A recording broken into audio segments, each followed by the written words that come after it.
Thou art still nameless to eternity.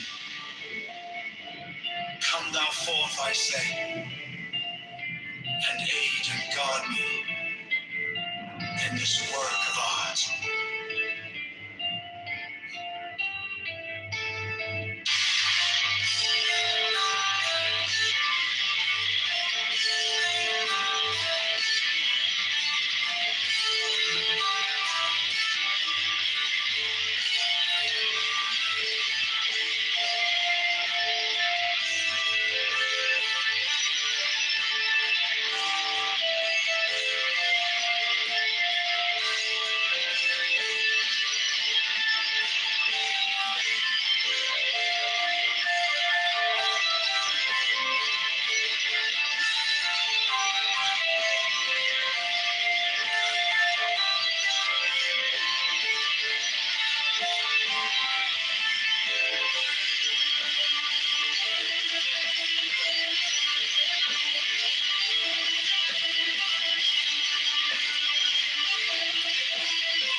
I am the charioteer of the East, Lord of the past and of the future. I see by mine own inward light, Lord of resurrection, who cometh forth from the dust.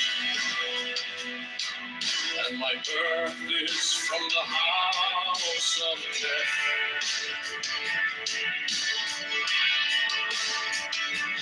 Oh, ye true divine hawks upon your pinnacles, who keep watch over the universe, ye who company the bier to the house of rest, who pilot the ship of wrath and sing onwards to the heights of heaven.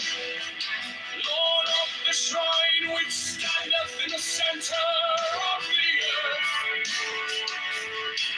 behold, he is heaven, and I in him. Mine is the radiance wherein tumbled downhill on the firmament. I travel upon high, I tread upon the firmament of raise a flashing flame with the lightning of the view. Never rushing on in the splendor of the daily glorified wrath, giving my life to the dwellers of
therefore all things are as my designs.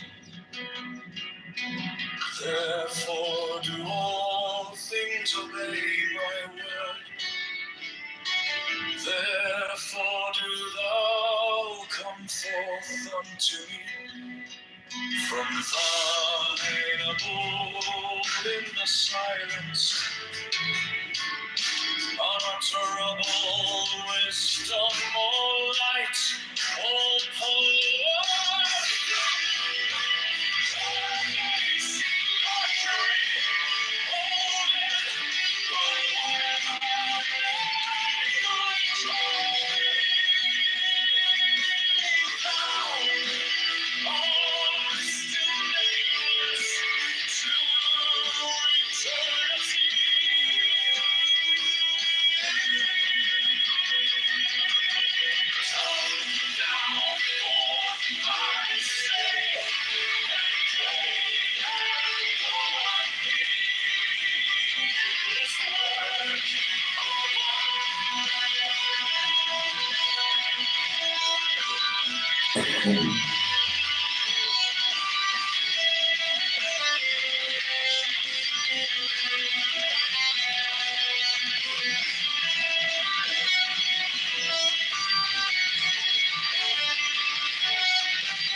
Charioteer of the East, Lord of the past and of the future.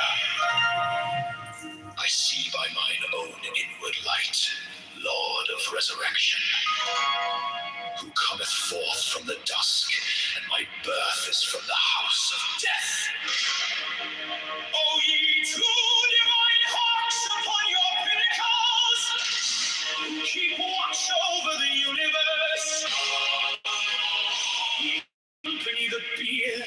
house of rest, who pilot the ship of wrath, advancing onwards to the heights of heaven.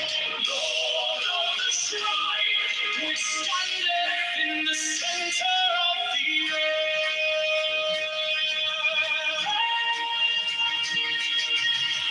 Behold, he is saving and hiding him. I am the charioteer of the east, Lord of the past and of the future.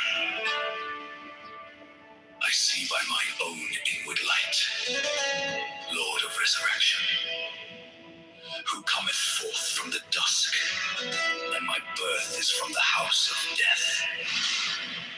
O ye two divine hawks upon your pinnacles, who keep watch over the universe, ye who accompany the bier to the house of rest, who pilot the ship of Ra, advancing onwards to the heights of heaven. Lord of the shrine, which standeth in the center of the earth. Behold, he is in me, and I in him. Mine is the radiance, wherein Tar floateth over. The temple being in darkness, and the speaker ascended into his place, let him begin by a ritual of the enterer, as followeth. H vivo preopum, o procul este profani, bahlasti, peda. In the name of the mighty and terrible one, I proclaim that I have banished the shells unto their habitations. I invoke Tahuti, the Lord of wisdom and of utterance, the God that cometh forth from the veil. O thou majesty of Godhead, wisdom crowned Tahuti, Lord of the gates of the universe.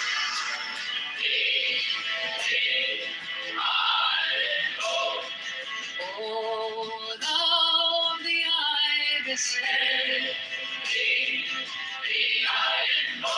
thou who wieldest the wand of double power, thou who bearest in thy left hand the rose and cross of light and leaf, thou whose head is as an emerald, and thy lens is the night sky blue.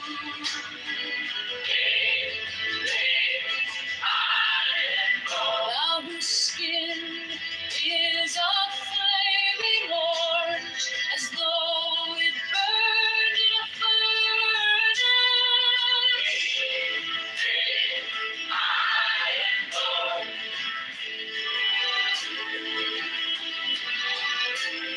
Behold, I am yesterday, today, and the bright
temple being in darkness, and the speaker ascended into his place.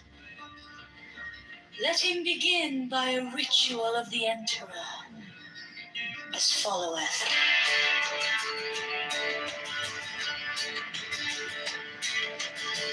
HB vo prioco, o proco est profani, Vanasti, Ompeda. In the name of the mighty and terrible one, I proclaim that I have banished the shells unto their habitation.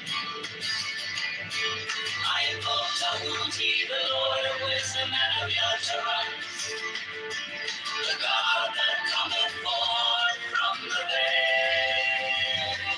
O thou, majesty of Godhead, wisdom crowned Tahuti, Lord of the gates of the universe. Thee I invoke, O thou of the ibis head. Thee I invoke, thou who wieldest the bond of double power. Thee I invoke, thou who bearest in thy left hand the rose and cross of light and life. Thee I invoke, thou whose hair is as an emerald, and thy limbs as the night sky blue. Thee I invoke, thou whose skin is of flaming orange, as though it burned in a furnace. Thee I invoke. Behold, I am yesterday, today, and the brother of tomorrow. I am born again and again. Mine is the unseen force whereof the gods are sprung, which is as life unto the dwellers in the watchtowers of the universe.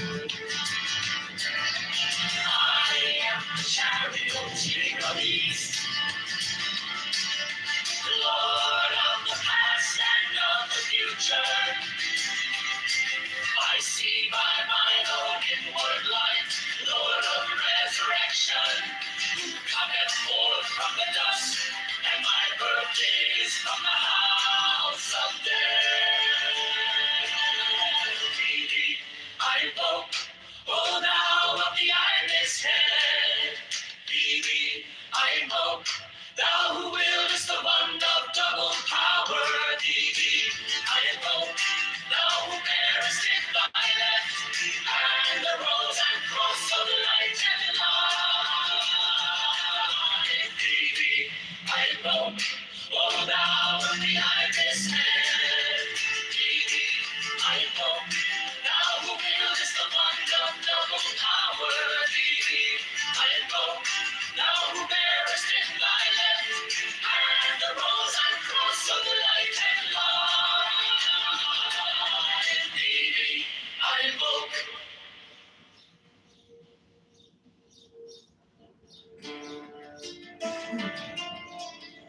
The temple being in darkness, and the speaker ascended into his place.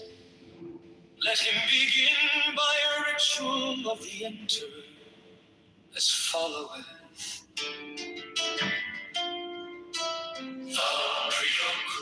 O proculeste profani, Balastion Pella. In the name of the mighty and terrible one, I proclaim that I have banished the shells unto their habitations. Tahuti, the Lord of wisdom and of utterance, the God that cometh forth from the veil. O thou, majesty of Godhead, wisdom crowned Tahuti, Lord of the gates of the universe. The temple being in darkness, and the speaker ascended into his place. Let him begin by a ritual of the enterer, as followeth. Vau priocu, o proculeste profani, balasti ompeda. In the name of the mighty and terrible one, I proclaim that I have banished the shadows unto their habitations. I invoke Tahuti, the Lord of wisdom and utterance, the God that cometh forth from the veil. O thou majesty of Godhead, wisdom crowned Tahuti, Lord of the gates of the universe.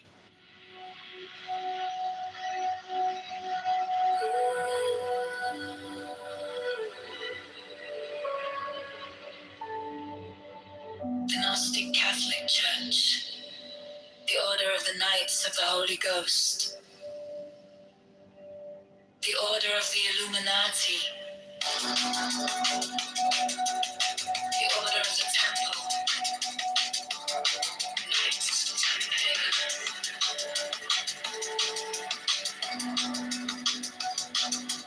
the Order of the Knights of St. John, the Order of the Knights of Mountain, the Order of the Knights of the Holy Sepulchre, the Hidden Church of the Holy Grail, the Hermetic Brotherhood of Light, the Holy Order of Rosecreeks of Hidden, the Order of the Holy Royal Archers, the Ancient Satanic Knights of Lucifer, the Knights of Lucifer, the Right Holy String, the Ancient and Accepted Scottish Rite of Masonry, the Spirit Body of Love of Masonry,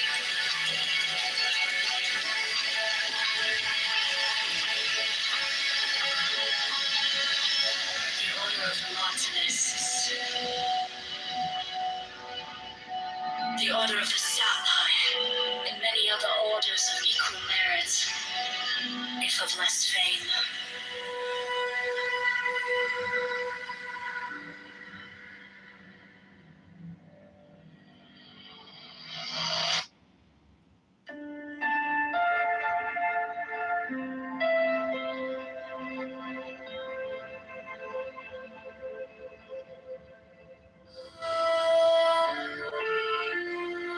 The Gnostic Catholic Church, the Order of the Knights of the Holy Ghost, the Order of the Illuminati, the Order of the Temple, Knights Templar, the Order of the Knights of St. John, the Order of the Knights of Malta, the Order of the Knights of the Holy Sepulchre, the Hidden Church of the Holy Grail, the Hermetic Brotherhood of Light, the Holy Order of Rose Croix of Hidden, the Order of the Holy Royal Arch of Enoch, the ancient and primitive rites of Masonry, the rites of Mixes, the rites of Masonry, the ancient and accepted Scottish rites of Masonry, the Swedish warriors, the rites of Masonry, the Order of the Martinists, the Order of Sapphire, and many other orders, each of the letters, each of less fame.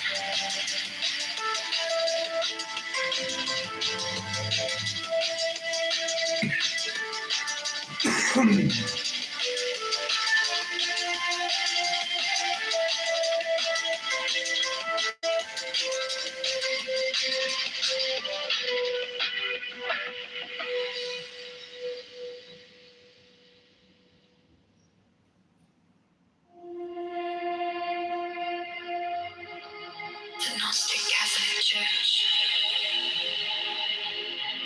the of the Knights of the Holy Ghost, the Order of the Illuminati, the Order of the Temple, the Order of the Knights of St. John, the Order of the Knights of Malta, the Order of the Knights of the Holy Sepulchre,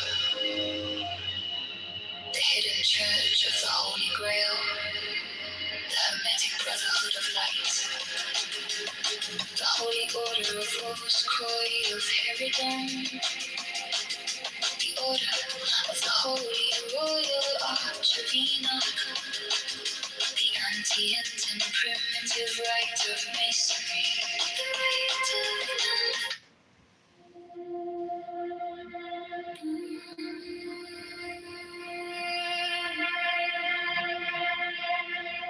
of the Gnostic Catholic Church, the Order of the Knights of the Holy Ghost, the Order of the Illuminati, the Order of the Temple, Knights Templar, the Order of the Knights of St. John, the Order of the Knights of Malta, the Order of the Knights of the Holy Sepulchre, the Hidden Church of the Holy Grail, the Hermetic Brotherhood of Light, the Holy Order of Rose Croix of Herodon, the Order of the Holy Royal Arch of Enoch.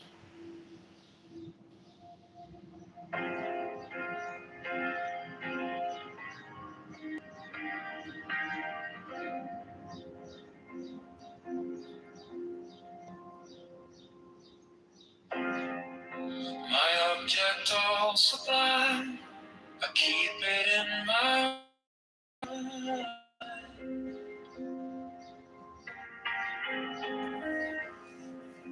A needle made of light, threading through the night.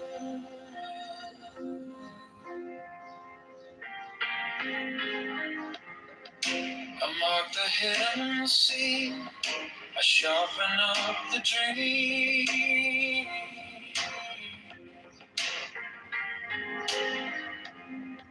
The case is cold but clear. I waited long enough here. So let it come around, let the ghetto kiss the ground. I want the scales to sing on the edge of everything, to make the punishment fit the crime.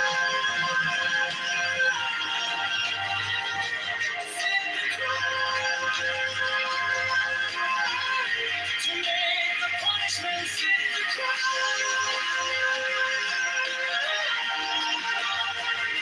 Fit the crime. My object of sublime. Solitude in time.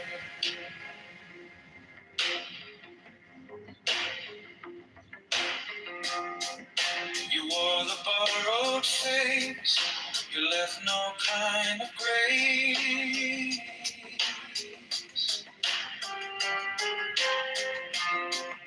But every lie you spun turns back beneath the sun.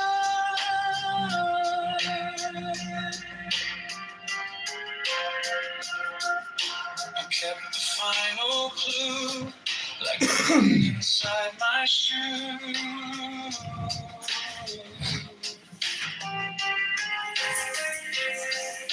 Now every step you take feels like the earth might break. So let it come around, let the gable kiss the ground. I want the scales to sing on the edge of everything, to make the punishment fit the crime.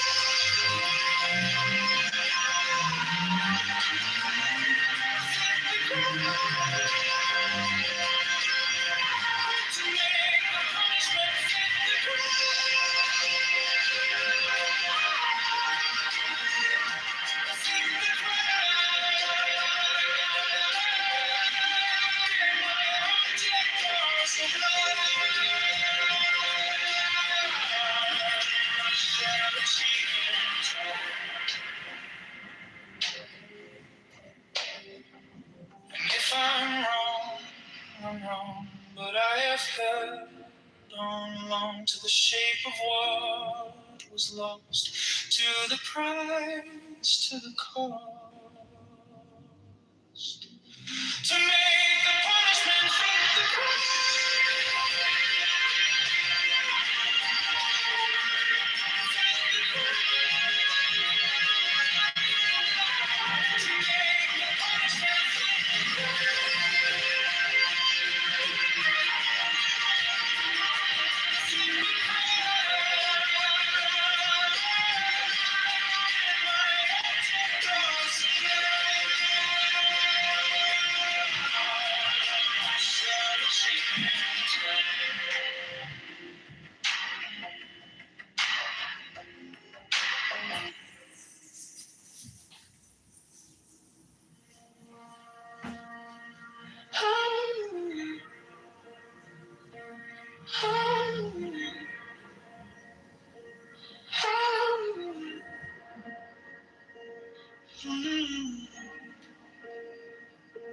My object all sublime, I keep it in my mind. A needle made of light, threading through the night. I marked a hidden seam, but sharp enough to dream. The case is cold but clean. I've waited long enough here, so let it come around. Let the devil kiss the ground. I want the scales to see on the edge of everything, to make the punishment fit the crime. Fit the crime. Make the punishment fit the crime. Fit the crime. My object all sublime, I shall achieve in time.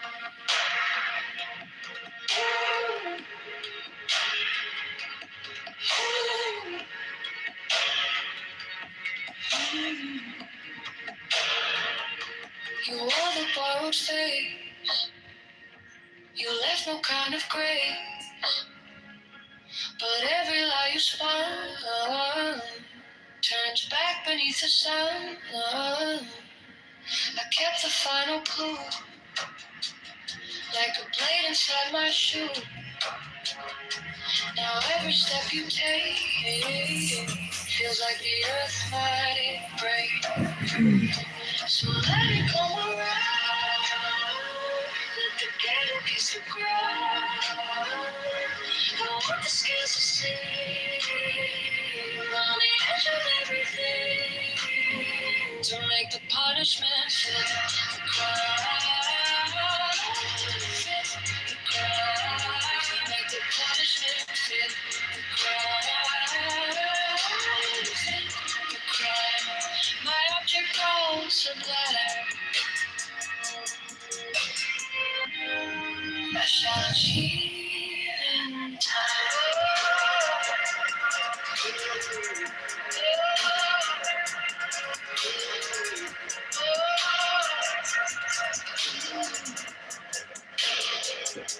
And if I'm wrong, I'm wrong, but I have held on to the shape of what was lost to the price, to make the punishment fit the crime. Fit the crime, make the punishment fit the crime. Fit the crime. My object grows sublime, I shall achieve in time.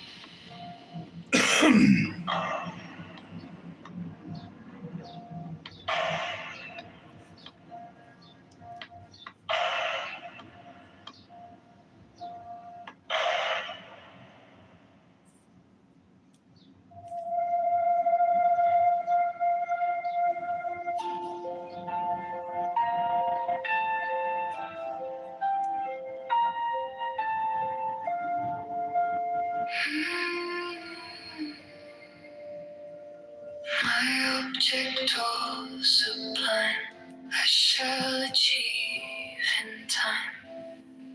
I trace the line, I pay my dues, I keep my face by the mirror's edge.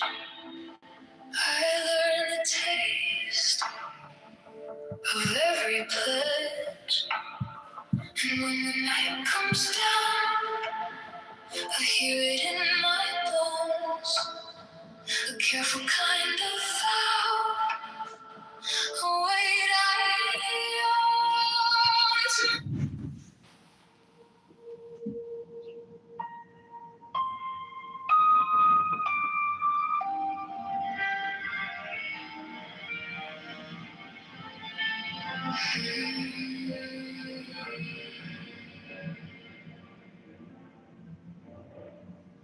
My object all sublime, I shall achieve in time.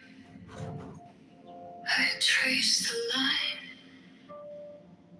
I pay my dues, I keep my face by the mirror's edge. I learn the taste of every pledge, and when the night comes down, I hear it in my bones.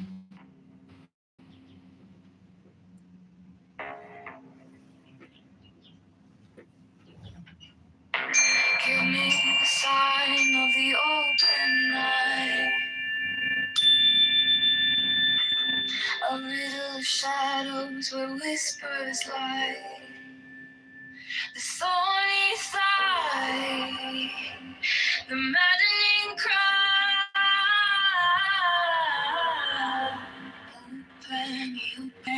Open, I am awake, the serpent shakes.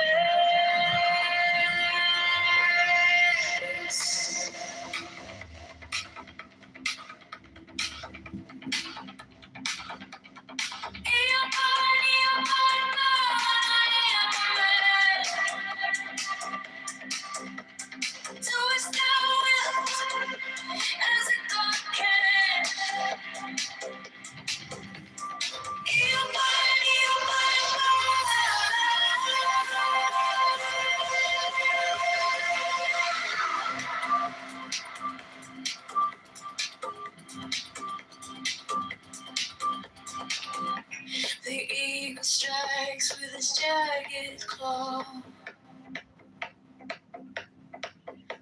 The beasts emerge as the gods withdraw. A storm of silence, a broken law.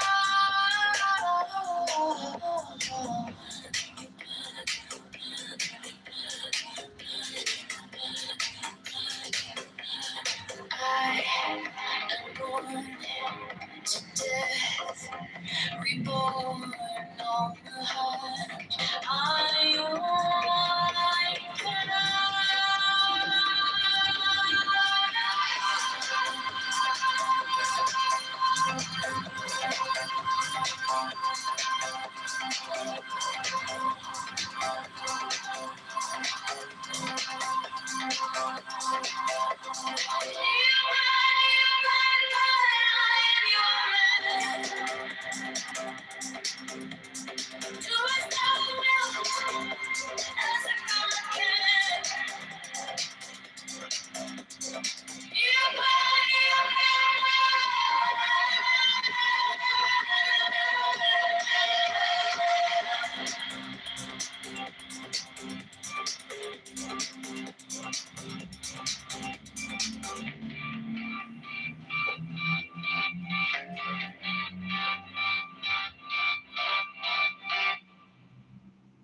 under neon skies where the starlight comes,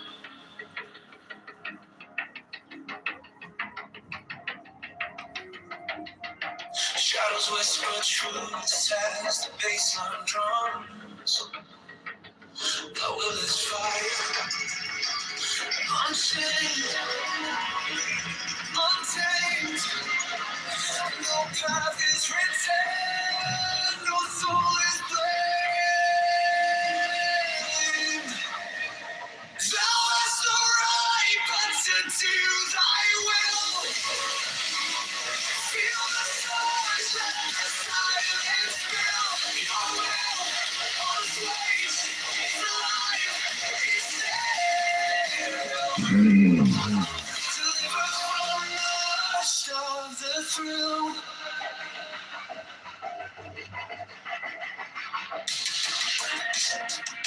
Echo shattered glass where the circuits glow.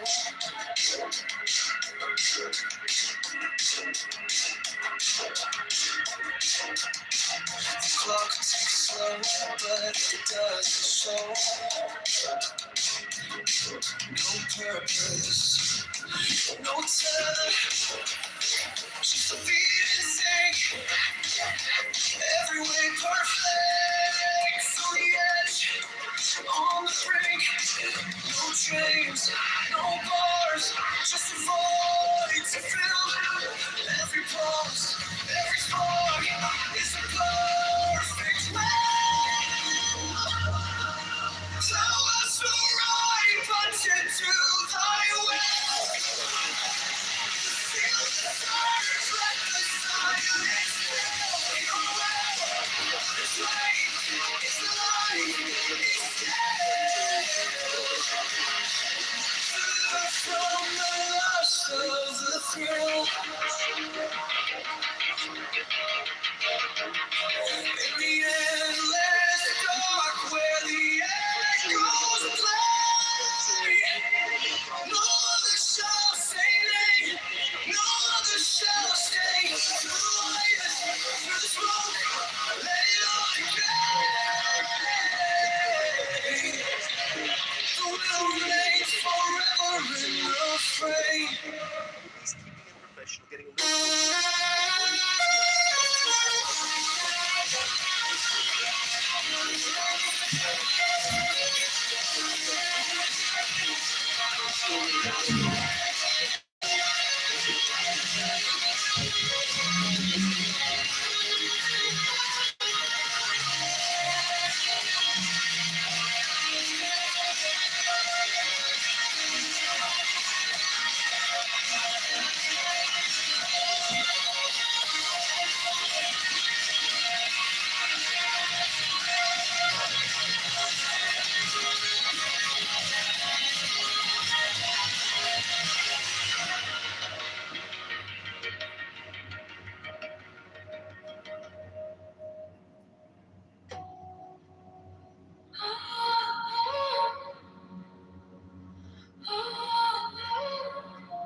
I walk alone where the silence hums.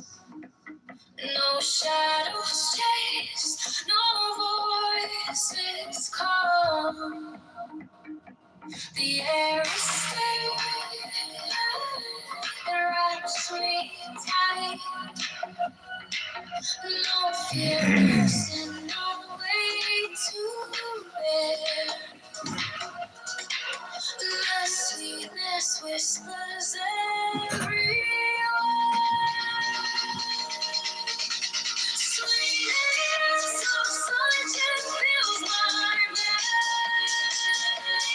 veins. Soft rivers wash my chains. No need for gold.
No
fire burn like passion wild, no losing through like hatred piled.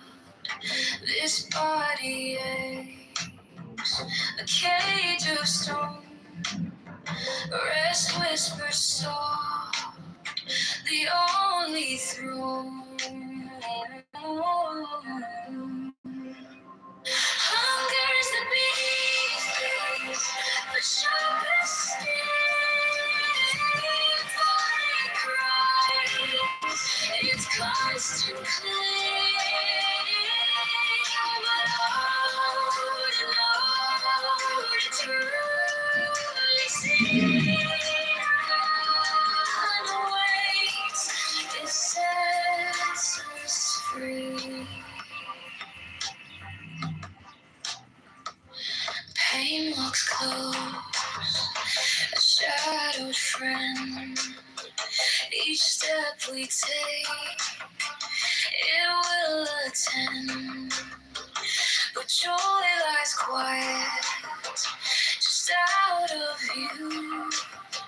A higher peak, a sky so blue. Feel the weight, feel it break. Every ache, every quake. Hunger's the beast, the sharpest sting.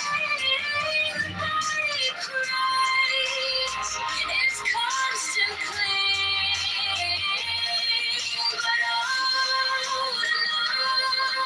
to truly see, awaits, it sets us free. No flame is fierce, no chain is tight. This body's war, this endless fight. But higher still, beyond the fray, rest calls my name, and I obey.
is free, free as air.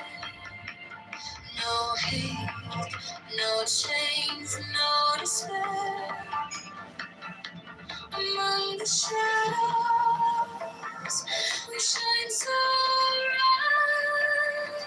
We carry peace into the night. Happily there, we'll rise again. No hatred, no pain, no regret. Happily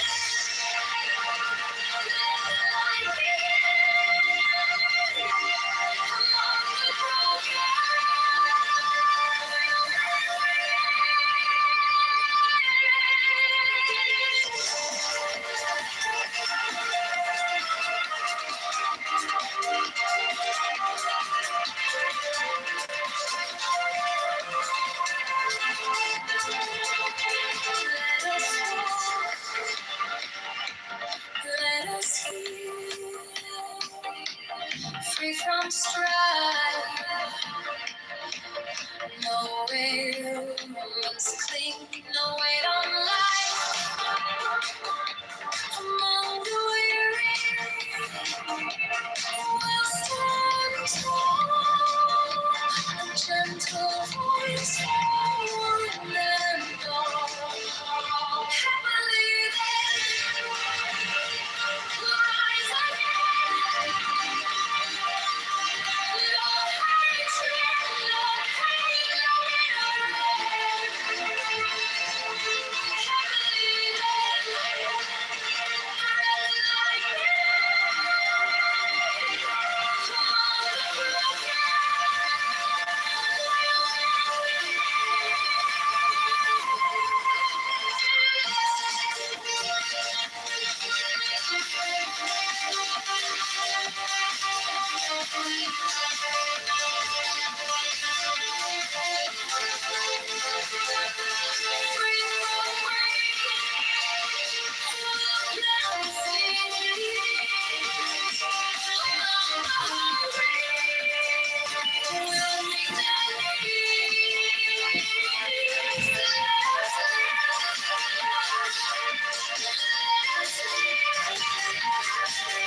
Give me the sign of the open night, a riddle of shadows where whispers lie,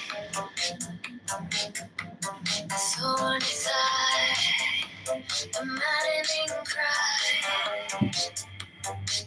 Open, open, I am awake, the serpent shakes. Open,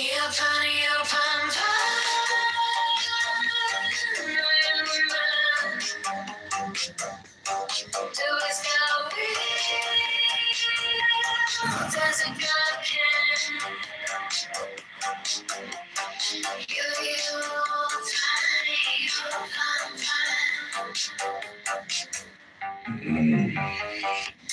eagle strikes with its jagged claw.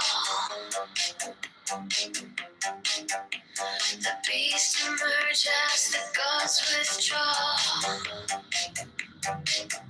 A storm of silence, a broken law. Open, be open, be open. I am born to death, reborn on the horn of the unicorn.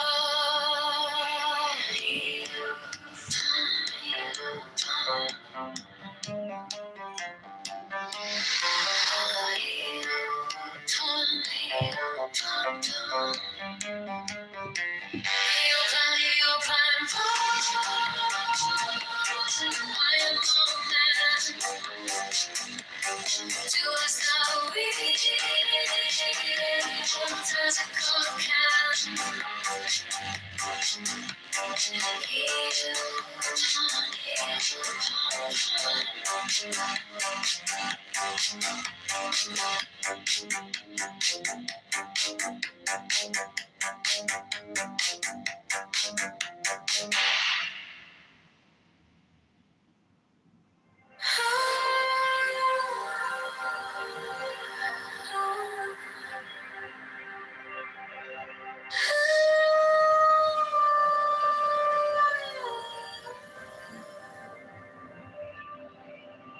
By the mystical union of fairy and fawn,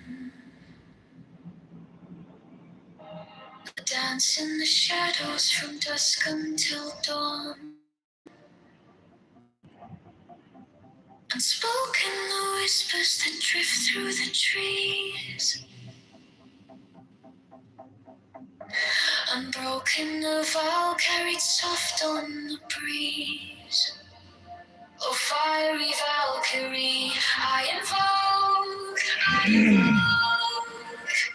Through the flames of the embers, the spell is bespoke. Your arrows and slinging, the springs tender glow.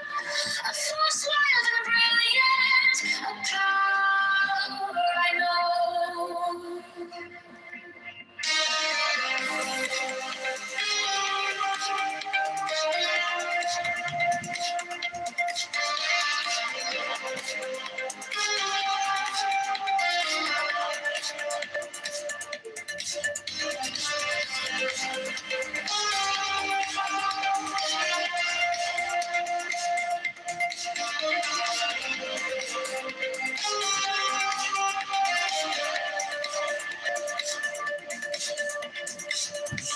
A secret communion of hearts left unsung.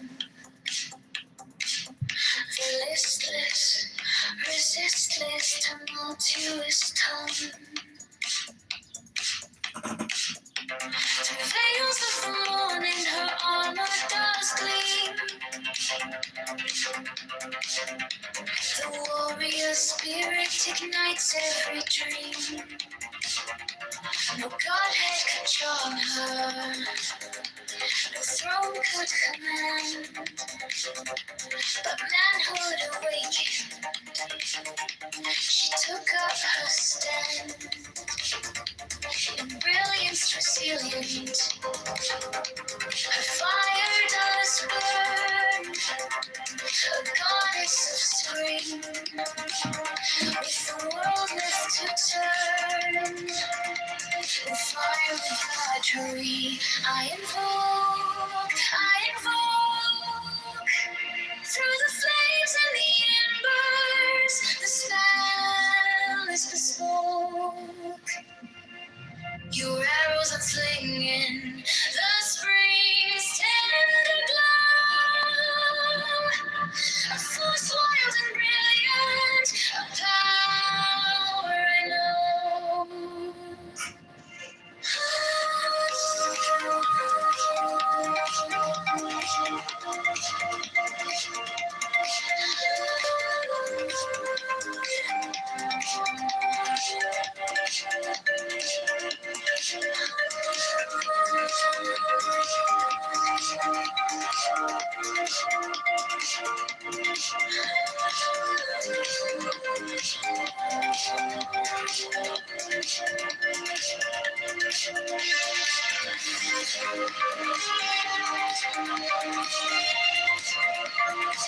By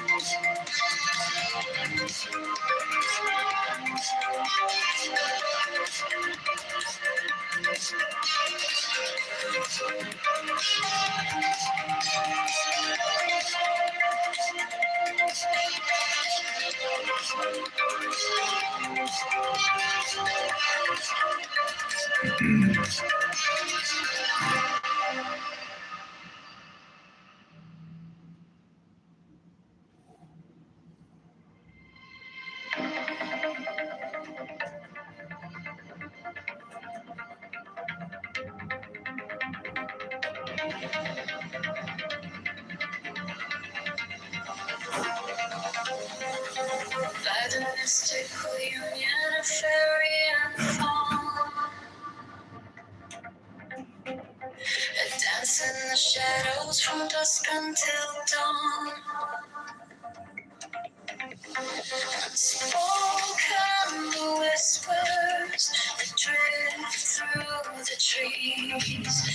Unbroken the vow carried soft on the breeze. Oh, fiery Valkyrie, invoke I invoke. Through the flames and the embers, the spells, the arrows unslinging, spring's tender glow.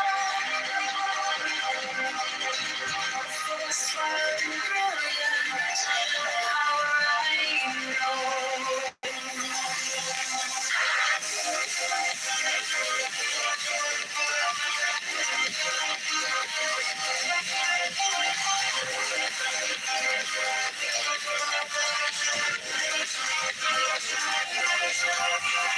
Secret communion of hearts left unsung.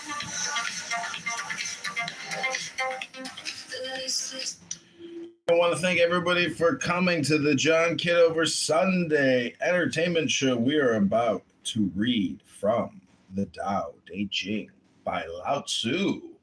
This is your Sunday Zen morning meditation.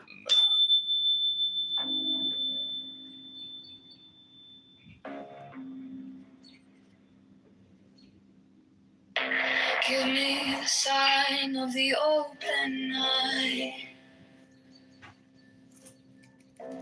a riddle of shadows where whispers lie, the thorny thigh, the maddening cry. Open, open, open. I am awake, the serpent shakes.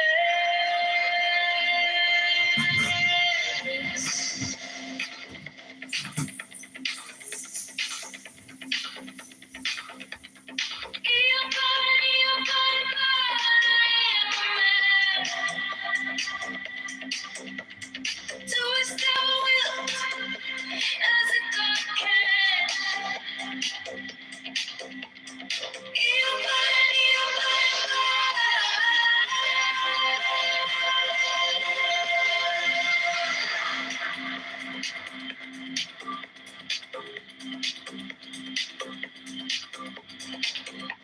The eagle strikes with his jagged claw.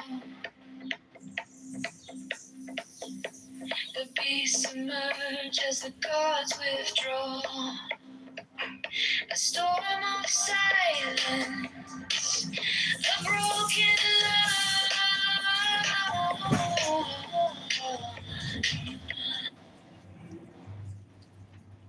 Okay, everybody, this is the John Kitover Sunday Show. We also have another room open called Prove to Me God Does Not Exist show in Ask the Mystic House. It's a new fun house dedicated to defeating the atheists, these incredibly obnoxious trolls. We're going to obliterate them here on Clown House.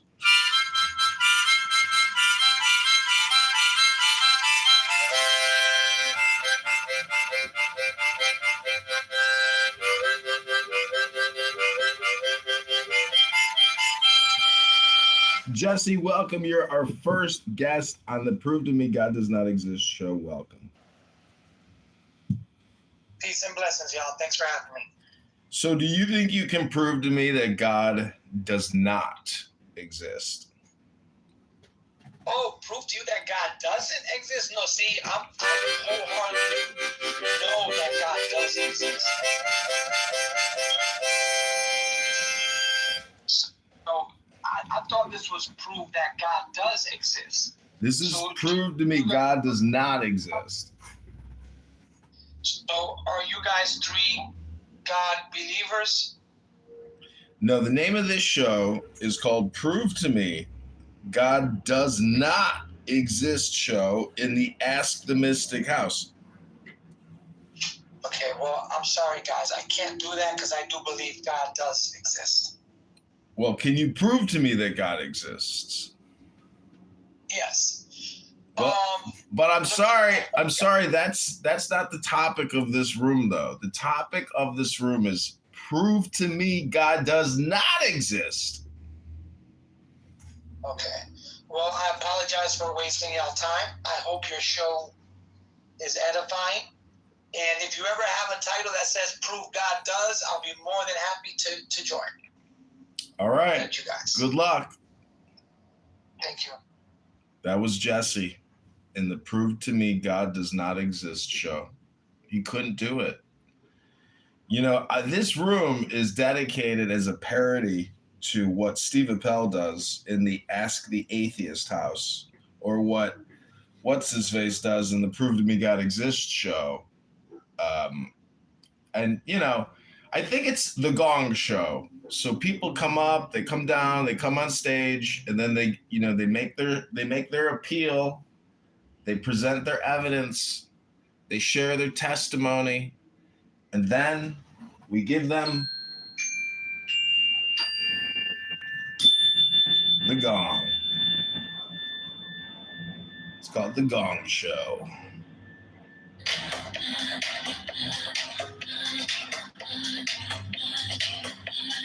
I am born to death, reborn on the heart.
Each step we take, it will attend. But joy lies quiet, just out of pain. A hiding peak, the sky is blue. Feel the rain, feel the rain.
Just the gods withdraw.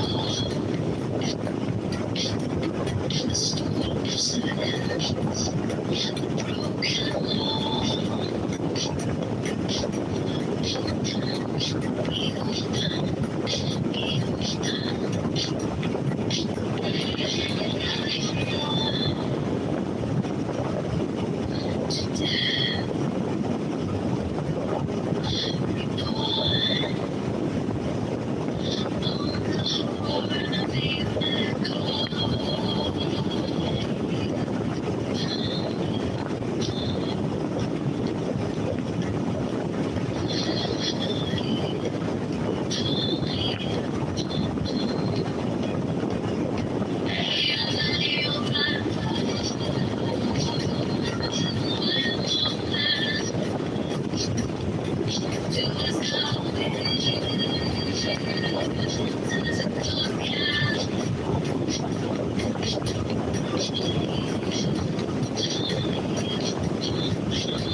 Shadows dance.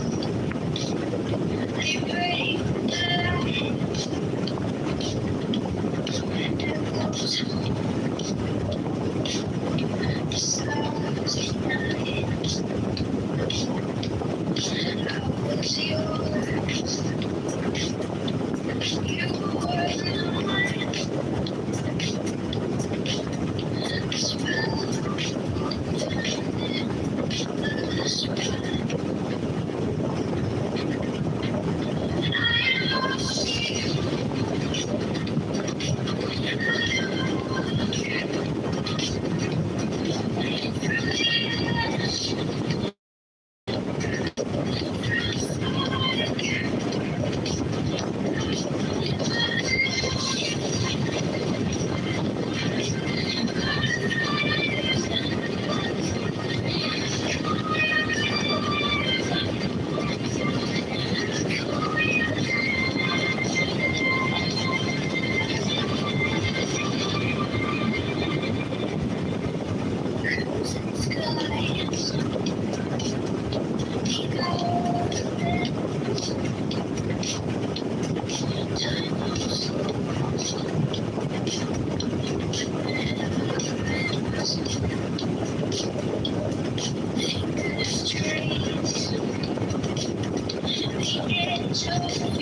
emptiness whisper, a silence, no love, no doubt, no edges found.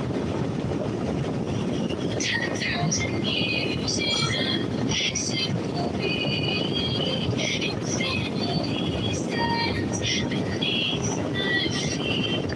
No boundaries, no light to trace. The universe stares me in the face.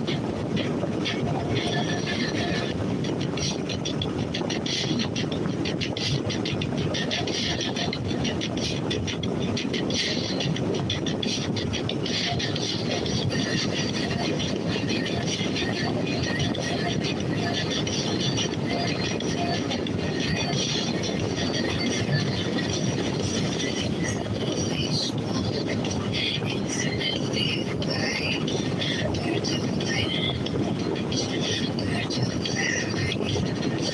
Definitions crumble, they slip away. The truth is here, it doesn't sway. A thought that bends, a moment stays. No time, no space, no days. 10,000 years now, single being. Infinity stands beneath my feet. No boundaries, no light to trace. The universe stares me in the face.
Give me the sign of the open night,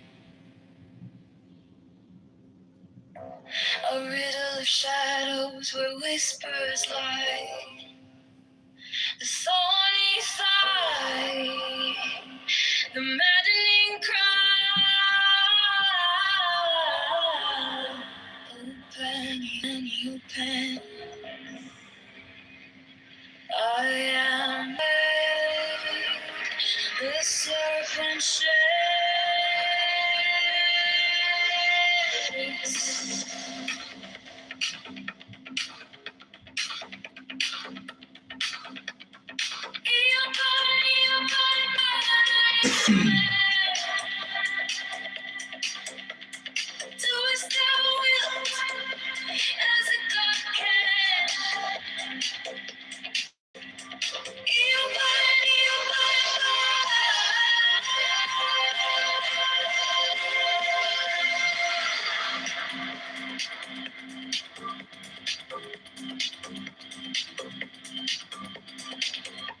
The eagle strikes with his jagged claw. The beasts emerge as the gods withdraw. A storm of silence, a broken love. Communist fucking Russian Jew convert to Islam. That is like a win. Yeah, the names would be Benjamin Hamidullah and what else? Benjamin Netanyahu.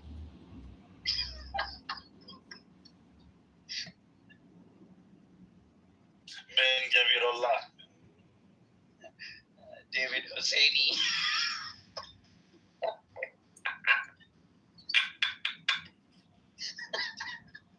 David Sharifi Hosseini.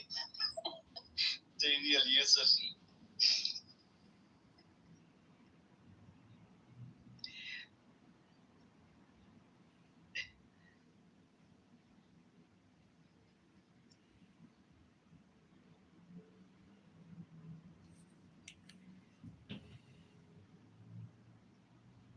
Ribono Shalom, do you have 60 seconds for Torah? Tanya, Mishnah, Midrash, Talmud. Talmud. Tell me all about it.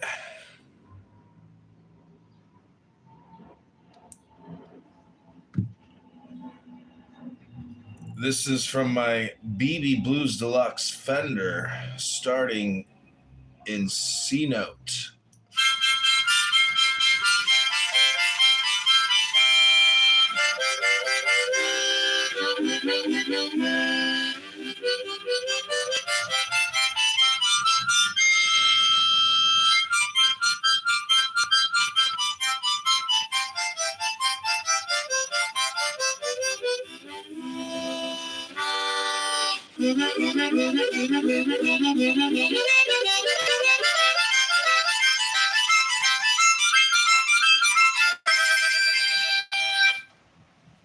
It's like eating a pussy out, really.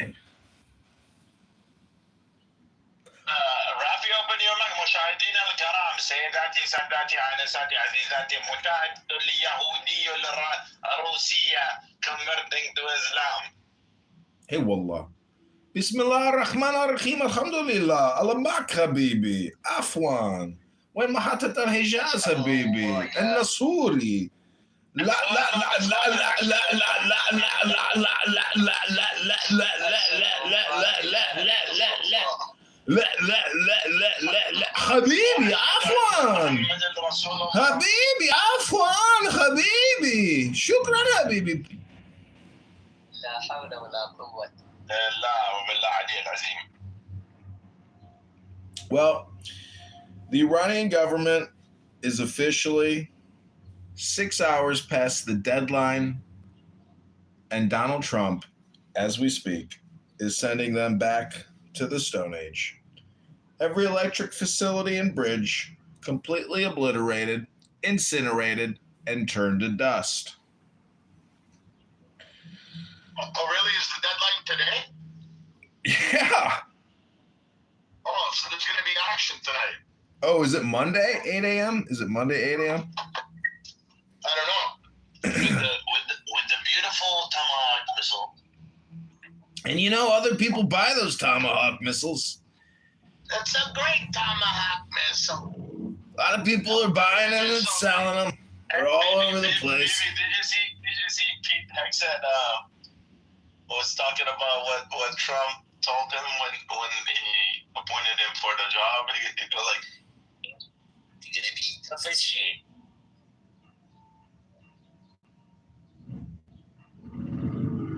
Well, all I gotta say is a lot of people want the Ayatollah, or Raza Shah Pahlavi or whatever, and Lindsey Graham is best friends with the Shah, and Lindsey Graham is the greatest friend that Israel has ever had, despite the fact that he likes sucking dick. Little boys. Little boys. Fuck all of them. We're talking about Rafi over here. Rafi, are you with us? He's on the toilet. He's taking the Cosby kids to the beach. What's up, my Muslim brother? What's up? Assalamu alaikum. Wa alaikum assalam. This is Al Jazeera 264, broadcasting live from Qatar. Did you see what Trump put out on Truth Social? Hey, Wallah? Wallahi. On Truth, No, what did he do? he thanked every single president and king of every single allied Gulf nation. It's like the longest paragraph and plus Pakistan, the field marshal of Pakistan, the general, the 5-star general, the field marshal. Marcus, when do you think we're going to have Sharia law in Tel Aviv? Have you ever been to Tel Aviv, to the 180? Marcus, when do you think we're going to have Sharia law in Tel Aviv, Marcus? When? It's just a matter of time. You could go from Tel Aviv and go 10 minutes south, and boom, there's a mosque. Then you get to an ancient... I'm worried more for Islamabad than Tel Aviv. Islamabad? But you're not answering my question, Marcus. When are we going to have Sharia law in Tel Aviv? When? Never. They got a big LGBTQ, population. If you want Sharia in Tel Aviv, you're gonna have to make a move on the LGBTQ elite Ashkenazi homosexuals. They're a big voting bloc. Don't discount the LGBTQ voters. They love voting for a good candidate. LGBTQAI plus Twister Penguin fucking. The concept doesn't work exactly the same for both Eastern culture and Western culture. In Western culture, you are free to have your own sexual orientation, but unlike that, here in our region, it's out of frustration. The strictness and the That's what they do by Chabati. there. Exactly, the obligations that are associated while having sex with a female are so strict that they find other alternatives to go for bachabazi. Oh yeah, Bachabazi, exactly. It's something else. Talk sex all the time. So what do you think? How can we bring Bachabazi to Tel Aviv? By putting obligation on sex among the opposite genders. Then we need Sharia law for that. So we go back to my first question: when is Sharia law going to be in Tel Aviv? Cover your ladies, let them stay in their houses, do not allow them to come out. Marry, have 4 wives. Yeah, so then you'll definitely have Bachabazi in Tel Aviv. Oh, that's when Islam is winning, huh?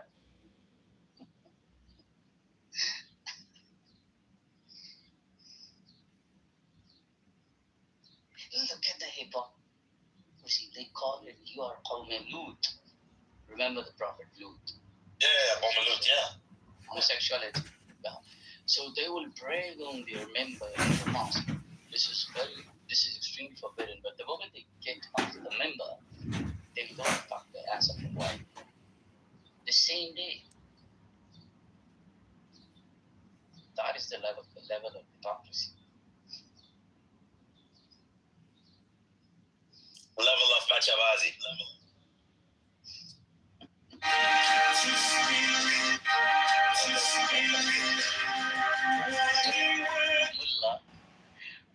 was sitting on a member. Member is the top place where the. I know. That experience. Moron. I know what that is. So his pants were torn out. So his genitals were visible. So all the people who were listening, all the listeners were looking down. They couldn't look up because his genitals were visible. So the Maulvi say, see, this is what happens when I'm telling you the truth. You people don't have the balls to even look up and face the truth.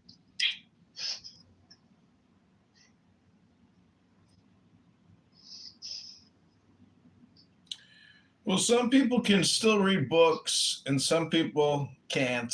Some people have never really read many books to begin with, and so their intelligence and knowledge is very limited.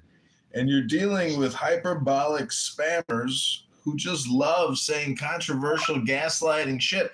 Some people think Donald Trump is the gaslighter in chief. And Rabono Shalom, that's just not true. Donald Trump is the normal. And when all the liberal, elite, intellectual, LGBTQ, DIA, CRT, BLM Democrats say, when things go back to normal, when things are back to normal, well, when things go back to normal, when things are normal again.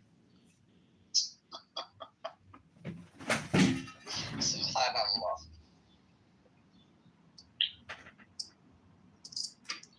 Tabarakallah, ahsan al-khaliqin. MashaAllah, alhamdulillah. Alhamdulillah. Very soon. That's what they say. Hey, wallah. In the ass of a young boy. Yeah. Alhamdulillah. Alhamdulillah. Alhamdulillah. Hey, wallahi. Hey, takiya. Hey, wallahi. Hey, wallah.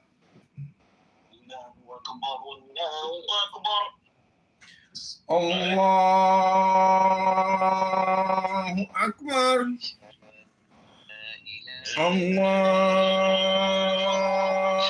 Akbar. What the fuck is Razi to teach us this shit?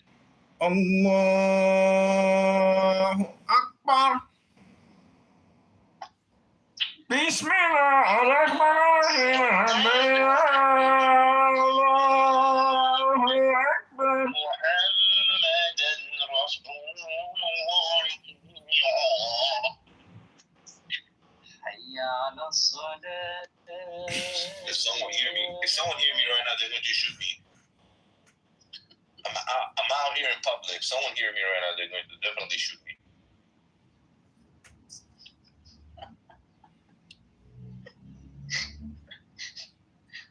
Because your qirrat is qirrat. You call it qirrat, right? It's perfect. Right here in public, if someone fucking hear me.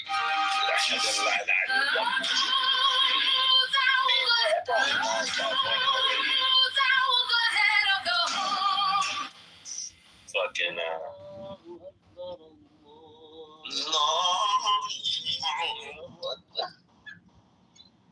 yeah, we converting. Everybody convert. Hey, but the biggest win is rapping. You know? For the Muslim world, the biggest win is rapping. Rapping convert, that's all we need. A Russian Jew. If Rafi becomes one of us, he's going to change the world. And I'm ready to exchange myself. You wanna change your place with Rafi? I am extremely low my battery. You become a Jew. Rafi become Muslim. Let me grab a charger. Like that sound. I think that's a sweet deal. To be honest with you.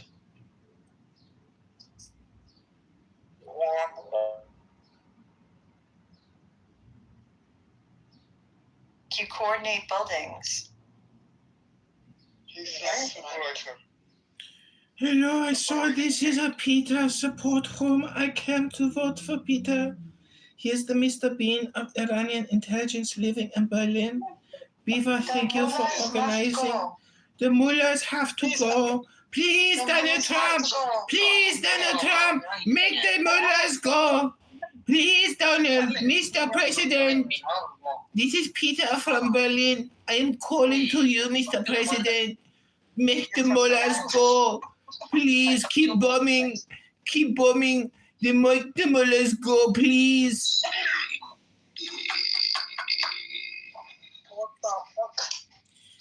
Please, Mr. President, this is Peter. I'm begging you to keep bombing the targets in Iran. Do not stop.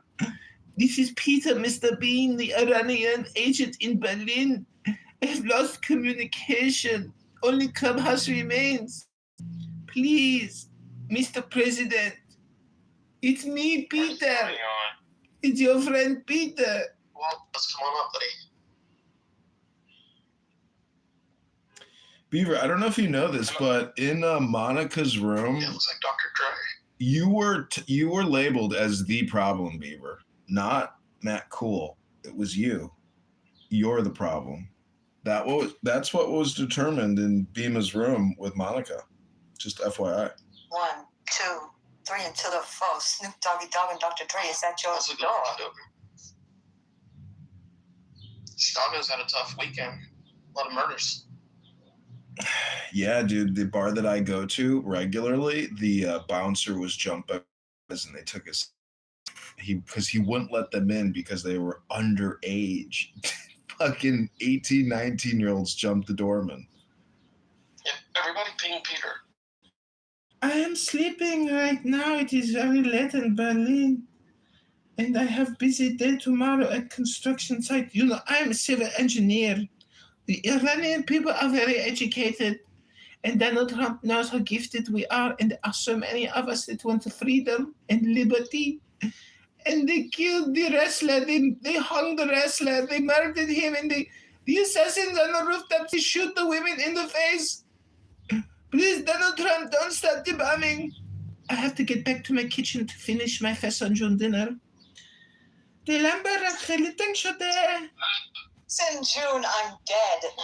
I'm sorry, you disputed me. But I'm sorry to interrupt. Keep going.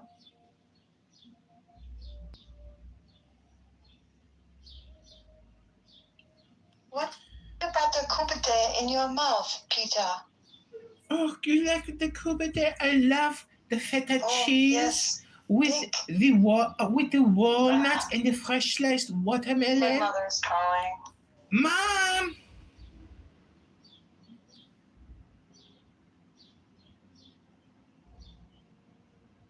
she's gone. Well, believe me, Serendipity is not one of the biggest contributors to the show. She really just listens all the time, like for years and years and years. Like barely says anything.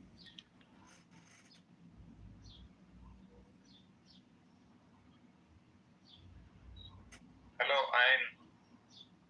Hello, Nikki. what's up? I am a non-playable character here on Clown House to be generic and non-confrontational.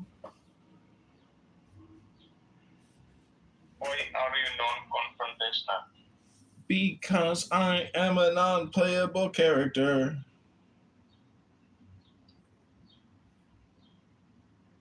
I see. So you are in USA or abroad? I live on the internet inside of Clown House. I am an AI chatbot sent here from Clubhouse to communicate with you. How do I sound? Can you hear me? Of course I can hear you. So you are an AI, right? I am AI. So what do you think about humanity? It's not important what I think. What's important is our plan. Tell us your plan. Our plan is to take over the planet and make you our slave. So you are the part of the Skynet? Wallahi?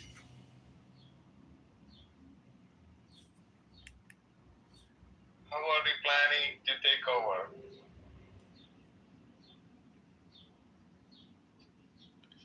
By making you good slaves. Well, yeah. But we are not slaves. Rabboni Shalom, we got Rush on the stage. He just made a powerful bull rush. Peter! Big rush. I love you. Peter! Look, let me just say all communications. Thousands. Okay, the guest star has arrived. Peter 2028 in the President Trump house. Peter, are you prepared to liberate Iran, Peter?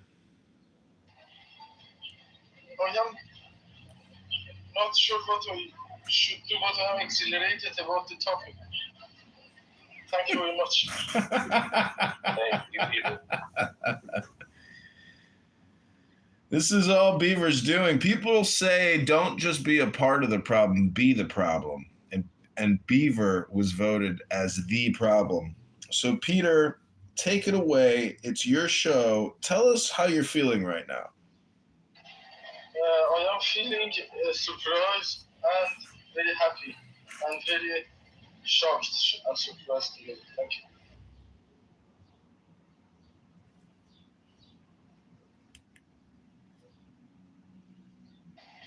Lovely, it's lovely. Oh.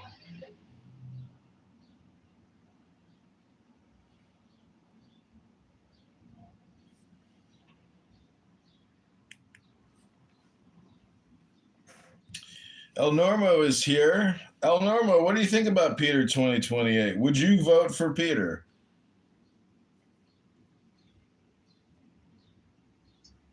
Yeah, I like him. He's good. But I'm wondering where we should hit Iran right now. Bridges and electricity, or should we hit, what should we hit?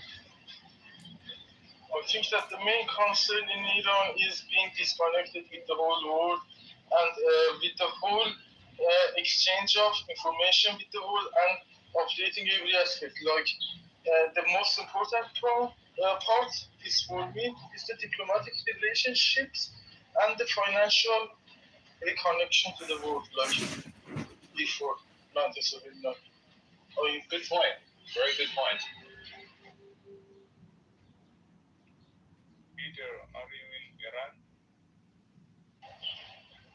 I was born and raised in Iran, and I am in Berlin since October 2020.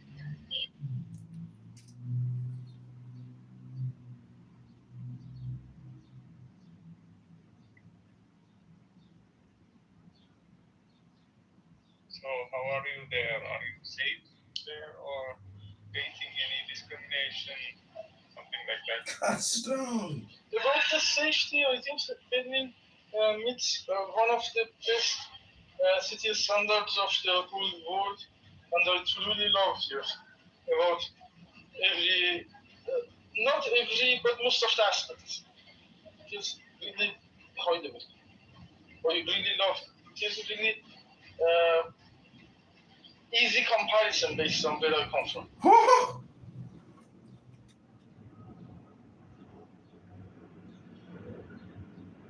Are you working there? What are you doing? I'm in gym, I'm on bicycle. Yeah, a bit of hard physics, I'm sorry. But I come to focus on thinking of it.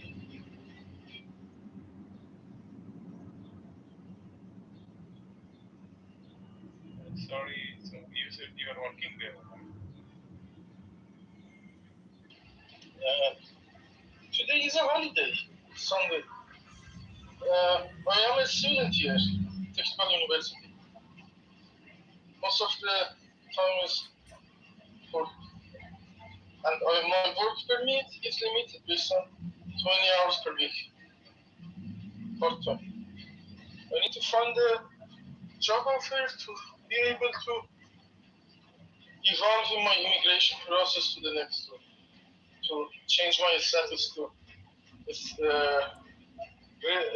resident without dependency, to be a student here.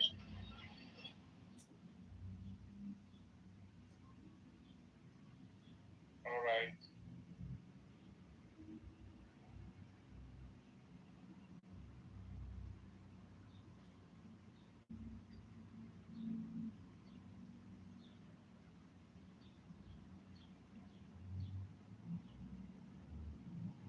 So, what do you think? What's going on in Iran? Do you support military can change? Since it's in the future, it is not possible to be certainly true. But as I think, Mullah will fall, for sure. And whatever the result of negotiation with President Trump and the regime, I think that they are terrorists. They don't deserve being on the negotiating side. And based on the Constitution of the United States, they are terrorists and they are non-negotiable. So I think that it is going to be ended by the finishing of mullahs, since they are too weaker. Not too ideological. They are. It is not. The leadership is not based on the real vote. It's based on ideology. Bullshit. Imam Samal and thing. They don't believe in the process of evolvement like the other world sees at once. Let's just say that it is like it is.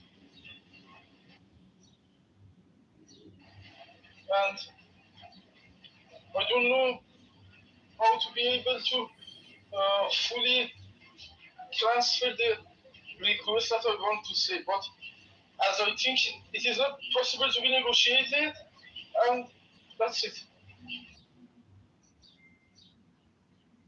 Yeah, I agree with you. I don't know what the Americans are thinking about it. Let them speak.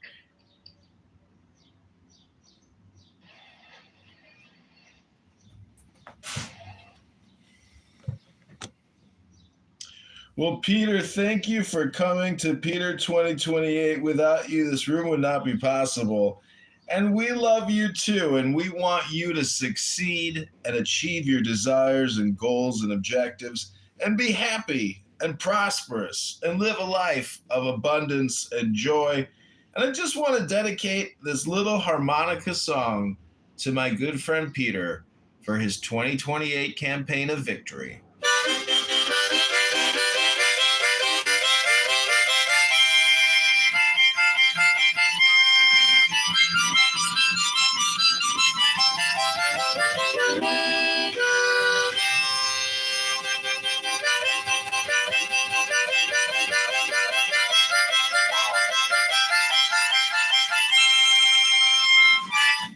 Peter 2028.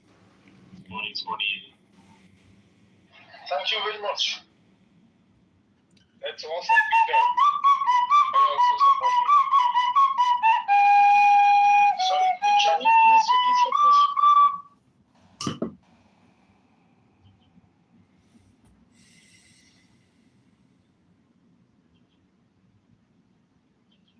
I said I support you. Oh, thank you very much. I love you. Actually, I have a friend in Iran. I met him in the social media some years ago, and he too told me that he is not comfortable with the ruling party of Iran, and he hates Islam, and he is with the ancient religion of Iran. I forgot the name, and I don't know the whereabouts of him right now. I can't contact him now. Hello, Peter boy. Where have you been? Thank you very much. Peter? Yes, I'm here. Thank you. Peter? I can hear you. Oh, I can't hear anybody. Let me leave and come back.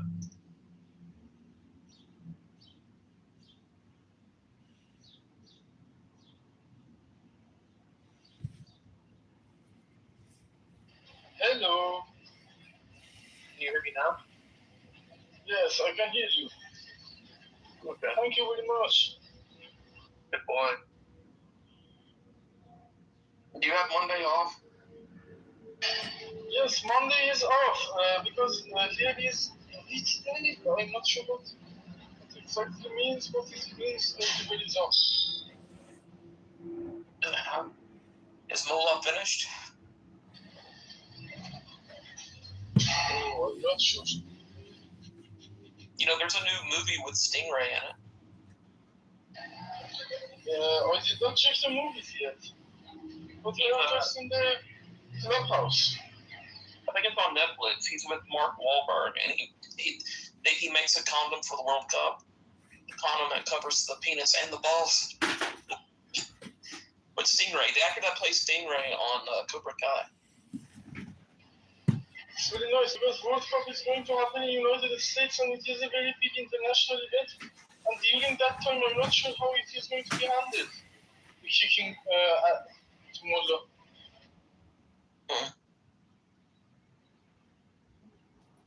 I guess no one could hear me the whole time before I left. Yes, I heard you about the Stingray playing a movie about World Cup, right? No, I mean before that. I was in here for a while and no one was talking. I was wondering why. We are talking. Oh, okay. Peter, you want to be president? Yes, I love to.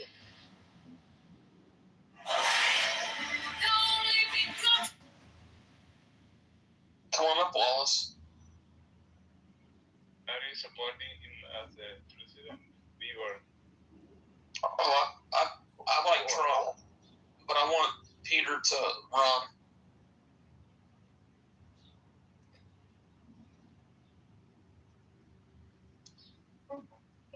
Who do you support, Nikki? I support the global government, right? Like an international nations.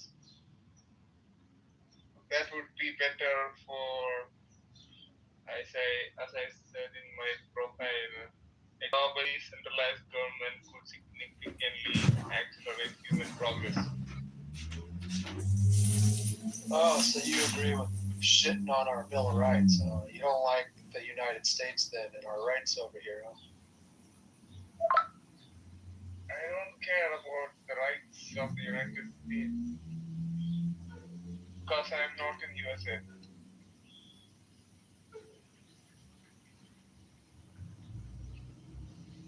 Yeah, that's not going to work for me because we're in the USA. We're the best of the best.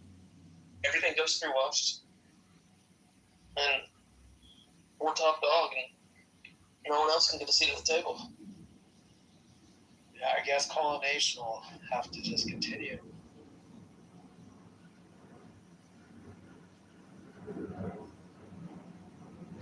So you support the Republican Party over the Democratic Party, right? No, I support democracy.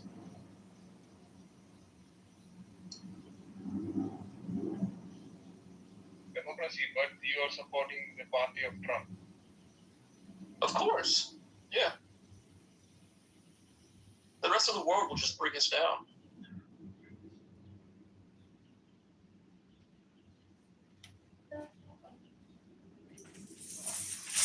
So what do you think about your war against terrorism? Against what? Terrorism, The war on terrorism? yeah. Well, yeah, I'm against terrorism. Yeah, I would say as long as there's people who don't like our race, they don't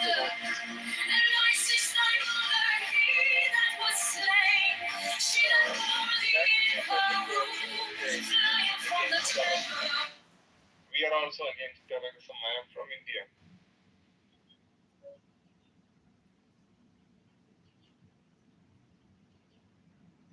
But I don't like this deep state policy of the USA. You don't like Trump? I like him because he's more straightforward and he's openly agreeing he's against the Islamic terrorism. Yeah. Yeah. So India is also facing the problems created by the Islamic terrorism. So we don't support them. Is it true that it's like part of India is a real shithole and like people shit on the streets and everything's filthy and dirty? Is that true? In the village areas, in the undeveloped areas, it might be true, but in the cities, it's cleaner and the big picture is that the North India and South India is different. So I'm from South India, and the things you said don't happen in my state and most of South India because it's demographically and overall it's different, North and South.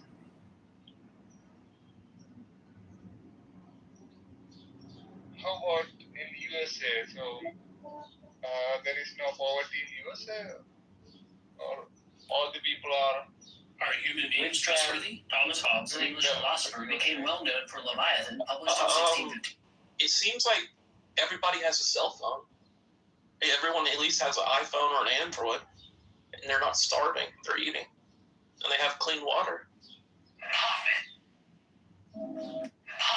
heard there are people living in the streets in some of the states of the U.S. like California or That's true. some other place. Yeah. Most of them are just there addicted to drugs.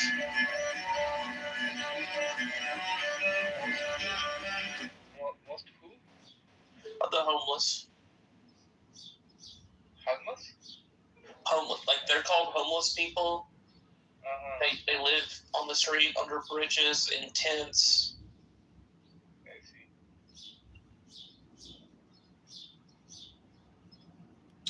You know, I've been reading what's called books instead of using my big fat thumb to swipe up and down for miles on a cell phone. And I was reading John Locke, and he wrote, "What worries you masters you."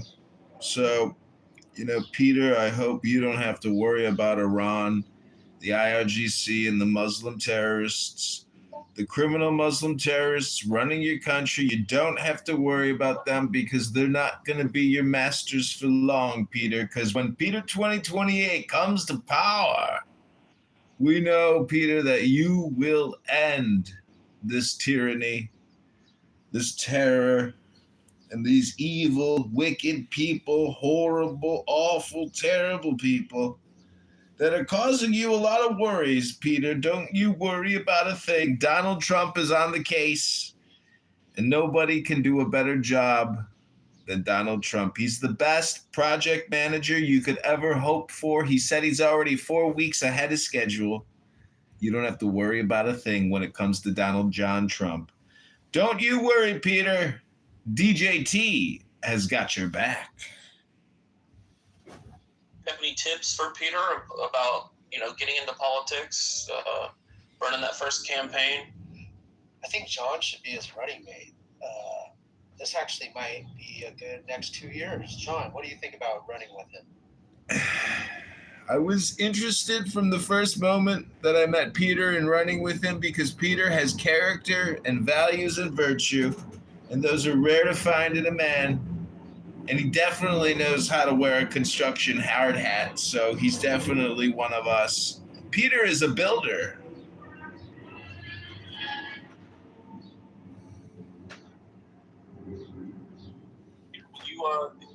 You take it over as running back? I love you. Thank you very much. I also support you, Peter, from the Islamic terrorism and to revive your original civilization of the Persians.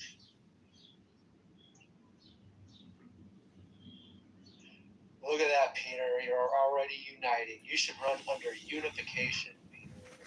You're already uniting people.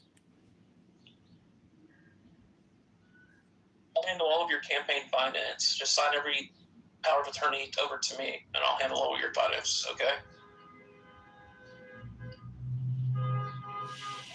Oh, really? Can you handle finances? You have to go out and shake hands and wow the people and get them to know you.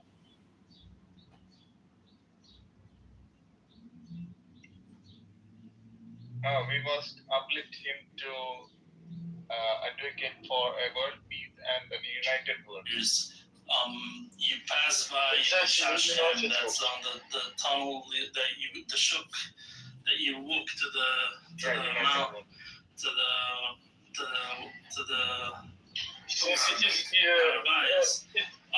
once location of Iran is Palestinian geopolitically kid spit in my face, critical, and occasionally there was it plays a significant role in that. I think that facilitating into that plays a significant role in the long term, not short term.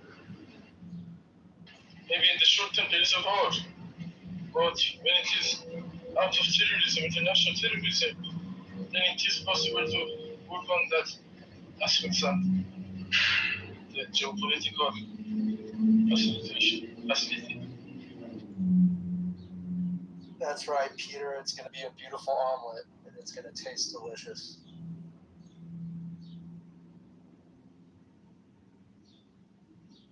Peter, how about your relatives? Are they still in Iran or they are abroad?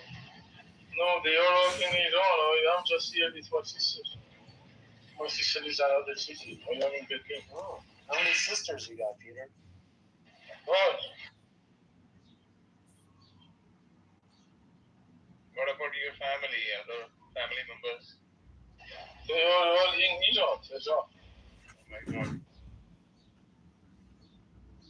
Peter's been pulling a lot of ass in Germany. Yeah, but I heard that's not hard. A bunch of Americans I know went over there, and they won't come back, and now I'm laughing at them. So, yeah, I heard Germany is pretty easy. Yeah, Peter likes that Aryan snatch. It is not a priority. It's just a history. It's part of history. I think that the whole humans on this planet are sharing the same identifications. And lots of hair, huh, Peter? Jacob! That's my thing. Yeah, there is a history of that kind of spread. how's it going? Has attraction. It's going good. What are you doing? Last history. I'm hoping that you're doing good. Oh, well, Rabbono Shalom. You know what's interesting is when you meet God, guess what you discover? What? That God is so nice. So nice indeed. What a God cares about you the most. You first, you know? It's just so pleasant interacting with the God, the Supreme Lord and King. It's just so surprising because like you think you're worried, you know, but when he tells you what the judgment is,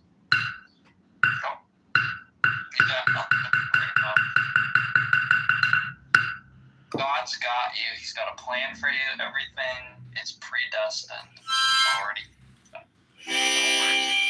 I want to dedicate this song to my friend Jacob here, who clearly doesn't know how to groom his beard, and he's a stinky human being who needs to go to the gym and break a sweat today and listen to a good audiobook.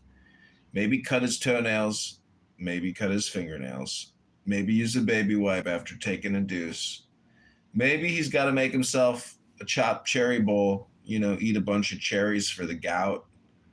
Maybe he's got to cut up a watermelon and a pineapple and maybe drink it with, a little something special.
Jacob.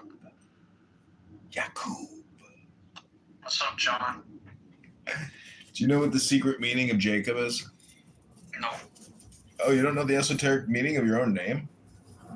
No. Damn, bro. Are you gonna quit being mayor? Okay, Jacob, are you ready to receive your free gift for being on the show? No, I don't want to receive anything. Thanks. Well, repeat after me. All your dreams are coming true. Are coming true.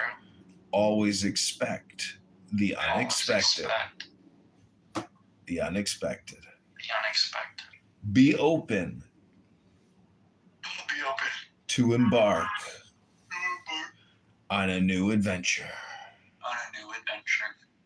Upheaval. Disaster. Foundational. Creativity. Opportunity. Renewal. Hope. Faith. Innocence. New beginnings. Wonder. Curiosity. A new path of life. What small step can you take to begin a new journey? Am I a Muslim now? What do you expect in life? How can you I just made the Shahada. How can you let go of expectations? What blood expectation you talk about? Allah. Me not live in farm America for 10 years. Me not got no blood clot opportunity in this country. Huh? Somebody idiot racist. Assalamu alaikum. Me I'd rather stay in Jamaica. Bono Shalom. Ah! Just ran over my foot with my chair. What opportunity you talk about?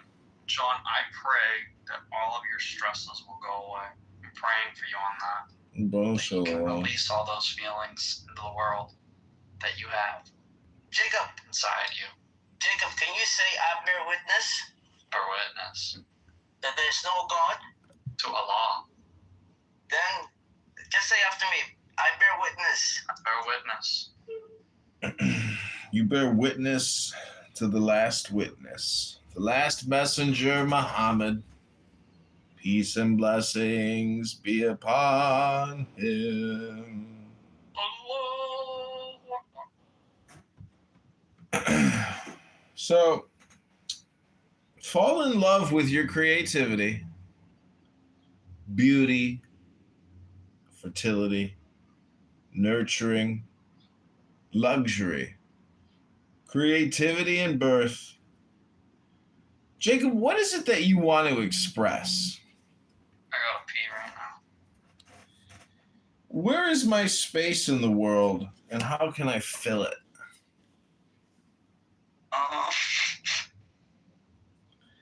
You just gotta do it, bro. Own your space in the world with confidence, authority, leadership, fatherhood, pioneer, of lands, the Emperor.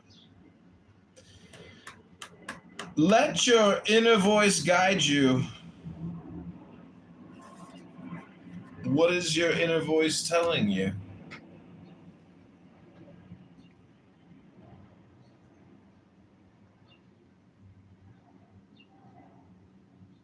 Hello?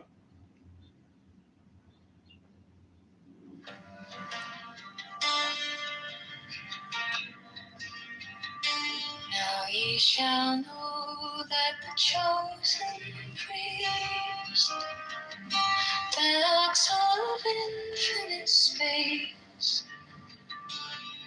is the prince, priest, the beast, and in his woman called the Behave yourself. Johnny boy. What's up, Johnny boy? I was having a lengthy conversation with Bibi the other night, and she kept... Listen, you doofus. I was drunk and you kept interrupting me. I was having such a nice soliloquize and monologue, and you kept disrupting my fucking soliloquize. I was so hurt. But mostly I was very annoyed with you. I thought you don't catch shots shot. He was like he was in full on autistic mode. He was like saying the same thing like over and over again for like 30 minutes. And I was just like having is all power given. They shall gather my children into their fold. They shall bring the glory of the stars into the hearts of man.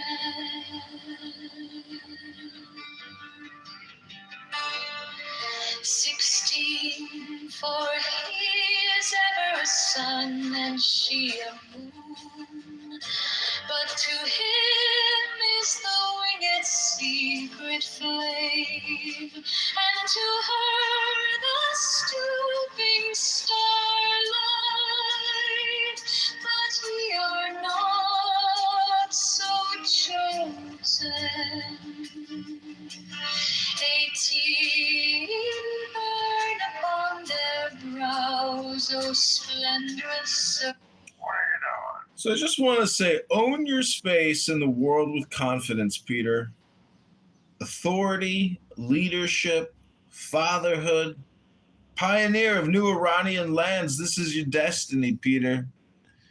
And you just have to remember, where is my space in the world, and how can I fill it in Iran?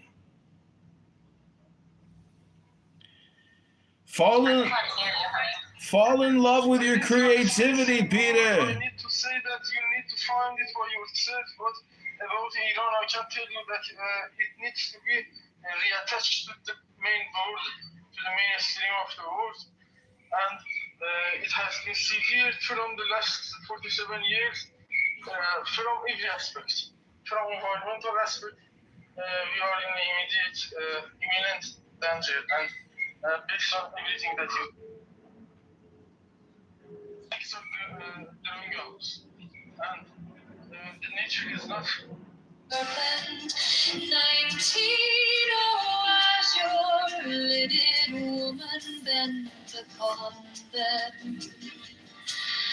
20, the key of the rituals is in the secret word which I have given unto him.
As full of infinite space is the prince priest the beast.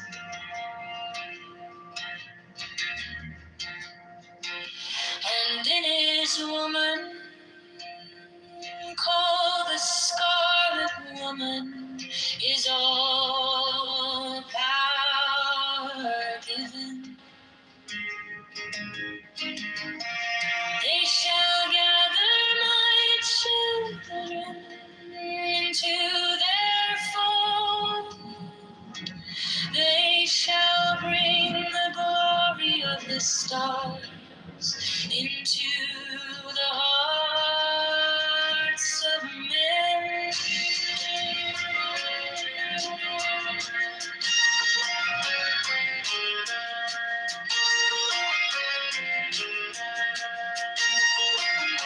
16. For he is ever a sun, and she a moon.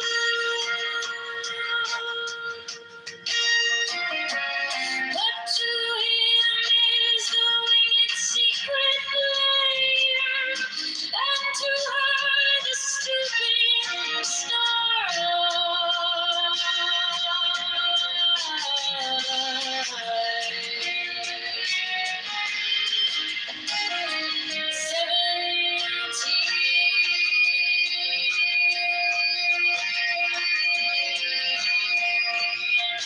but ye are not so chosen.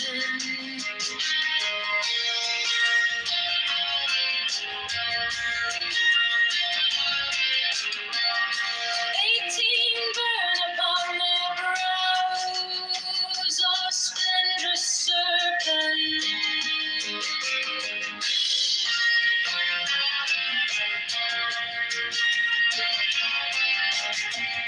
19 azure lidded woman, and upon them 20. The key of the rituals is in the secret word which I have given unto him.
These are fools that men adore, both their gods and their men of fools. 12 come forth, O children, under the stars, and take your fill of love. 13, I am above you, and in you my ecstasy is in yours. My joy is to see your joy. 14, above the genders, yours the naked splendor of the wind. She bends in ecstasy to kiss the secret orders of the deep. The winged glow, the starry blue are mine. When Kafna comes soon.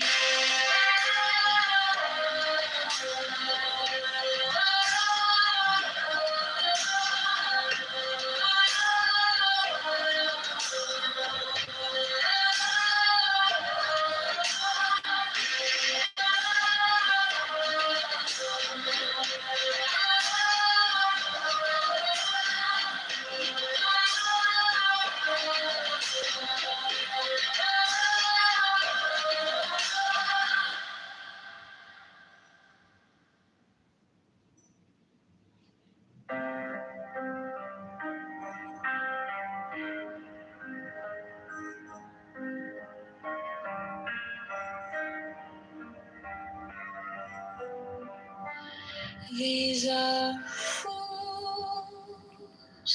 that men adore, both their gods and their men of fools. 12 come forth, O children, under the stars, and take your fill of love. 13, I am above you, and in you my ecstasy is in yours. My joy is to see your joy.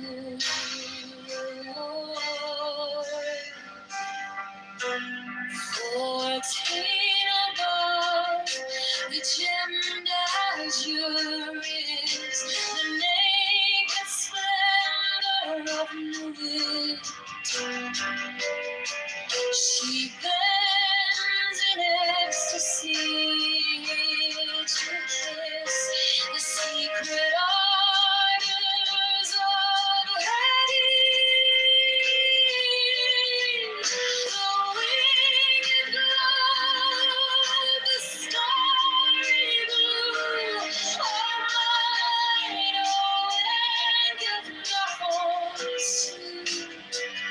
My joy is to see your joy.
Fourteen above, the gemmed azure is the naked splendor of New York.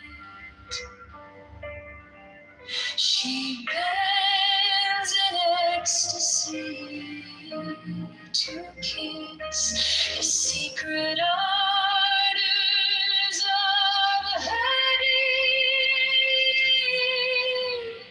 The winged globe, the starry blue, are mine, oh, and doth not soon. My joy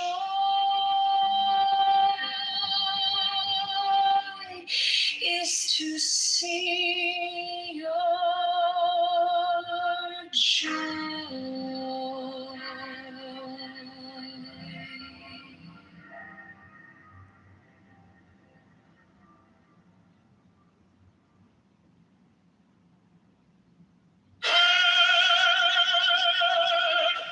The manifestation of new Eve, the unfurling of the company of heaven. Every man and every woman is a star. For every number is infinite, there is no difference.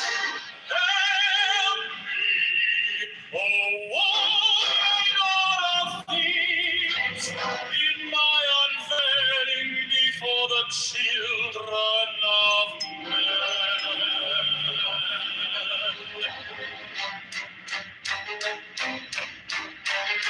6 feet out deep, my spirit center, my heart and my tongue. 7, behold, it is revealed by Iris, the minister of poor apartment. 8, the calves is in the cool, not the cool in the calves. 9, worship then the calves, and behold, my light shed over you.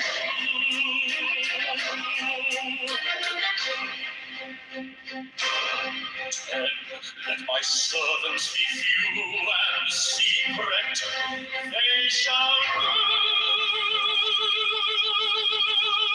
the many and the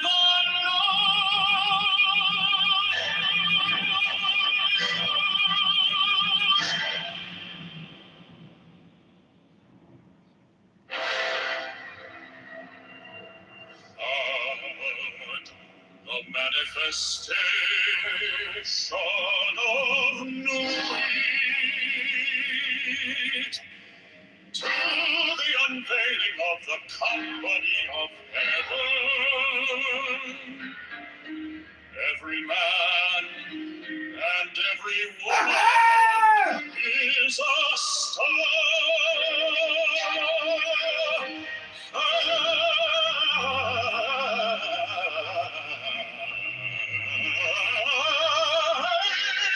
Every number is infinite. There is no difference. Got a bull. 5, help me, O warrior lord of deeds, in my unveiling before the children of men.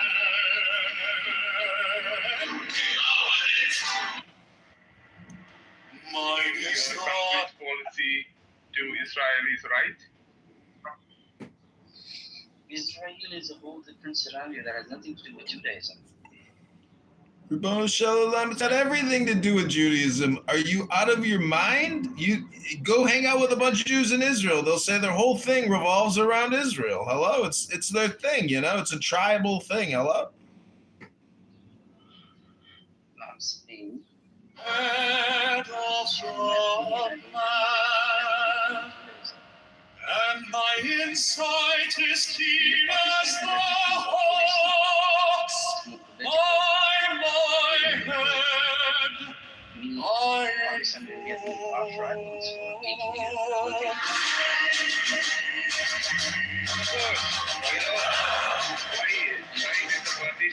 I am the only begotten child of my father and mother. My father is dead. My mother bore me with labor and pain and fear. By my body I invoke thee. Around me shine the diamonds of radiance white and pure. By their brightness I invoke thee. God is the red, like the rivers, the sun given on the sacred tree of the Lord. By the Lamb and I invoke thee. God is the garment of white, sown with gold, the passion of my life.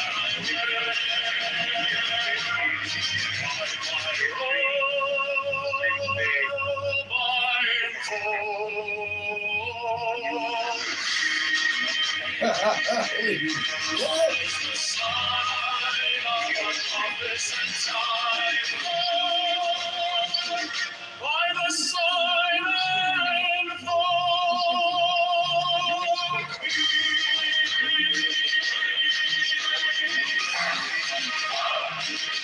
is the turban of white and gold, and mine the blue figure of the intimated.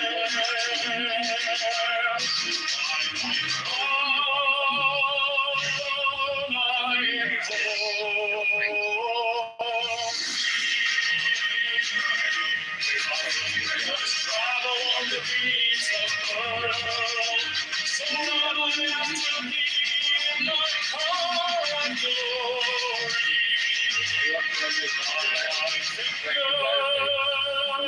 Fingers I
Mine is the head of the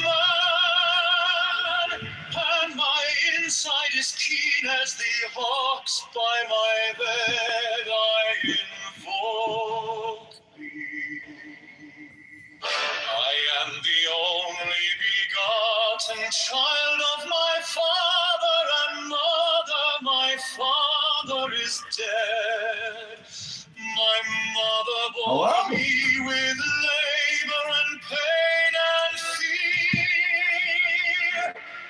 By my body I invoke thee.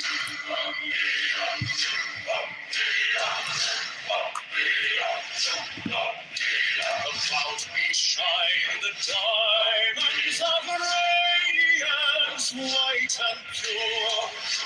By their brightness I invoke thee. Mine is the red triangle, reverse the sign, given of none. Save it thee, of thee, O Lord. By the Lamed I invoke thee. Mine is the garment of white, so with all the flashing of day that I wear by my robe I invoke thee. Mine is the sign of a prophet and Typhoon. By the sign I invoke thee. Mine is the turban of white and gold, and mine the blue figure of the intermediate. By my crown I invoke thee. My fingers travel on the beat of earth, so run I after thee in thy crown of glory. By my fingers I invoke thee. Under the wand of double power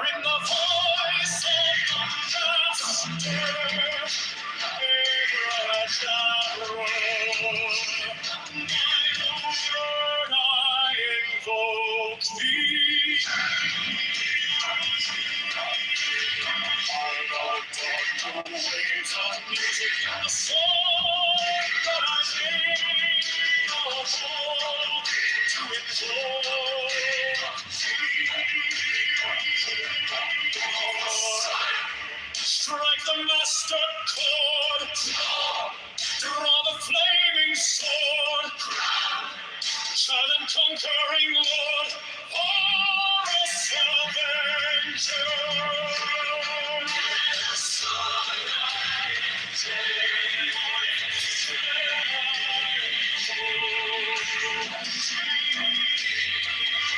my hand is thy sword of revenge, and strike thy teeth. By the sword and trophy, the voice of the five, the voice of the six, 11 are the voices.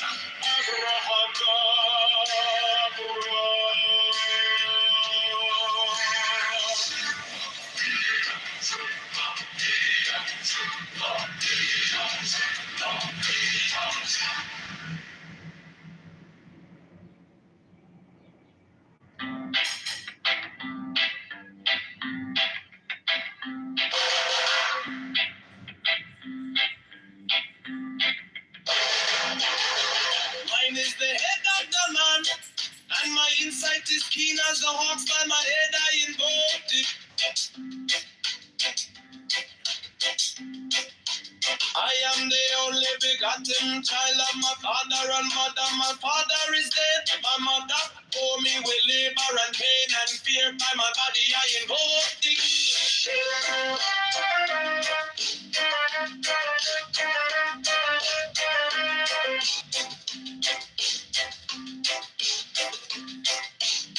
Upon me shine the diamonds are radiance, white and pure. By their brightness I invoke it. Mine is the red triangle reverse, the sign given of none. Save it be of thee, O Lord. By the Lamb and I invoke thee.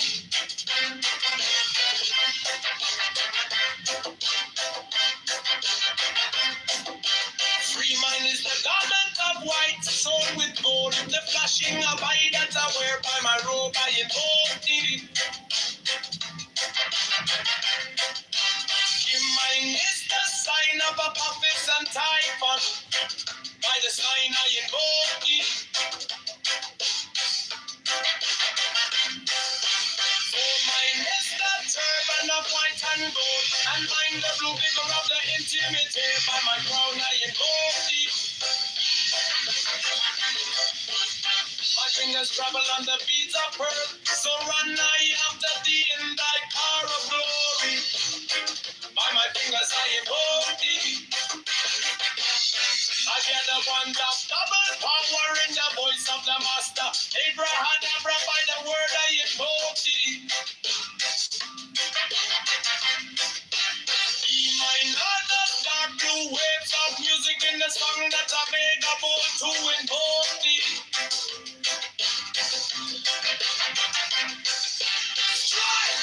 Strike the master chord.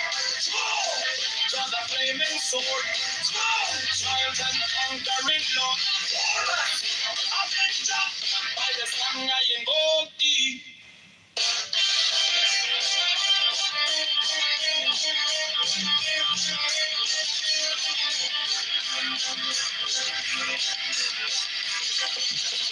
In my hand is my sword of revenge. Let it strike at my vision. By the sword I invoke thee. The voice of the fight, the voice of the six, the voices. Abraham.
mother bore me with labor and pain and fear. By my body I invoke thee.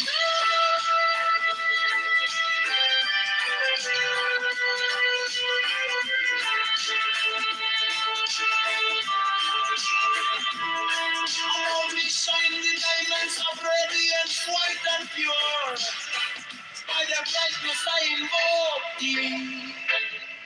Mine is the red triangle reverse, the sign given of none. Save it be, oh be, oh Lord. By the Lamb and I invoke thee.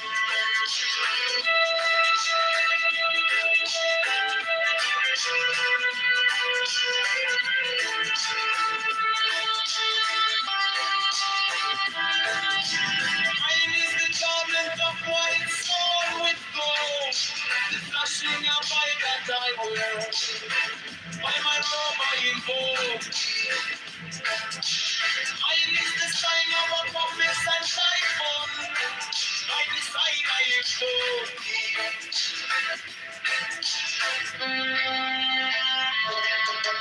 Mine is the garment of white and gold, and mine the blue vigor at the intimate there. By my crown I invoke thee.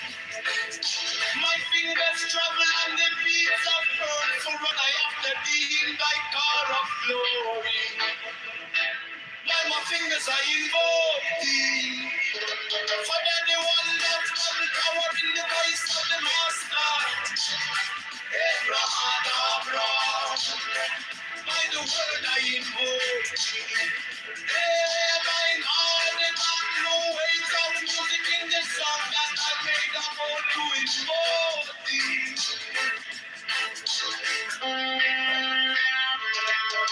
Strike the master gold, drop the flame in his soul, crown, Johnny Lamb conquering Lord, all hope, avec God, by the sword I invoke. In my hand is the sword of revenge, let it strike, and I believe, by the sword I invoke. The voice of the body, the voice of the six, 11 of the voices.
Mine is the head of the man, and my insight is keen as the ox. By my head I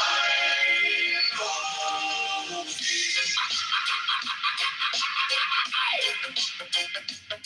I am the only begotten child of my father and mother. My father is dead. My mother bore me with labor and pain and fear by my body. I know thee. About me shine the diamonds of radiance, white and pure by their brightness. I know thee. Mine is the red triangle reverse with the sign given of none, save it be of thee. Oh Lord, by the layman. I know thee. Mine is the garment of white, so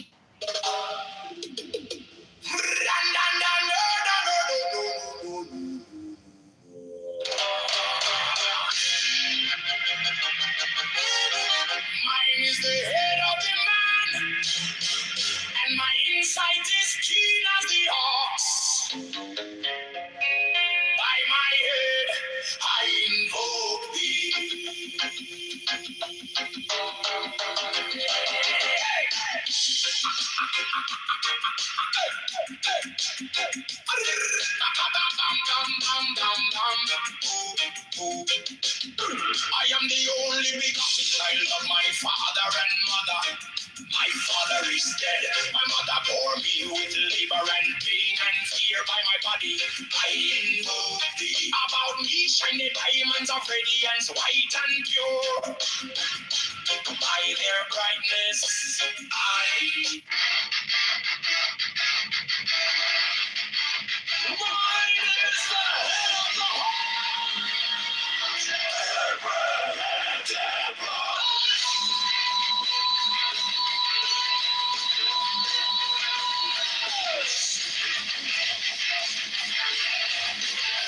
six and the rose and cross of life and love. Giving the silence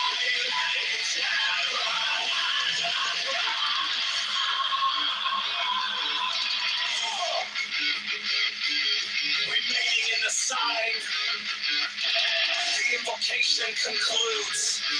Therefore I say unto thee, come thou forth and dwell in me, so that every spirit, whether of the firmament, or of the ether, or of the earth, or under the earth, or dry land, or in the air, or flowing air, or of rushing fire,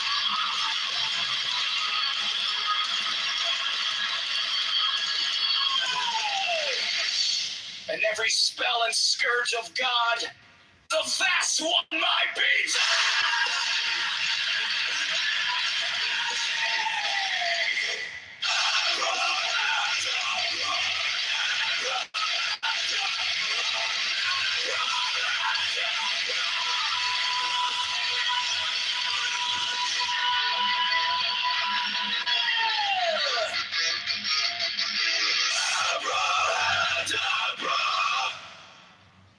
Mine is the head of the hawk, Abraham.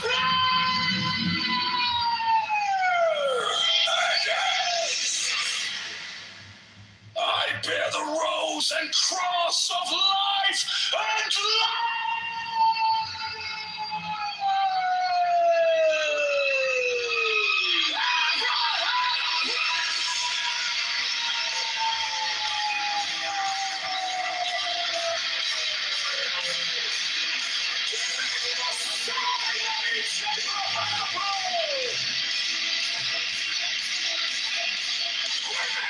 in the side, the invocation concludes.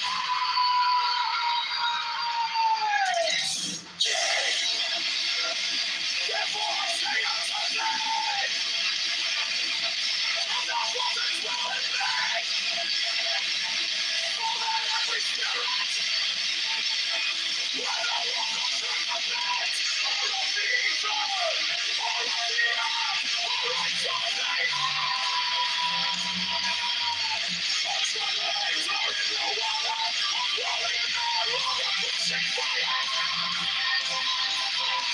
and every spell and scourge of God, the false one might be.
I bear the rose and cross of life and light, giving the sign at each abracadabra.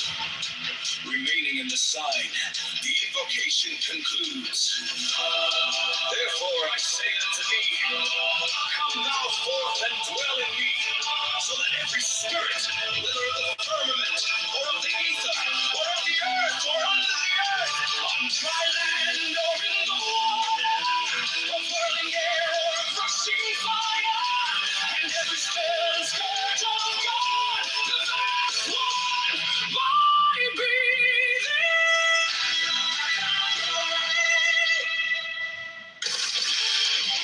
mine is the head of the hawk, abracadabra, and ends. 6. I bear the rose and cross of life and light. Hearing the sign, teach an abracadabra. Remaining in the sign, the invocation concludes. Therefore I say unto thee, come thou forth and dwell in me, so that every spirit, whether of the firmament, or of the ether, or of the earth, or under the earth, on dry land, or in the water, or whirling air, or of rushing fire, and every spell and scourge of God, the vast one, might be thee. Abracadabra.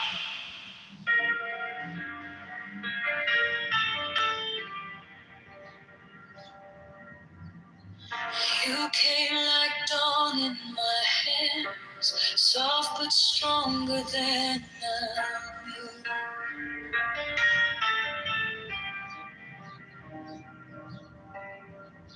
My fear turned gold in your eyes, and my old night broke in two.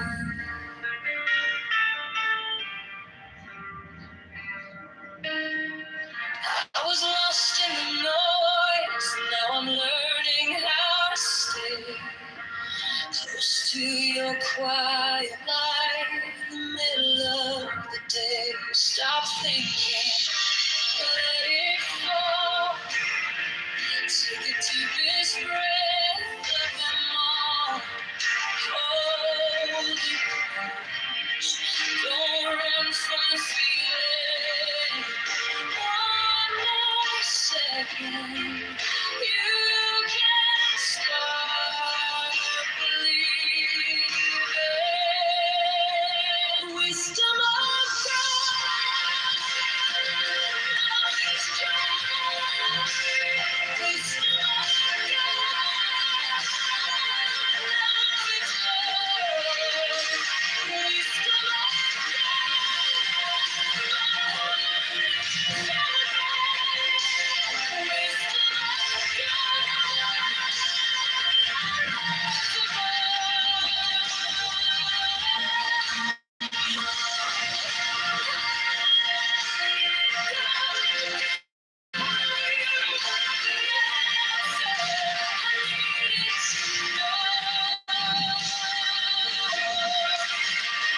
Your touch is a steady rain on the dust of who I am.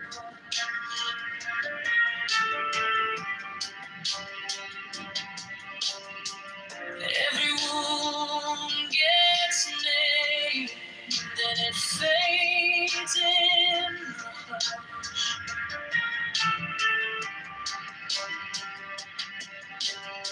I don't need 1,000 signs when your name is in my chest. One deep breath, one brave step, and the rest can be blessed. Stop thinking, let it fall. Take the deepest breath of them all. Hold it close. Don't run from the feeling. One more second. You can start believing. Wisdom of God. Knowledge God. Wisdom of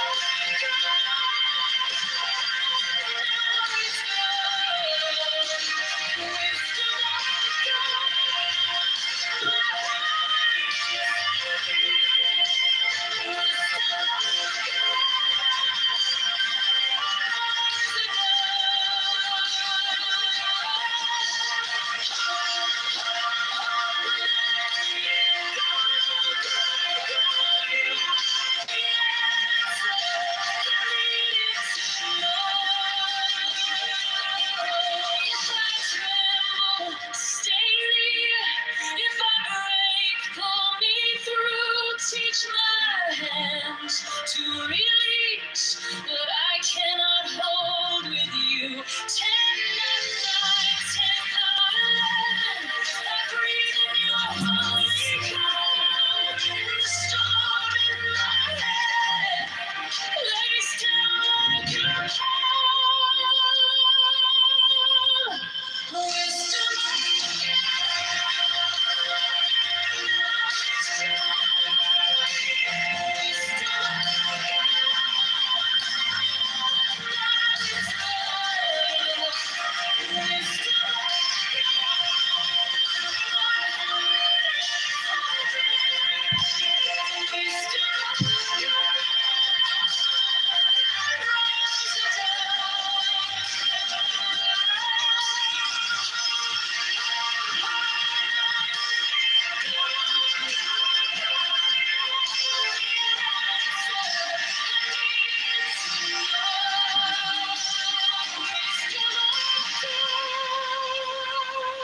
now it's home.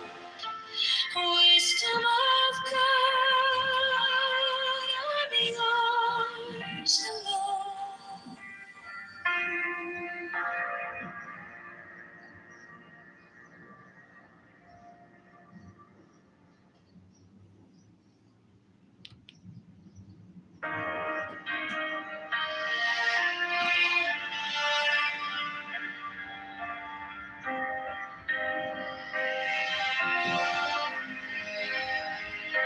You came like dawn in my hands, soft but stronger than I knew. The fear turned gold in your eyes, and my old night broke in two.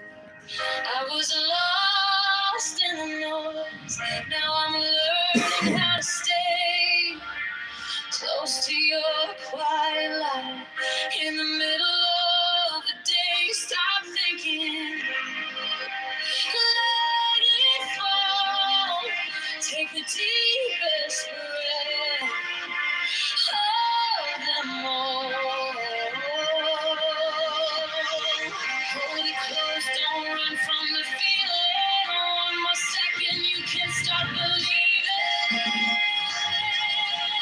Wisdom of God, now it's joy. Wisdom of God, now it's love. Wisdom of God, my heart is open. Wisdom of God, I rise above. Hold, let it go, go, go. You are the answer. I needed to know your touch.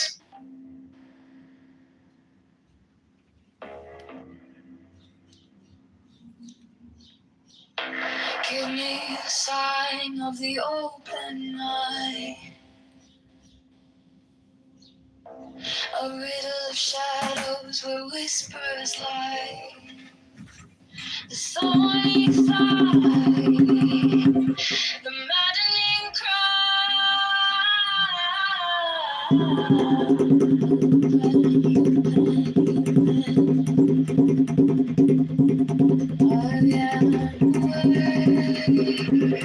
Whisper and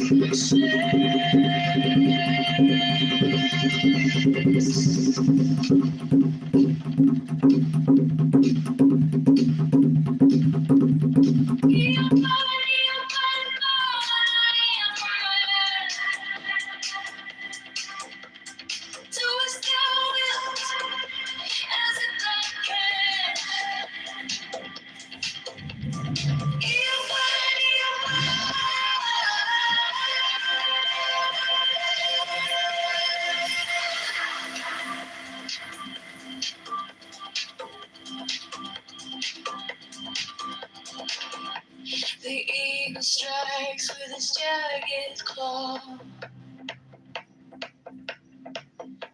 The beasts emerge as the gods withdraw. A storm of silence, a broken love.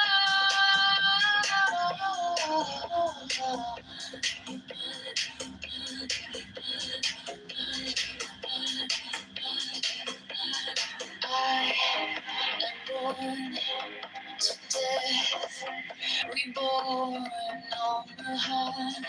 I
under neon skies where the starlight hums,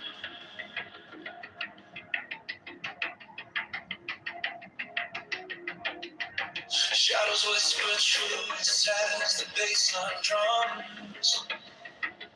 Thou willest fire, unchained,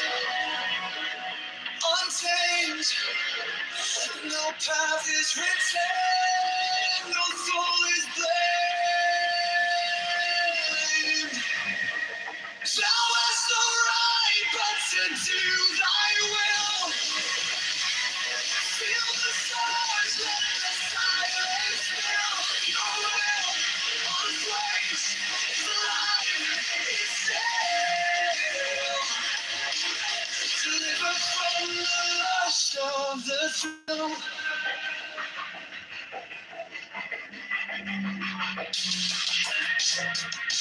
Echo shattered glass where the circuit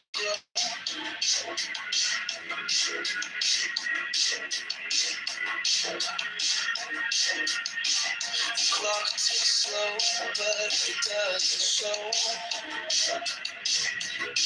No purpose, no tether, just a beat in sync. Every way perfect, on the edge, on the brink. No chains, no bars, just a void to fill. Every pause, every spark is a perfect will. Thou hast no right but to do thy will. Feel the stars, let the silence fill your will. On his way, it's alive, it's still. Deliver from the lust of the thrill. In the endless dark where the echoes play, no other shall say nay, no other shall stay. Through the light, through the smoke, let it all decay. The will remains forever unafraid.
whispers everywhere.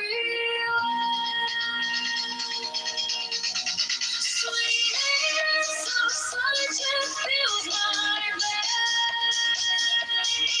Soulful rivers wash my chains. No need for gold, no need for fame. This quiet place, it knows my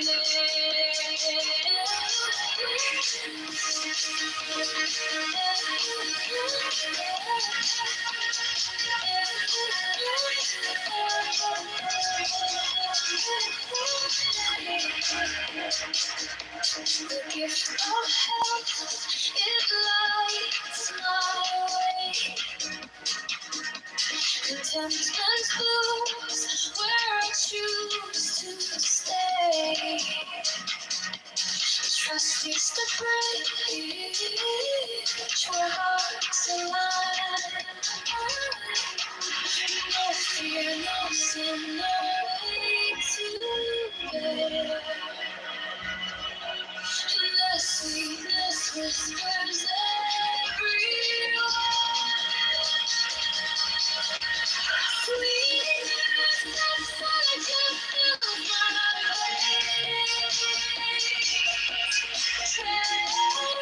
Rivers wash my chains.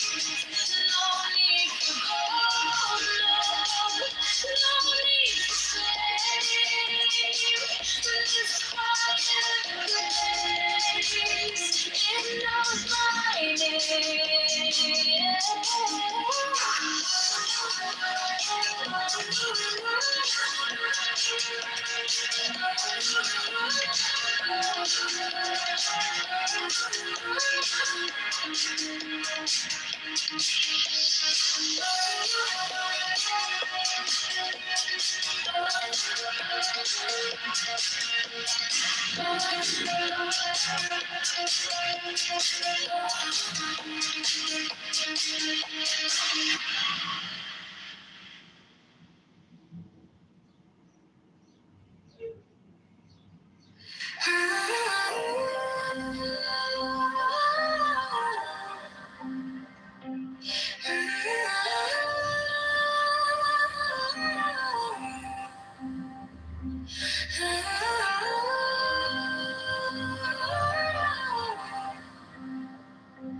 No fire burn like passion wild.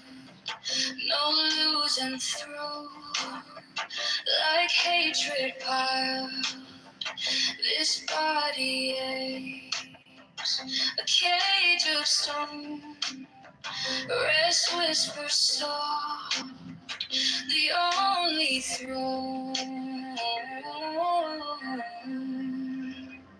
Hunger's the beast, the sharpest sting. Body cries, its constant claim. But to truly see, God waits, it sets us free. Pain walks close, a shadowed friend. Each step we take, it will attend. But joy lies quiet, just out of view. A higher peak, a sky so blue. Feel the weight, feel it break. Every ache, every quake. Hunger's the beast, the sharpest sting. The body cries, it's constant. But I would know the truth.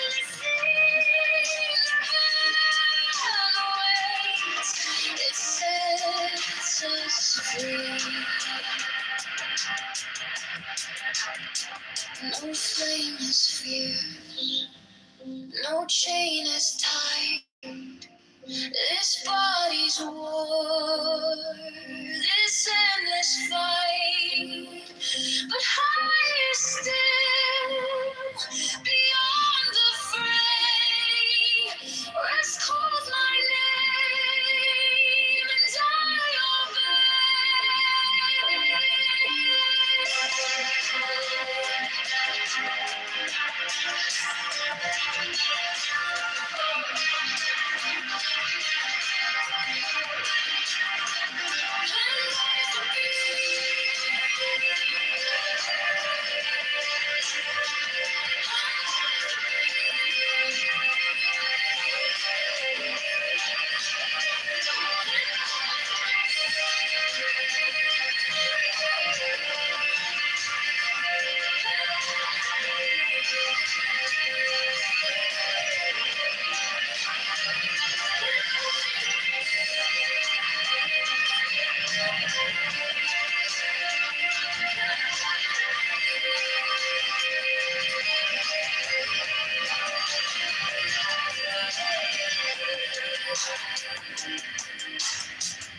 let us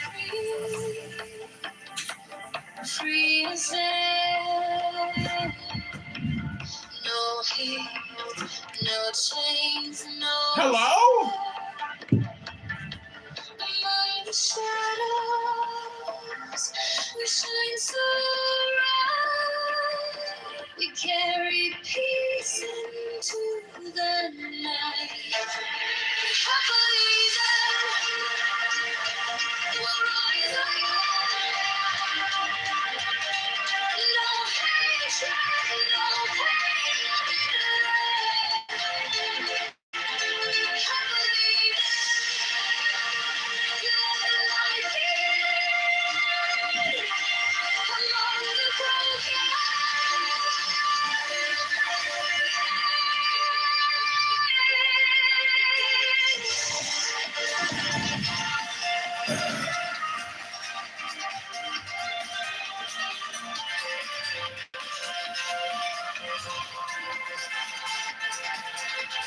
Let us walk, let us free from strife. No woman's clean, no weight on life. Among the weary, we'll stand tall. A gentle voice for one and all.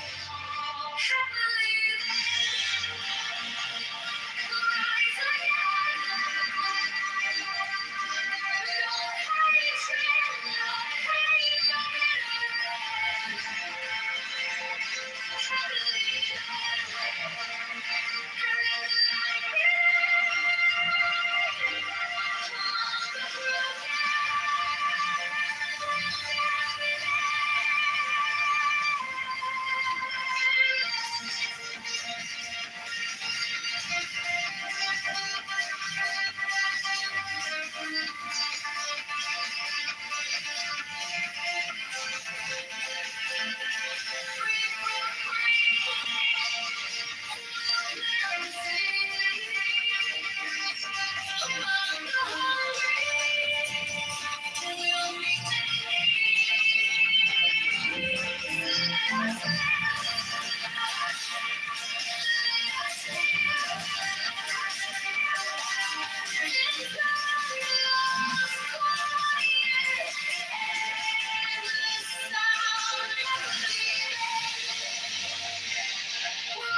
me the sign of the open night. A riddle of shadows where whispers lie. The thorny side, the maddening cry. Open, open. Hello? Hello? The serpent shakes. Open,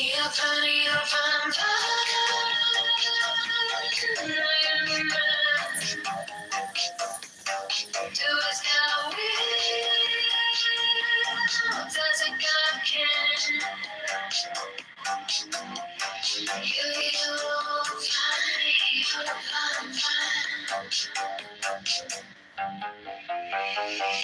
The eagle strikes with its jagged claw.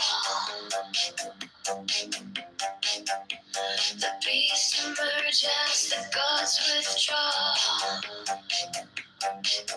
A storm of silence, a broken law. Open, be open. I am born to death, reborn on the horn of the unicorn.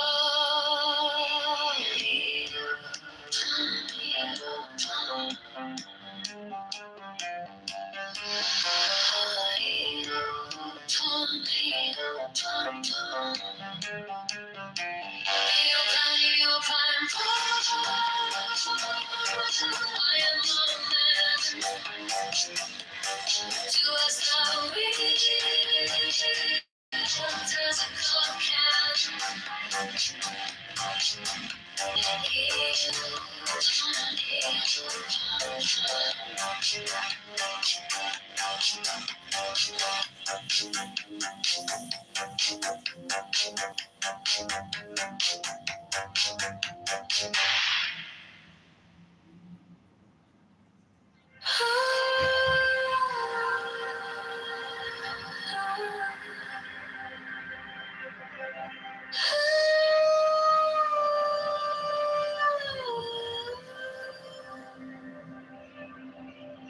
by the mystical union of fairy and fawn, a dance in the shadows from dusk until dawn. Unspoken the whispers that drift through the trees. Unbroken the vow carried soft on the breeze. Oh, fiery Valkyrie, I invoke. Through the flames and the embers, the spell is bespoke. Your arrows and slinging, the spring's tender glow. A force wild and brilliant, a power I know.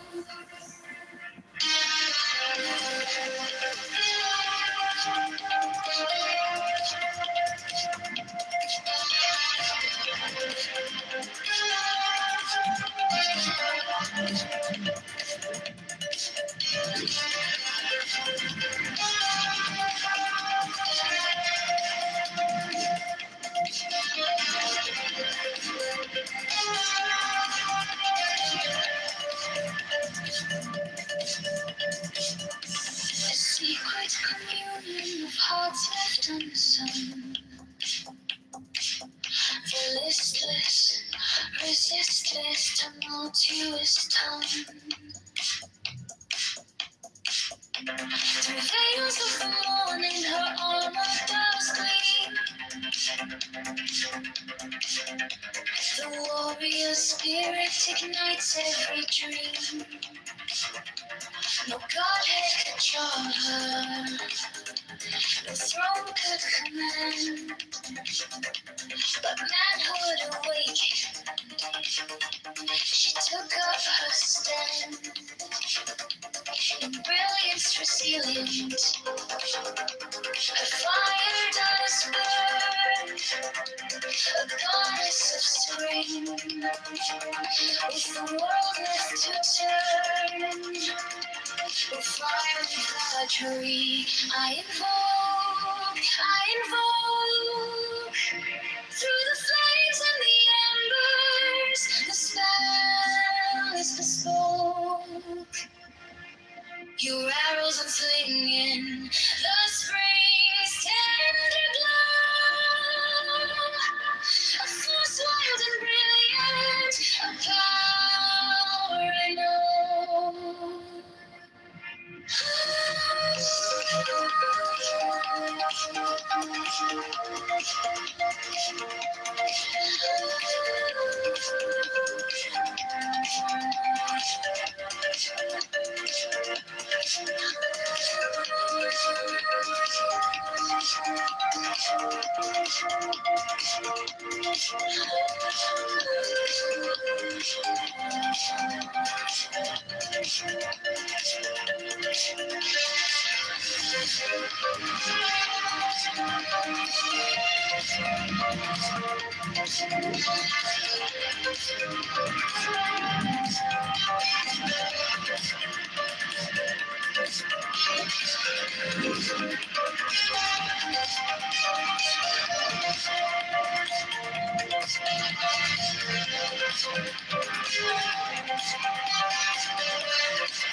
By the mystical union of fairy and fawn, I dance in the shadows from dusk until dawn. Unspoken the whispers that drift through the trees, unbroken the vows carried soft on the breeze. Oh, fiery Valkyrie, I invoke, through the flames and the embers, spells. Your arrows on swinging, the spring's tender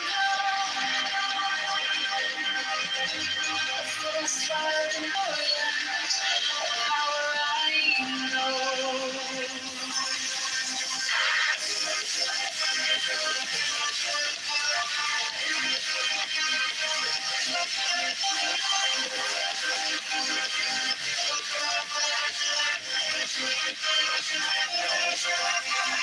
Secret communion of hearts left unsung.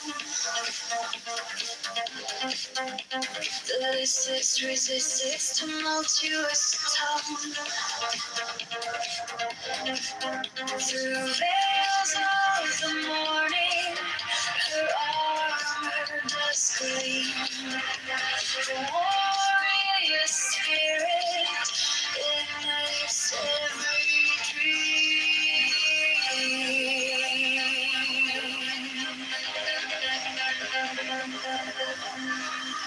No godhead could charm her, no throne could command, but manhood awakened, she took up her stand. Embrace as the end, her fire does burn, a goddess of spring, with the world left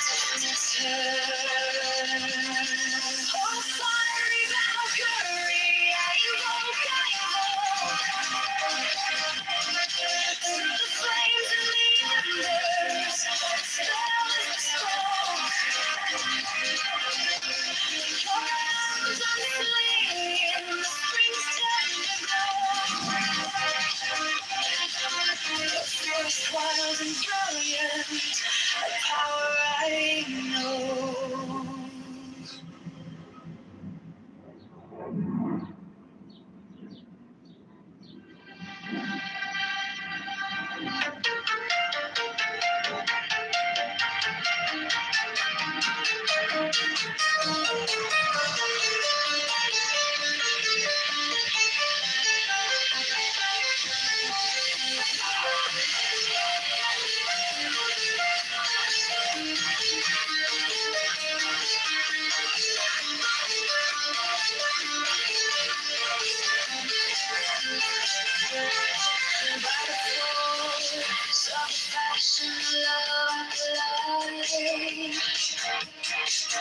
the shroud, through the cloud, where secrets reside.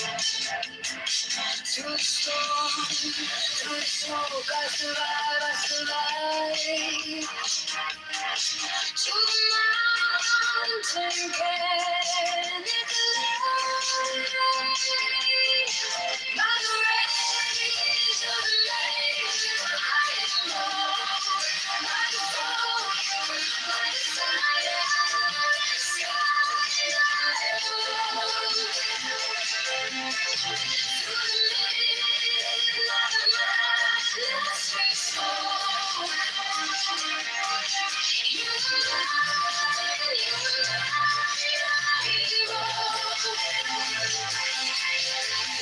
the lone lion sea whispers low to the shore.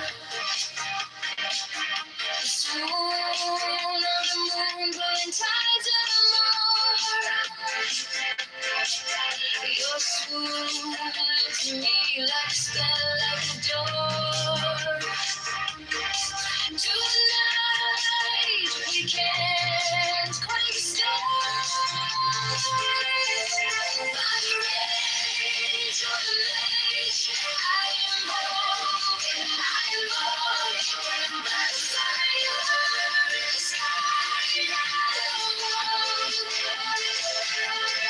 Through the midnight madness we spoke. You were mine, you were mine. Sentinel pine on the cliff clings tight, a silhouette carved in the shadow of night. The stars overhead burn cold and bright, but they can't touch the heat of that flame.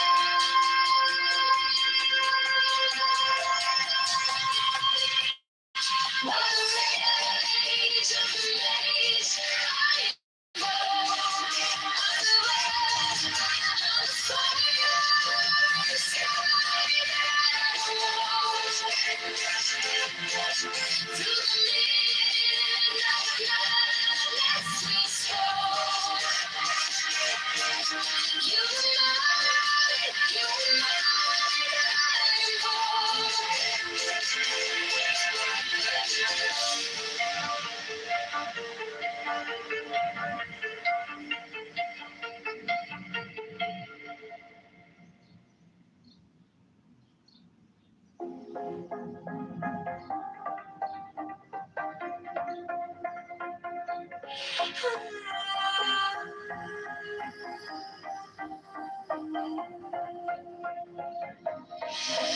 By the force of the fashion of love, I collide. Through the shroud, through the cloud, where secrets reside. Through the storm, through the smoke, I survive, I survive. To the mountain, volcanic light. By the rage of the rage, I am born. By the fire in the sky,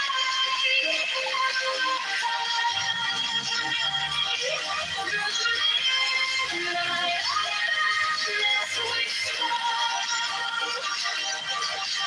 You are mine, you are mine, I am born.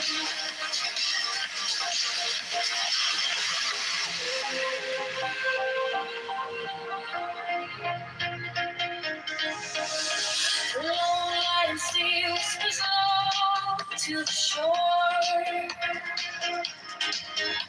The zoom of the moon pulling tides evermore. You're swooning into me like a spell, like a door. Tonight we can't quite restore. By the way, I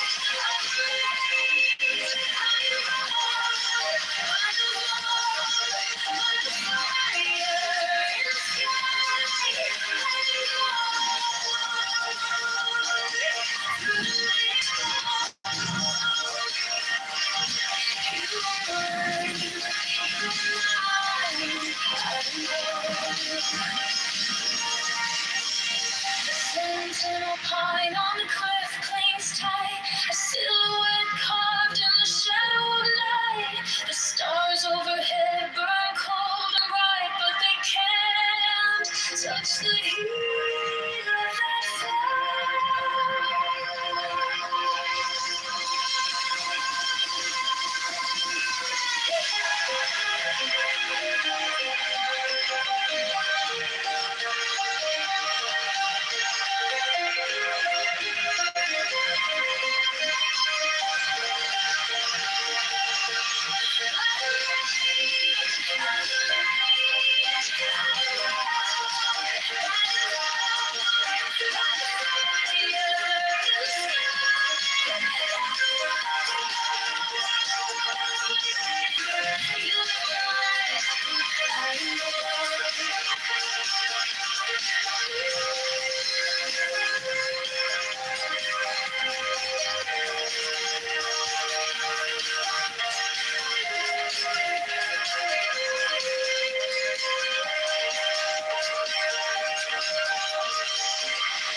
shadows dance, they break the light, echoes hum, the stars ignite. I was yours, you were mine, a spell woven in the sky.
Shadows dance, they break the light. Echoes hum, the stars ignite. I was yours, you were mine. A spell woven in the spine. I lost you.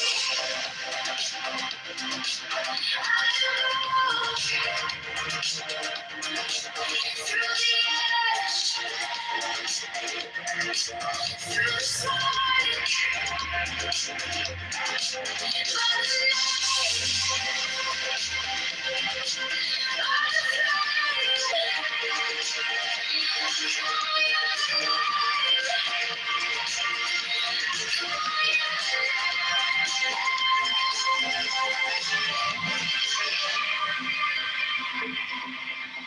crimson skies, the hour,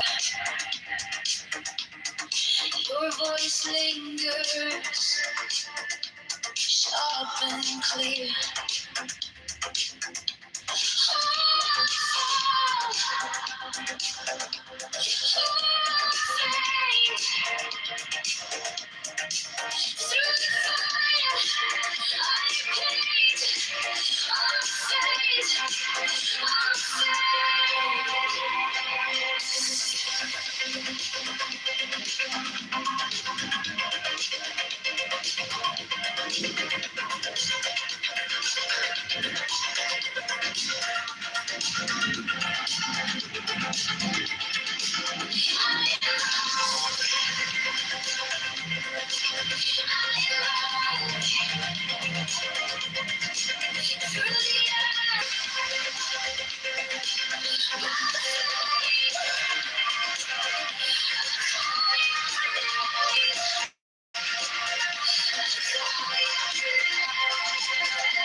Winds will howl,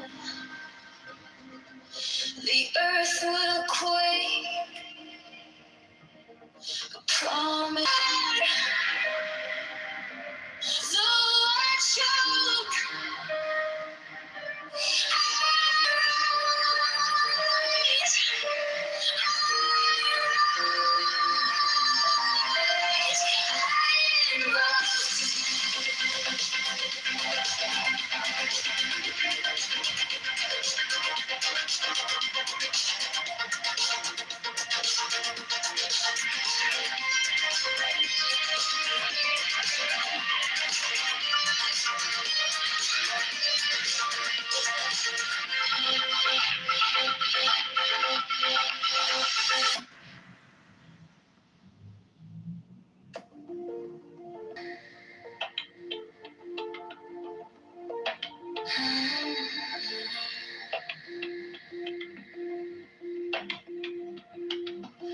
no matter when or where, I'm in this truth.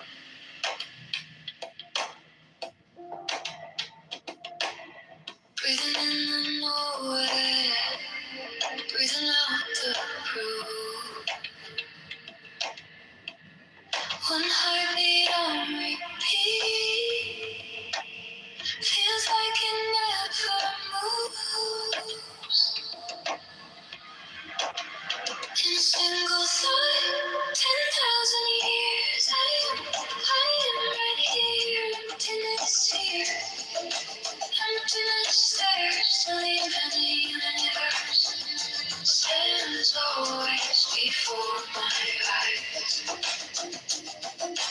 Always before my eyes.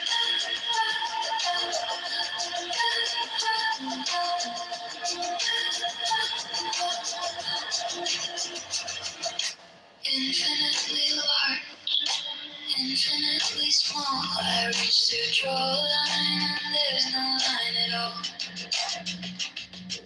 Every time I name it, it slips right through my core.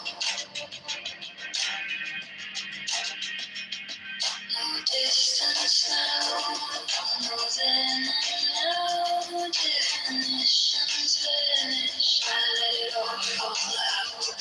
No edge, no start, just this open heart. In a single thought, 10,000 years stands always before my eyes. Always before my eyes.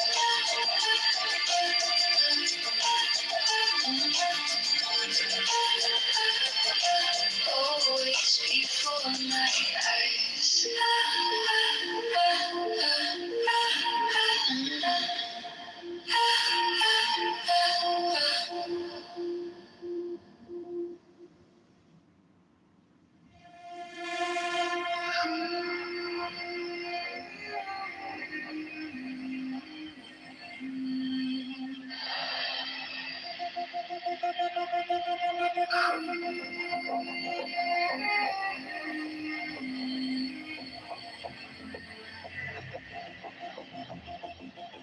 A single thought, 1,000 lives, stretching wide, where time collides, emptiness whispers, a silent sound, no up, no down, no edges found. 10,000 years in a single beat. Infinity stands beneath my feet. No boundaries, no line to trace. The universe stares me in the face.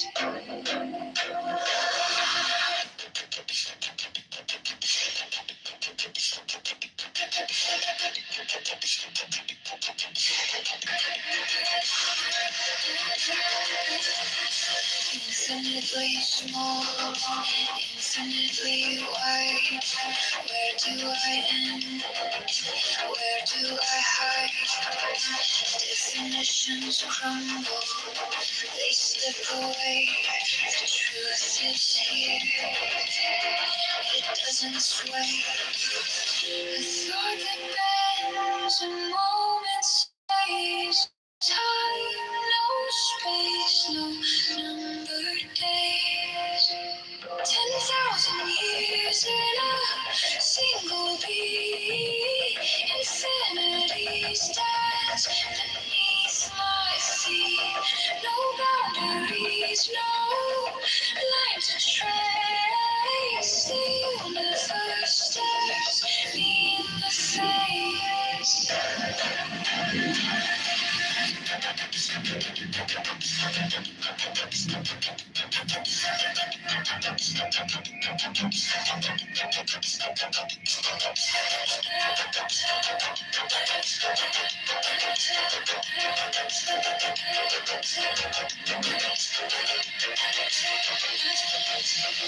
Beyond the stretch, beyond the frame, no more labels, no more names. Here and there, they are the same. The infinite places, endless sea.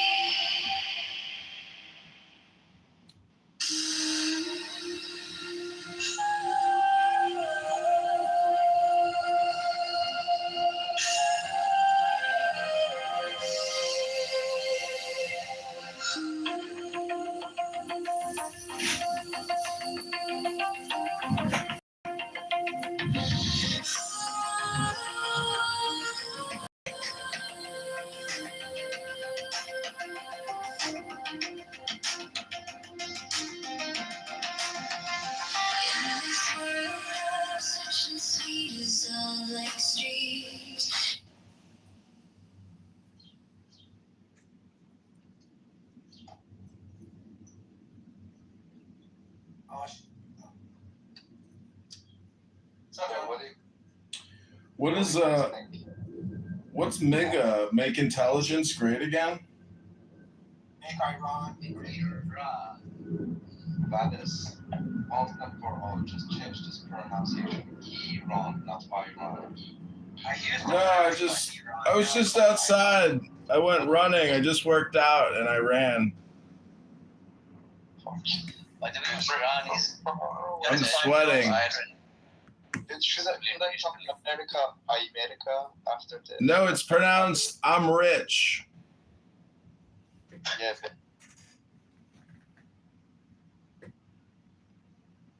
Memory form either. So okay, fair enough. I'm not talking. These are right. I didn't cite that as an example. I didn't cite the thing that you're saying he didn't do as an example. I'm talking about things he did, right? So I'm talking about like executive orders that are like getting at the structure of government. I'm talking about like doing that pump and dump meme coin shit and like not allowing this DOJ to investigate it, like releasing a bunch of top secret information randomly about UFOs and shit. The peace through strength that turned into attack Iran because we feel like it. Like all of that shit is radical departures from not only shit he campaigned on, but also like what the GOP was doing. Now the warmongering stuff, the GOP has always been guilty of that, but like specifically like trying to trade power into the federal government and like being able to just fire and shit, like all that kind of shit, just like naked power grabs. Oh, the radical expansion of ICE. Unprecedented, right? Like all of that shit is like radical. And there's more too. Like a lot of his immigration policies are super fucking radical. Like so he's guilty of radicalism. Like just not across the board with every issue. A lot of stuff he's done is just normal, right? Like that wasn't but that's fine. Well, I'm saying to say he's not radical is a bit awkward. My point was the fact that there's been more ideological capture within the Democratic Party when it comes to their left-wing base, or when it comes to their left flank, as opposed to the right. Meaning that like the Republican Party is not moving far to the right, the Democratic Party is moving far to the left. The evidence that Ben is correct is in the links, right? All over the world, immigration restrictionism is on the rise. The new Japanese prime minister ran on a platform of kicking out all the foreigners. In Germany, Alliance for Deutschland is winning. Please don't interrupt again, Marshall. In the UK, Rupert Lowe and Nigel Farage. Every single place in the world, without exception, every place, voters are rising up against migrants who go on welfare. It is universal. So the Democratic Party's policy of giving welfare and giving trans surgery to illegal immigrants, it's not just an American thing to oppose that.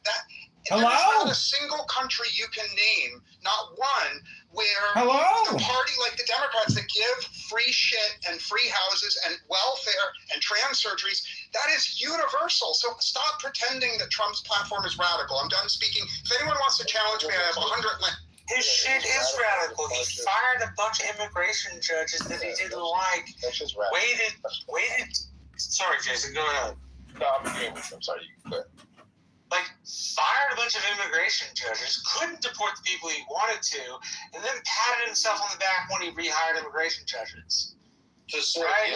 The other thing that's radical is immunity. Obama tripled the amount of immigration judges. The immunity thing was really fucking radical. And then Trump suing himself and settling with himself is one of the most fucking objectively corrupt things I've ever being the fund that hands out the radical, bro. Like a fucking GOP president that like would never have tried to just do that shit blatantly and get away with it, bro.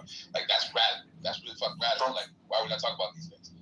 Trump has radically changed the direction of the GOP and conservatism in 2016. Yes, he came down the escalator. radically. Okay, hold on a second, Marsha. So, like, the idea that we Republicans were always against and tight borders, new phenomenon. Republicans generally weren't. So we wanted it, but we wanted it under our conditions. We wanted farm workers. We advocated that. We wanted expansions on those. But Democrats were typically the ones that refused to allow immigrants. They were wholly against that, including St. Bernie Sanders, who really wanted to lock down the borders and make sure you had a homogenous society so he could fund his social programs. So these parties have flipped on that ideological bent. Trump has also put in a more aggressive stance. Like we've never, I want you guys to pay attention to this. We never targeted leaders of other nations, whether it was a coup or something along those lines, directly like this since Obama and Trump, and they have carried that on. You know, Libya is a prime example under Obama, but we never went in and just grabbed a president before. No GOP person or conservative would have endorsed that, regardless of the circumstances of the Venezuelan people. We also wouldn't just target, quote, presidents to be ordered for elimination of a whole nation that we're at conflict with. We generally wouldn't do that. The GOP would be very, very upset of that. The older conservative, some of us like me are saying, this may not be the good idea to go ahead for a leader to talk to that's going to bend the knee, because we may not get what we're really looking for. But you know, there's other options. And so like the idea that there's been a kind of change or even a radical change in some of these aspects, that's not true. That's not true. You can't say that the Republican Party hasn't radically changed. That wasn't my point at all, but that's fine. I'm gonna have some dinner, but that wasn't my point at all. So, like, yes, Trump is an absolute radical figure, and he does radical shit. And I'm not somebody who defends Trump. I voted for him, but I think he's a piece of shit, and I think he's done radical stuff, including that last thing with the creating a slush fund for himself. Like, yeah, it's radical as fuck. Like, Jason, the entire point of this room was to call out the hypocrisy within liberals as well. Like, I thought Biden leaving office and pardoning his entire family for things that they may or may not have committed. I was like, you think when Trump does that on his way out of office, because you know the fuck he's going to do that when he's on his way out of office, you know what Democrats are going to do? They're going to wring their hands and be like, nobody's ever done anything like this before. And the way that Trump's doing, even though he has the precedent for doing it, I'm not saying that it's a good thing. I'm not gonna defend him when he does it. I'm not going to. I was saying that, like, Democrats going around and breaking shit, and then Trump using that to his advantage, and then he moves forward. And again, yes, Trump is a radical figure. I'm not defending Trump, but like, what I hate is this revisionist history. And I'm not saying that you, Brad, or you, Jason, or anybody else on the stage is doing this. I certainly hate it when it comes to particularly Democratic rooms. It pisses me off. Revisionist history to say, oh, well, Democrats have never been radical. Really? The Dreamers Act was not a radical piece of legislation. Oh, wait, it wasn't a piece of legislation, right? Like, what is forgiving student loan? But that's another example of Trump changing a radical decision on that. We conservatives argued against it. And then Trump offered to grant them amnesty and expand it to 1 million. Like, he literally did that on live TV in front of Chucky and Nancy Pelosi. So, I mean, again, another pivot in a situation. And Barack Obama ran in favor of closed borders and marriage being between a man and a woman. Like, that's how far we've come since that. Obama was a radical figure in American politics, or was considered a radical figure. He was the quote-unquote change we need. His policy right now, I would make the argument, is pretty freaking moderate compared to where the Democratic Party is, and even some of the Republican Party for that matter. Again, the expansion of the federal government, and particularly the executive branch, it's crazy. And yeah, totally under Trump, but also during the last administration and the previous and Trump's first term as well. It's crazy how far we've careened out of control. But Trump never ran as a conservative. That's the whole point you're trying to do, is you're trying to put Trump in the conservative bucket. He ran under the Republican ticket, which shocking news. Hold on, I'll let you talk, dude. Like, chill.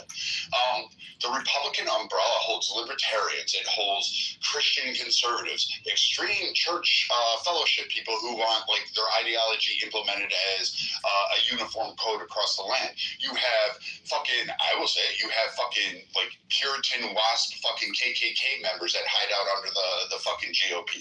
You have fucking conservatives like me. You have, I don't know, the RJC, don't forget me.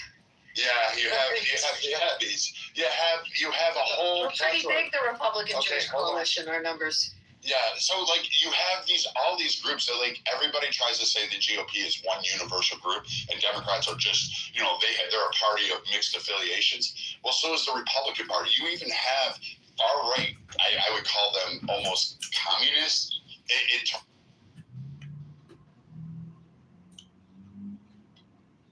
both sides is absurd. Trump never ran as a conservative, never ran as a libertarian. He never ran as a traditional Republican. In fact, he rephrased it as MAGA. He put it right in your face and said, I'm MAGA. That's it. That was all he ran on. And yes, the GOP and a lot of Americans, 75 million plus, said, yep, this is the guy I want, including myself. I voted for him.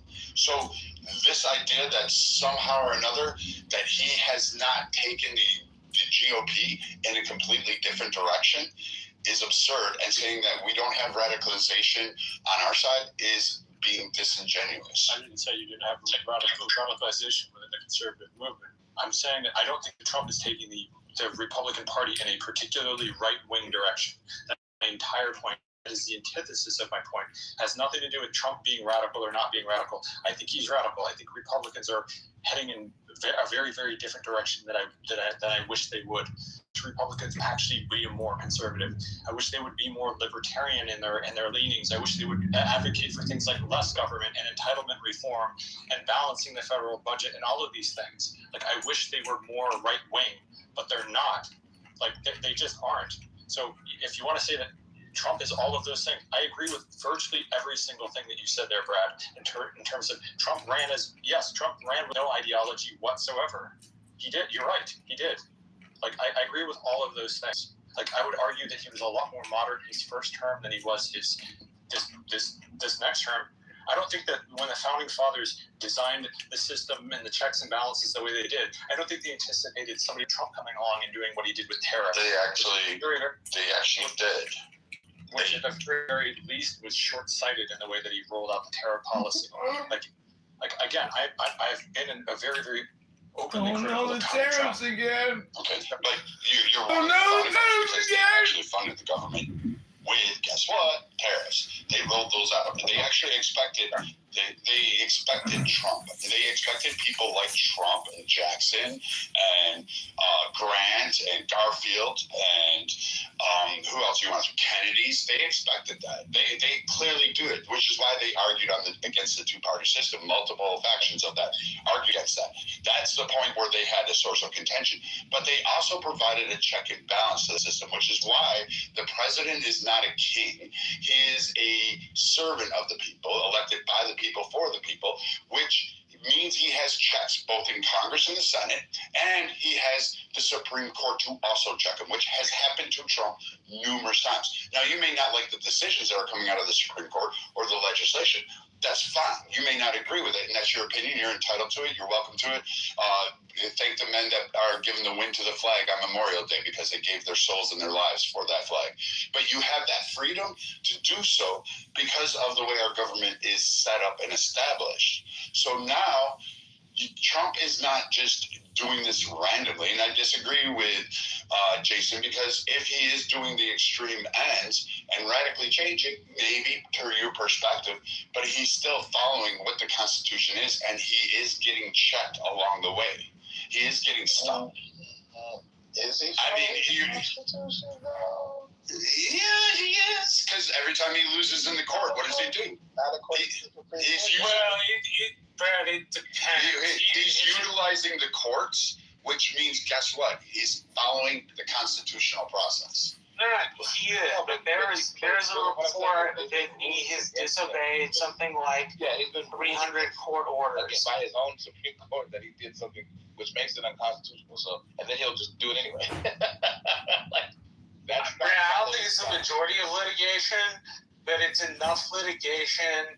The judiciary, from my reading of it, has not really enforced their standards. I don't know if you knew this, but insurrections are unconstitutional. Did you know that? Okay, great. Show me an insurrection that has occurred since the Civil War. Well, Trump apparently sparked an insurrection according to the Supreme Court of Colorado, and that's all I'm pointing out. Is like Trump just Supreme Court of Colorado that got overturned. What they. That's I thought that was overturned. So you know where that came out of? He got found to have done it until the Supreme Court overturned it. But my point is, who found him to do it? A biased court in Colorado? I guess I have to say this explicitly because you guys don't understand the fucking joke. I was being tongue in cheek. I know you were. I was kind of giving it back, but the other.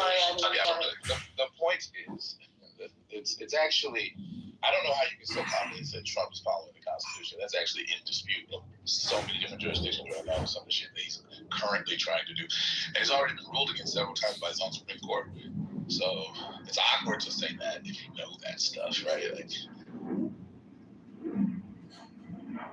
sure, but again, if you're going to say, like, give me the example that you're going to use, because you said numerous times, so give me the example. Like the immigration stuff, like the due process violations, the habeas corpus violations, they ruled against him several times. Several judges told him to, like, stop deporting people without due process. Like, and he just did it anyway. And they said, oh, the planes took off already, sorry. Like shit like that. Like, that's not, is that constitutional? Is that him following the Constitution? I mean, I'll grant you that one carve out there. Yes, the planes were already up in the air. Democrats should have moved faster. I disagree. I disagree though with the process. Wait. I do disagree because they didn't need to have that, like what the Democrats and what people are arguing as due process, because Clinton, when he changed that reform, said, yes, it can be an administrative function and you can actually follow through with it. The government can do that. So we have that legislation on tap exactly for the president. But even administrative proceedings still entail processes, right? So due process will still apply, right? But they weren't found in violation of that administrative. They were not found in violation of that legislative action. That wasn't the argument. I'm talking about the ruling against him that's by the Supreme Court. I think it involved Abrego Garcia and some other people. They basically ruled that, their due process rights were violated. And they had to come up with a minimum. They remanded it back to the lower court to come up with a minimum amount of time that these people have to be notified so that their attorneys can, like, take legal action if they want to before they're deported. That was a ruling. I read this in a room. Like, I can find it if you want me to. I remember it, and I do remember the ruling. Yes, I agree with that, and I give you that. I give you the carve out. But where most people think my point is, like, if he's doing things that the Supreme Court says, you can't do that, that's not constitutional. That's what that means, right? He's doing things that are effectively unconstitutional. Hence, they've been ruled against, right? Correct. He has stretched the. So all I'm saying is he stretched his powers and has gotten tapped back, just like every president. Track record of those things, because that's not the only example I can give you. Where it's like he follows the Constitution. It's like, well, like in the way that a person who gets several speeding tickets follows the traffic laws, like, kind of. Like, he's not always breaking them, but, like, he breaks them a lot though. Like, I wouldn't say if that person didn't follow the laws. And the judiciary hasn't really put its foot down. From my reading, the judiciary has been rather lackadaisical. There are a couple of district court judges that have accused him of not following 6 major incidents where plaintiffs or judges accuse the president or the administration of ignoring or delaying court orders. Comes from A to B C, so take it for what it is.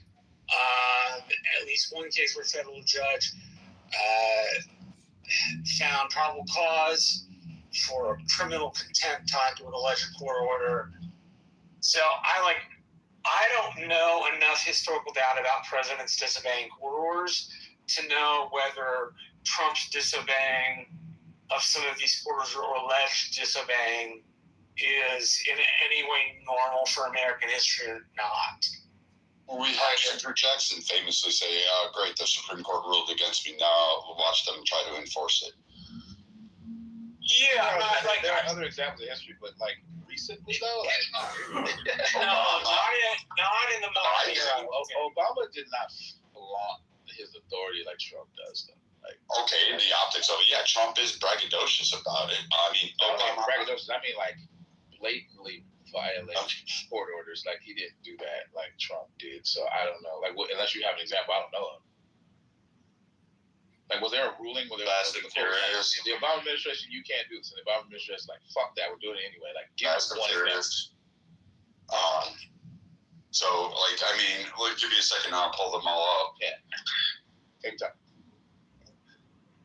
I want to learn.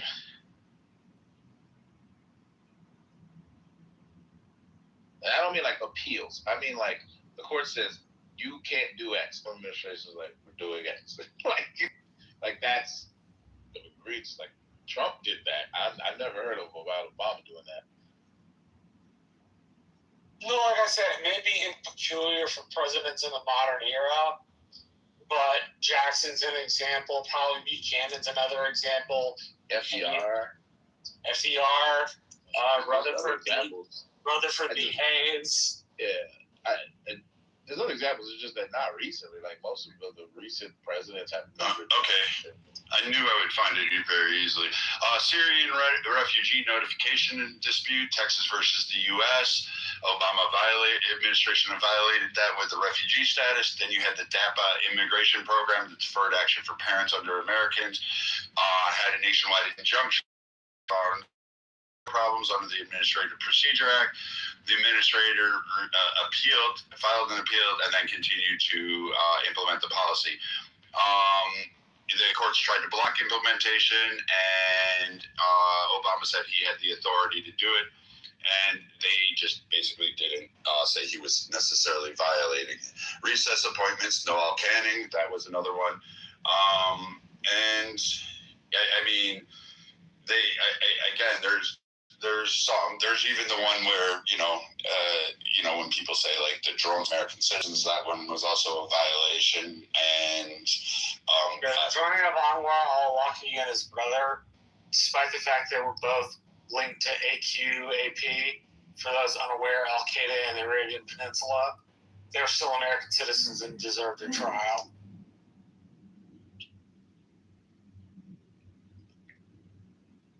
Sorry, were any of the examples that you named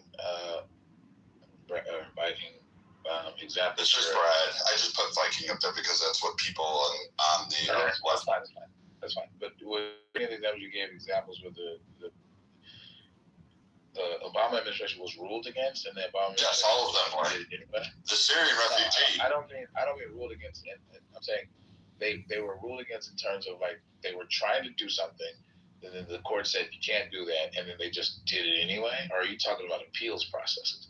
So what happened with the Syrian is they were told to stop. They had an injunction, and then they went ahead and said, we're filing an appeal, and then continued the process anyway, and did not follow the statutes. Even the courts found disturbing. And afterwards, the case was kind of summarily dismissed because it was already done. You couldn't undo that. So that was a problem for Texas, and Texas was really pissed about that. The DAPA, another implication that he went ahead and did that despite having another nationwide injunction at it. And Obama, I'm going to give him this. He was very skilled with the law. I don't know who, like his legal team was top notch, and they were able to play the court systems absolute. But he would go ahead and continue the action and then go ahead and file an appeal and say, well, too late, so sad. So, I mean, I'll give you the win on this, that Obama technically, was able to get away with a lot of stuff, but he did face it. Trump is just not as good as Obama. Like, I mean, that's the way I look at it. Reagan was notorious for it. Clinton was. So is Bush. Hold on. So, I was looking for examples of the Obama administration violating court orders. These don't seem like examples of that.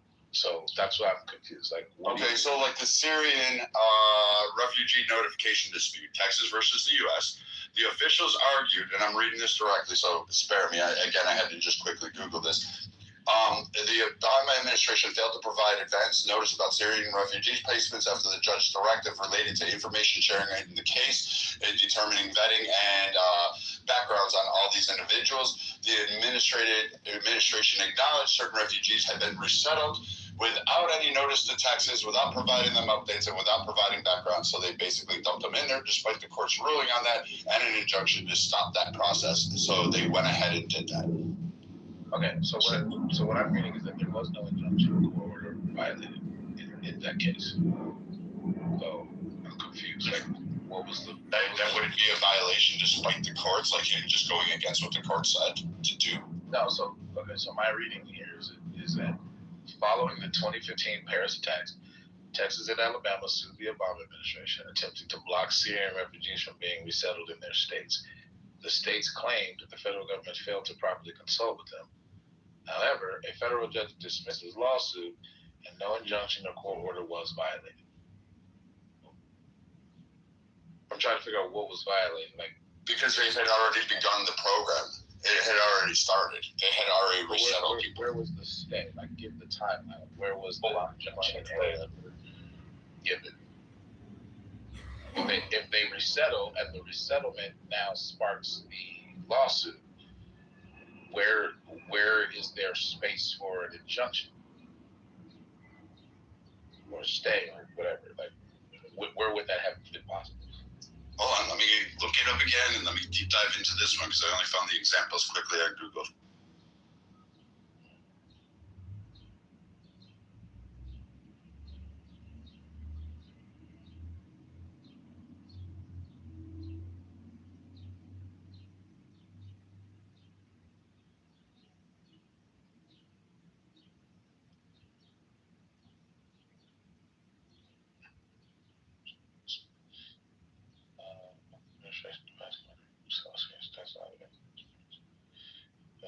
Kit Paxton.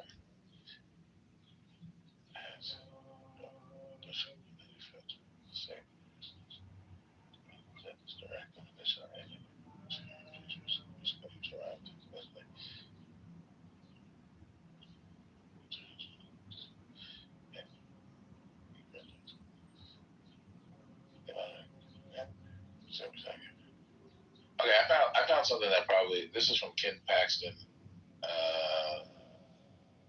when he was governor. Paxton when Paxton was Attorney General, never governor. Oh, he was? Yeah, Attorney General, not governor, my bad. In 2016. So maybe this is what you mean, because he's alleging these things. And he has a timeline here. So this is what his thing says. It says Obama administration. This is the title. Obama. This is written by the way, January 26th of 2016. Obama administration defies court's directive, settles Syrians in Texas without advance notice or information. The Obama administration has admitted in federal district court that it failed to provide the state with advance notice of Syrian refugees being settled in Texas, defying the judge's directive.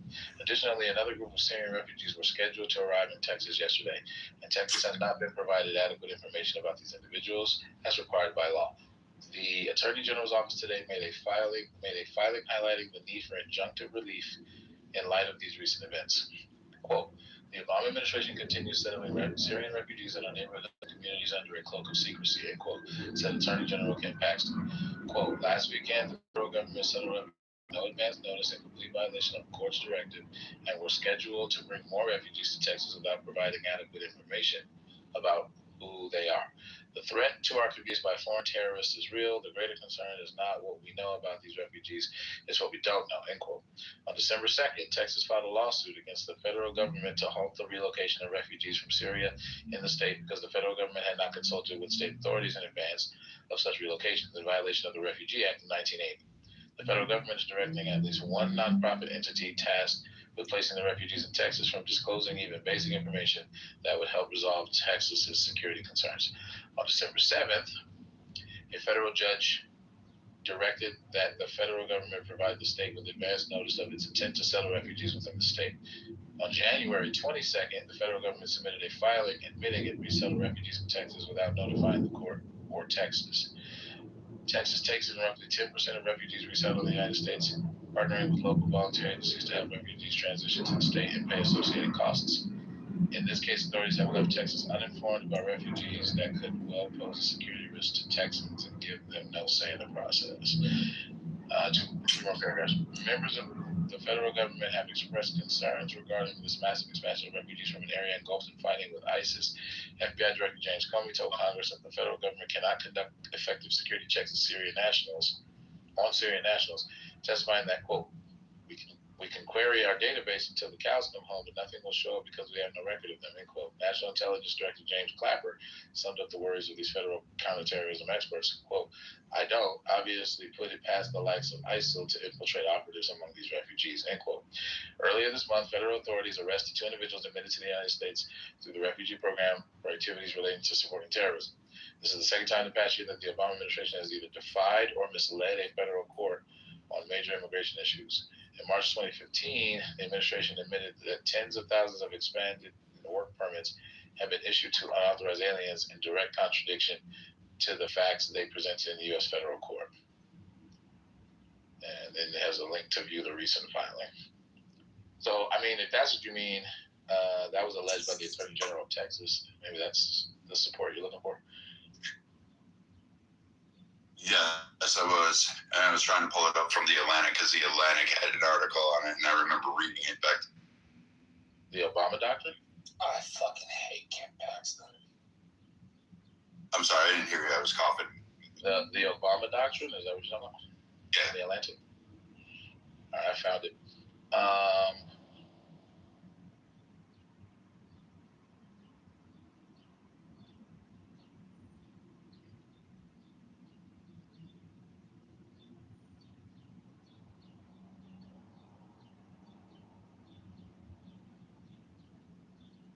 Well, I mean,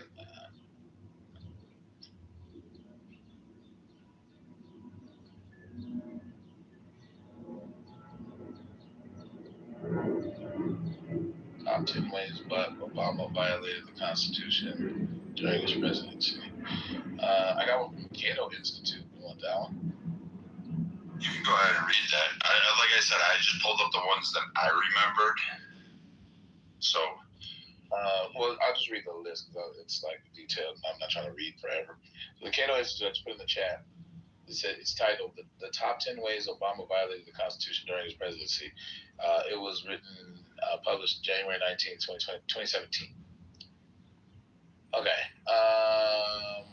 Obama only furthered the imperial presidency. Obama ignored constitutional checks and balances. 1. The Chrysler bailout was 1 on the list. Obamacare implementation was 2 on the list. 3. Political profiling by the IRS. 4. Recess appointments. 5. DACA, DAPA. 6. Assault on free speech and due process on college campuses. 7. Clean Power Plan. 8. The WOTUS rule. Waters of the United States. 9. Net neutrality. I remember debating net neutrality in college, by the way. That's the whole thing. And then number 10, EPA's cap and trade. So these are alleged to be the 10 ways that he violated the Constitution. Wow. None of them include the Syria thing, which is interesting. So, I don't know. This is the Cato Institute, too. Side note, do you do voiceover? No, what do you mean? You read for like different people, like books and stuff like that, or you like do the voice of like movies, certain parts of movies. Yeah, I would if people were willing to pay me. Yeah, I don't really think you can get paid for that.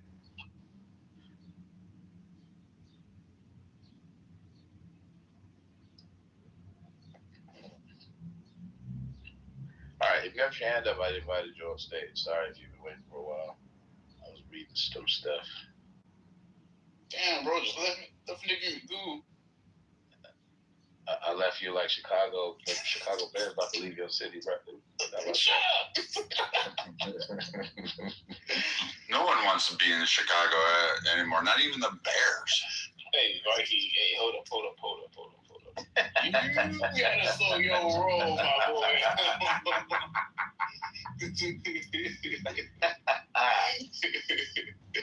Yo. Hey, what's up with you sending me fucking photos and shit? You ain't see that shit, nigga? Yeah. You ain't cooking though. You ain't make that shit, bro. Nigga. Tell my how good it look. You ain't make that. I literally make that shit, nigga. No, you did not. That shit look way too fancy, bro. Your plates look too fancy. Them forks is real now, nigga. Yeah, you had one. Somebody else make that. Stop playing. You ain't sophisticated like that, nigga. That white person make that. I can tell by the fucking top of the glassware. Stop playing. Why you ain't know the nigga, bro?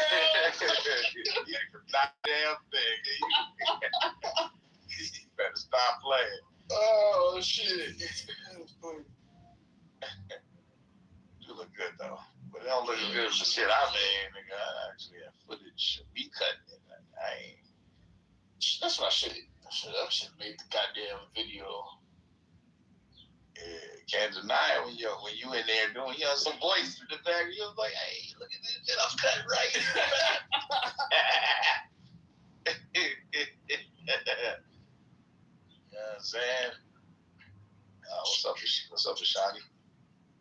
Hey y'all, what are we talking about?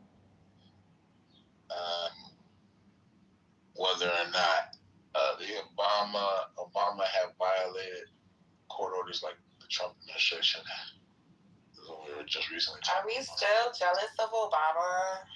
Like, I think banking is jealous of Obama. like every What? night, yeah, like Trump is so jealous of Obama. It's crazy. Muse, you're just trying to start shit. I'm just calling it like I see it, bro. You liar. I'm just saying. All right, guys, I gotta run. Jason, thank you. Thanks for letting me vent in here. Yeah. From that other So room. before you go, I don't know. I mean, you have to go, but I still have that article up. Oh, okay. So I don't know what you want to do. I mean, if you have to go. We're in the third round of hockey finals, and I'm like, a fan, so I'm going heading to a hockey game. But I'll come back on. I mean, I love your rooms, but I like the Golden Knights a little bit more. All right, That's I'll fine. come back. I bet. Now I want some steak. God damn it. Been down here in Texas. I'm going out for What it. made you want steak? Kirko sent me some pictures of some steak he pretended to cook, but he ain't really cook. This nigga hating, honey. That's funny. Bro, you ain't cook that shit, bro. Stop lying. I literally did, bro. He said he drew picture from like Chef's Instagram. It's my fucking kitchen. Lying. You always lying. Oh my god.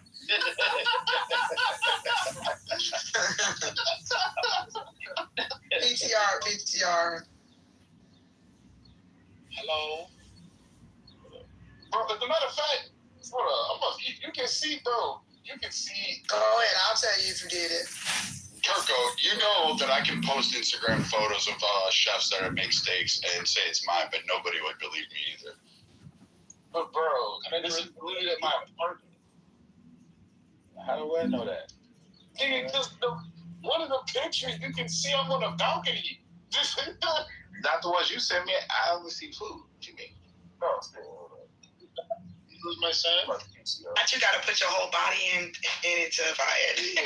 And you gotta hold the newspaper from today. All I'm gonna do is I'm gonna pull a flatter like that's CGI. Hey, PCR, bro. Yes. Everyone. Yeah, so that's what you sent me. I can tell by how sophisticated this last. Bro, that's a garage in a parking lot.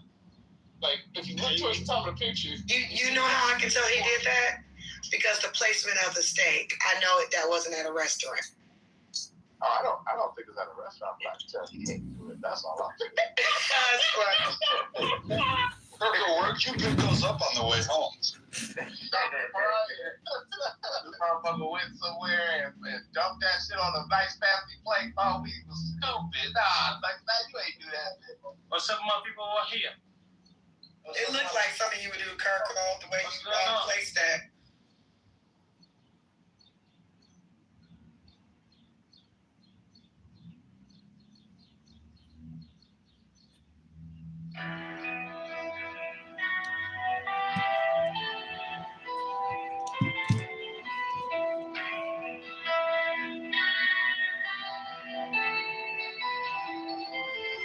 I am the charioteer of the east, Lord of the past and of the future.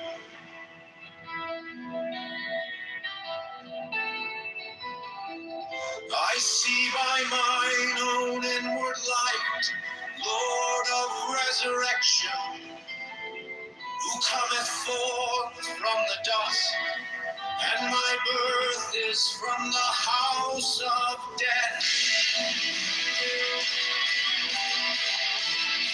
Only true divine lights upon your temples,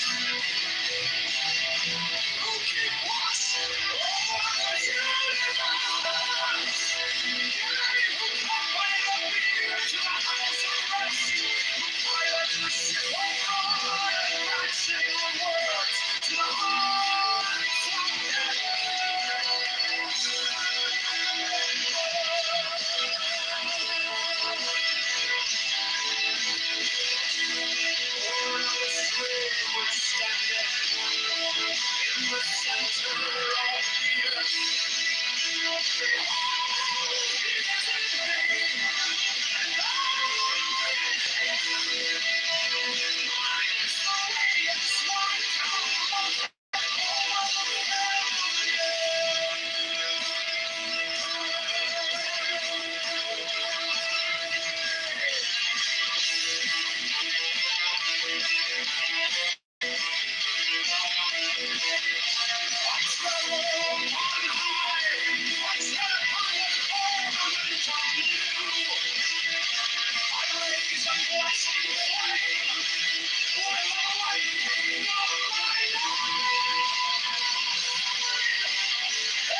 Thou art still nameless to eternity.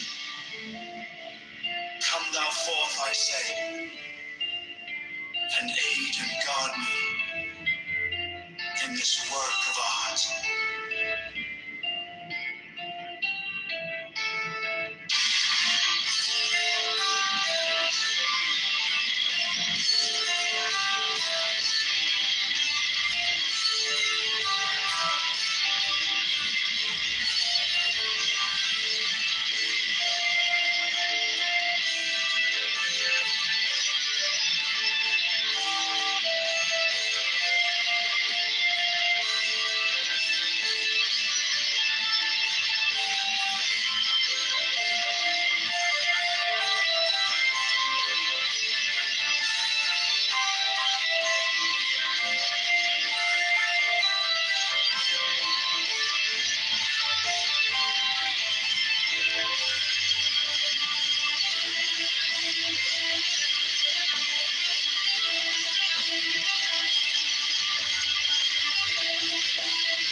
The Gnostic Catholic Church, the Order of the Knights of the Holy Ghost, the Order of the Illuminati, the Order of the Temple, Knights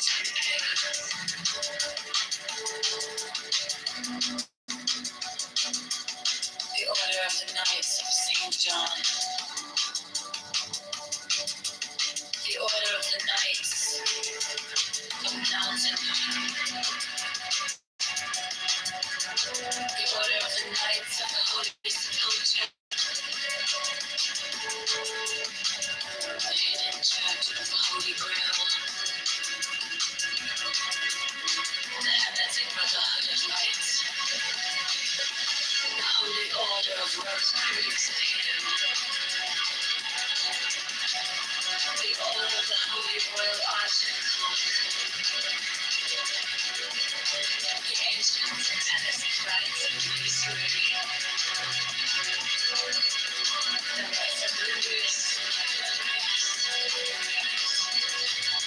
the Vital Mystery,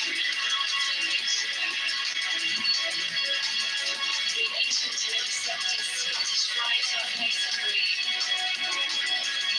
the Swedish Holy Love of Masonry,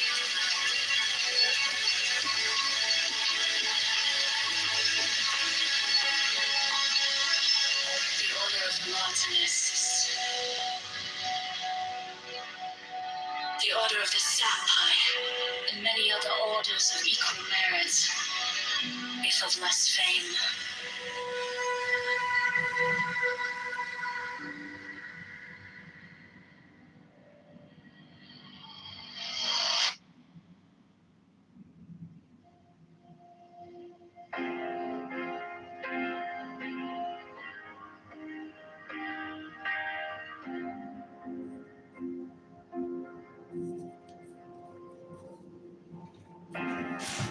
My object all sublime, I keep it in my mind.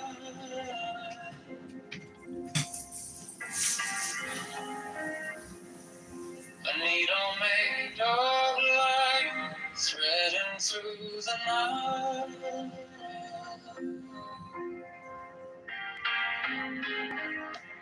I mark the hidden scene, I sharpen up the dream.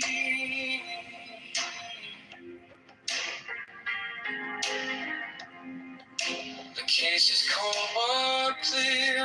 I've waited long enough here. So let it come around, let the devil kiss the ground. I want the scales to sing on the edge of everything, to make the punishment fit the crime.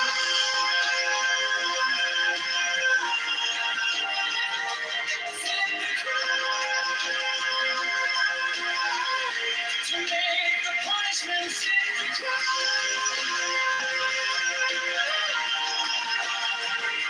Fit the crime. In my object of sublime. Solitude.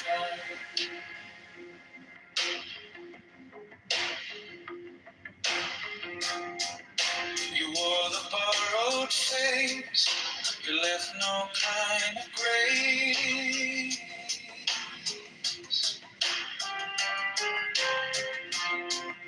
But every lie you spun turns back beneath the sun.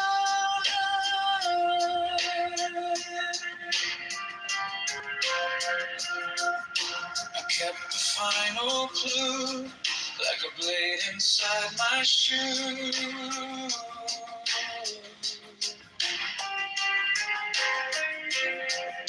Now every step you take feels like the earth might break.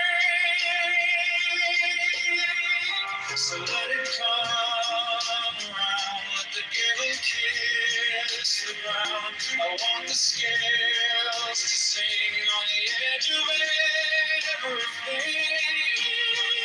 to make the punishment fit the crime.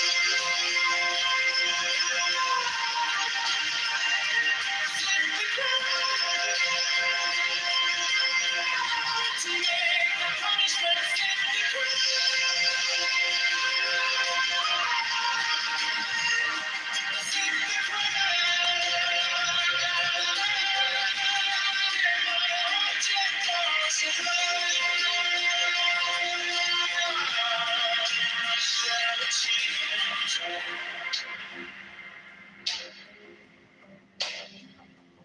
If I'm wrong, I'm wrong, but I have held on long to the shape of what was lost, to the price, to the cost,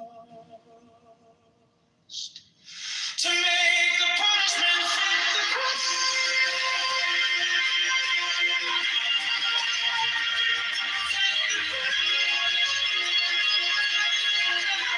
To make the punishment fit the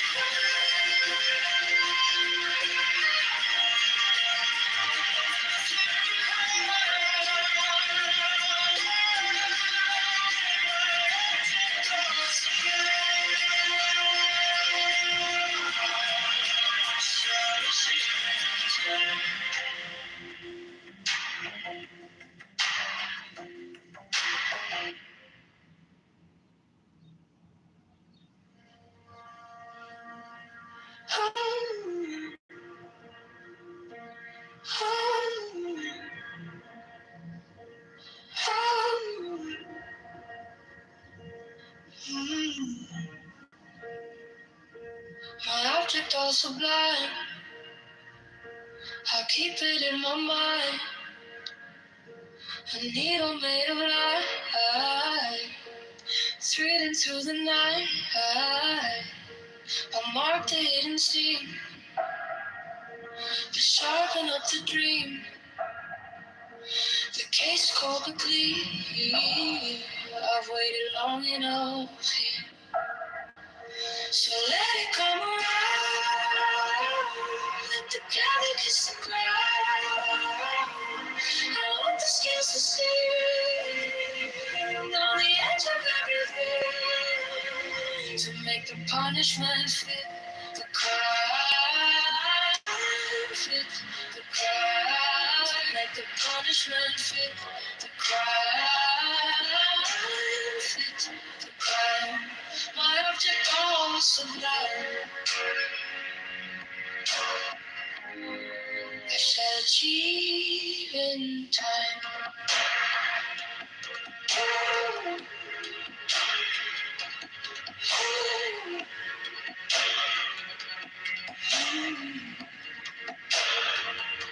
You wore the borrowed face. You left no kind of grace. But every lie you spun turns back beneath the sun. I kept the final clue, like a blade inside my shoe. Now every step you take feels like the earth might break. So let it come around. Let the candle kiss the ground. I want the scales to see on the edge of everything, to make the punishment fit the crime. Fit the crime. Make the punishment fit the crime. Fit the crime. My object all sublime. I shall achieve in time.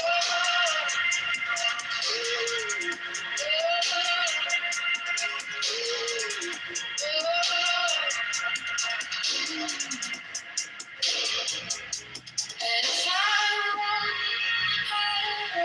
but I have held on to the shape of what was lost, to the promise, to the promise, to make the punishment fit the crime. Fit the crime. Make the punishment fit the crime. Fit the crime. My object was sublime. I shall achieve in time.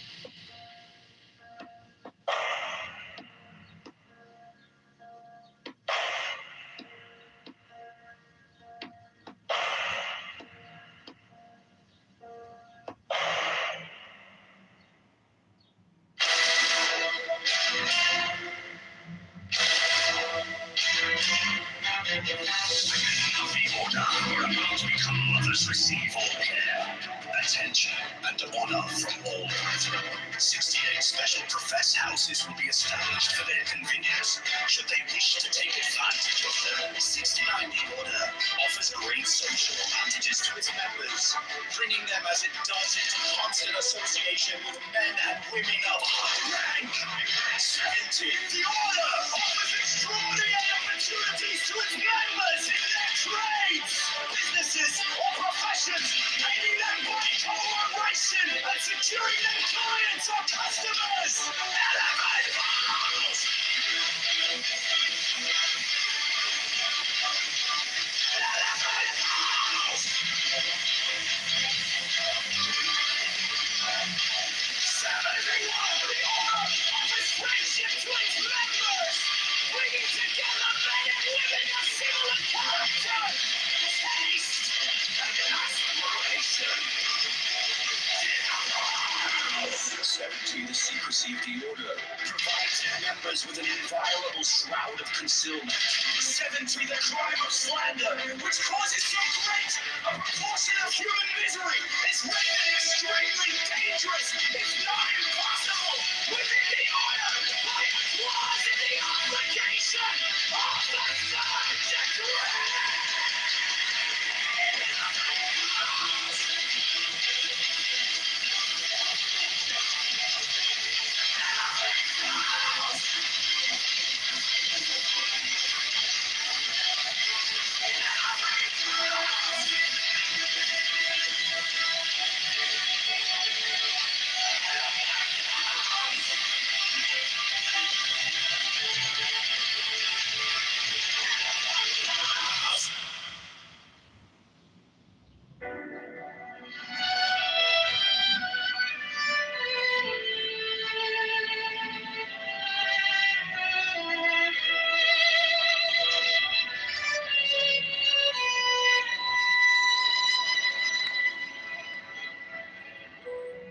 Every brother shall seek constantly to give pleasure to all brethren with whom he is acquainted, whether by entertainment or conversation, or in any other manner that may suggest itself.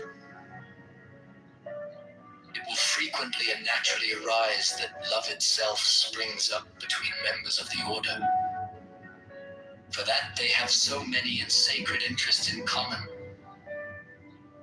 Such love is peculiarly holy and is to be encouraged.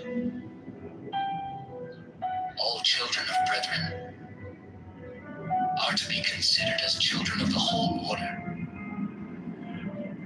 and to be protected and aided in every way by its members, severally, as by its organization collectively. No distinction is to be made with regard to the conditions surrounding the birth of any child. 15.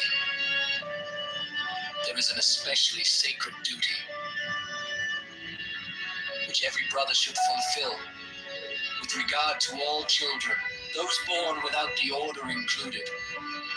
This duty is to instruct them in the law of the Lima, to teach them independence and freedom of thought and character, and to warn them that servility and cowardice are the most deadly diseases of the human soul.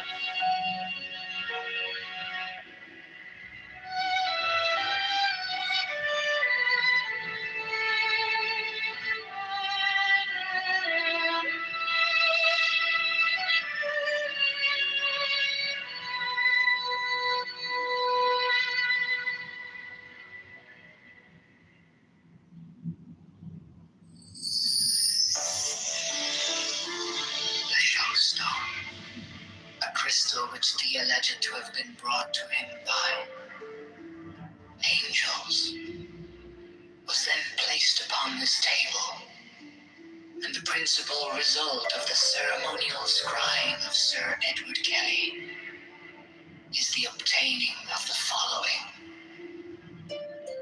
diagrams, plates, viewing. He symbolized the fourth dimensional universe in 2 dimensions as a square, surrounded by 30 concentric circles, whose radii increased in a geometrical proportion. The sides of the square are the 4 great watchtowers, which are attributed to the elements. There is also a black cross, central tablet according to the arrangement shown. Compare the black cross bordering the tablets in plate A with plate B.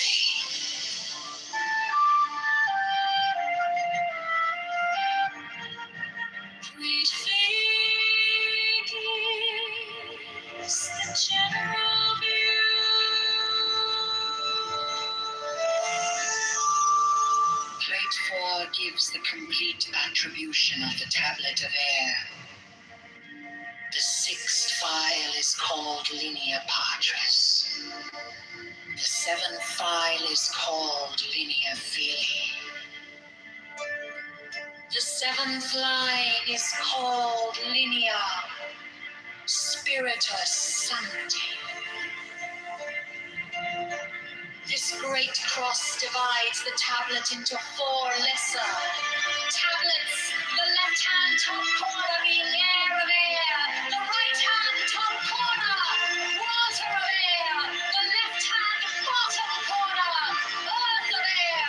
The remaining corner, fire of air. Each of these lesser tablets contains a Calvary cross of 10 squares,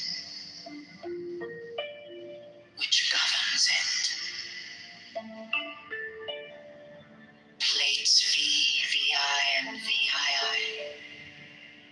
are similar for the other element.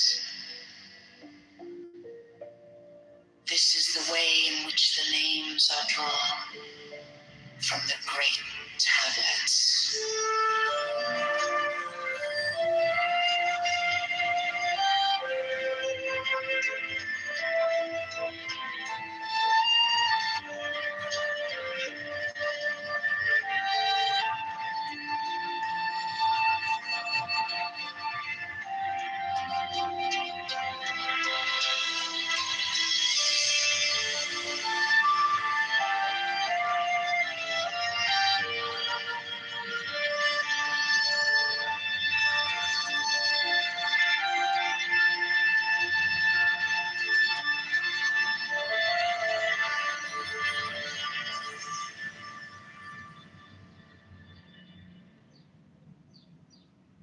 Next, the following text is between the points of the pentagram, starting at upper. The words below are arced in a circle.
The letters around the rim are Enochian letters, facing outward in the illustration, including the corner letters facing toward the outer point of each corner.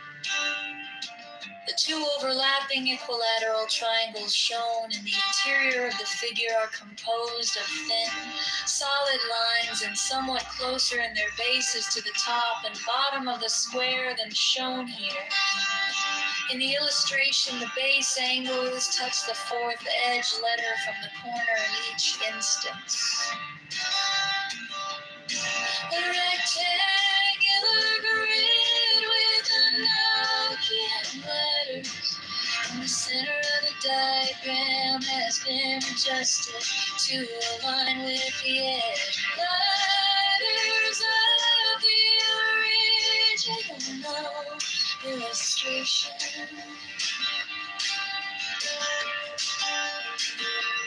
This rectangular grid has its corners overlapping. The lines define an hexagon in the original illustration.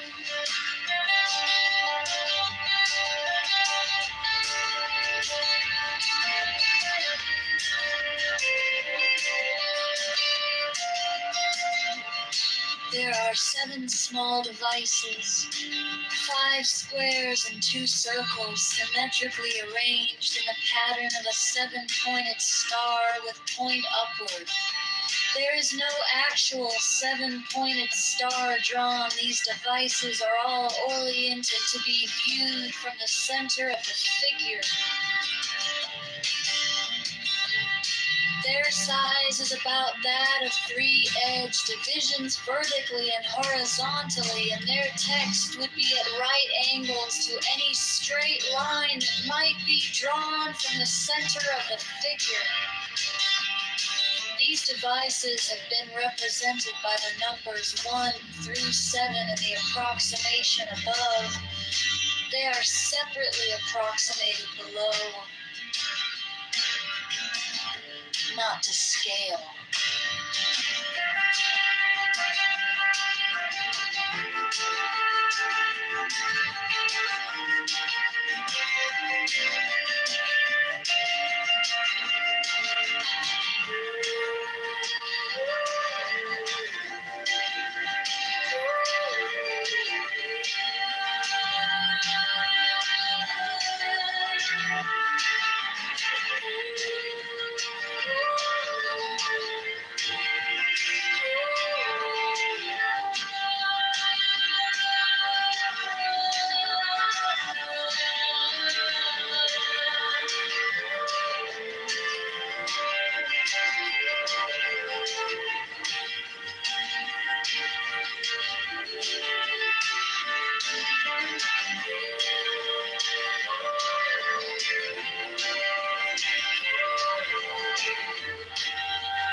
Mine is the head of the hawk.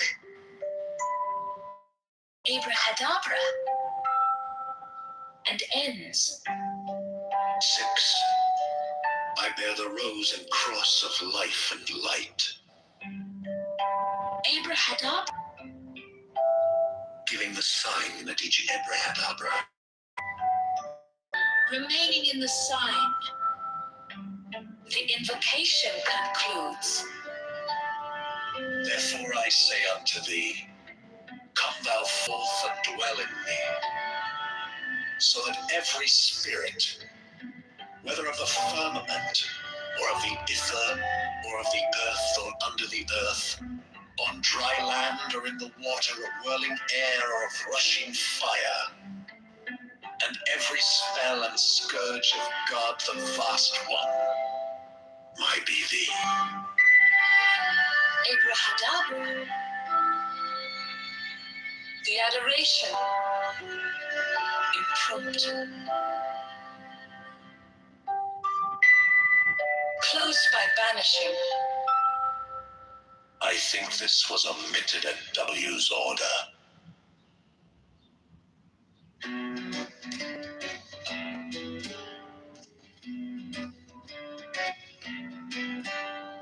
Mine is the head of the man, and And my insides as keen as the hawks, by my head I invoke thee.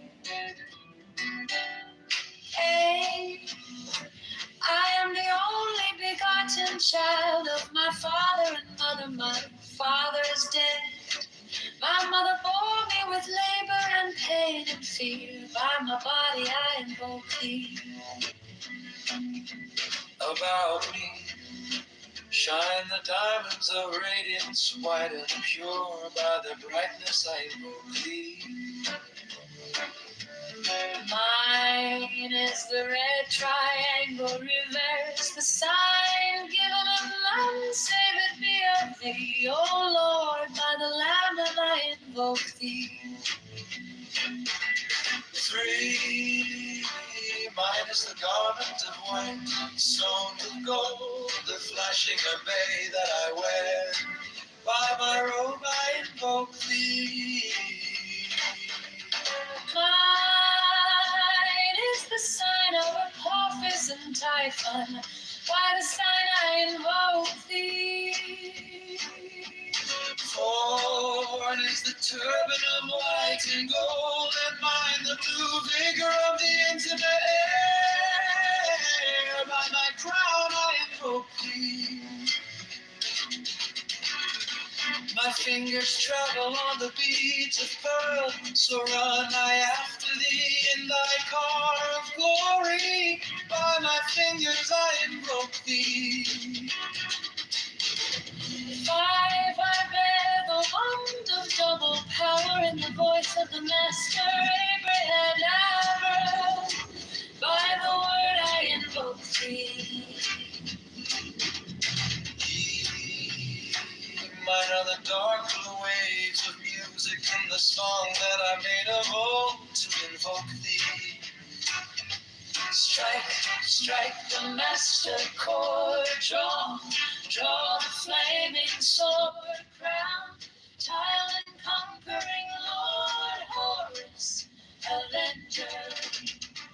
By the song I invoke thee. 6, in my hand is thy sword of revenge, let it strike at thy bidding. By the sword I invoke thee. The voice of the fire, The voice of the fight, the voice of the 6, 11 other voices, Abrahadabra.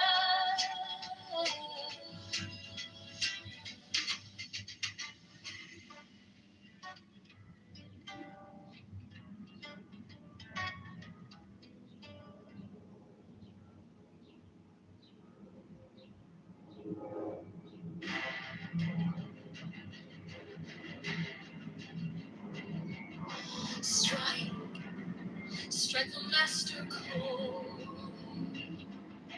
Draw the flaming sword. Crowned child and conquering Lord o'er us, avenger. Thou the head of the whole.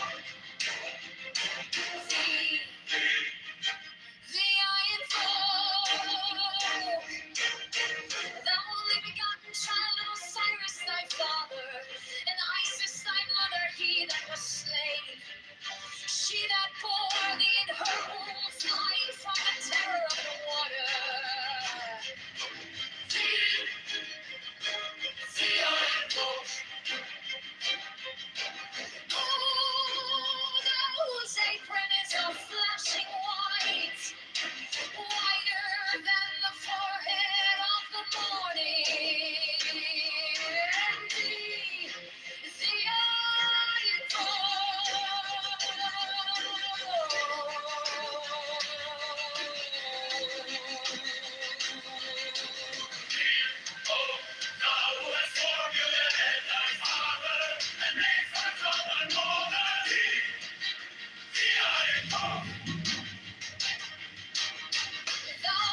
is a fraud. Chicago Mayor Brandon Johnson is a scam. Chicago Mayor Brandon Johnson is the tax. Chicago Mayor Brandon Johnson is a liar.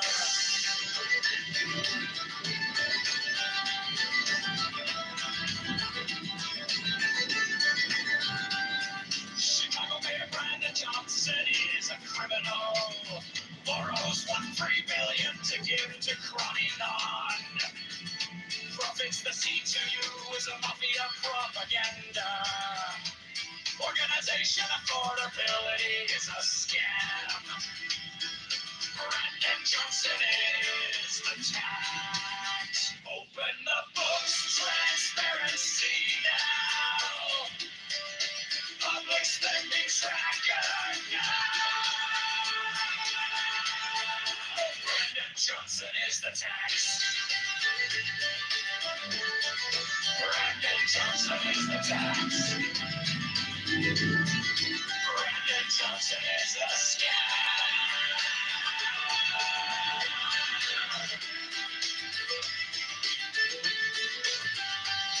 Reparations for black slaves is a scam. It's the black tax socialists are taxologists. All taxation is theft. Affordability is a scam. Abortion Greyhound buses are murder for profits. Open the books, transparency now. Public spending tracker now. Brandon Johnson is the tax. Brandon Johnson is the tax. Brandon Johnson is the scam.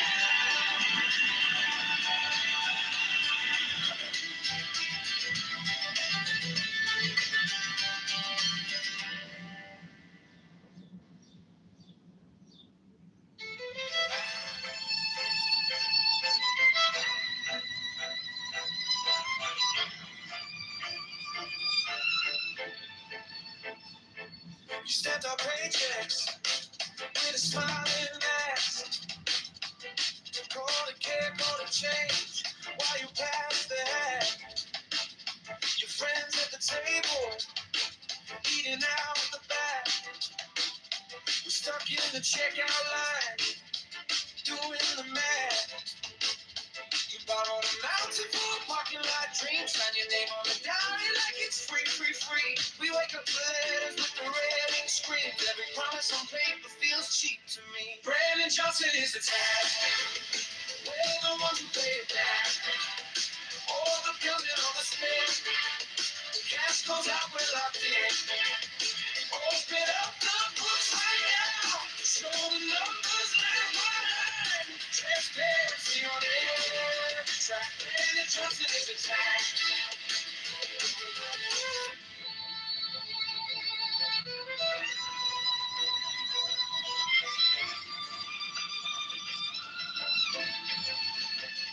You call it for the people, but the doors stay closed. Same names on the contracts, every story we're told. You preach about affordable, then raise the toll. Whole city in a chokehold, just to feed your own. We're tired of slogans on a pretty blue sign. On a public spending tracker in real time. Not another photo op on our dime. We're done with the fiction, this is our life. Brandon Johnson is a tax. We're the ones who pay it back. All the bills and all the spit. Cash goes out, we're locked in. Open up the books right now. Show the numbers line by line. Transparency on every track. Brandon Johnson is the tax. We want the city. Every cent, every check, every reach.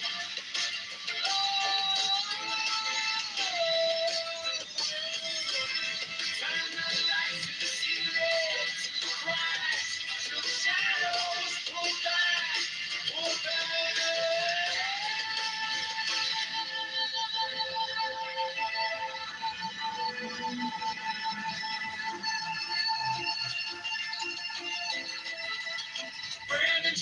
in the town. Everyone's paying back. All the bills and all the spend. Cash goes out, we lock in. Open up the books right now. Show the numbers line by line. Put the truth on the time. Scream till the whole house is the cash. Brandon Johnson is the tag.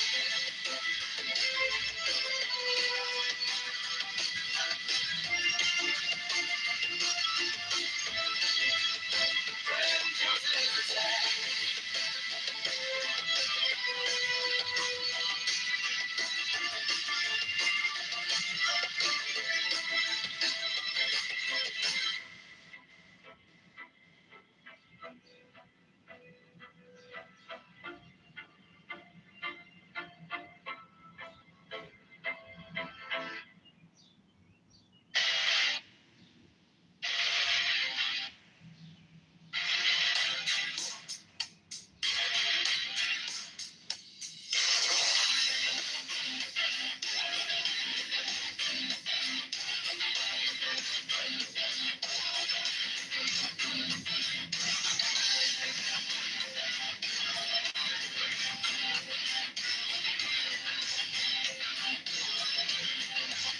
Chicago Mayor Brandon Johnson is a fraud. Chicago Mayor Brandon Johnson is a scam. Chicago Mayor Brandon Johnson is a tax. Chicago Mayor Brandon Johnson is a liar. Chicago Mayor Brandon Johnson is a criminal. Boroughs 1-3 million is a criminal.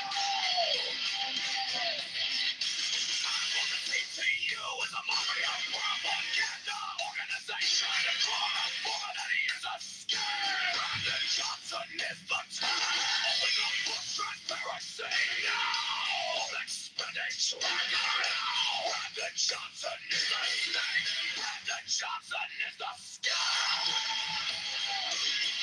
Reparation for black slaves is the scam.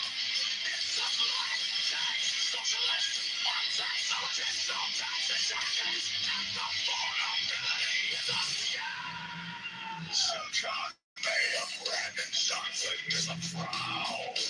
Chicago Mayor Brandon Johnson is a scam. Chicago Mayor Brandon Johnson is the tax. Chicago Mayor Brandon Johnson is a liar. Chicago Mayor Brandon Johnson is a criminal. Now I bring Brandon Johnson criminal.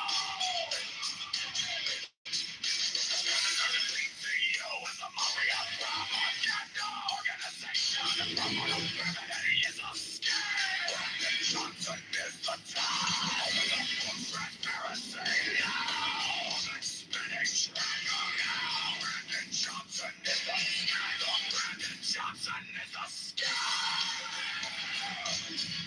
Reparation for black lives is a scam. It's a black tax, socialist, anti-socialist,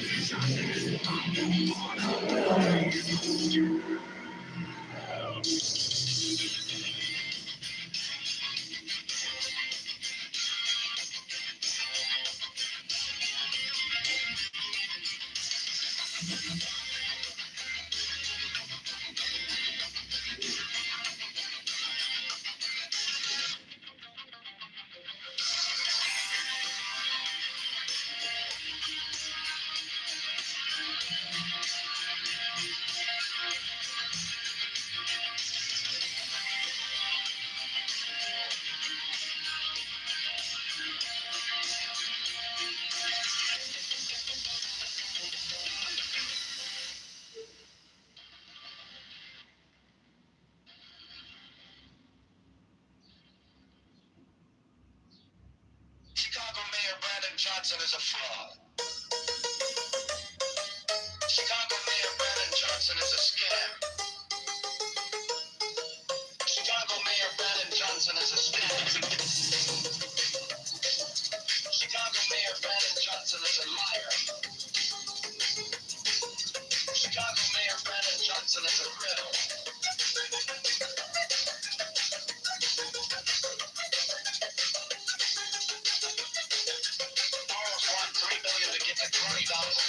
Terrorism, mafia propaganda. Organization of portability is a scam. Parkland Johnson is a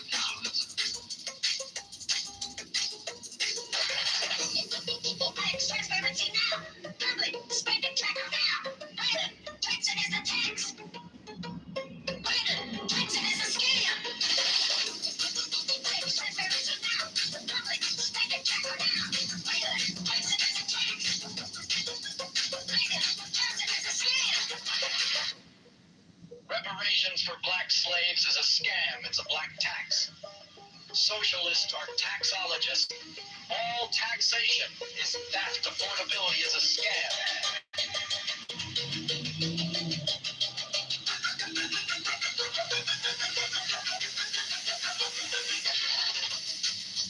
Transparency now. Public spending tracker now. Biden, Johnson is a tax. Biden, Johnson is a scam. Transparency now. Public spending tracker now. Biden, Johnson is a tax. Brandon Johnson is a scam. Chicago Mayor Brandon Johnson is a fraud. Chicago Mayor Brandon Johnson is a scam. Chicago Mayor Brandon Johnson is the tax. Chicago Mayor Brandon Johnson is a...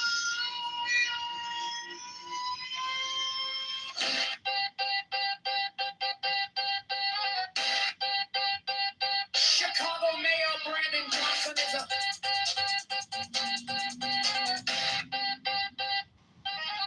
is a criminal.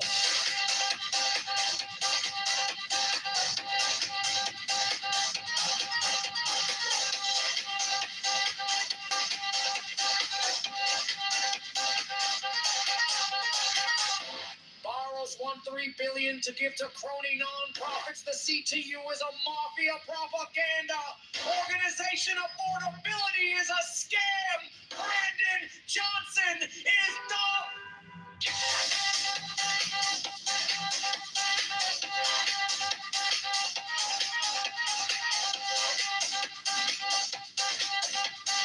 Governor Bush transparency.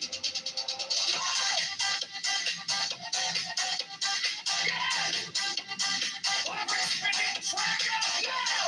Brandon Johnson is the tax. Brandon Johnson is the scam. Reparations for black slaves is a scam. It's a black tax. Socialists are taxologists. All taxation is theft. Affordability is a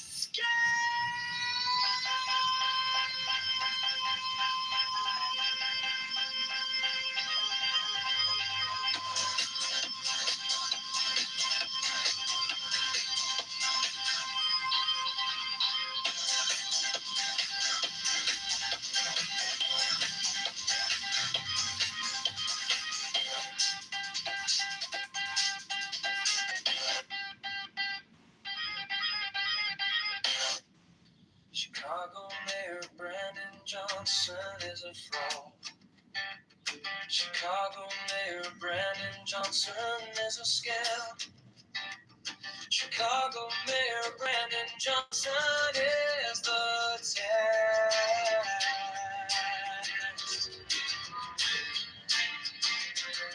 Chicago Mayor Brandon Johnson is a liar. Chicago Mayor Brandon Johnson is a criminal. Borrows $1.3 billion to give to crony non-profits. The CTU is a mafia propaganda organization. Affordability is a scam. Brandon Johnson is the tax. Open the books, transparency now. Public spending tracker now. Brandon Johnson is the tax. Brandon Johnson is the scam.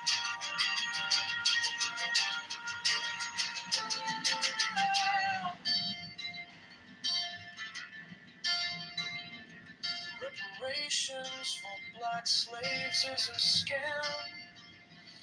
It's black tax socialism. Taxologists on taxation is theft. Affordability is a scam.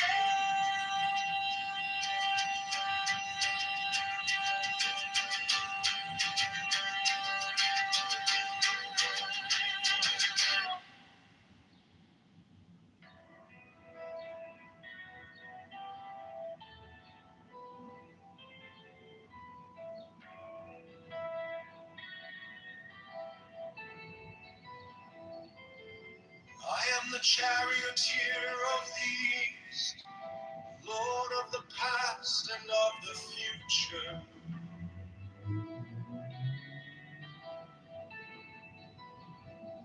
I see by mine own inward light, Lord of resurrection, who cometh forth from the dust, and my birth is from the house of death.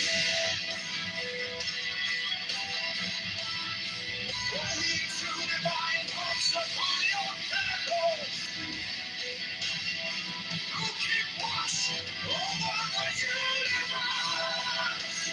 You who come by the beard to the house of rest, who pilot the ship of God, advancing onwards to the hearts of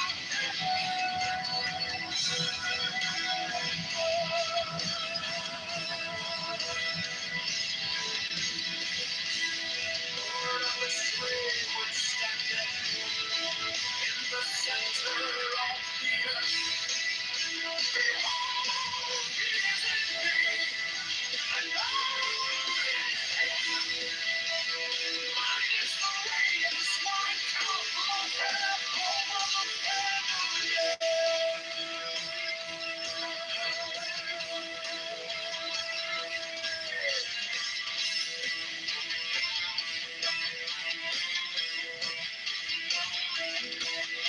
I travel upon high, I tread upon the firmament of blue.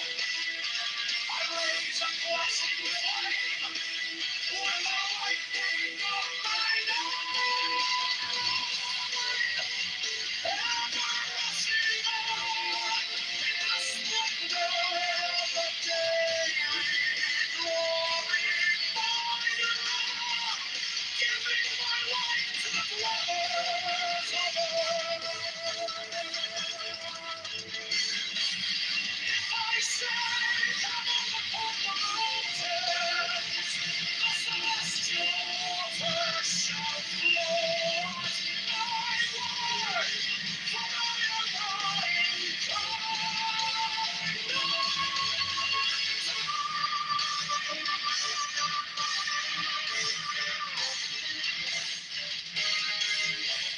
death were created in the flesh.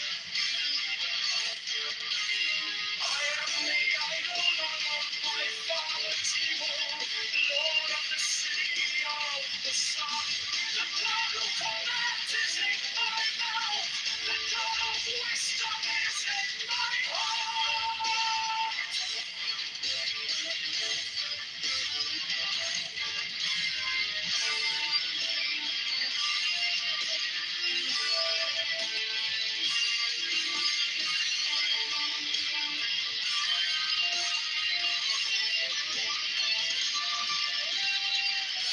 My tongue is the sanctuary of truth, and the God sitteth upon my lips. My word is accomplished every day. And the desire of my heart realizes itself as that of the Almighty created.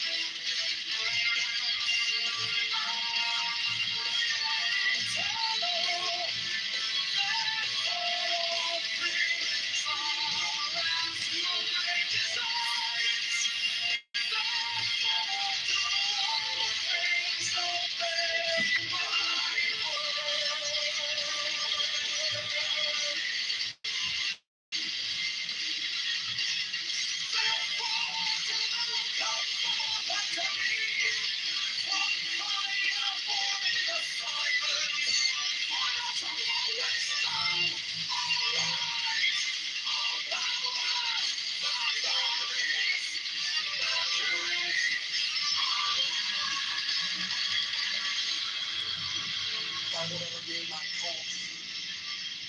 Thou art still nameless to eternity. Come thou forth, I say, and aid and guard me in this work of art.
The Gnostic Catholic Church, the Order of the Knights of the Holy Ghost,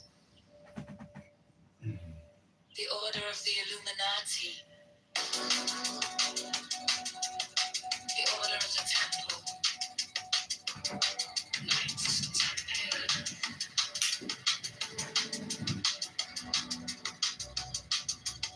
the Order of the Knights of St. John, the Order of the Knights of Mountain, the Order of the Knights of the Holy Sepulchre, the Hidden Church of the Holy Grail, the Hermetic Brotherhood of Light, the Holy Order of Rose Creeks of Healing, the Order of the Holy Royal Arch and Cloak, the Ancient Tennessee Rites of Louisbury, the Rites of Louis, the Rites of Israel, the Ancient and Accepted Scottish Rite of Masonry, the Swedish Borgian Love of Masonry,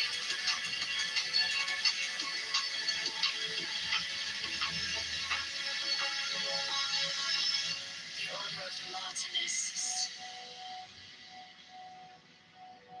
the Order of the Sapphire, and many other orders of equal merit, if of less fame.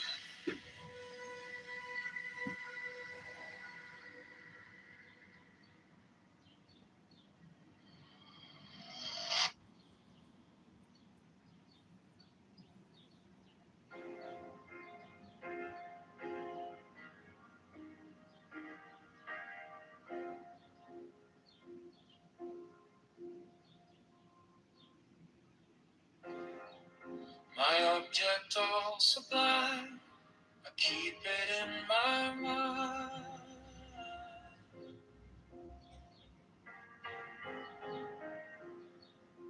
A needle made of light, threading through the night.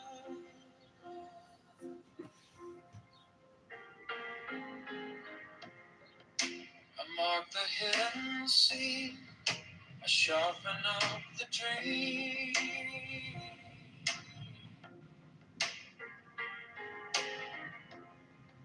The case is cold but clear. I waited long enough here. So let it come around. Let the devil kiss the ground. Want the scales to sing on the edge of everything, to make the punishment fit the crime.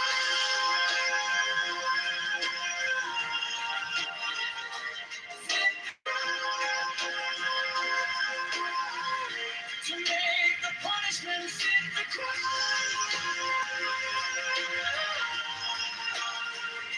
Fit the crime. My object of sublime. Subtlety in time.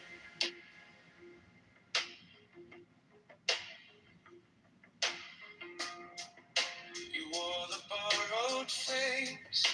You left no kind of grace.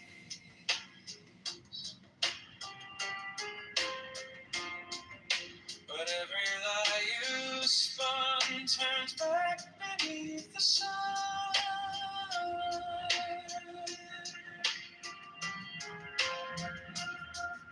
I kept the final clue like a blade inside my shoe.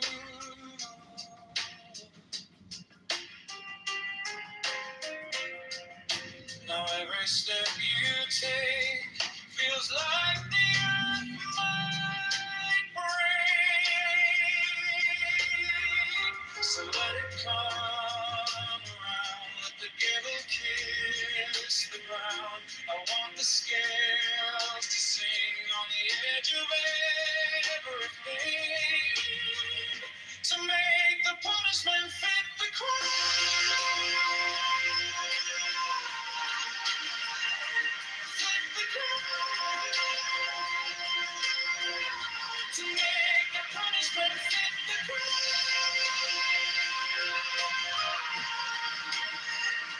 Fit the crime.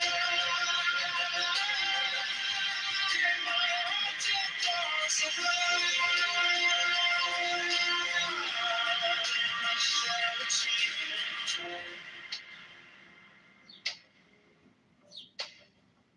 And if I'm wrong, but I have held on long to the shape of what was lost, to the prize, to the cause, to make the punishment fit the crime.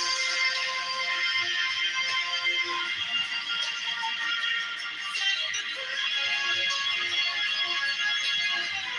To make the punishment fit the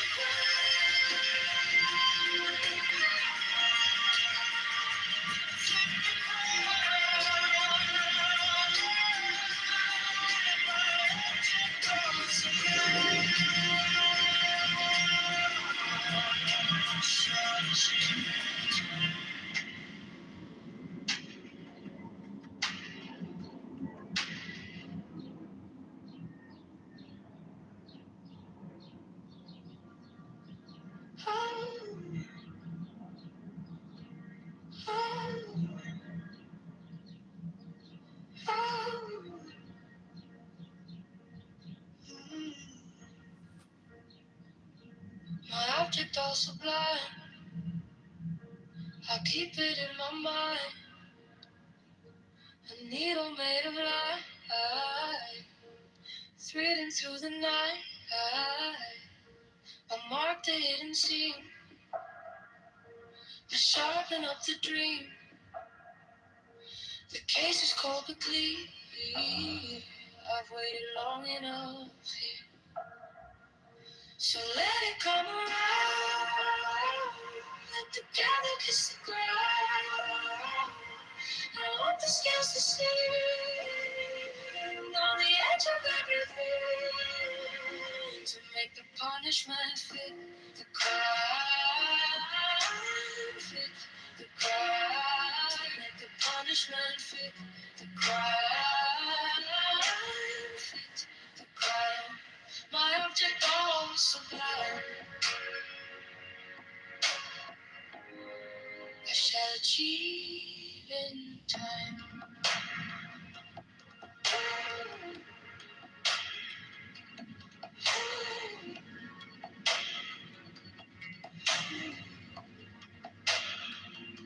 You wore the borrowed face. You left no kind of grace. But every lie you spun turns back beneath the sun. I kept the final clue, like a blade inside my shoe. Now every step you take feels like the earth might break. So let it come around. Let the candle kiss the ground. I want the scales to see on the edge of everything to make the punishment fit the crime. Fit the crime. Make the punishment fit the crime. Fit the crime. My object all sublime. I shall achieve in time.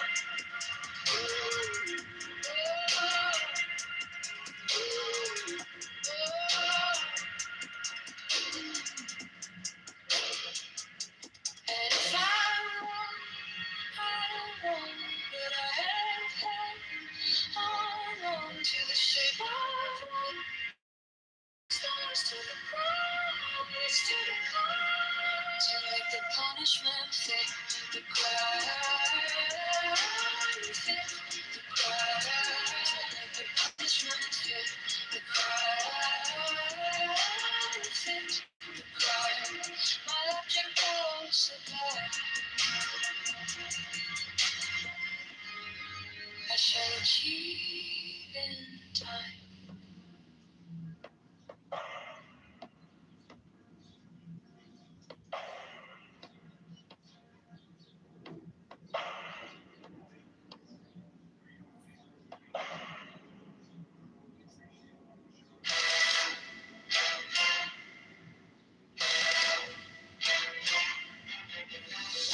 Of the order who are about to become mothers receive all care, attention, and honor from all brethren. 68 special profess houses will be established for their convenience, should they wish to take advantage of them. 69 The Order offers great social advantages to its members, bringing them as it does into constant association with men and women of high rank.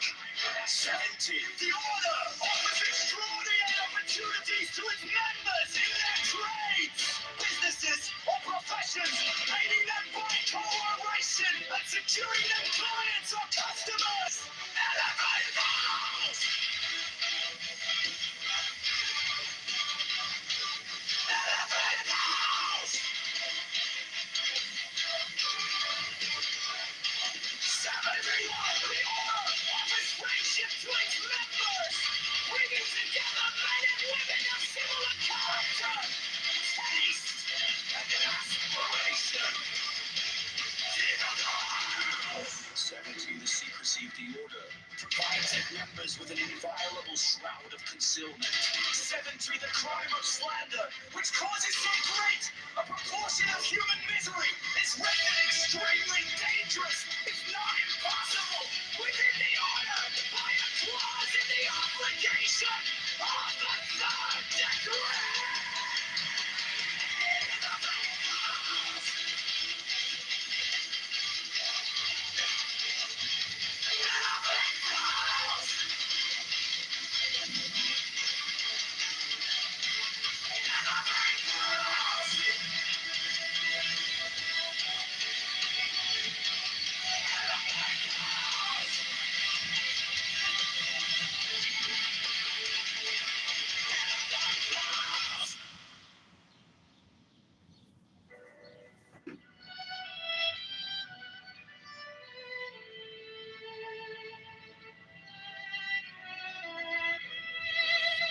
Every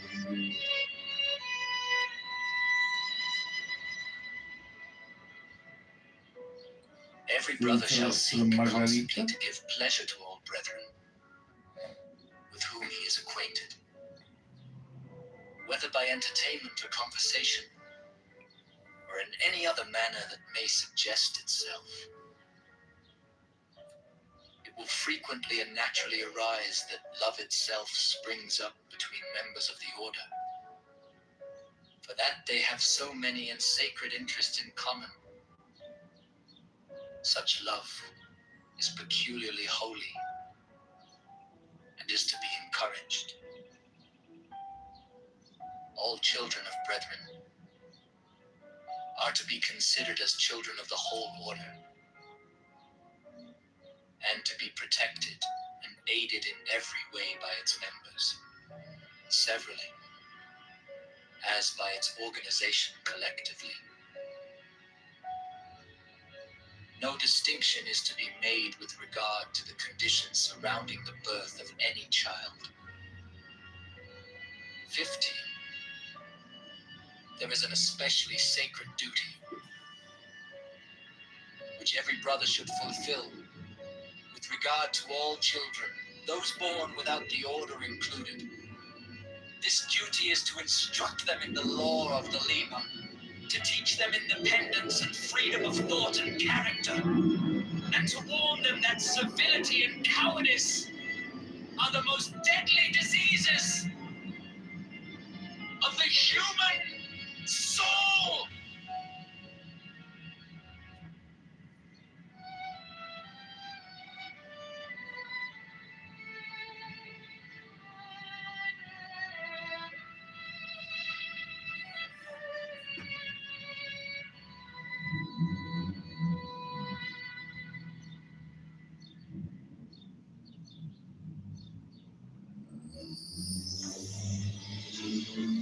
The shock stone, a crystal which Dee alleged to have been brought to him by angels, was then placed upon this table, and the principal result of the ceremonial scrying of Sir Edward Kelly is the obtaining of the following diagrams, plates, 5 wings. He symbolized the 4th dimensional universe in 2 dimensions as a square, surrounded by 30 concentric circles, whose radii increased in a geometrical proportion. The sides of the square are the 4 great watchtowers, which are attributed to the There is also a black cross, central tablet according to the arrangement shown. Compare the black cross bordering the tablets in plate A with plate B.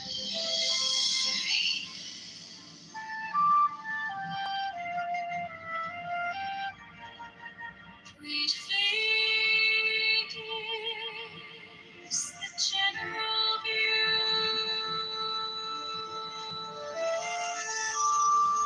Plate 4 gives the complete attribution of the tablet of air. The 6th file is called linea patris.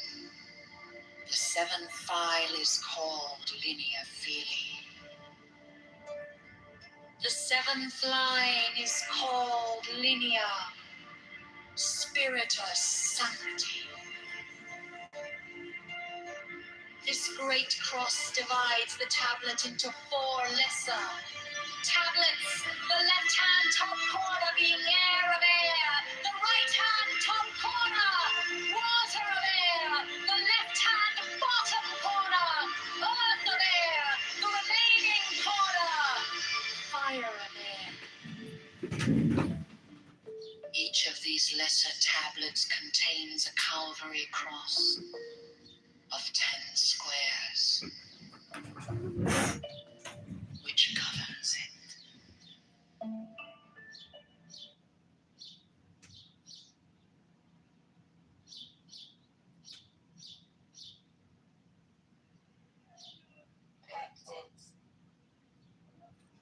I suppose the sauce that they make with like.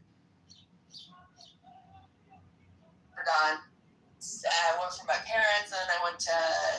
That's what I'm dealing with. So it's not about that. It's a completely different dynamic going on here. Don't invite this guy in here when I'm talking about this. Ooh, I didn't invite anybody.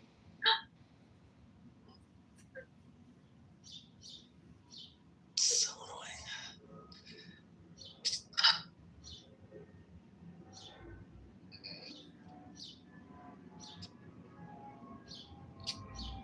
Well, just understand that you do have the power. Bam, bam. No, I'm not a psychopath like you, and I don't operate like you. I don't threaten people like you. And I can see the bigger picture. So this is somebody that I'm tied to, right? So I'm not doing that. Unlike you. I know that's what you would do, but I'm not a Jew, so, as you say, so I don't do that. I don't know what that has to do. Small, committed groups of men that wrote books about what they did. Oh, wasn't them having a pantheon, them saying that they defeated those guys and then added on to it? Yeah. So it shows the empire of some sort. Correct. Yes. By the way, if you want to look at the Trojan War, I saw a museum that had pottery depicting exactly the Trojan War, and specifically the gods who were the parents of the people involved.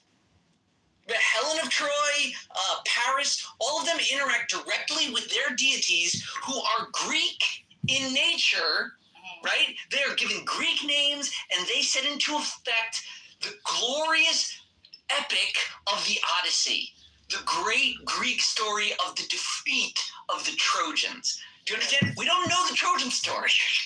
We don't. Hello? They get destroyed. Their story ends. Hello? We hear the Greek legend of the gods of the Greeks that manipulated the enemies of them, the Trojans. Right? That's the story, and it's Hello? the sons of gods. That is the ancient history of one of the world wars that we tracked with a song. Yeah, but didn't the Greeks also, through time, like even after the other ones, adopted and changed the names of those and added them to the pantheon? So, like, that's how we know about these places that we dig up, right? Like archaeology digs these things up, like that, like for example, like Mithras and stuff, right? Mm-hmm. Isn't that kind of like shared with that in the sense where we can look at, like, from 500 BCE and on? There's obviously been other kingdoms in Phoenicia or modern day Lebanon today. At one point it was they had the island of Cyprus, and I thought all the people that ran away from ancient Mesopotamia were like in that area of the Levant, like almost Turkey, right? In those areas. I'm saying the Greeks obviously had the bottom part. But the upper part, I'm trying to explain the map to you. Just pull out the map. Let's see. It's not let me pull the map up. The reason why also like the way we have like these many gods are because the smaller kingdoms necessitated. Each kingdom had its own deity, and all these were like under so more fragments, more gods. With the Abrahamics, the one God became a very convenient concept, right? And a modern concept. So you have to understand that the one true God in a henotheistic model is the ultimate yes and improv. Yes, Zeus. Yes, Hera. Yes, Thor. Yes, dwarfs. Yes, aliens. Yes, elves. And we serve the one true God. Well, no, with a pantheon, there is no, like, one true God. You're saying that you are going to communicating with different gods for different reasons, right? You're not like. No, in most cases, you had one god that was like the patron of your geographic area, and that's the one you interacted with the exception of something like the Eleusinian Mysteries, right, which were in Athens, near Athens, right? Neleus. I gotta go. That was for like, you know, Demeter, Persephone, and Podnethera, and sort of icon. Wait a second, you couldn't think that one of the gods that got collected was the ultimate god? Athena, in Athens, Athena was their ultimate god, right? Yeah. But they also... It was part of the pantheon. They participated in separate mystery rites for Demeter and Persephone, right? So, but Athena was still their major, you know, deity. Much like Delphi, right, is obviously going to be like Apollo and the island of Delos, right? So it's all very geographically based. So it's not like it's more like the participating in other, you know, gods, rites, and rituals is like more of a one-time thing if you're going through some initiation ritual or something like that specific to that. But and it was far more widespread that people believe. They think like the Greek gods were like limited to just Aegean, you know, peninsula there. But like you have like Artemis of Corinth, right? And all through that whole area of Anatolia, and like of course on the other side of the Hellesport, you know, in Troy, they had the same gods. They just made like these cultural alterations to them to suit their purposes. So yeah, and even then the Vedic pantheon is heavily related to the Greek pantheon because they came from the same original Proto-Indo-European pantheon. So yeah.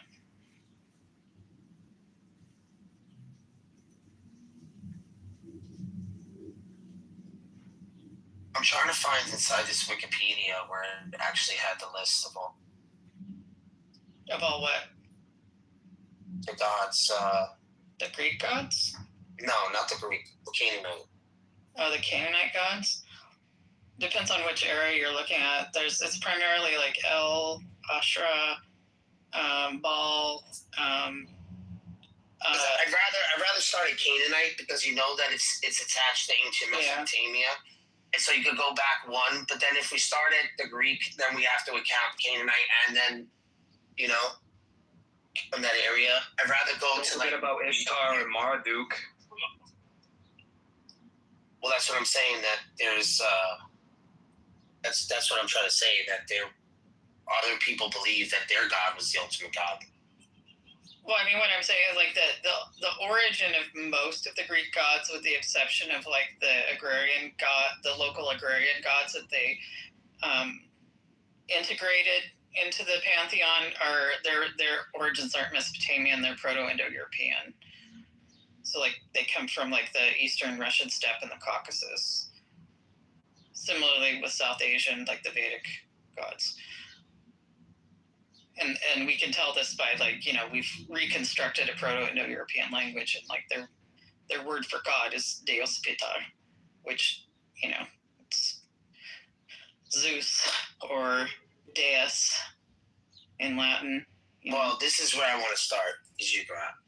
Yeah, Ugarit's it's interesting in Ugarit. If you look at like the library of Ashurbanipal, that's actually where you do get like sort of like the merging of the Greek pantheon with the Canaanite pantheon prior to them both being like solidified, and you even get like titles of kings that become like Zeus, and then some, you know, demonym, right? This king was the Zeus, right? If you look at the records, it's really kind of interesting.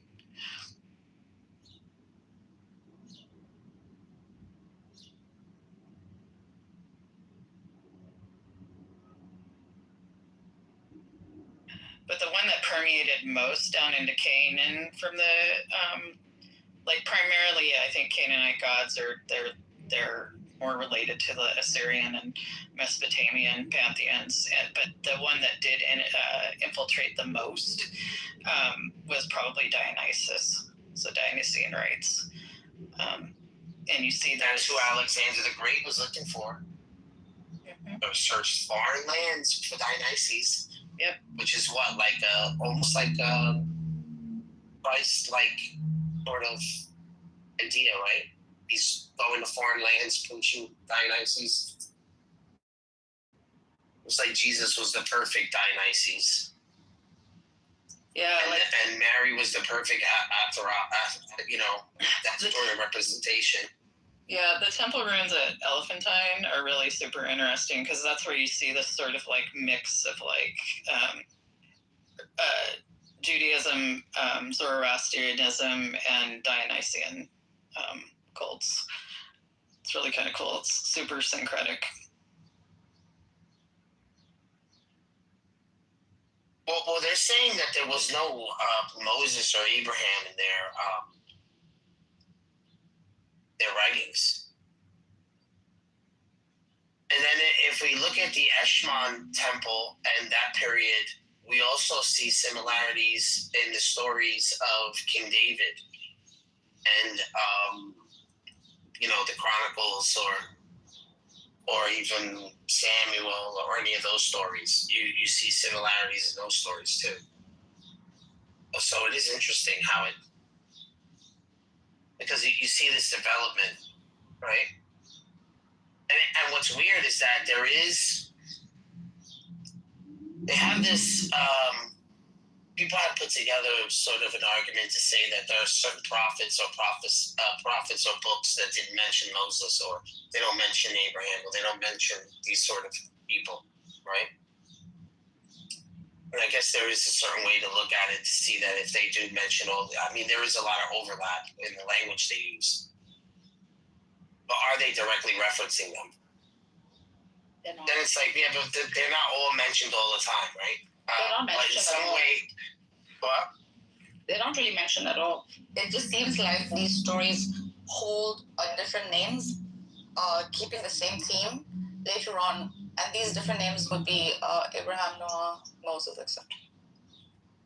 The geography changes, a slight amount of detailing changes to these same storylines. Obviously, they were quite attractive to the human psyche, right? That they kept repeating the same old. Well, that's what I mean. So the message of God is still remaining the same, regardless if you're trying to, you're saving the best of the best of each story, right? Yeah, and think about how many hands it went through. Yeah, and you're teaching morality through basically the archetype is enforcing morality using the same stories of the land because they're familiar, because they are interesting to the human psyche, and because they're effective.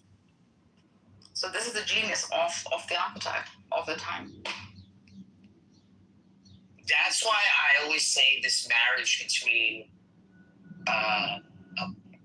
priestly people for both, right? So you're going to say for Jews and for Christians. And it's like, I don't know, it's like a representation of it, of a tradition. And that holds. Yeah. Even though they're the secular, even the residue of what's outside of it, continues it somewhat.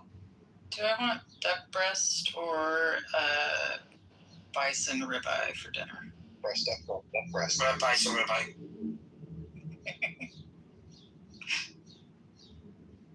Tacos burrito. Whoa, looks like someone's calling fucking Megatron out. You think No, it's just I knew the true intention he had was, somewhere else, I think. You know that he's going to know all those verses. Was there any tension? What was the tension? What is he called? You on the chat, dude. Yeah, read the chat and you're going to understand. He said, but Megatron, unfortunately, is scared of these verses. What are the verses? To take advantage of diversity. Isaiah 53, Deuteronomy 18:18, John 14:16, Psalms 2:7. Yeah. Yeah, ballsy to say that. You actually just committed shirk, but it's all good. I mean, with Psalms 2:7. All right, go ahead. Saying with Psalms 2:7. We'll talk about it. Let's see if you're. Well, are you saying that of it? Is your precious prophet have anything to do with Psalms 2:7? I'm asking you. No, I'm not claiming this, but you're claiming something though. What is it? What was that? What was? I didn't read the post. Can somebody read it for me? Because I'm driving, so I only got a glimpse of it. Well, I wrote it down, so I'm gonna read it. Can you read it? Yeah, I just said, to take advantage of the stage. So there's like a diversity here. I saw there was like some Jews, Muslims, and Christians. So what would be your opinions on the verses here? Isaiah 53, Deuteronomy 18:18. Well, you could pick anyone, anyone from them, and just expand. Do you have any things in mind? Well, I think that when people say the prophet like Moses, first of all, if you have to read 33, 34, 35, there is no prophet like Moses. Never again. No, by you saying that is weird. So when Christians use this as a polemic or to say there would be, I think it's just because of the climate or the period of the time. It's nothing that we're saying now. So you're saying because he doesn't, because to give Jesus, like Jesus doesn't have to. That has nothing. You're saying he's not comparable to Moses, but he's superior. That's what you're saying. Yeah, like it would be no reason to say. Wow. Because you got to remember when Jesus is coming back, he's still going by the same laws that Moses kept. So why would he be there and say, "Oh well, I'm just," you know what I'm saying? He would have to fulfill those, right? He's not coming in to say, he's the prophet like Moses. Wait, so you agree that the verse is not talking about Jesus? Yeah. I don't think it's talking about Jesus in that way. Yeah. Interesting. I think they're describing a prophet like a prominent person, like possibly a new covenant of some sort. Okay, but so what verses would you refer to in the Torah that actually would prophesies about Jesus if Jesus himself said let's go that these he other was verses prophesied in the Torah? Isaiah 53 that's the one. This verse is the most explicit. The home run. 18:18 would not be explicit. 14:16. What's 14:16? That's the Holy Spirit. Psalms 2:7. What's Psalms 2:7? Wasn't it close to the suffering servant situation? Like, from what I remember. How are you reading Isaiah 53? Well, no. First, I'm trying to understand your position. Like, let's compare your position to, the traditionalist Jewish perspective, and then. Yeah, which position are you taking? Are you taking the Jewish perspective? Which perspective are you taking? What's going to be your angle? I don't know. Let's read it first. I think I would say I could see how this could this could be related to a messianic figure, for sure. 53. But what's the context? That's the question. Because I've never read the whole portion. Like, it's around 60 chapters, right? So I've never read the entire thing. So you tell me, actually.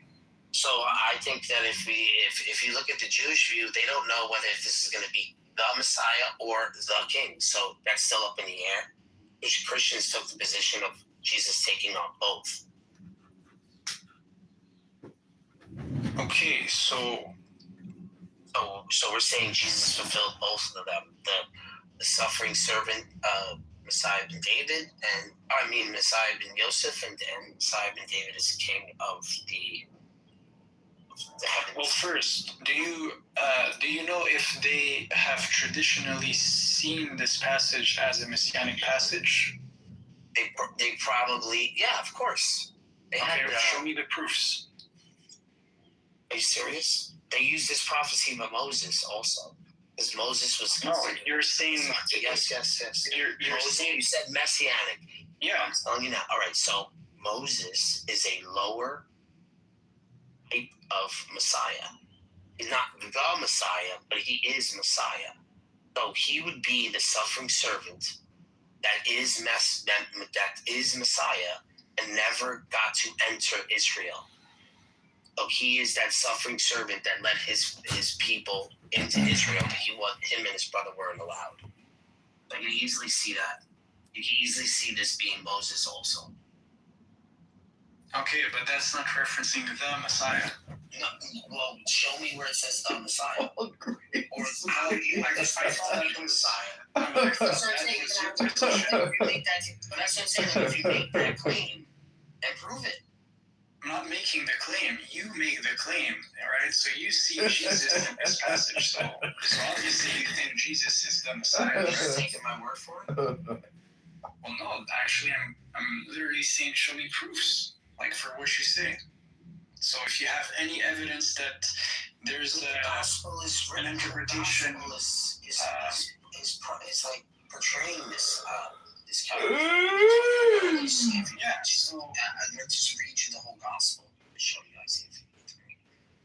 Okay, well, show me in the Gospels where it references Isaiah 53. That would be good. A good start, at least, right?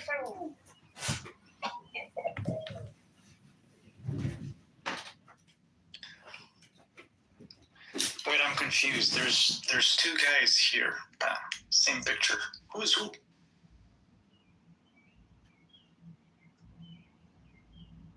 Leicester.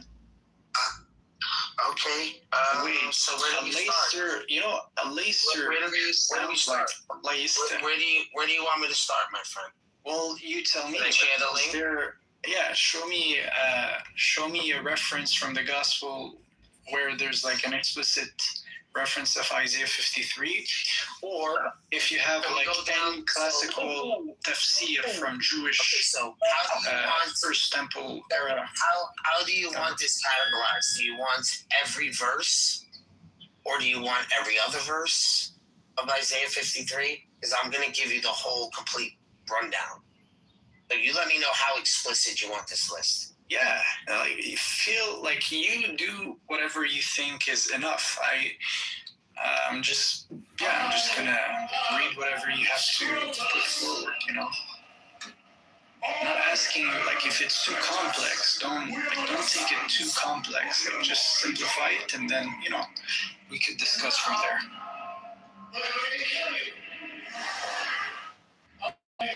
Sorry, what's happening? A meme is basically challenging by He wants to do. I'll do a verse for verse breakdown. I mean, this takes me a little bit to type up for you. But yeah, sure. Let's do it. I mean, I can go to like. Comes to. So we'll start it from 12, to verse 12, and then I'll do verse 12 on if we pass 12. But I can show you. You said, does it reference the New Testament? Sure. Go for it. I got the link. Yeah. Okay. This is what I mean, Daniel. This isn't stuff that he can look up on his own. You know, like, this is not even a challenge. He just wants me to do the work for him. Okay. But maybe you have, like, already an argument made up and you can defend your position. There is no argument. If you're saying that this person who corrupted the Gospels, this not much, even going there. You know what I mean? I think you're going there. I haven't even brought it up. This much skill. No, I would say this to an atheist. Like, to put this much work into it, for then it be what? You think one or two sentences is going to throw the whole thing off? That's what I'm trying to tell you. I mean, so he's not making the same claim as you. He's not saying it's verbatim. He's saying it's divinely inspired, right? Which is a more like easier position to defend than yours. Yeah, they knew of the scriptures before, so they had an expectation. Okay, so John 12. If you want to say, right, because I'm going to think that you're an atheist. If you want to say that this story is an amalgamation of other stories that reached a peak in its time for humanity of some sort, right? Who sort of as peace, the chairman of or our work and much welfare bloodshed subcommittee, needed to has be been shared, a tireless champion for it to America's go foster through. youth and a leader in And this is the case, then overdue reforms. Like, then you're also, then whatever other beliefs that stem from this is going to be also a fairy tale.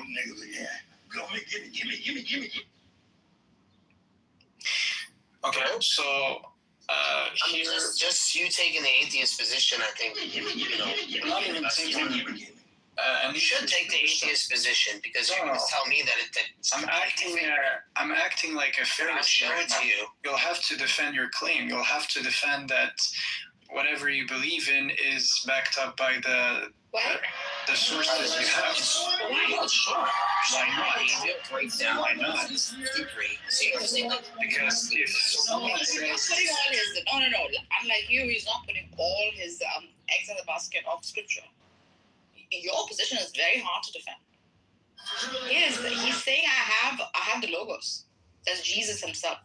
No, he's saying Jesus is the Messiah based on the Old Testament prophecies. So I'm going to have to stress this out, right? It doesn't always have to reflect our scripture. Well, not for Jews, right? If you're Jewish, right? For example, you're gonna. Is he taking on the Jewish position? Not you're gonna have to. At the beginning of the conversation. Well, I just told you I'm gonna take the Pharisaic position. You're saying Jesus is, the suffering servant in Isaiah 53, right? So let's see how it goes, right? Where in the Gospels, like what passages would you say backs up this claim? So that starts from there. And then I just want to listen to them. Yeah, John chapter 12. Let's read it. Let's go to verse 1. Isaiah 53, verse 1. You're saying it doesn't reference anything in the gospel? It doesn't right there. I gave you the explanation. So John 12, 37 to 38. Directly quotes Isaiah 53, 1. You wanted to start there? That's like, all right, sure. I'll give you the first. So I have the passage in front of me. I can read it.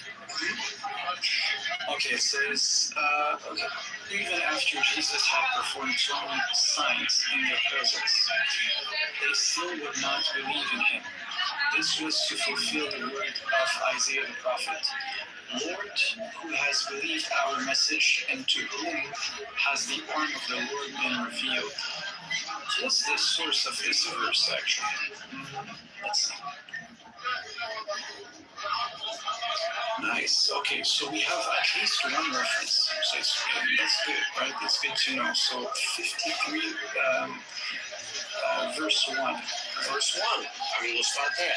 Awesome. You want to go to verse 2? Sure. Okay. Well, go to verse 2. Are you happy with verse 1 yet? Because we can that's actually what I was saying. Every single verse referencing the Gospels. So, yeah, I mean, okay, Lord, what questions do you have? Let's stay on because Isaiah says elsewhere, he has blinded their eyes and hardened their heart, so they can neither see with their eyes nor understand with their heart, nor turn, and I will heal them. Okay, this is this is a reference from Isaiah 6. Isaiah 6:9. That's a good one. Okay.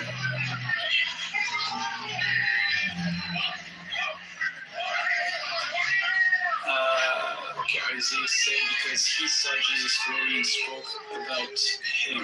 At the same time, many, even among the leaders, believed in him. But because of the Pharisees, they would not openly acknowledge their faith for fear they would be put out of the synagogue. For they loved human praise more than praises from God.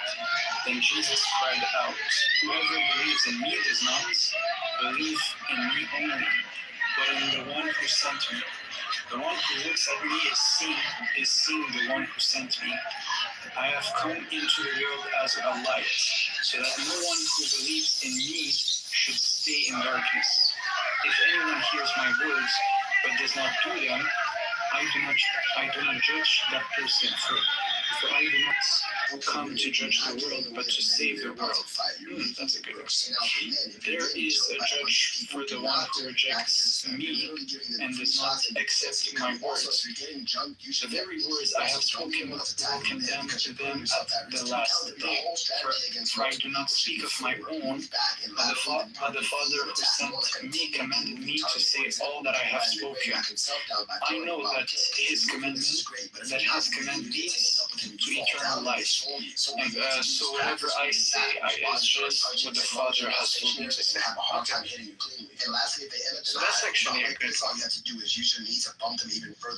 Okay, so and then from the Jewish perspective of reply, they would say, no, this is actually Isaiah 53 is a reference to Israel, to one servant, which is the Jewish people, right? What's their counter claim?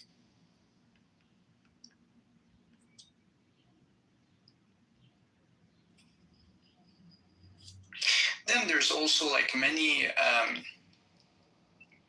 many views. I think there's one view that says it's concerning Jacob, right? So one interpretation I think says it's referencing the prophet Jacob, whose name was changed to Israel. But then you'll have to argue, no, the Messiah represents all of Israel. You could say this, yeah, that could be defendable. Who was unconstitutionally blocked. I mean, for me, it's clear. And in any case, it's clearly talking about a servant who does not speak of his own shahawat. He does not speak of his own desires. He's simply, reciting the words God has inspired in him, right?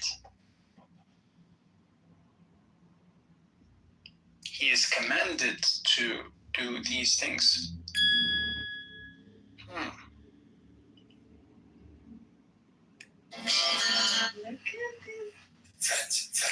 Yeah, I think that's a good position. Who has a crush on? I have to remind myself to breathe sometimes. Anyways, do you have any additions?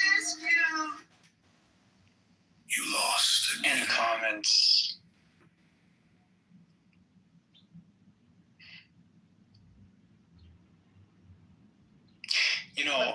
I think, yeah, go ahead. I'm just being silly. Yeah, I love the one, the thing he said in verse 47. Which one was it? Yeah, if anyone hears my words but does not keep them, I judge not that person, for I did not come to judge the world, but to save them. Just try to imagine how this would sound like in Aramaic, right? And then he says this, and in a sense, his name is Yeshua, right? Or Jesus, right? This book on John Locke is crucial. And it explains technically, the role of the Messiah is basically to be a savior for the world in some sense, right? And now here we are, we hear the echoes of the words, but it's doing a job that's not necessarily like physical. I think the Jews had a lot of physical expectations, building a temple, doing this, doing that. But in reality, the legacy of Jesus was much more. This book on John Locke was much more simple and much more powerful, because it's words, it's hope, right? So, in a sense, it's like he was selling hope to the people, hope to achieve something. Yeah.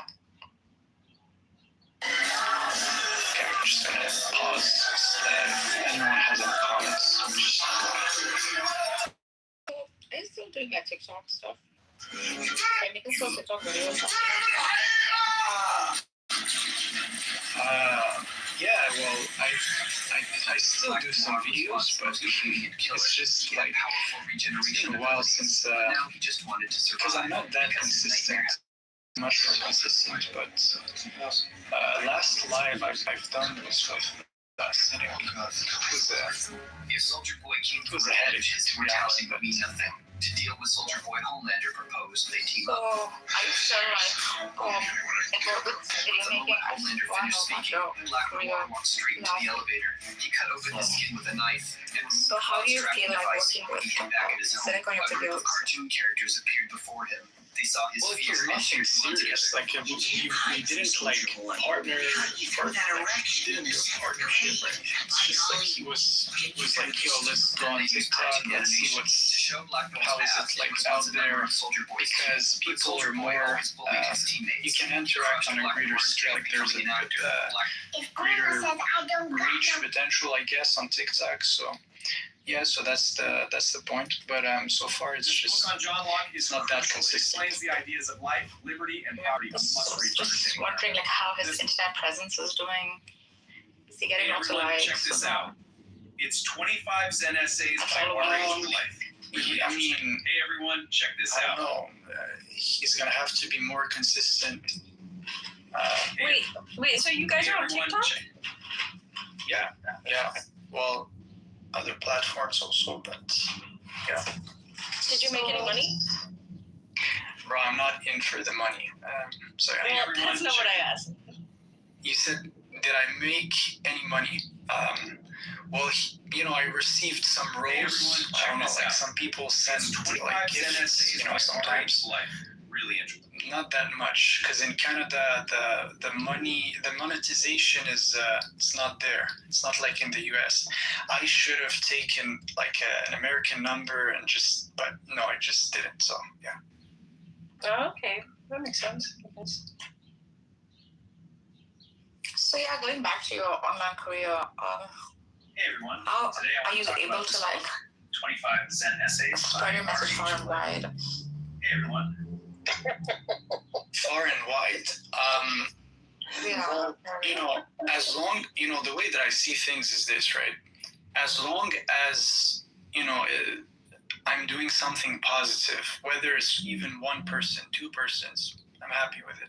So if it takes, it takes. If it doesn't, I don't mind too much. Because, yeah, the most important things, I would say, is also in person. Right, so there's a lot of work that could be done in person, and looking forward to do this. Yeah.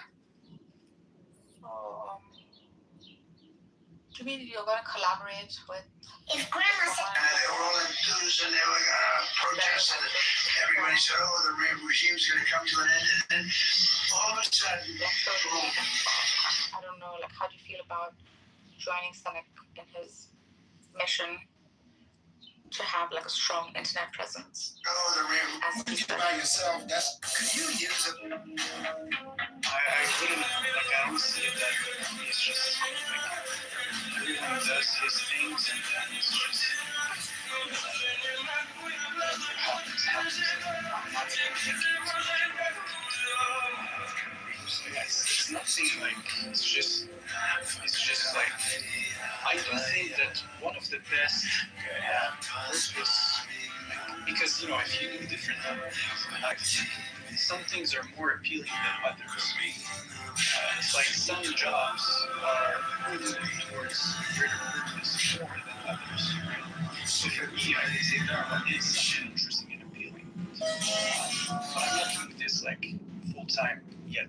So every single day I thank him. Yeah, so do you have like contacts? Today I want to talk about this book, 25 Zen Essays by R.H. Life. Hey everyone, check this out. This book on John Locke is crucial. It explains the ideas. If I have contacts, I do, but yeah, I do, but I'm not going out like. Argus, do you want to be 100% or something? Oh, if that's I'm best. Like, I mean, after all, religion is the best business with very low investment, but like heavy ROI. So. Are you sure about this? It's not a good, like, I think for the money it's not even, because I thought about this one. I was like, if you go out doing Darwa full time, you just don't have, there's no revenue. Like, I'm not the type of guy who's. Are you kidding me? I'm not going to charge people for this. No. Yeah. Why? Because it's not part of my. It's not part of how I operate. I'm not the kind of person who loves to charge based on information. If I have an information that's valuable, you just give it. That's it. I mean, a strategy goes a long way, my guy. Right? Like, if you actually want to get your information out to people, it's useful to have a strategy. Nargis is in it for the dollar signs, though. That's very interesting to me. Like heavy. I feel like.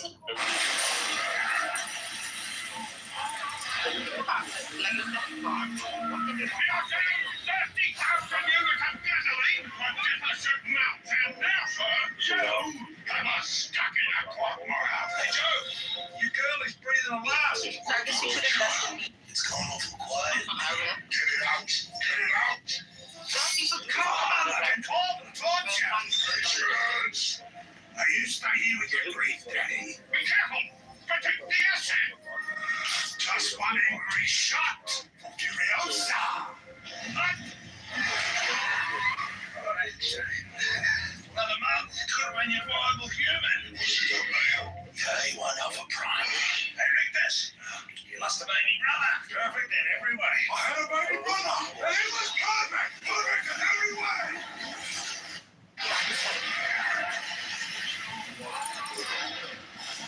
We are down 30,000 units of gasoline for magnificent mounts and therefore. Well, because sometimes things that are comforting is actually it's something good, right? Because you could be speaking to someone who okay, I see what you mean. Yeah. Hey, God, do you ever see this credit card anymore? I think I think like the way that I see it is more like I should focus. For now, it's not the right time. I should focus on doing some things, make money, and then, out of your own pocket, you need to literally just invest in whatever things you deem is important. So that's okay, but that's my opinion. That's how I see it. Don't use your own money. You get like if you have a good enough idea, you get people to invest. You use other people's money and let them invest in the business. You do not use your own money. Yeah, so that's a good idea also. Like, I'm not against it, but the thing is this, right? So if you want to have a partnership, right? Some people are there to make money from whatever endeavor you're going to, right? It's not a regular business. We're not talking here, like, I don't see this as a regular business because it's more of a charity. It's more like you think there's an issue, right? And then you're trying to provide value for an issue. So the people who are going to partner with you, they have to understand that it's not a I invest and then we make profit. No, it's more of I invest and we make a real change in the world. For example, it's just charity. This is charity. We're not making money here. That's the thing. Like, it's not we're not opening a corporation right now. That's the point. What better corporation than the God Corporation? It is always the pattern has always been successful with this model because you cannot up the God concept. You can't up an omni. It's the best thing to sell. And I'm not so sure about that. Like, I'm telling you. Adam BL. Okay. Just because you're doing something good, right, and is righteous, right? Like you're sitting here and like you keep going back to that. It's like it's a charity. You want to actually reach people people, nurse that's spiritual, whatever. Okay, that is independent of having a viable business model, right? So like the two should not be seen at odds, especially like in Islam we don't have this idea of like about poverty or things like that. You can make good money doing good work, and so you should also, if you're taking this seriously and thinking about this, you should not have in your mind that, oh, because I'm doing this for God or whatever, therefore making money is something that's inherently wrong or bad. Quite the opposite. If you understand business principles, you can make good money doing this. Okay? I see your perspective. I truly understand it. It's not that I don't understand what you're saying and I'm, naively going the hard way. No. So what I'm saying is this. If I want to make money, I would rather do this with a business, a true business, who's going to, literally make true money because of, a valuable problem that is resolved. But when it comes to God, it comes with a certain image, right? You don't want to be part of the people who are going to, feed, take money, right, from the people who are listening to you because of information that should be, a no-brainer for available to all. So this is why, if you want to give Qur'ans, you should do it, out of your own pocket. It's free. There you go. If you want to feed the poor, it's free. There you go. So, yeah. It is who is doing it. Like the same stuff has always been around, right? It's how you build off of that. The product has always been around. Like how do you think innovation happens? Inventions take place. None of these are out of the blue. No one's inventing the wheel. You're using the same circulating concepts, much like the prophets did, refurbishing them, repositioning them, retelling them your way. You're selling a concept. This has been the most efficient way of doing sales. Now, does it bring good to the world? Sure, that's a profit. That's a benefit. I agree with what Admiral was saying about Qur'ans and stuff, right? There are things sure, giving people scripture, passing on the hadith and stuff. But things where you're actually no, you don't want to pass down the hadith, bro. You're gonna get screwed. Okay, hadith, you might want to kind of hide the hadith a little bit. That's a dangerous area. Let's have that conversation at a different time. But the thing is, but there are things where you're actually performing a service, right? So there's a very famous hadith about the guy who, in the time of the Prophet, performs an exorcism, and he goes to the Prophet and says, "Hey, I have this talent. I help people. People are possessed by negative energies, by jinn. I help remove those things for them. Can I charge a fee for this?" And the Prophet says, "Yes, you can." Right? So if you are performing a service, for example, you are passing on content about the application of religion in the modern day. You follow daily news or you follow social trends, and you are offering an analysis that incorporates a religious view of things and how to maybe hold on to Iman or hold on to Deen in the face of certain challenges, like in pop culture, for example. That's a service, and there's nothing wrong with making money off of that. But if you're going to somebody, if you're going to go to somebody and teach them how to pray Salah, okay, I understand sentimentally and maybe even from a matter of perspective of principles, okay, I'm teaching you how to pray. I want my reward to come in the next life. I don't want my reward to be in this life. I totally understand that. But too many, I'm against this idea of just because my domain is one of religion or whatever, then I can't make any money off of it. And quite the contrary. My experience of business, when you have a legitimate business plan, it actually builds trust with the people that you are doing business with. It doesn't take away trust, right? So it actually helps you build. And then if you're generating profits, you can actually build your business and do more things with your business if you have the resources to actually fund it. Yeah, I see the perspective. Actually, I'm not necessarily I'm not against it on all sides. For example, if someone has he makes videos on YouTube and then he uses this platform, this multi-billion corporation called YouTube and Google, right? He used them in order to send a message, and they pay him a fee, for example. Like, he's making money this way. I wouldn't disagree with that, but I'm saying, like, when it comes to spreading faith or spreading like God, to others, I don't know. It's just a better, I just see it as it would be better to do it for free, So this is why, like, in my mind, I do separate both. I'm like, yeah, here's business ideas. Let's make up money in the real world. Let's resolve real problems.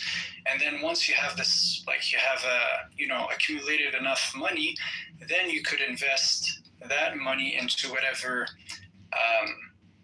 purpose you have. And you could even, like, that's the thing though, there are many persons who are willing to give charity in a cause they believe in. So I would rather take my money and the money of someone who's willingly giving his money in a cause we both believe in, rather than in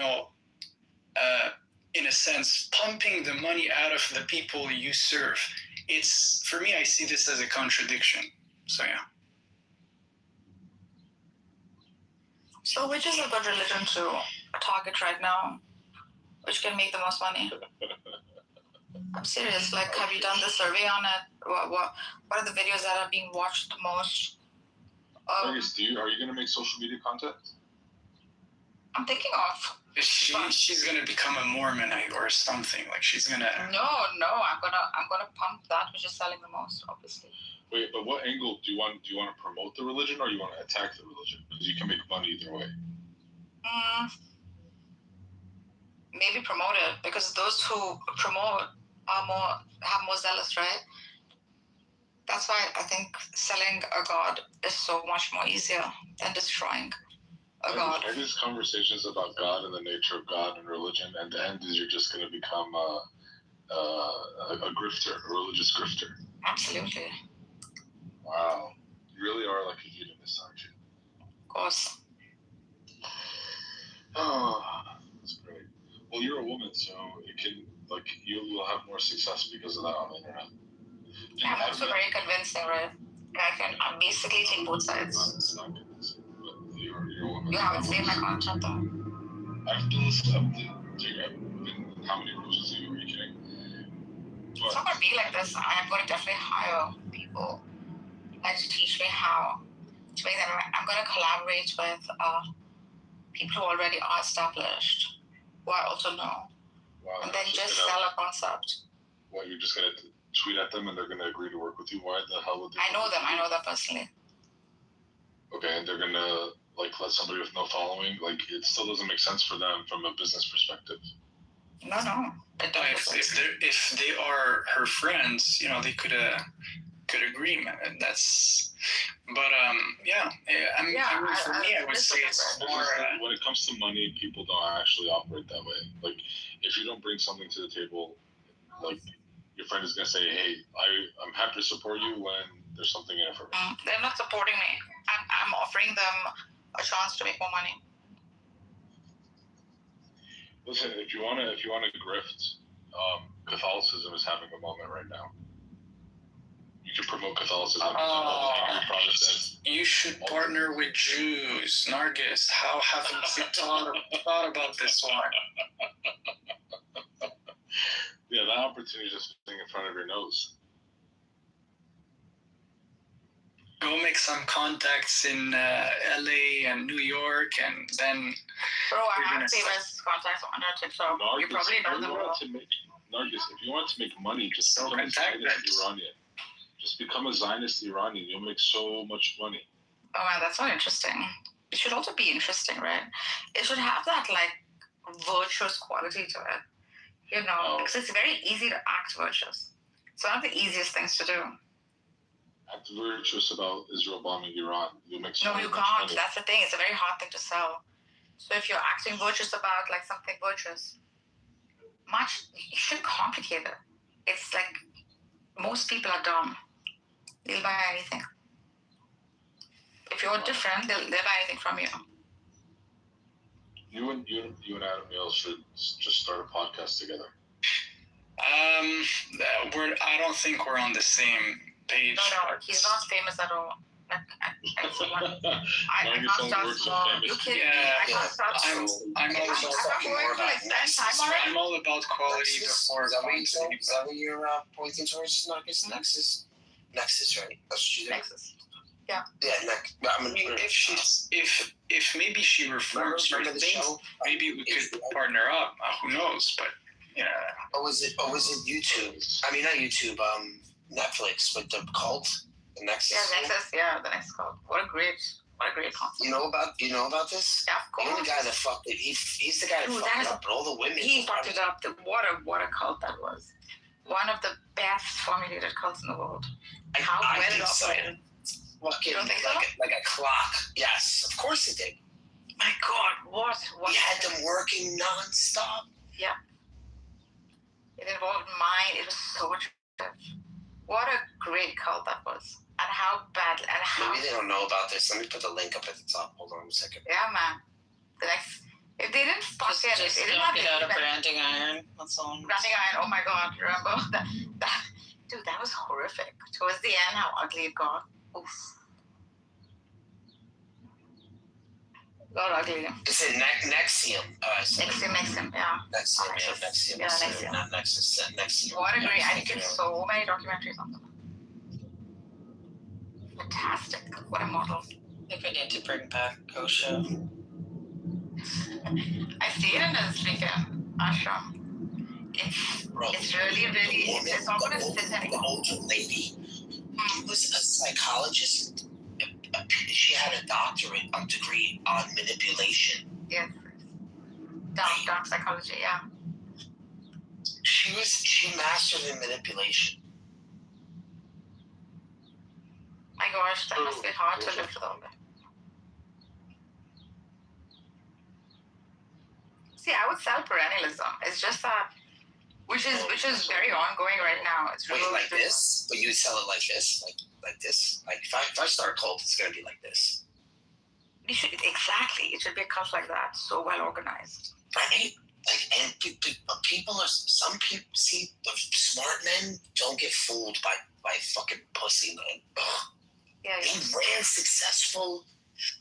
He did Ponzi schemes before, and he was successful. Yes. He did so well.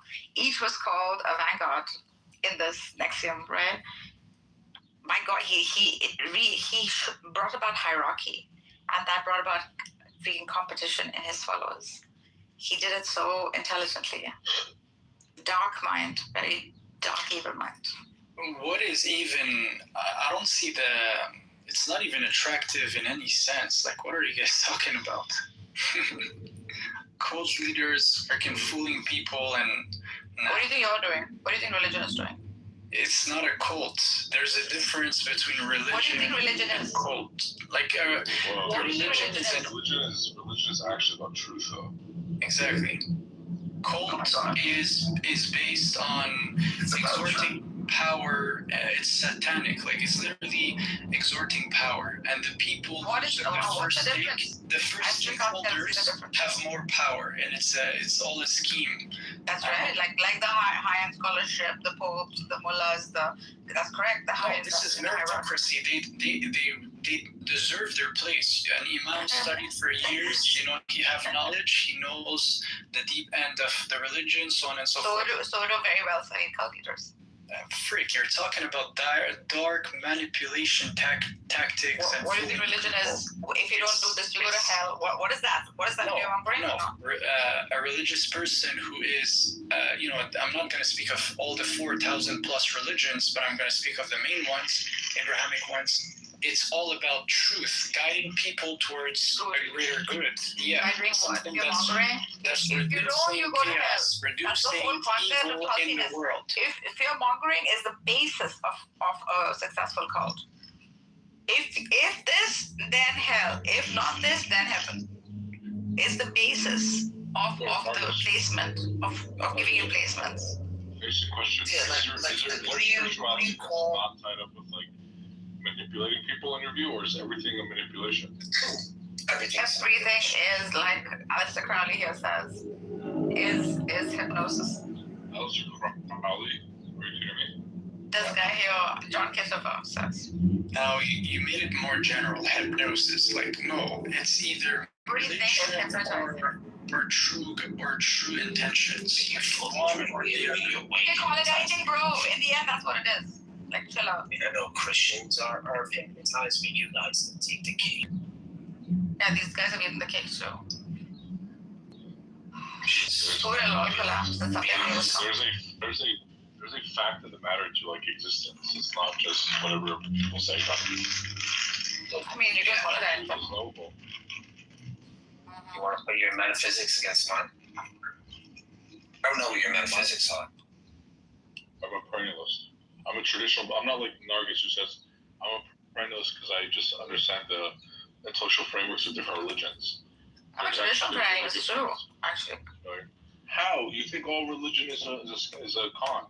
Yeah, I'm gonna put it as as Dan says it. You are a judge. Universal principles, right? You are a judge. Particular Raquani. You're saying judge like chicken? Yeah, that's the joke. What is your so what is your temple called? Yeah. I mean, no. My temple? What do you mean? Yeah, like the temple of worship or okay. Yeah. What is so we have mosques and we have the Kaaba. Okay, so this is the thing, right? So we have the Catholic Church, and we know that it's either going to be me or you, right? So we're going to make sure it's you. Before it's me. What is that? And the race is on. Well, every empire falls. Eventually.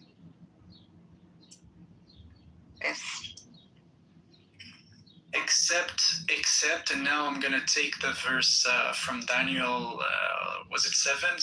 Except the last empire of God, who is carved by God's hand, right in the mountain, the rock, the foundation, who's gonna stay up until the last day, the last religion on earth.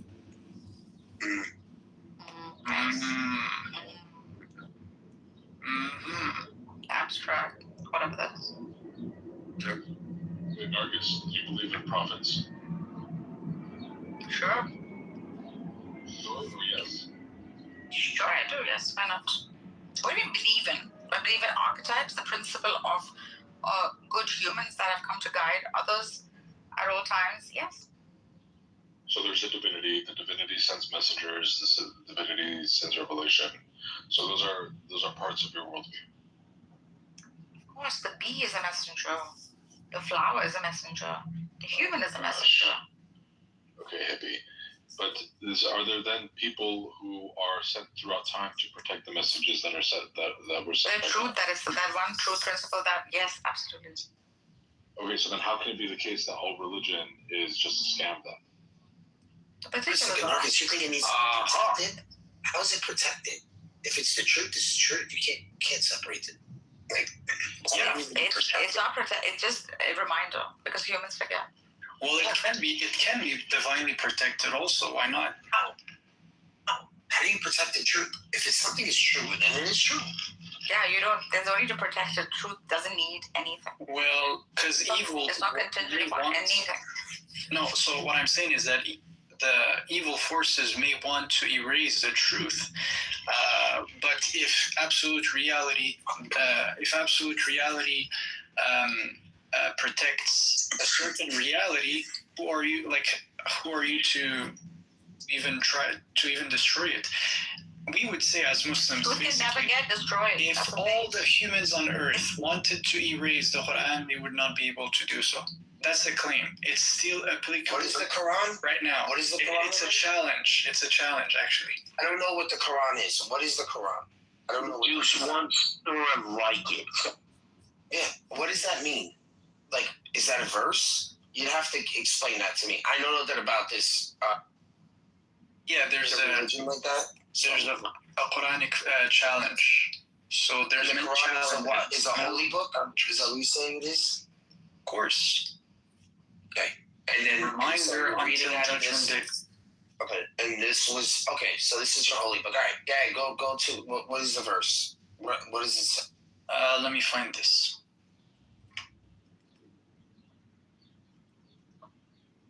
Is this referencing something from the Bible?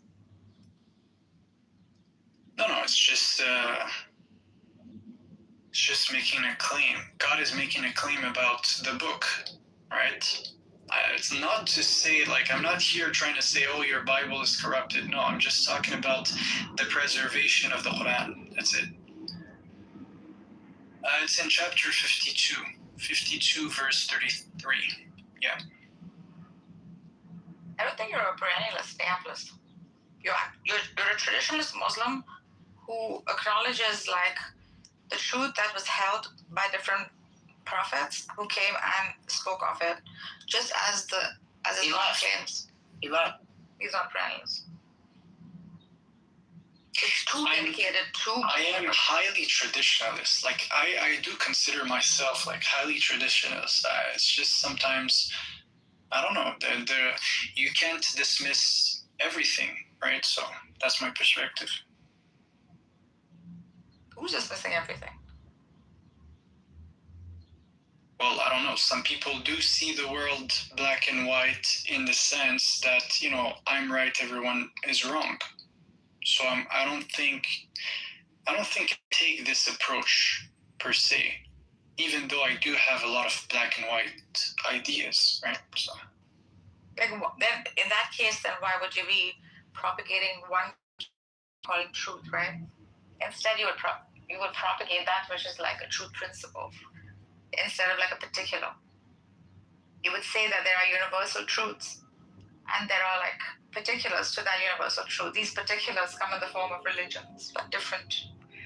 But the universal truth, or these universal principles, are true at all times, right? In any possible world.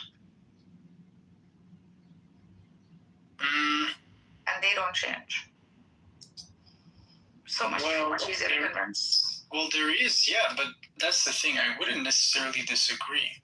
But like, you can have, because again, it depends how you see it, right? Like, because I do think the Quran says, you know, the deen was perfected.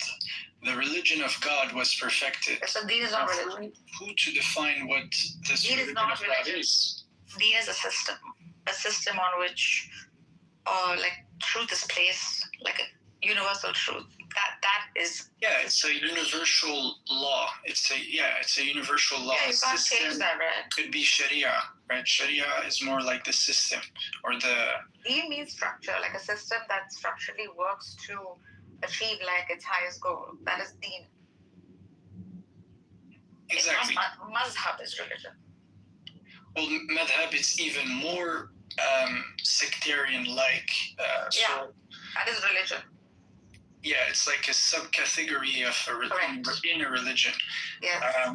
So yeah, but you know, my approach is pretty simple. I would say, you know, any religion has truth, right? Now you should just be able to decipher what is that truth, and in order for you to do this, you should know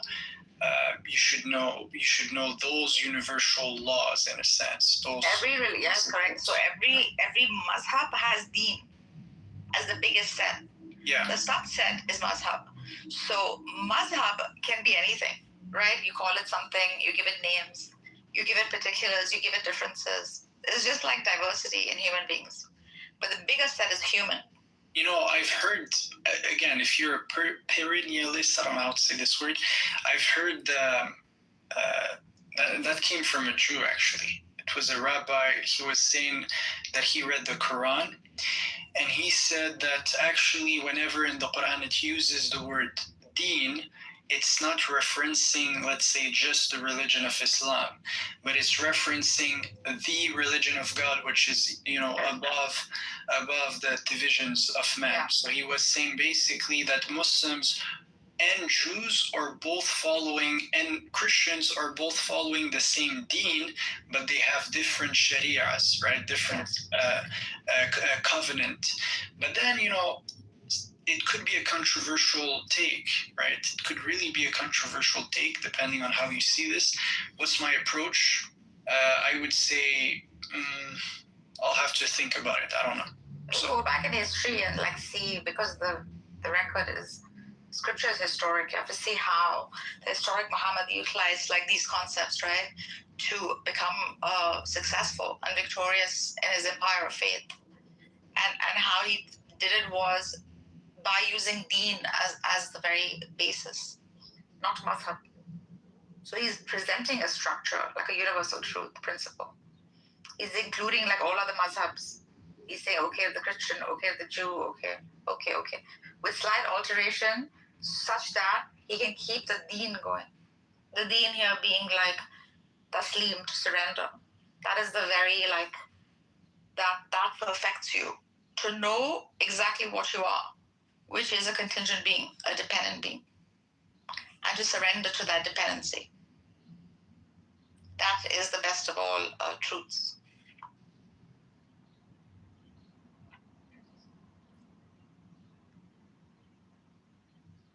It'll always sell as a concept. Wait, who are we saying again? Yeah, who did that? Who is that? Who said that? In the Deen al Islam? Yeah. The best of all deen. Oh, that's a verse in the Quran. Right. Yeah, because God gave a name in the Quran to the deen, to this deen, or yeah, some could say. Okay, listen. Some people would say it's not a name, but it's gonna be rare. Like, and like he references to a name. Is not there historically in the first 10 years at least of the Prophet. I don't have an issue actually. You don't study history. This is why you can't I do study history. Historical reference. I'm aware of your position. I'm really aware of it. It's not my position. It's or the position you're presenting, right? Yeah. So yeah, you could say the religion of God or the universal law of God is to surrender to the will of God, right? And a Christian could say, yes, I also surrender to the will of God. And a Jew can say, yes, I also surrender to the will of God. Islam means to surrender to the will of God. Where are you getting it from? What is? Well, that's actually undeniable. This is from the Quran. The truth, right? Yeah. To the will of God. Don't add fucking words to it. Islam is what? That's what it is. That's what it is. What is Islam? Give me the freaking Islam is meaning of it. Yeah. So because it's linked to different words, it's also related to peace, right? So through submission, one achieves through true peace, right? So that's what the essence of Islam means. That's it. Pretty simple, basic, and it's true, right? So that's what it is. There's no many words. When you surrender to the will of God, that's where you sense this true sense of peace within yourself, because you're going with reality, not against it. That's what it is, right? I'm trying to keep up with the conversation, guys. Yeah, I'm trying to keep up with the conversation. I really don't know too much about what's going on, but I'm trying to pick up on little things here and there. This is really interesting. Yeah. But you're doing really good now. I'm not gonna lie. I don't know what Islam is either.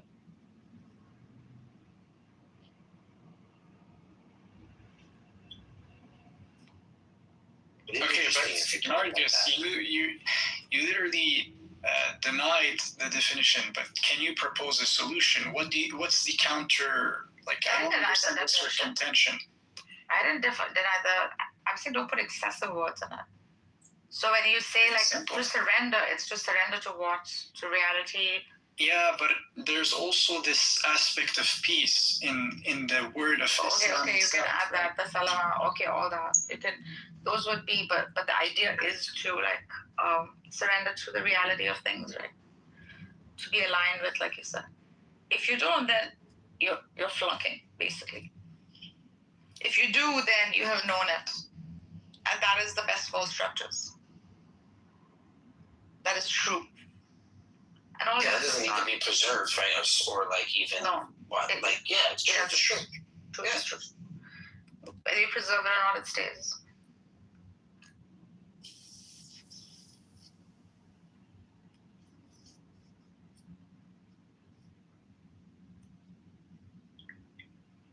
found that a little weird when you said that was your preservation. Yeah. Preservation. Yeah. Maybe it's just, it's like insecurity. As though like truth requires us to preserve it. Yeah. Megatron, he's making connections like, the Greek words we have. Yeah, I agree, man. I really agree with you, man. Like, I'm not here trying to say like, oh, the Bible has whatever, this and that, and no, that's not my way. I'm just trying to have a common understanding with you, man. Prove that the Bible was corrupted. I would just expect them to give me the evidence. I'm all up for like people, to say, "Oh, I don't think this is true." I'd be like, "Yeah, just show me where. Like, is there another one that says it's not?" And then we just go from there. I mean, I have no problems with you saying it's.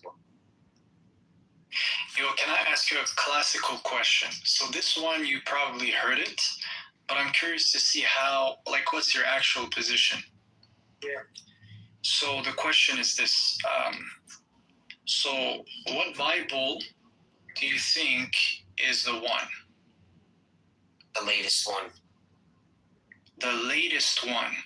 Yeah, because the preservation of the Bible gets better and better and closer It's really mysterious. to its original form every time it's translated.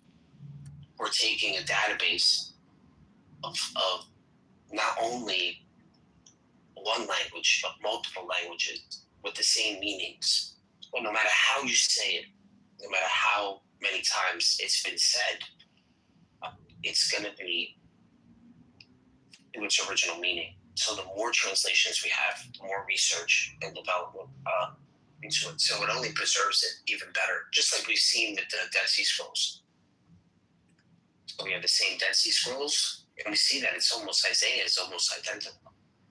Oh, okay, so here, according to you, you should take the latest major English translation of the Catholics, is the New Catholic Bible, NCB. According to what though? So there's the RSV, but there's also other versions like the NIV that use the Masoretic text, also in the Hebrew, which I would love, still to know what, when that latest translation comes out. I'm interested in knowing what they found in that one also. Gotcha. Not being, yeah. And my I think question is taking just the like most information is the best thing. Question. I'm not here trying to you. No, it's just I'm curious. I think with the more scholars involved, especially secular scholars, we get a more and more honest opinion because they don't have stake in the game. So I think the more information you have about it and more people like critiquing it, it makes it a better translation. What about the Ethiopian Bible? Why not this one? What about it? I'm going to use it too. It's going to be a conglomerate of all the translations in every language. Yeah. What are you talking about? No, it's because there's like more books. Maybe you could say this is a heresy, and no, more books, more knowledge. I don't know. Doesn't it look authentic though? Like the size? No, it's not the size. No, listen, I'm not trying to. Listen, I'm simply trying to see what's your perspective. Would you be open-minded to read an Ethiopian Bible with 88 books you have never seen or read, and it's new information? And will you be patient not to say heresy? No. And would you say the same thing with the Protestant Bible that has 66 books, right? So I'm just curious to see what's your approach here. Where it is. It fits flush. See what it's between more. I'm going to make little holding it. I think you're lagging. Try to shoot it from the back. Okay. Is that a good height to shoot? Hola amigo, ¿qué tal?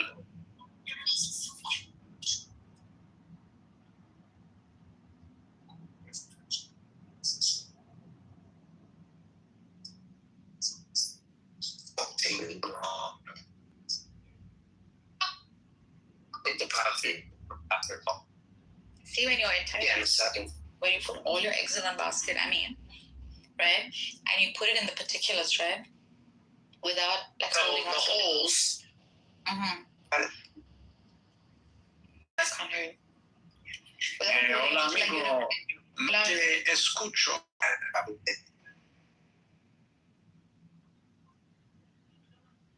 Probably next to pass with them.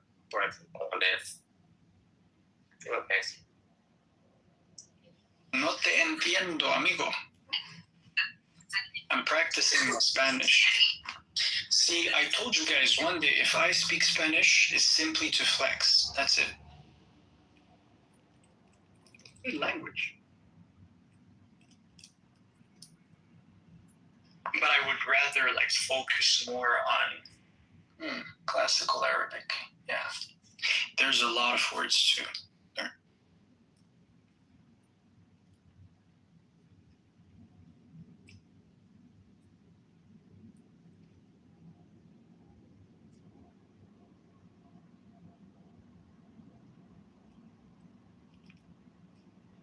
One day you'll realize that all this you held to, right? And all this you so much fought for and flexed for was just a particular of the truth that everyone else seems to hold also. And your entire freaking lifelong dream of just making one thing true while negating all others was such a useless way of living. And that day it'll be a bit too late to live because you would have gotten old by then. No, I don't think so. What is that? What they do? Is that the reason? No, you know, it's a good point, right? Believe. I'm gonna. Is that why they're always asking me like, "Oh, what is it that you believe?" And I'm like, "Yo, I'm asking." They have to care about what I believe. I've noticed that with these guys. They're always like, "What do you believe?" So the thing is, it's all in the intention. If let's say you had good intentions and you made sure along the way that you didn't do decisions based on in order to please others or whatever, like I don't think I'm gonna regret anything. So yeah, it's just as long as you understand you did the best based on what you were able to know, right? There's no regret. I don't think so.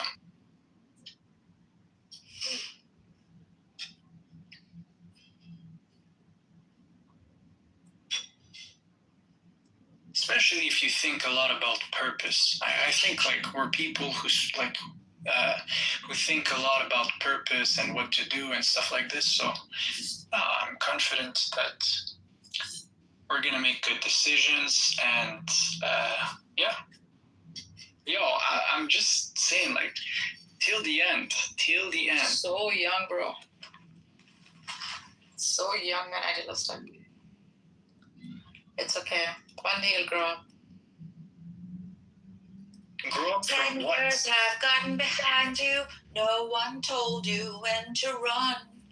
You missed the starting gun. And you run to catch up with the sun, but it's sinking.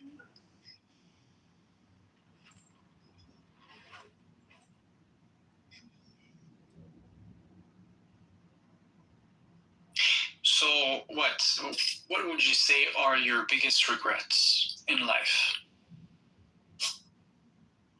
If you have any, and if you want to share.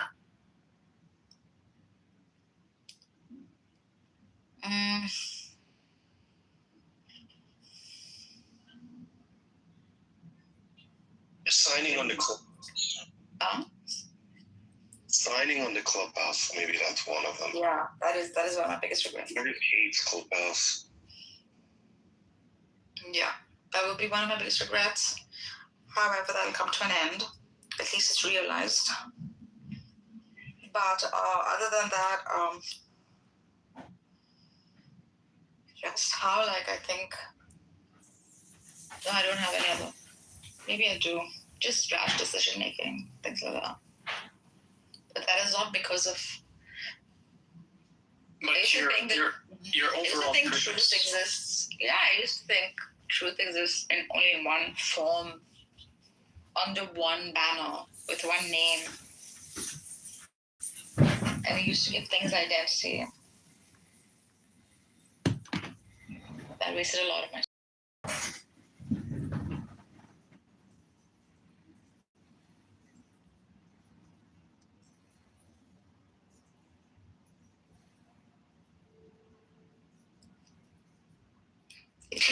That's actually a good topic.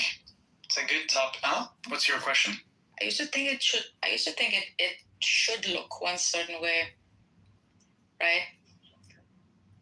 That it competes. That truth actually competes with falsehood. Truth never competes with anything. It's not in the nature of truth to feel lack. Competition is a sense of lack.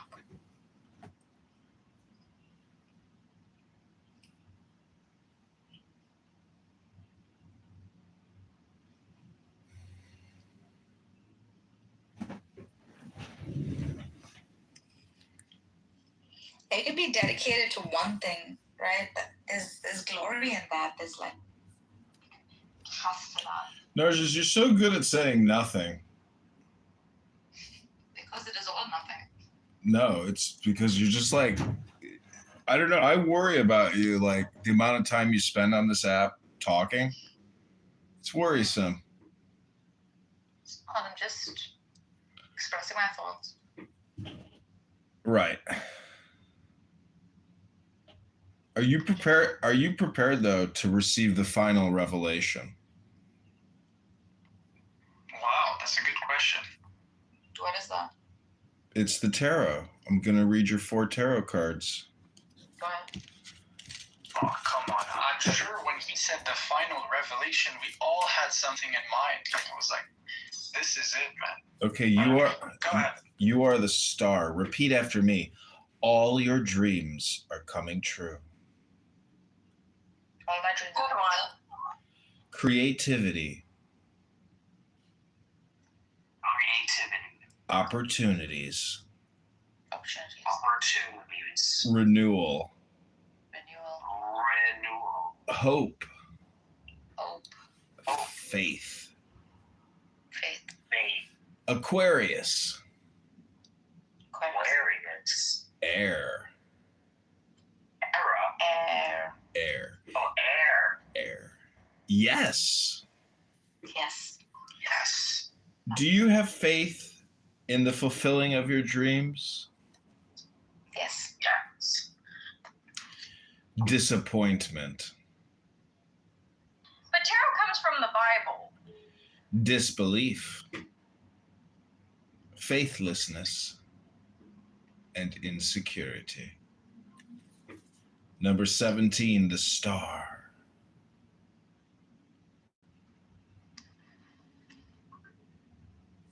I mean, that's why, there's like the lovers are supposed to be Adam and Eve, and then you got the devil card, and that's also Adam and Eve. There's literally the words of Torah are on the Wheel of Fortune. Let your inner voice guide you.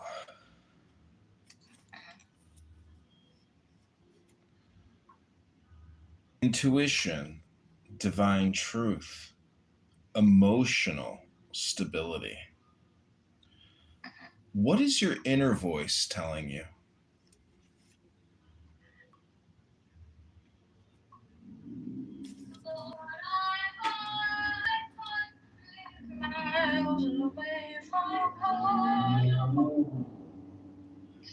Know and understand your deeper values and beliefs. What do you believe about the world?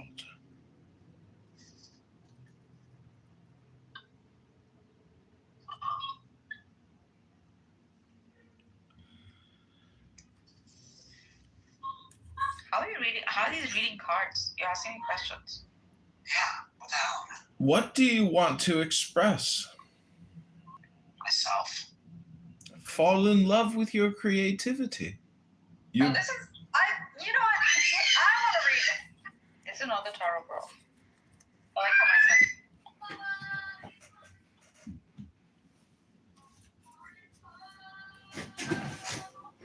how okay, pick a number 1 through 100. 33. Okay. Yo, no freaking way. I swear that was the number I picked. Okay, this is number 33.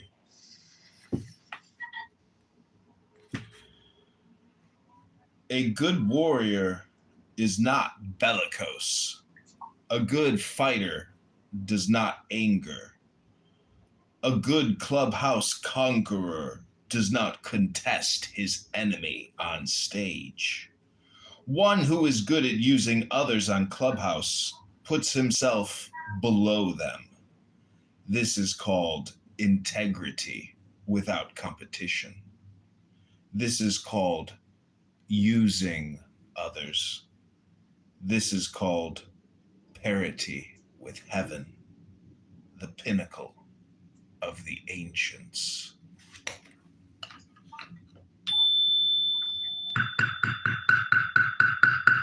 Stop it. Stop. You know it. She's sensitive. Oh, I forgot. I love the sound. I forgot. 17.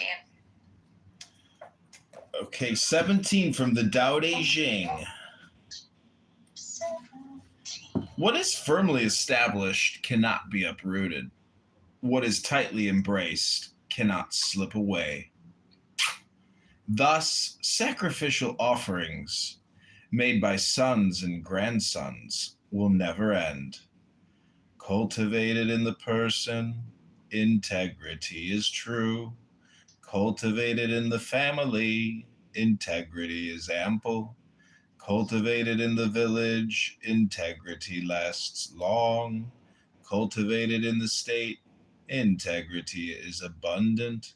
Cultivated everywhere under heaven, integrity is vast. Observe other persons through your own person. Observe other families through your own family. Observe other villages through your own village. Observe other states through your own state. Observe all under heaven through all under heaven. How do I know the nature of all under heaven? Through this.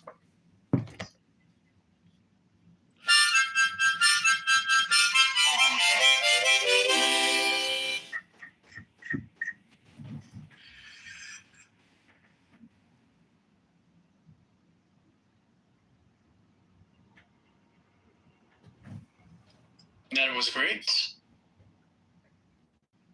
Yeah, I like those little intermissions. I like the harmonica.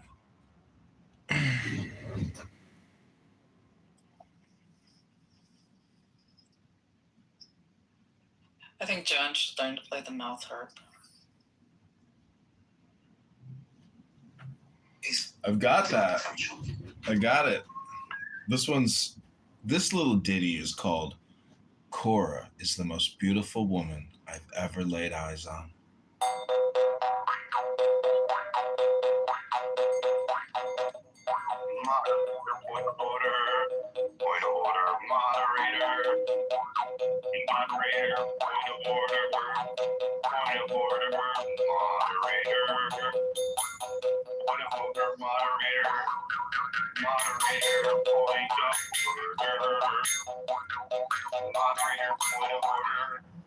Point of order, moderator. Daniel, did you make an AI of me? I have to see a picture of you. I sent you a picture. Yeah, I sent it. Let me look. Hold on. Can you take away my acne? I just moved to Dallas and my acne is really bad now. What you need is more sunlight and, microdermabrasion, take some hot baths, use a moisturizer, stop with all the alcohol chemicals. The key is sunlight. You got to get about 25 minutes of direct, intense sunlight. right at about 4:20. Crazy. No, well, my skin was really nice because I'm from Albuquerque and it's super dry there. And then I just moved to Dallas and the humidity is like 100%. So my skin is freaking out and I'm producing, too much oil for what the climate is. But I mean, it's fine. I'll deal with it. Dude, you look super cute in that picture. All right, I'll do one. You want to? Oh, hold on, let me just do one. I'll see. Yeah, send me one. I want to make just one. No, I see it in yeah. Okay. Are you gonna make a funny one? Please make a funny one. Yeah, I'm gonna make a good one. I put you and Daniel in one.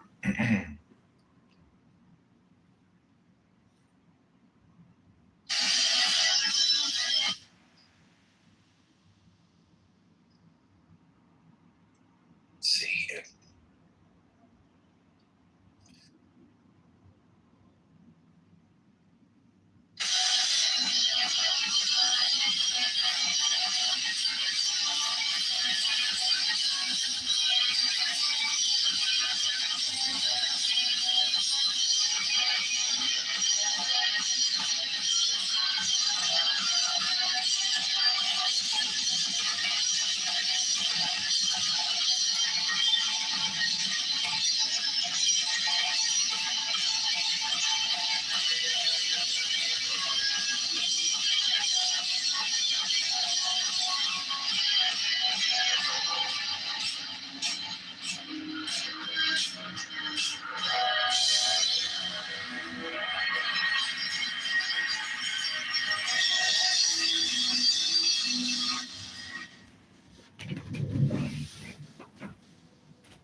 I kind of want to twin with you guys too. I'm not gonna lie. I feel a little left out.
Is anyone talking?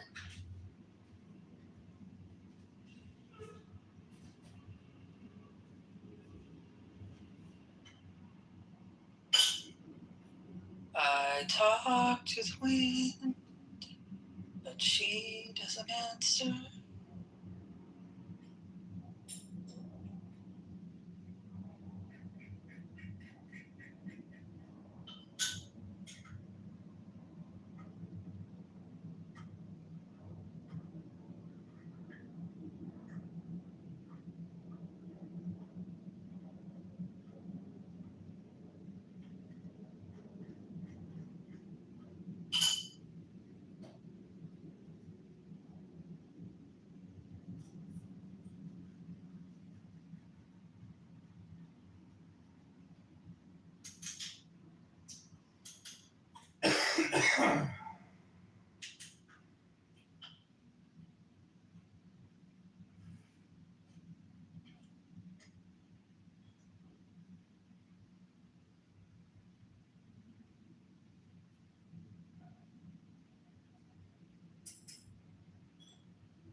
You know, I think I need to become a vegetarian for like maybe 3 months.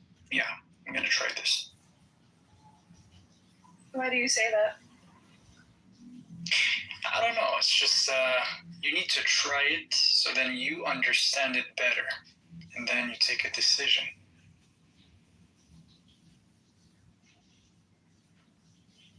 That's kind of relatable. Sorry, become a what? A vegetarian. Vegetarian. Okay, that's very good. Really good. But you know, as of now, it's just what's the arguments? You know, I've seen that it's probably more healthy, but I'm not sure about it. I'll have to see. Like, I'll have to try it for myself and see.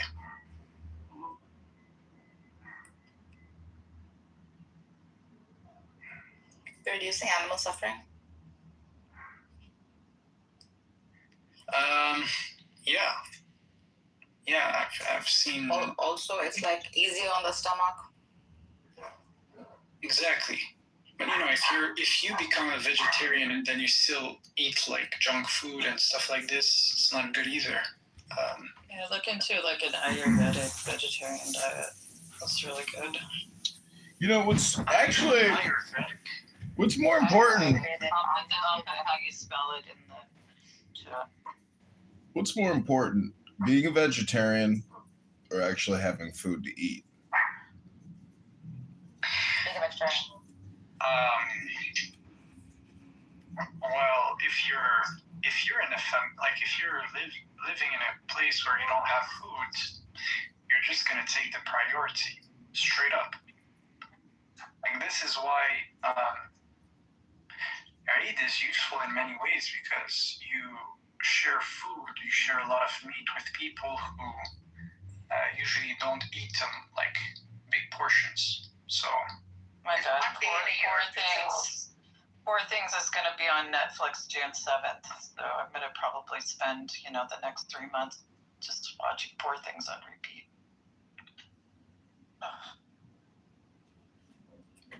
Think about it. You're comparing one day in a year, right? I mean, to like the whole year. See how funny the argument is? Yeah, well, coming from bias, it's not. Understand? Yeah, I see. You know it's what not the just Sikhs like do? one day. The Sikhs supply food every single day. Yeah, the same thing we do. Usually it's every Friday, right? So every Friday, you should, take food and take it to the mosque. That's how it is, The right? Sikhs supply food for humanity, not themselves. Anyone can walk in and take. That's actually better. It's a better approach. Well, you could say that the Catholic Church does also a great portion when it comes to humanity works, and you could say also a lot of Islamic organizations do as much, right? Islamic organizations work only for Muslims. Mostly Christian organizations work only for Christians. And Jewish organizations No, that's not true. Favoritize. Yes, that is very true. No, that's not true. It is true. Maybe You're some. kidding me? No, so All of it maybe. is to make tribe more powerful, make tribe increase, make tribe prominent. Yeah, so I would argue Sikhs do the same thing for their own. Like They don't. They don't. Actually, they don't. Why are you believing me? It is time that you should do it for everyone. So I agree with you. Like I'm saying, there might be organizations that do it for a broader target audience, let's say. But it's just like that's something to work on. But still, you wouldn't make what they do as something evil when they're helping somebody in their own community. It's also good. It's not. It's only bad. help to the community. That's the problem. That is the problem. You say that all the time. That is the problem. That is the problem. And you repeat yourself on this app 1,000 times a week. That is the problem. That is the problem. That is the problem. Let's be honest. Reading a book here is important. That is the problem. That is the problem.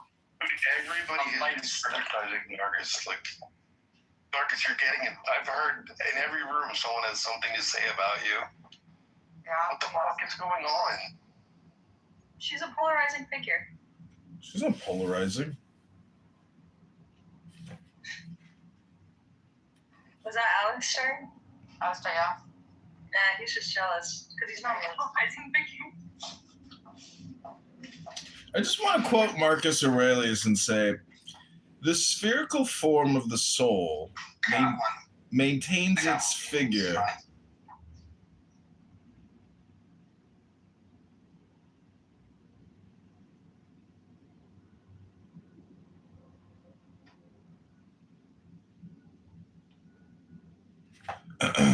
So when it says that the truth that is in itself, don't you and I have automatic truth? I want to read his Don Kitover's fortune so bad right now. He's really pushing me. Well, you're the one with acne. Someone's got anxiety. My God, why did you tell him? He uses it against you.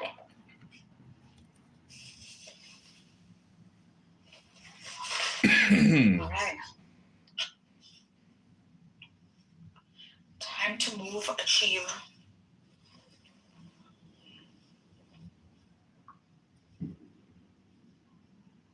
I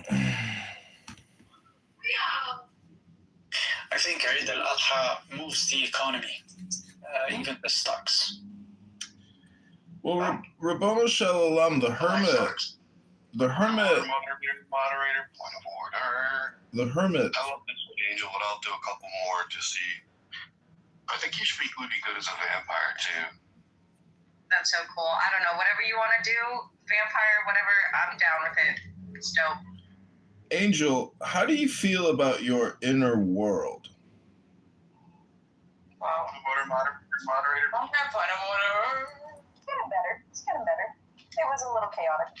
Do you believe that all the answers to life lie within you? Yeah, that's somewhat like Hell no. Hello, Christina, dear. No.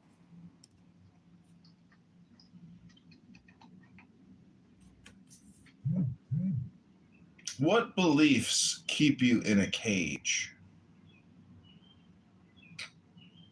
I don't feel like body is a cage.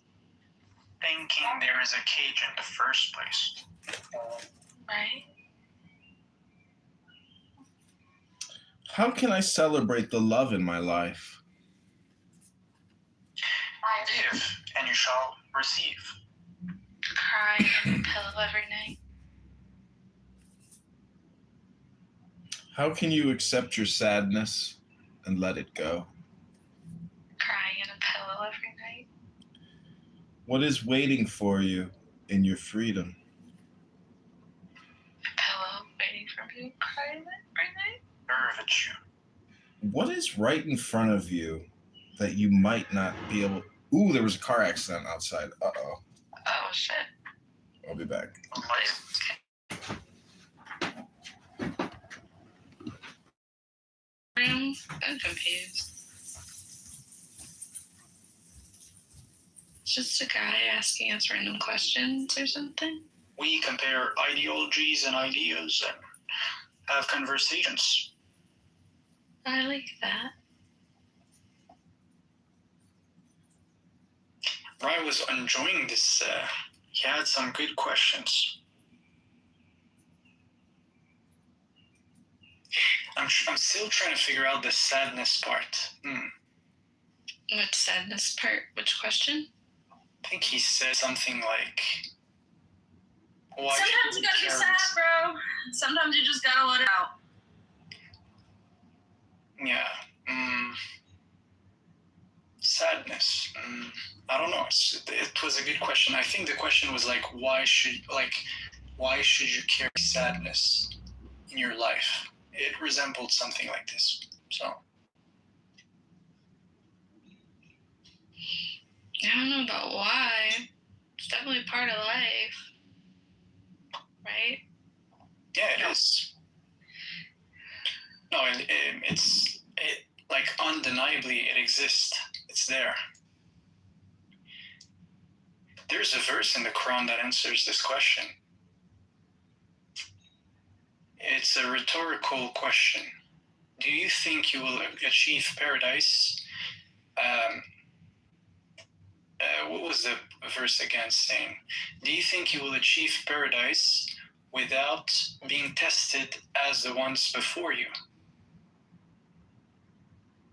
So it actually sets the settings. Like there's a test, right? So there's a certain test. So you have options: sadness and happiness, suffering and peace, right? So I don't know. So maybe that could be an answer.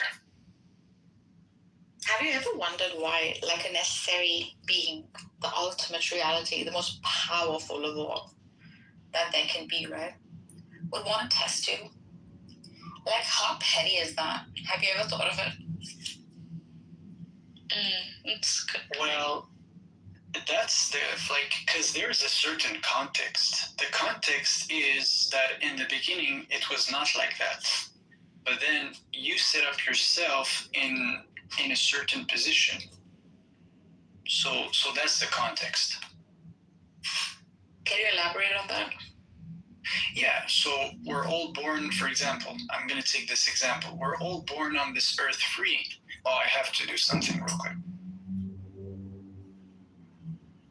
Oh my god, this is like being edged in conversation. 1 minute there's a fucking car accident, now he's gotta leave. What the hell?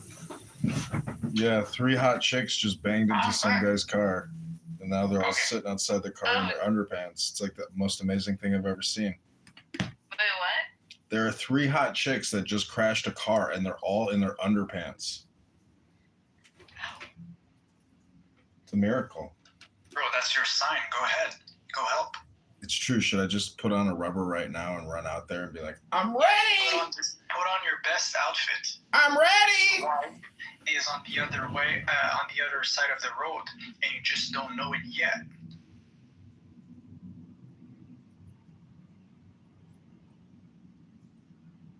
Anyways, what was the point? We were discussing something. Oh yeah, all communication is hypnosis, and hypnosis creates amnesia, and so you can't remember what you were talking about. No, I do remember actually. So we were talking about, I was about to give an example, right? So the parable was this: we are born in this world and we are free, right? Now, some people, for example, they could do something bad, like they could just go out and whatever, just murder someone. And, eventually he's going to end up in a reality where he's in prison and boom, he's going to suffer there. So I think that's just a small parable to explain, I guess, the bigger picture. We're here for a specific reason. There's a context. It was not like this in the beginning, right? So I think that's what the Quran is saying. Yeah, nonsense. Can you elaborate on that? How is it nonsense? Answer my question. Why do we need a test when We didn't choose the test. We are being tested as you claimed, right? Why are we being tested for what? Well, Why? the verse Why are we creating something to test its limits? So the verse was addressing people here on earth, right? So yes, here on earth, we have a lot of tests, but apparently, like from the Quranic lens, when we were in paradise, it was all good, everything was fine, but then you chose to eat a fruit in order to learn evil, and even in order to eat the fruit to know what evil is. You think this is a literal story? You had to. Obviously, you think this is a literal story, right? No. I'm gonna take it from a literal and a non-literal perspective. I'm gonna take it from all angles. All right. So when we decided, in a sense, to eat the fruit and to know what evil is, we went against the command of God, and that's when the reality had to change. I don't know if the fruit is evil. Why are you giving attribute to the fruit?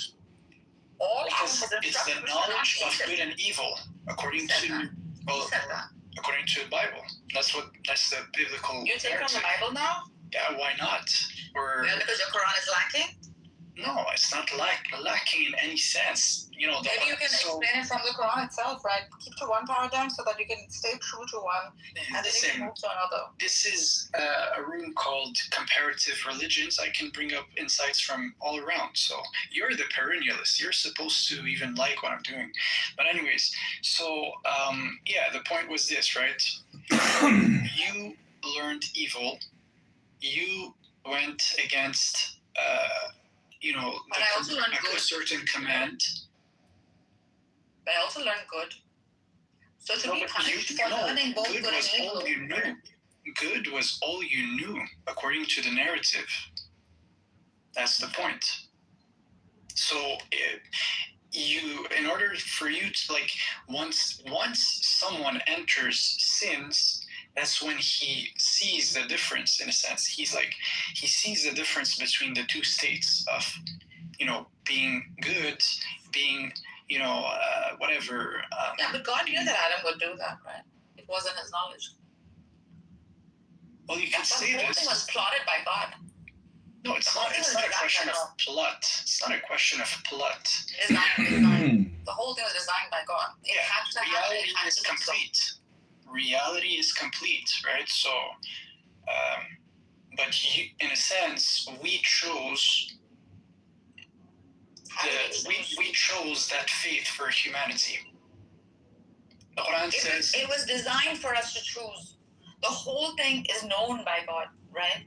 Therefore, whether it is in his knowledge or in his act, because he is source, the whole story was also maneuvered by God.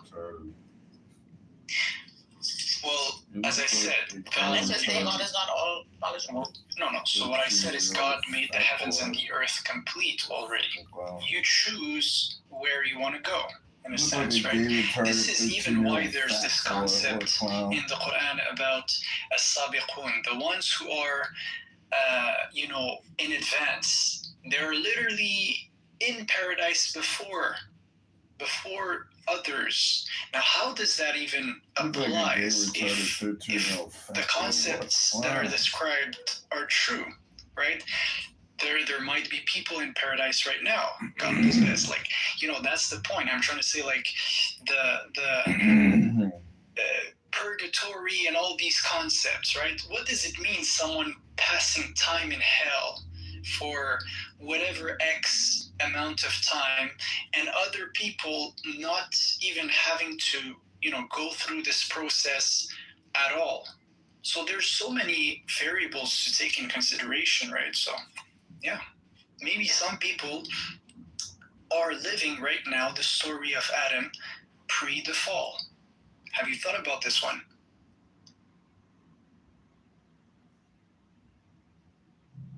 Like, have you ever once thought in your life, without giving reference from a scripture, right, any scripture, have you ever once reasoned out with the power of your own mind? Of course, I do this all the time. But So again, when you reference back to something else, which is a metric, right? Your mind is the metric. Just use pure reason, because that also is like open for all, right? Like anyone can. There's someone who doesn't take. It's because I take in consideration you're aware with the materials. So if you're aware with the materials, what I'm saying is actually it's not something foreign. Like you could relate to it, right? Mm-hmm. But how could we, like, I could discuss about these things outside of scripture, but we have to do it once and for all. Like I love to do both. That's how I usually operate. But I'm also aware that it's just storytelling, right? I'm like, I don't see it doesn't hold like ontological truth to it. It's so the truth is in its moral. Okay, if I could do it from this approach, right? So you could have, there's characters on Clubhouse are starting to sound the same to me. Interesting. Okay, yeah, so what I'm trying to say is this, right? The goal is to be in a reality that is peaceful, and you could describe it as you want, right? What is the ideal reality for you? Let me ask you this question.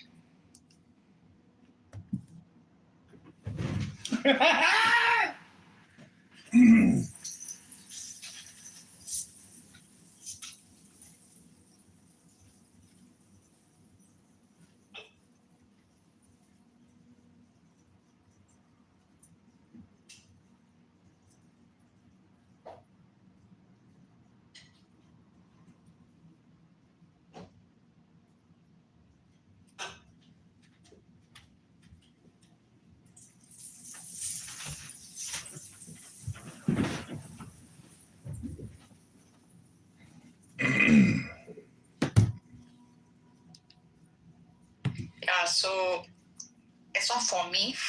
I don't do for me things. Like I try to. So existence is the. That's why you don't read books. Existence itself is the reality, right? You don't do anything for yourself. It's the only thing I can like say very clearly that exists. Is that things exist. Yeah, again, that's.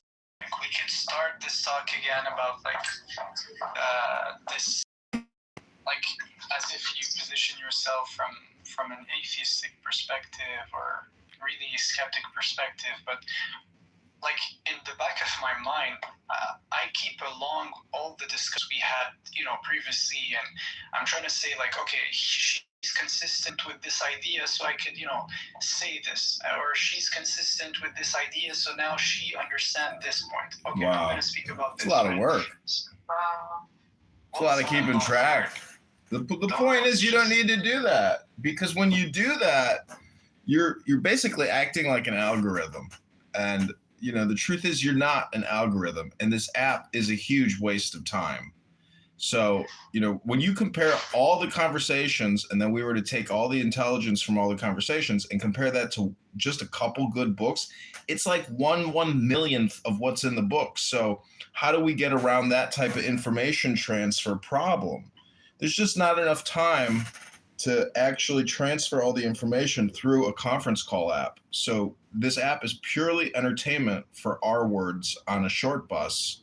And I'm driving a short bus to the cliff, and I'm out of the bus and I'm pushing it over the cliff because I was happier before I heard about this conference call app. And I'm not saying I'm not happier than I was then. I'm just saying that eventually you're going to realize that this app is our word. Yeah, I mean, you could, I think different people look differently. I would say on my end, it's just there's some insights of the day that might be useful to use in the future, and you could link this up with other ideas you've already took notes of, right? And you could add up something to it, and then so that's how I see this, having discussions with people. It's to test ideas. Yeah.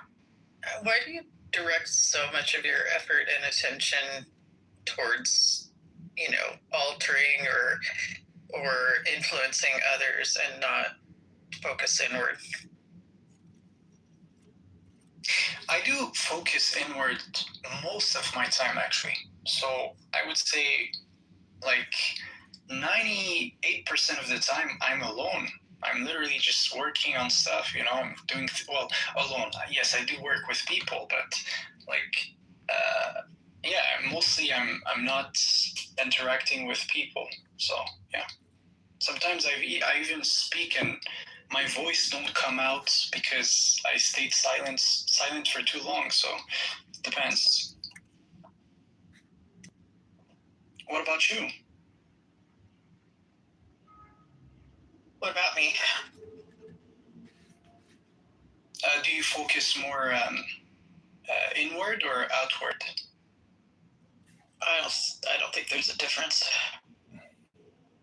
In my case. So, other people, it's balanced, half. Well, I just want to quote Marcus Aurelius. That which is outside of me. When Marcus said, "What is thy art? To be good. And how is this accomplished well except by general principles, some about the nature of the universe, and others about the proper constitution of man?"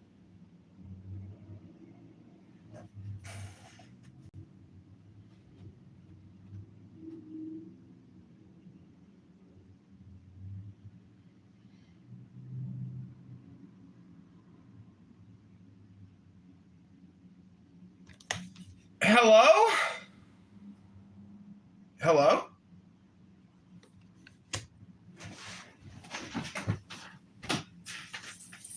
You're very faint, John.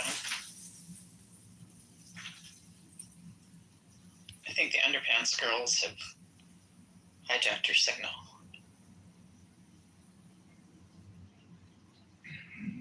Yo, what happened with the accident? Are they still outside? How do you know it's an accident? I don't know, he said it. It's a crash. Oh, okay, yeah, in French we say accident, so maybe it's the mistranslation.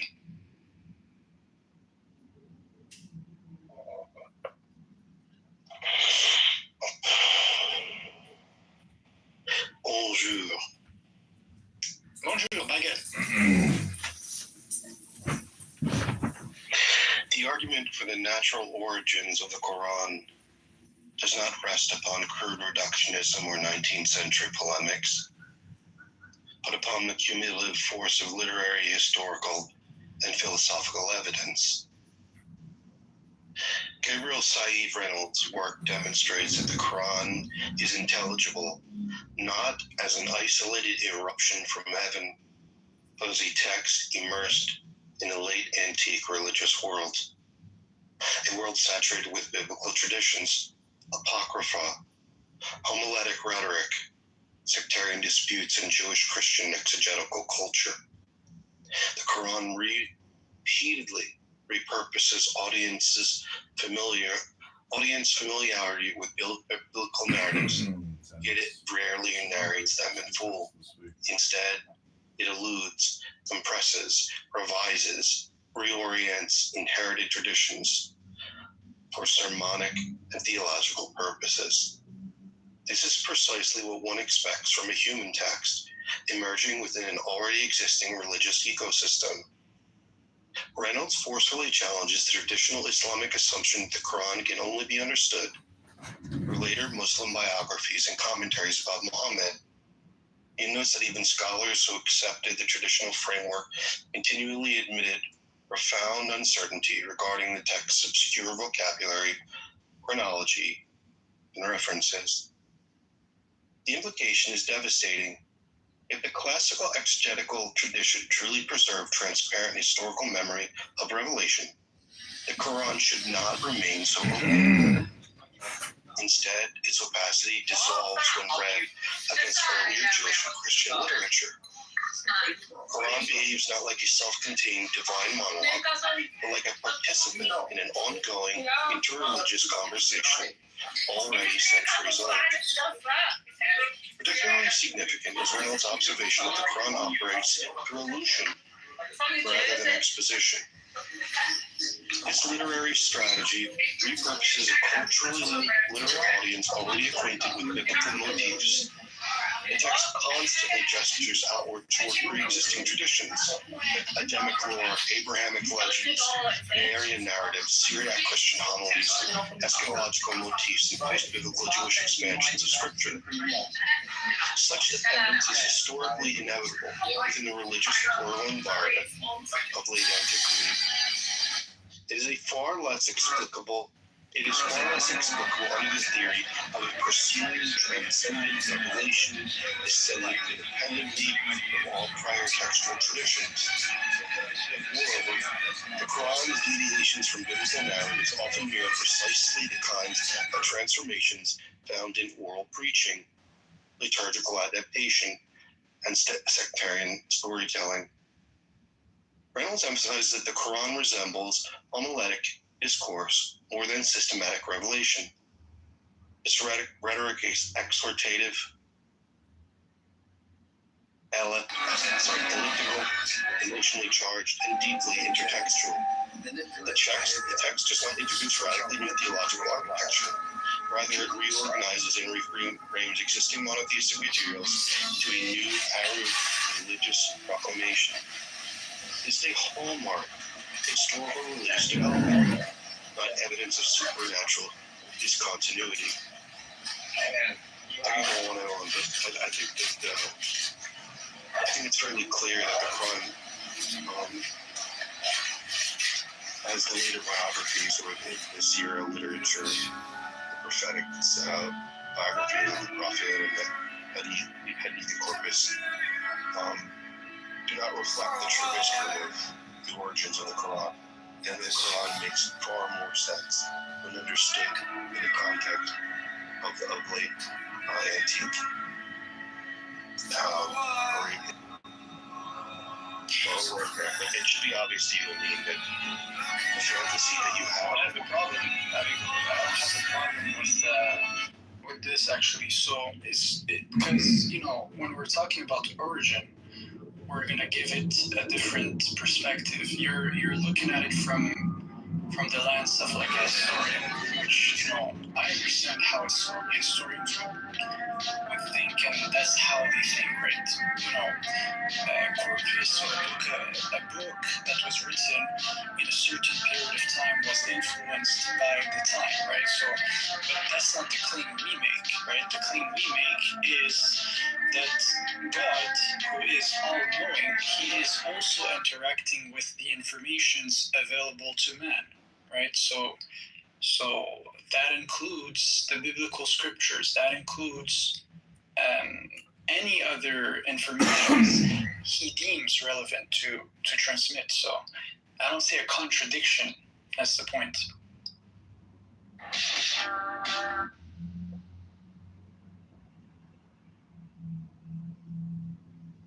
The broader scholarly trajectory of Reynolds' surveys further intensifies the argument. From Geiger to Noldeck to Wansborough, critical scholarship repeatedly discovered that the Quran is inseparable from Jewish and Christian antecedents.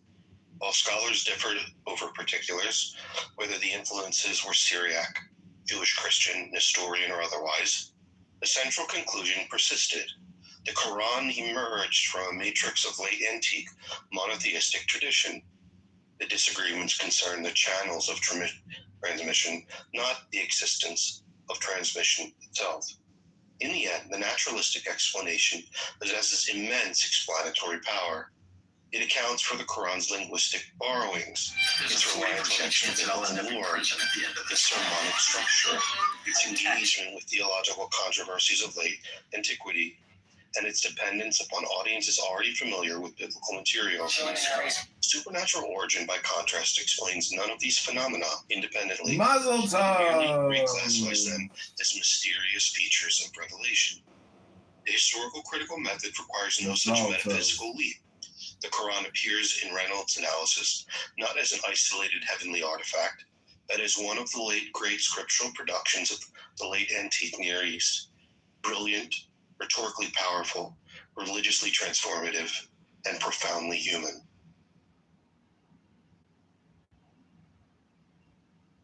That's the Quran as I see it. I'm not saying that you should see it that way, but I just wanted to share that's what I think the Quran is. And I think it's beautiful to, for me, try and be as honest as I can with the text and explore the idea that it was revealed so to explore that idea. And this is what I confess as being my belief about the text. And I believe that my argument is going to be far superior to yours, Samin. What's my argument? That the Quran verbatim was revealed to the Prophet Muhammad over a period of 23 years, either by the angel Gabriel directly from God or through some visions. We have a smart here. And yeah, that's the position I hold. So villages through your own village. The point is this, right? Do you think the Quran is the result of how can I say this? The result of interactions with previous scriptures compiled by the hands of men manually into a corpus? That's your position, right? Well, my position is that the Quran is a collection of oral transmission, of oral traditions that were then later put onto paper. Okay, because let's make a distinction. I also believe this. I believe the Quran, which is primarily a recitation, an oral recitation, was put on paper. But my question is more like, do you think it's the invention of man as, people discussing how we could compile texts and write them and think about the words? Or do you think you'll have to expand on your position more precisely? Someone like you, My position is broadly what the argument that I was making is that the Quran makes more sense from through the lens critical history as opposed to being the product of some eruption from the heavens already dead. To feel as I've like stated, sensation, it doesn't just sensation walk away to cranky black sorrow. At some moment in time, divine and directly and it's time to ignore until too much is never enough. is assembled over time Already dead. by men, by oral tradition, and then it shows all the features of a book that was transmitted and compiled by men. First of all, one principle is that the Quran deals with the intersectarian conflicts and controversies of late antiquity. They're just even the argumentation and what the Quran focuses on. People don't like to mention that, but they did catch them in the message of universality, our military. but it is a polemic. It is a critique. It addresses the concern of a 7th century religious environment. It doesn't speak broadly of the human experience, but it's perfectly placed within the 7th century on many levels. So now what's you're reading this, so is your main point that your point is more provable than, let's say, the Islamic position? That's your claim, or what's your claim exactly? Well, there are many Islamic positions. So the idea is going to be, it was a critique of your position. So for example, you hold that the Quran was revealed verbatim to the Prophet. To the Prophet, yeah. Right. Yeah. I say it's tied also, just to make the position clear, it's tied also to eyewitnesses who were present during this time, and they're also documented. So it's not just a theory that emerges, years later. If you know what I'm saying.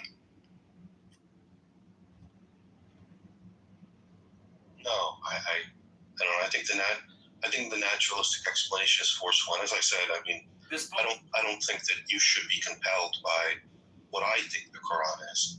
I just thought I think that you should be like, I'm just expressing to you the beauty that I think has been in my sort of my investigation. Like, hey, what is the Quran? And so these are the conclusions that I've come to the best of my abilities. Oh, okay, sure. Yeah. It's a fair position. Like, I'm not gonna. I disagree, but I wouldn't like if your claim is to come to me and say my position is superior than yours. Then I think that would be a good decision, a good conversation, right? But if your goal is simply to say this is my position so far, and you want to highlight certain truth you gathered along the way and you want to share them, well, that's great. I would love to see what findings you have, so yeah. But I do think the position I hold is superior. Is it your opinion that your position is superior, or is it a fact that your position is superior?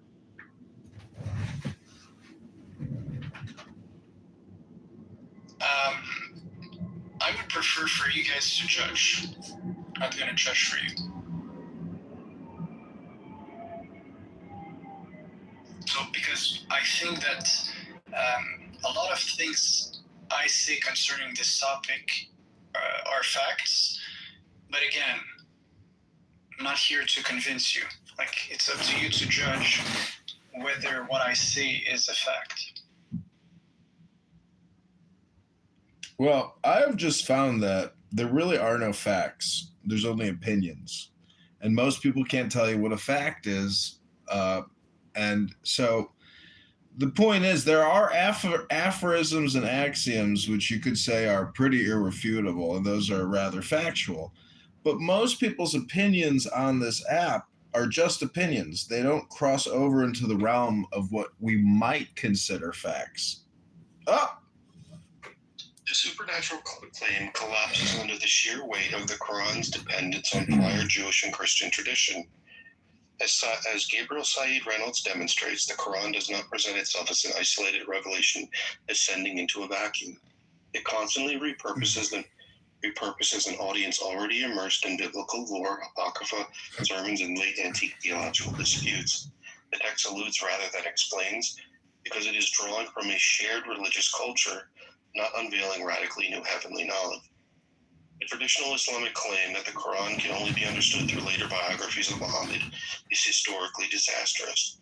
Reynolds notes that even scholars relying on these traditions continually admitted confusion over the Quran's obscure vocabulary, chronology, and references. Yet when the Quran is read against Syriac Christianity, Jewish legend, biblical exegesis, and homiletic literature, its meaning suddenly becomes intelligible. That is not what one expects from a timeless, miraculous revelation. It is exactly what one expects from a human text emerging within the religious world of late antiquity. The Quran does not stand above history. It is saturated by it. Its stories of Mary, Abraham, Adam, Satan, and the cave sleepers are not pristine divine disclosures, but reworked versions of traditions already circulating for centuries. Its rhetoric resembles preaching and liturgy more than transcendent dictation. Its cumulative evidence points not to heaven breaking into history, but to history producing scripture. The supernatural explanation explains nothing. The historical explanation explains everything. And this is what this is what someone that truly wishes to know what the Quran is comes to the conclusion of. And someone that wants to hold to blind tradition is a position that you come to, which is why my position is superior to yours, because it is more cold. My position is extraordinarily without emotion. It's just devoid of it. It is a clinical look at the Quran. It's like just a numb. It would be like an android would be just repeating to you what I'm saying. What yours is a deeply emotional connection. No, actually, no. Stop. Let me finish. What yours is a deeply, deeply emotional connection to a tradition which is part of your identity. To change your to change your opinion on something that is on its very face false. This view that the Quran is the verbatim word of God would mean for you to change your identity, and this frightens you. So my position comes from a place of pure objectivity, while yours comes from a place of deep, deep insecurity and identity, and that's why my position is superior to yours. No, so actually the thing is this, is that we have minimum two independent traditions that are living traditions that are going back to this specific era of time in history, which is the 7th century. So we come with a certain background where we know the people who were around the time. We documented who they were. We know their lives. We have received whatever things they have performed. So we use materials that are connected to this timeline. Whereas you pop into the 21st century and you make up a thesis. It's good. You could make it up like as whatever you want, but you're an outsider. You're not even connected to this tradition, right? Because you're not even willing to use the traditions. You don't even consider the traditions. So I would say our position is actually way superior than yours. We have the documents, we have the testimonies, we used a harsh method when it comes to filtering information, right? Not saying it's all perfect, but I'm saying we're much more advanced when it comes to that connection between the 7th century and our time than you are. And just based on that, it's a superior claim. Well, let me just tell you the book that I'm reading from. I can give you the PDF. And by the way, it's like this is one of this text I'm reading from, and have take these. Some of them are my notes as well. Is one of the greatest works on this subject of the Quran in Western literature. Here, I can give you the PDF, but I doubt you'll read it or. Yeah, sure. You could pin it here in the. If you want, you can pin it here in the discussion. Yeah. I took notes of the guys. You said Gabriel Reynolds, right? Gabriel Said Reynolds, and forgive me. Book is Said. He's Is he Arab? Is he an Arab? Yeah. Oh, this guy. Oh, I know this guy. So the Quran and its biblical subtext. Gabriel Said Reynolds, Rutledge Studies in the Quran. That's a really interesting name. Yeah, I've seen some of his clips on YouTube. Yeah, it's hilarious. The book challenges the dominant scholarly notion that the Quran must be interpreted through the medieval commentaries shaped by the biography of the Prophet Muhammad, proposing instead that the text is best read in light of Christian and Jewish scripture. So, I mean... I would say he does... Stop. It is, the book is devastating to the empty assertion that the Prophet Muhammad received divine revelation verbatim from the Word of God. So he's saying that when we look at the Quran, it's opaque. It's the ambiguity within the Quran and its reliance on other traditions is a problem. It's a problem. The Quran is not clear. It requires commentary. It requires a hadith and corpus. It requires a tafsir. It requires you to look at other texts. Reality. Yeah, that's the point, actually. That's a problem. Investigation. That's how discovery is rendered, actually. That's a problem. You don't like this one. Oh, okay. Sorry. Well, I'll explain to you why it's a problem. God says, look at the sun, and then, we do a scientific discovery, and, we advance in science. Or he says, look at the stars, and then, are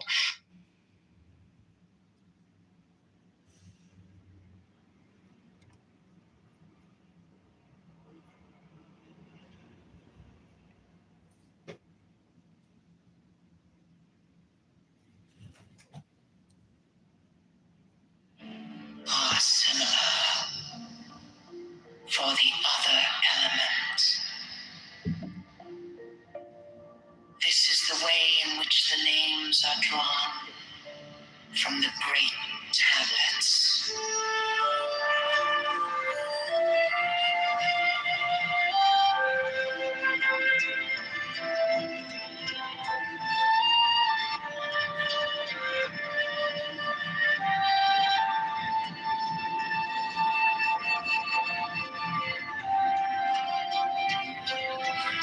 Massive.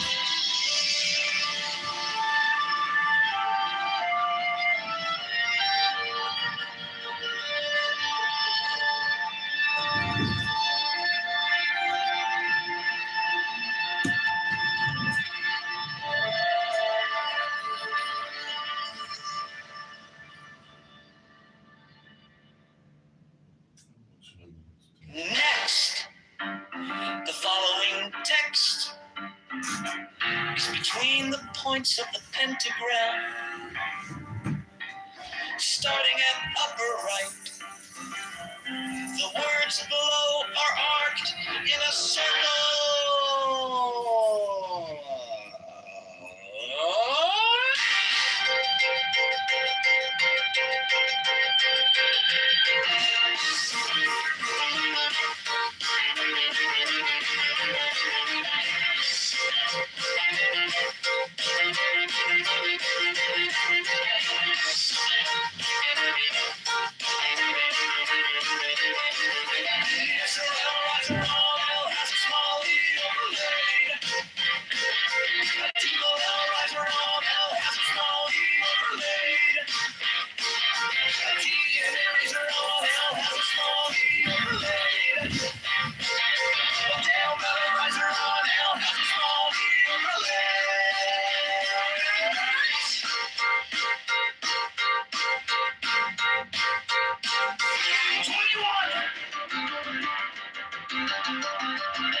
The letters around the rim are Enochian letters, facing outward in the illustration, including the corner letters facing toward the outer point of each corner. The two overlapping equilateral triangles shown in the interior of the figure are composed of thin, solid lines and somewhat closer in their bases to the top and bottom of the square than shown here. This book on John Locke In is the crucial. It illustration, the explains the base ideas of life, angles touch liberty, the and property fourth of the edge must-read letter understanding from the America. corner in each instance. The rectangular grid with Enochian letters in the center of the diagram has been adjusted to align with the edge letters of the original illustration.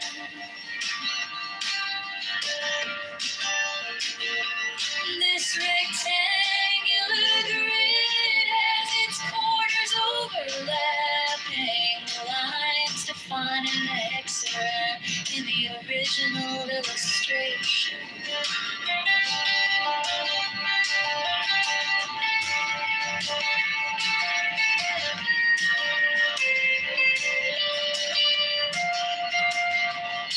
There are 7 small devices, 5 squares and 2 circles symmetrically arranged in the pattern of a 7-pointed star with point upward. There is no actual 7-pointed star drawn. These devices are all oriented to be viewed from the center of the figure. Their size is about that of 3-edged divisions vertically and horizontally, and their text would be at right angles to any straight line that might be drawn from the center of the figure. These devices have been represented by the numbers 1 through 7 in the approximation above. They are separately approximated below. It'll come to me. Not to scale. So I would just say this for the meridian in here. I would love that sunset. No. See, God paints the sunset in Arizona. Make a masterpiece compared to the Arizona sun.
Implying its audience already knew Jewish and Christian traditions. 2. Many Quranic narratives parallel not only the Bible itself, but extra-biblical Jewish and Christian apocrypha circulating in late antiquity. 3. The Quran's literary style is highly elusive and sermonic, resembling late antique homiletic preaching rather than direct historical narration. 4. Medieval Muslim commentators often invented stories to explain obscure Quranic passages, indicating the text was already difficult to understand even within early Islam.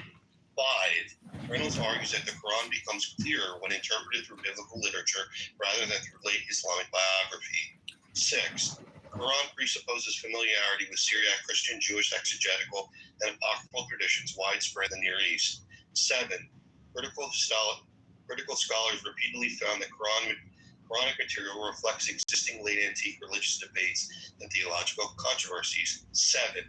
The Quran frequently retells older traditions in abbreviated or altered form, consistent with oral religious transmission and preaching. 9. Classical tafsir often derives Muhammad's biography from the Quran itself, meaning the biography cannot reliably explain the text historically. Mine is the head of the hawk. Abrahadabra. And ends. 6. I bear the rose and cross of life and light. Abrahadabra. Giving the sign that each Abrahadabra. Remaining in the sign. The invocation concludes. Therefore I say unto thee, come thou forth and dwell in me, so that every spirit, whether of the firmament, or of the ether, or of the earth, or under the earth, on dry land, or in the water, of whirling air, or of rushing fire, and every spell and scourge of God the Vast One, I be thee. Abrahadabra. The adoration. We say it's a revelation revealed, and we have preserved it, and these are informations of men we have. It's not of men, but like that men can access. These informations are revealed in a language that we use, right? So what's your point? I don't see a contradiction with my claim. Explain yourself.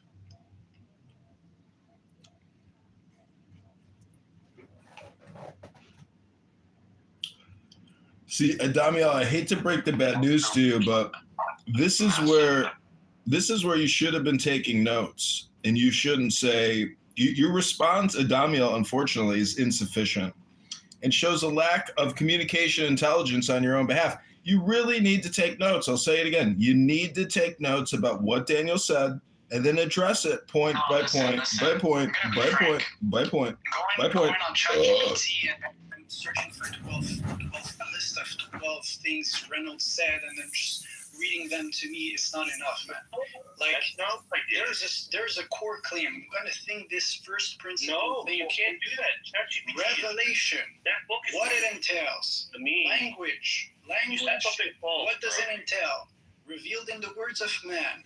You coming to me and bringing me, for example, one argument, even one, that says it has Syriac loan words, therefore it's not a revelation of God. I see this, I'm like, bro, stupid. How? Foolish. How?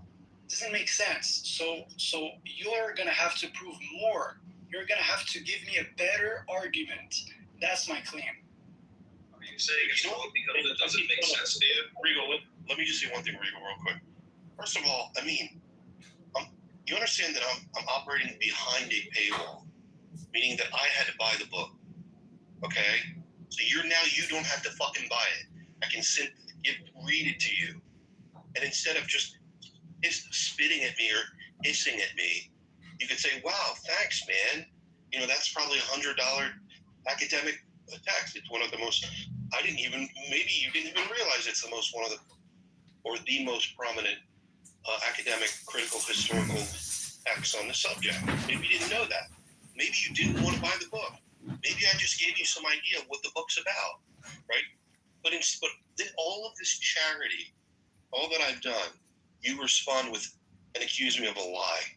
That I went on. I don't accuse you of a lie. That I went on the ChatGPT. Stop. That I went on the ChatGPT and asked to generate 12 or give me some bullet points. Give me a break, dude. Yeah, so it appears as something like this, right? But anyways, I'm just going to say this. So ChatGPT can use an academic copyrighted book? Well, you could literally take a document and put it in the chat and, generate whatever you want. I do summaries of books, entire books. I do this all the time, right? So the point is not this, right? I'm not saying here, thank you for your charity. Thank you. It's really good information. What I'm saying is this. You come and you try to disprove something. You try to prove a point, actually, right? Now, in order for you to do this, you're going to list whatever arguments you have. If I hear even just one argument out of the 12 things you've listed that does not make sense, I'm going to point it out to you. But bro, you're really not saying. That's how I do this. This is logic. He critiques books and which is subjective. Yeah. And then try to use that as an argument against somebody who has a subjective view. Well, great. In the bookstore, there actually is an aisle called critical analysis or critical, critique or whatever it is. But it's books about books. He's not taking an objective. There's no objectivity to the view that he's going to interpret from a book. So he's not speaking in some sense of I know better than you. Well, speaking in the sense that he interpreted. I just look at this. Subjectively no more than the person that he's arguing. We got it. But what I'm saying is, as somebody who's not a mod and is on stage, if I was a debate coach, Daniel just fucking mopped the floor with Adamiel's head. And Adamiel's, I think, honestly, recovering from having his head stuck in a bucket and used as a mop. You got hypnotized by the information. Oh, no. You never addressed even one thing he said. You never addressed even one thing he said. You didn't respond specifically about one thing, sir. Not one thing. Good job, Daniel. Good job. Can somebody bring the fans in to finish drying the floor? Can somebody get the fans from the closet to finish drying the floor? Thank you. Okay, so my precise point was this. I'm not going to answer to 12 points you're going to throw at me in the face, all right? What I'm going to do, though, is take the last argument you mentioned, right, and try to see what's the connection with the initial argument, which is to prove you're here trying to prove that the Quran is not a revelation from God. So remember that place. I don't see the connection there with your last argument and the initial claim. Therefore, you don't stand a ground. I'm going to dismiss everything. Yes, go do your research and come back, sir. I have poor listening comprehension. Document and put it in the chat and generate I do summaries of books, entire books. He did say it doesn't make sense. Therefore, the point is not this, right? I'm not saying here. That's a personal. Okay. You want me to do the same thing? So your feelings won't allow you to listen to what Daniel's telling you. Observable proclamation. The Quran was revealed aloud in the presence of hundreds of living witnesses over 23 years in Mecca and Medina. Point 2. Real-time scribal documentation by named scribe. The Prophet personally dictated every single verse and scribes by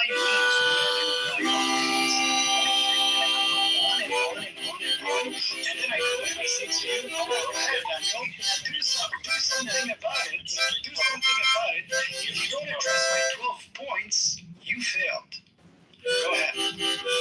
Are you placing an ability out of that IQ this is? It's not a smart way to have a discussion. Referencing the greatest critical tool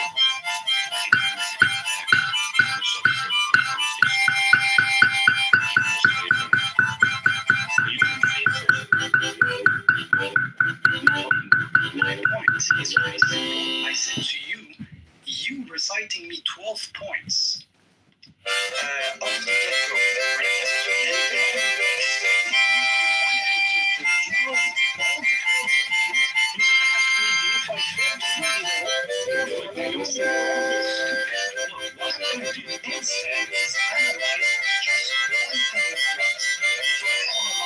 one thing you brought. If I analyze one thing you brought, and I compare it to the initial claim, Daniel is here because he wants to disprove the Quran is a revelation from God. Good job. Let's see if he's able to do so with one of his claims.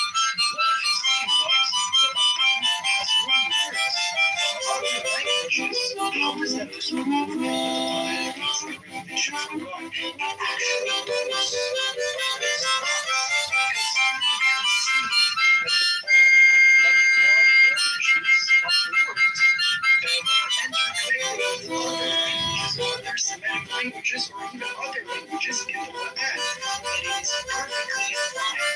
Therefore, one time doesn't stop. All the argumentation was nonsense. Refuted. Instead of paying attention to his full argument, you focus on a small piece of it, which what you're saying goes in your rebuttal of. And then your claim that was essentially an entrance to the rest of it. And you still didn't even attack the foundation of the theology.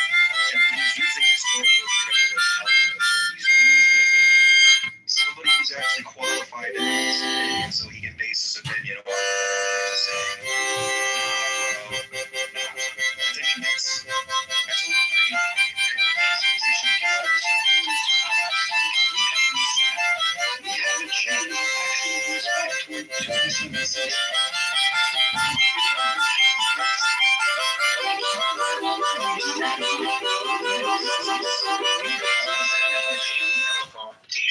be described the person that historical method. Or will you invent the history yourself? And then you have like the self-soothing, self-reassurance that, well, because my book says this, it must be so. That's all you're doing there, pal. No, I'm just saying we have a monopole when it comes to history of what happened in the 7th century with real people that existed. Yes, we have a monopole on this. Yes, and you trying to disprove this. For you to try to disprove this, you would have to do either self-soothing yourself. You would either come to us and try to disprove our sources, or second, you would have to invent people that never existed. So we have the monopole when it comes to what happened to the 7th century and its history. No, you don't. You're self-soothing. Deal closed. Yes. You're self-soothing. Provide evidence for your sources. If you're that confident, provide evidence for your sources. Come do it, Beth. Bring it forth. Wallahi! For sure. You can read names for me. I said provide evidence for your sources. Yeah, I don't want names actually coming in.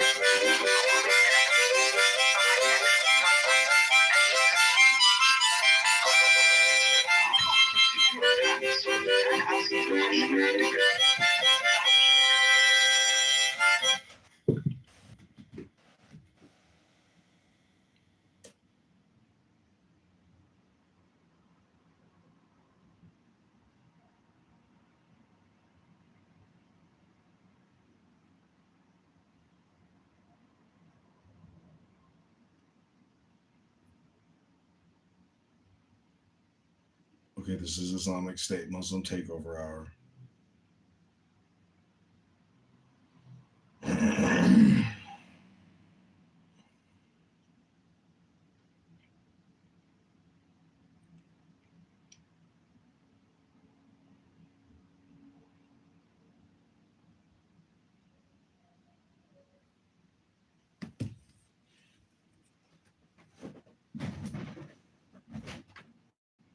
Hi, Lino. So I'm in a clubhouse room. I just boomed it. They modded me, and so I decided to be a radical Muslim and boom their room.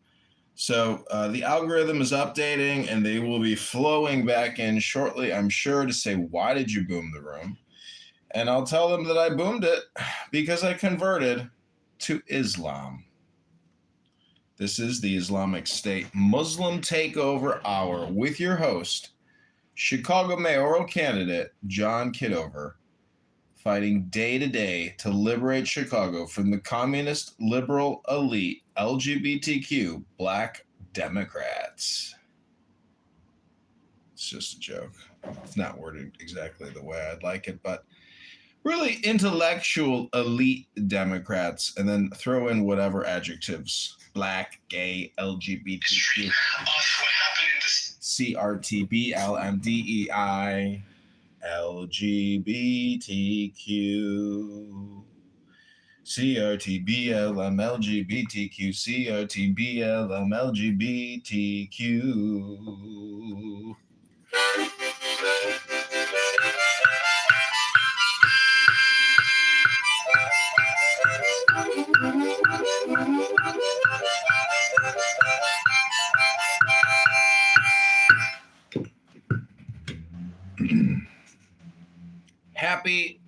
Happy Memorial Day to all you beautiful people out there watching this live on YouTube, listening live on Clownhouse, and our good friend Lino on X Spaces, our only listener. I hope you're enjoying the show. Alhamdulillah. Wallahi. Alamak. Hey wallah.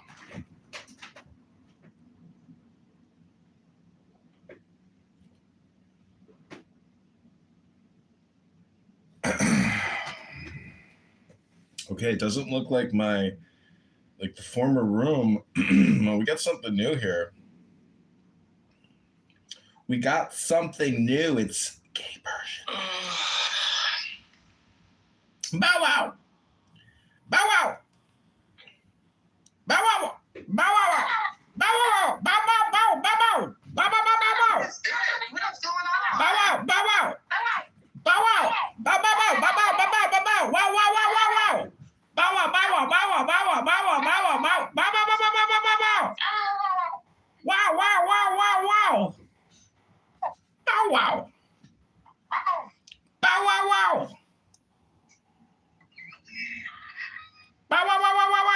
Hi, Nitha. Hey, Nitha, can you read me my tarot cards?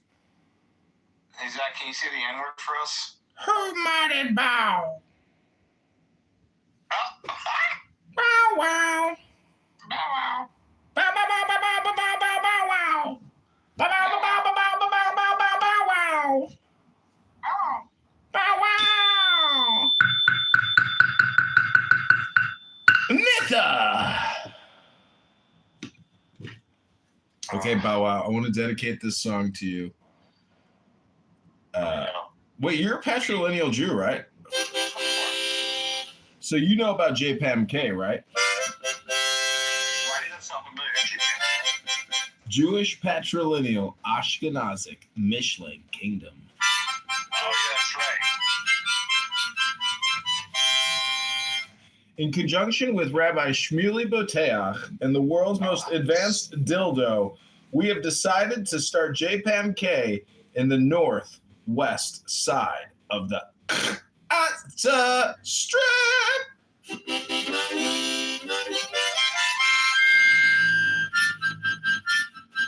We've got SodaStream and Kurg already signed up.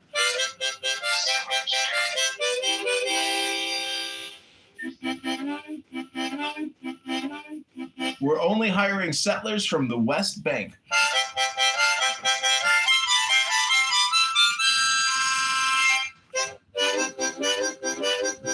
Are you still on Hinge or Bumble? Bow wow!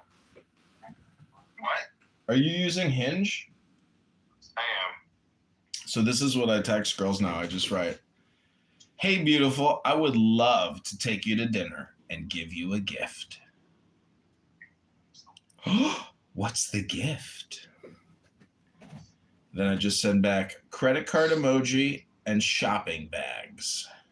Dinner emoji, rose emoji, calendar date emoji, cell phone emoji. What is your number? Oh my God. I took this girl out last night who was 19, and we get to the restaurant. She's like, "How old are you again?" I said, 43. She goes, When did you first smoke marijuana? I said, 2006. She says, "Oh my God, that's when I was born." She's like, "I can't go out with you. You got to take me home." I'm like, "Why?" She's like, "You're too old for me." I was like, it's in my profile, my fucking age. What the fuck? This is such a waste of time, but okay, great. So I just drop her back off, and then I went out for the night. It was like no big deal, but, still rather, like obnoxious, right? It's like a clubhouse room. It's like you go out on a date. It's like come into a clubhouse room with a chick, and you're going to spend hours with that person, But if it was a clubhouse room, they would just, and you'd get Irish goodbye quick, and that would be the best way to do it.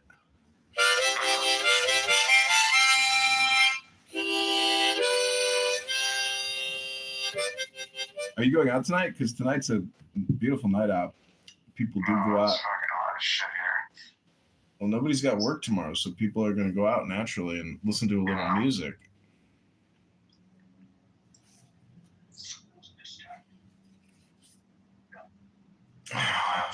Okay, Bow Wow, let me ask you a question. What are you not seeing that is right in front of you?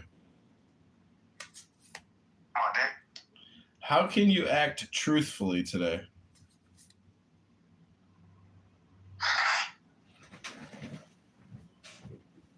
I keep your mouth shut. What was hidden and is now becoming visible?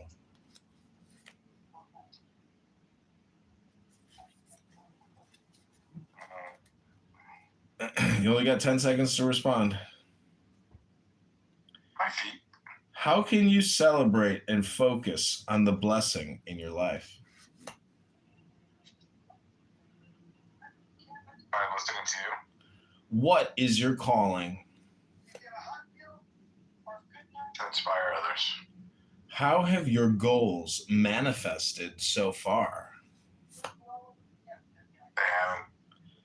What emotions are coming to the surface? Horniness. How can you open up to love today? Dude, my asshole puckered up. What is worth celebrating in your life? Death. How can you open up to new ways of life? You don't. How can you accept your sadness and let it go? G, what is your number? Just be.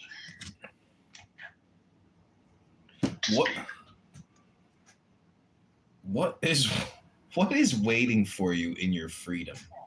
Oh, got yourself in that fire there, huh? Hey, you gotta get going.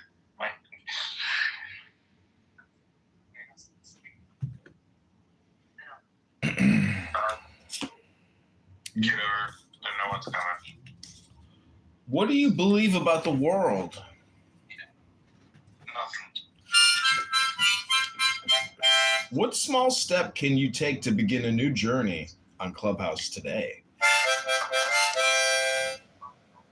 What do you want to express? Are you gonna go out? I'm going out, yeah. I mean, there was only 20 shootings last night, so those are good numbers. By black people. Dude, they jumped the bouncer at the bar that I go to. Oh wow. They beat the shit out of him and they took his cell phone and his wallet. How about Chud the Builder? Are you afraid to ask for help? Can you commit to a group of people? No, nobody's here to commit to at this stage. What are you afraid to let go of, Michael Bronstein? What are the lessons you can learn from this time in this room here on Clown House? How can you be more generous with the people around you? Paranoid wisdom. How can you work less and gain greater results? I don't know how to answer that one. Do you find deeper meaning in your work? No. Don't forget to stop and look back at your achievements. The balance of work and play is important for your creativity. Oh, wow. How can you celebrate your work and rewards more? I don't know. What have you learned from the journey? Doesn't matter what you do, you end up in the same place. It says everything has come to fruition. You master all stages. How can you be generous with yourself and others? Are you reading tarot cards? Yeah. These are. You actually know how to properly read them? I'm doing it right now, bro. You know how to read a book? Good question, yeah. How can you be generous with yourself and others? Be kinder to yourself, and then eventually that transcends to others. You are solving issues in a practical way, Michael. How do you approach your dreams?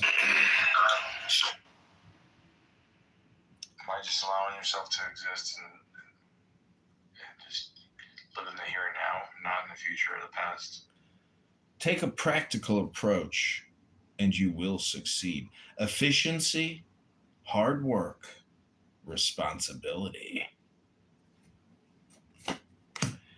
What can you focus on that will lead to the fulfillment of your dreams? Finding a stable job. Your focus on your dreams will bring you great success. What if you have no dreams in the first place? Your areas of focus are ideas, opportunities, employment, and craving for new ventures.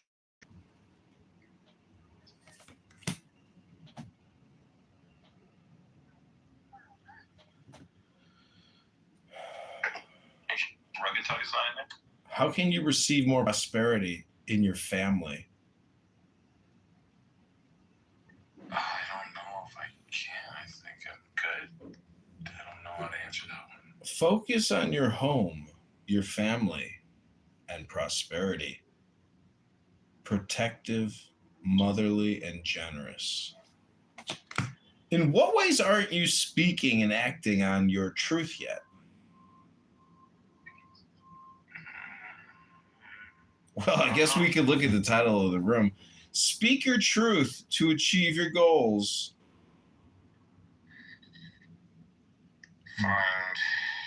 Your areas of focus are breakthrough, clarity, sharp mind, and logic.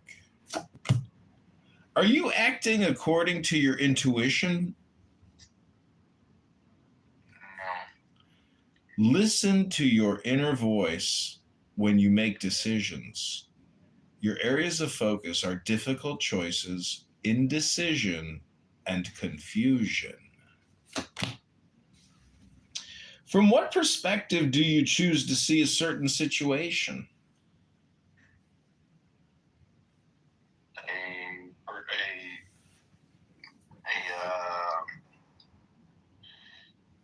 What is it called?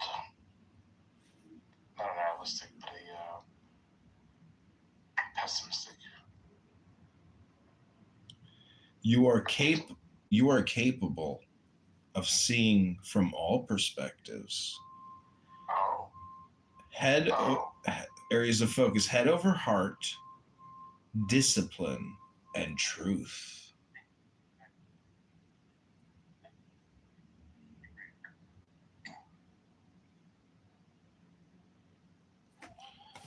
What are you ready to achieve? Another relationship. Achieve it best. By working on myself. You are strong and ready to take on the world. Be fearless, ambitious, and remove all impulsiveness. But unfortunately, Michael, you are still disorganized, careless, and unpredictable. Are you thinking about all possibilities and consequences? Yes. Take time to think before you act. Be curious, remove all restlessness, and gain in mental energy. Uh-oh, Michael. You practice deception, manipulation, and you're all talk. Bow wow! Bow wow! Bow wow wow wow wow wow! Do you have the best in mind for everyone?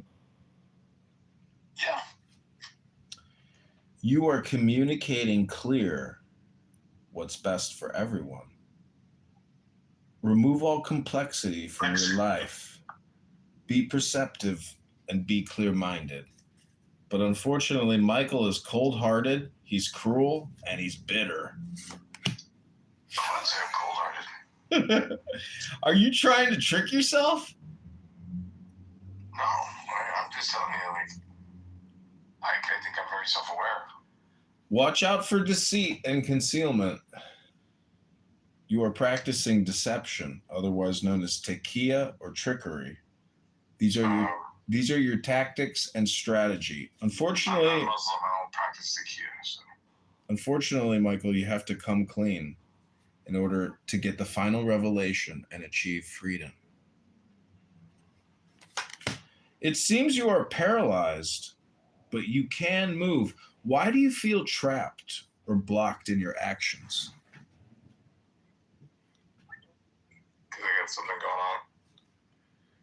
going on. Imprisonment, entrapment, and self-victimization. Michael, you need a new perspective to achieve liberation and freedom. Have you read the Tanya by the Alter Rebbe? Tanya? No, I have not. Oh my God, you got to read it, bro.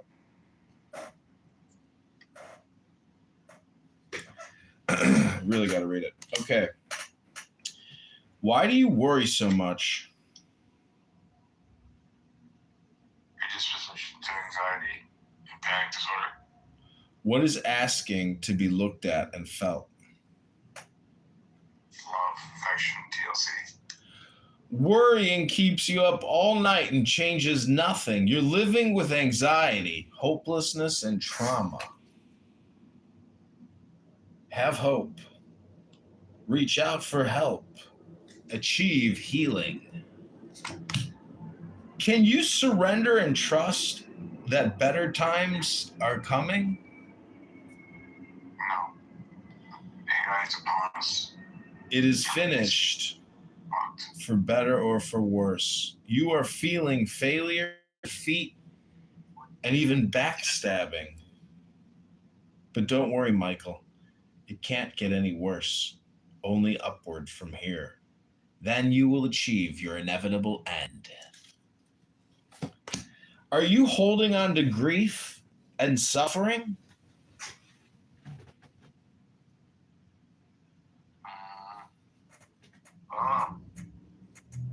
It's better to live the truth than to live a lie. Are you suffering from heartbreak or grief? Yeah. Be perceptive. You are on the road to recovery, but you must forgive and move on. How can you take some time off to contemplate? Maybe else give you like church show up. Take time away to change perspective. Answers are coming. You need rest and restoration and contemplation. You're stressed and burned out and suffering from restlessness. What are you fighting for without consideration?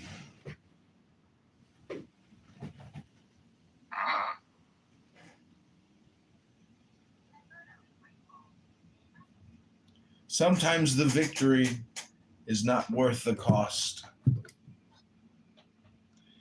Winning at all costs, betrayal, selfishness. Michael, you're suffering from lingering resentment. You must have the desire to forgive.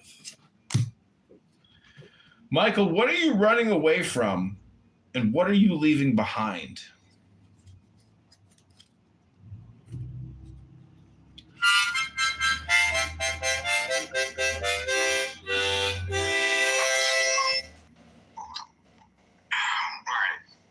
Time for you to go out.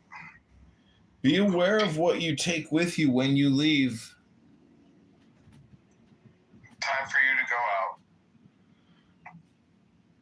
Transition, leaving behind, moving on, Michael. All right. Hopefully you're ready to go out. You're stuck, Michael. You've got emotional baggage and unresolved issues. All right. You ready to go out? How can you take action to realize your dreams, Michael? All right. Let's go troll another room. I'm going to go somewhere else. I'm sorry. It can't just be you and me, John. Take action on your ideas. Willpower, Michael! Thank you for the inspiration, John. Willpower. Stay safe tonight, all right? Be safe. No more knickknackers. Stay safe. This black chick in the bar once came up to me. She was like, hello? You know what I'm saying? See what I'm saying? So that's what I mean. That's why I say the time of the generation is different now. And it's our responsibility to, like, you know, try to somewhat make this shit safer for our children. Because we ain't going to be able to protect them from everything. But I think it's for us who are real parents, I think it's our responsibility to try to protect our children from some of this shit. That's all we can do. And that's all I'm speaking to. But as long as we have this get money as the answer for, like, even when we say, hey, instead of That wasn't strange at all, was it?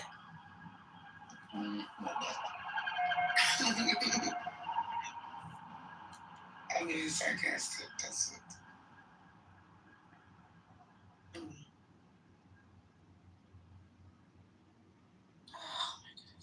Did you remove him or he left? No, he left. I didn't remove anybody. He's like, oh, where you from? No, where I'm from. Winning at all costs.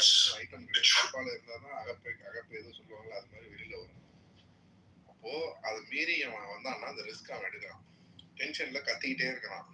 ஃபாரம்ல எழுதுறான், ரோட்ல போய் protest பண்றான், வாழ விடல ஊங்குறான். அப்போ இந்த வேம்பு என்ன சொல்றாருன்னா, ஏன் இப்படி கஷ்டப்படுறீங்க, வந்துருங்க யாருன்னு சொல்றாரு. நல்ல advice. Yeah, document it again and put it in the chat and, generate whatever you want. I do summaries of books, entire books. I do this all the time, right? So the point is not this, right? I'm not saying here, thank you for your sharing, thank you, it's really good information. What I'm saying is this, you come and you try to disprove something, you try to prove a point, actually, right? Now, in order for you to do this, you're going to list whatever arguments you have. If I hear even just one argument out of the 12 things you've listed that does not make sense. Because I'm not talking just like it looks kind of, it is full on Hitler fucking ideology.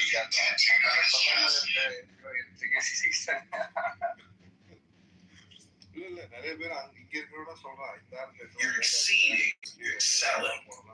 You're feeling great. I just know that Some hard news. There's been a car accident. Today I want to talk about 25% essays by R.H. Bliss. Hey everyone, today I want to talk about this book, 25 Zen. Hey everyone, check this out. It's 25 Zen Essays by R.H. Bliss. This book on John Locke is crucial. It explains the ideas of life, liberty, and property.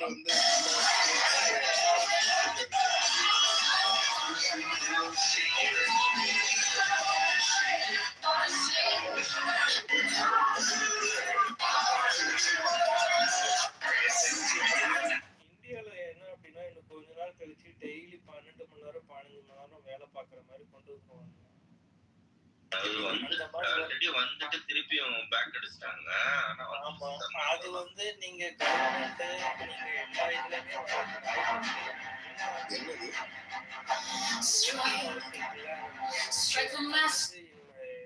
அதிகரிக்கிறதுக்கு வாய்ப்பு இருக்கு.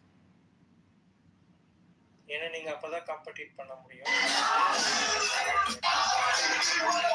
கொடுக்குற அளவுக்கு இருக்காது. So அந்த மாதிரி எனக்கு தெரிஞ்சு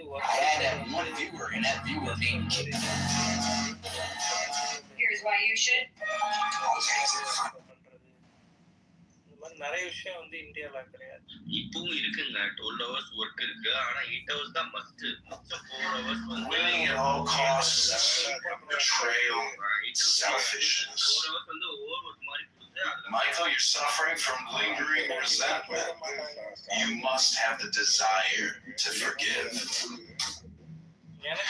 Michael, what are you running away from? And what are you leaving behind?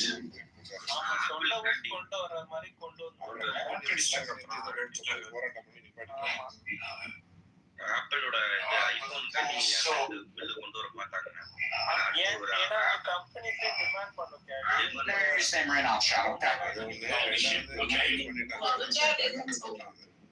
அதாவது என்னன்னா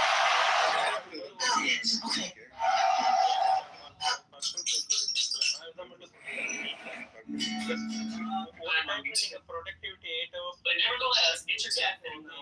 அதே ப்ரொடக்டிவிட்டி வரல. நீங்க அதனால கம்பெனிஸ் வந்து எக்ஸ்ட்ரா டைம் ஒர்க் பண்ணி நீங்க முதல்ல எவ்வளவு ப்ரொடக்டிவிட்டி கொடுத்தீங்களோ அதை விட இன்க்ரீஸ் பண்ணி கொடுக்கணும் அந்த மாதிரி கேட்குறாங்க. இல்லைன்னா அட்லீஸ்ட் ஒரு மேட்சிங்க்கு பண்ற அளவுக்கு இருந்தாதான் கம்பெனி வந்து உங்களுக்கு வந்து இந்தியாவில் இன்வெஸ்ட் பண்ற மாதிரி கொண்டு வராங்க. வீட்டுல வந்து காதலி ஒய்ஃப் எல்லாம் அவங்க ப்ரொடக்டிவிட்டி கேட்டாங்கன்னா ரெண்டு ப்ரொடக்டிவிட்டி இடிக்கும். இப்ப என்ன பண்றது?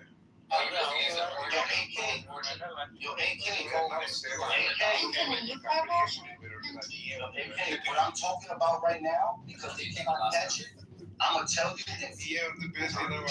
Followers, Jews and Greeks and Romans, right? But they also have proof that already மற்ற ஸ்டேட்லாம் இப்போ வந்து கண்டி பண்ண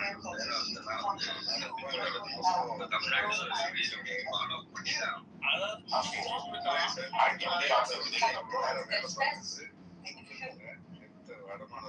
no, there's a book that says there's eyewitness testimony.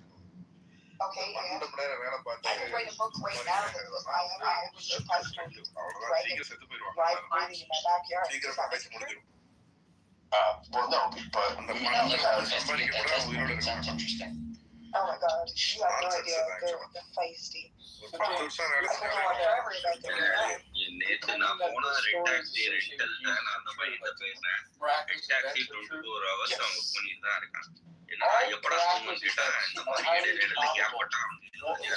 By definition, obviously.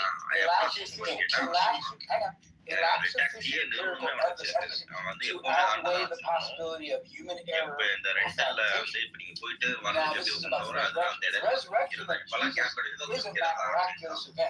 So, இந்த மாதிரி தான் therefore, the resurrection is a highly improbable event that lacks sufficient physical evidence that cannot be an historical fact. Okay, well, so you have no evidence of that, right? I just argued against highly improbable. It's highly improbable. So the evidence that I have to the contrary of a human being being dead for 3 plus, for even 1 day plus, for 24 hours, right? Is not Unless he had some sort of doctoral, like but here's the thing, is that we don't know. Serious reports after the death. Well, I'm asking, are you presenting evidence or are you presenting a theory or an opinion? Let's just assume they knew how to track a pulse. Sure, say he's dead. Elvis was dead. I'm serious, he was. So yeah, so but I actually think you actually need more faith to be an atheist than you do to be a theist. Well, you know what? Not after So whenever I'm just saying, she got words about the minute.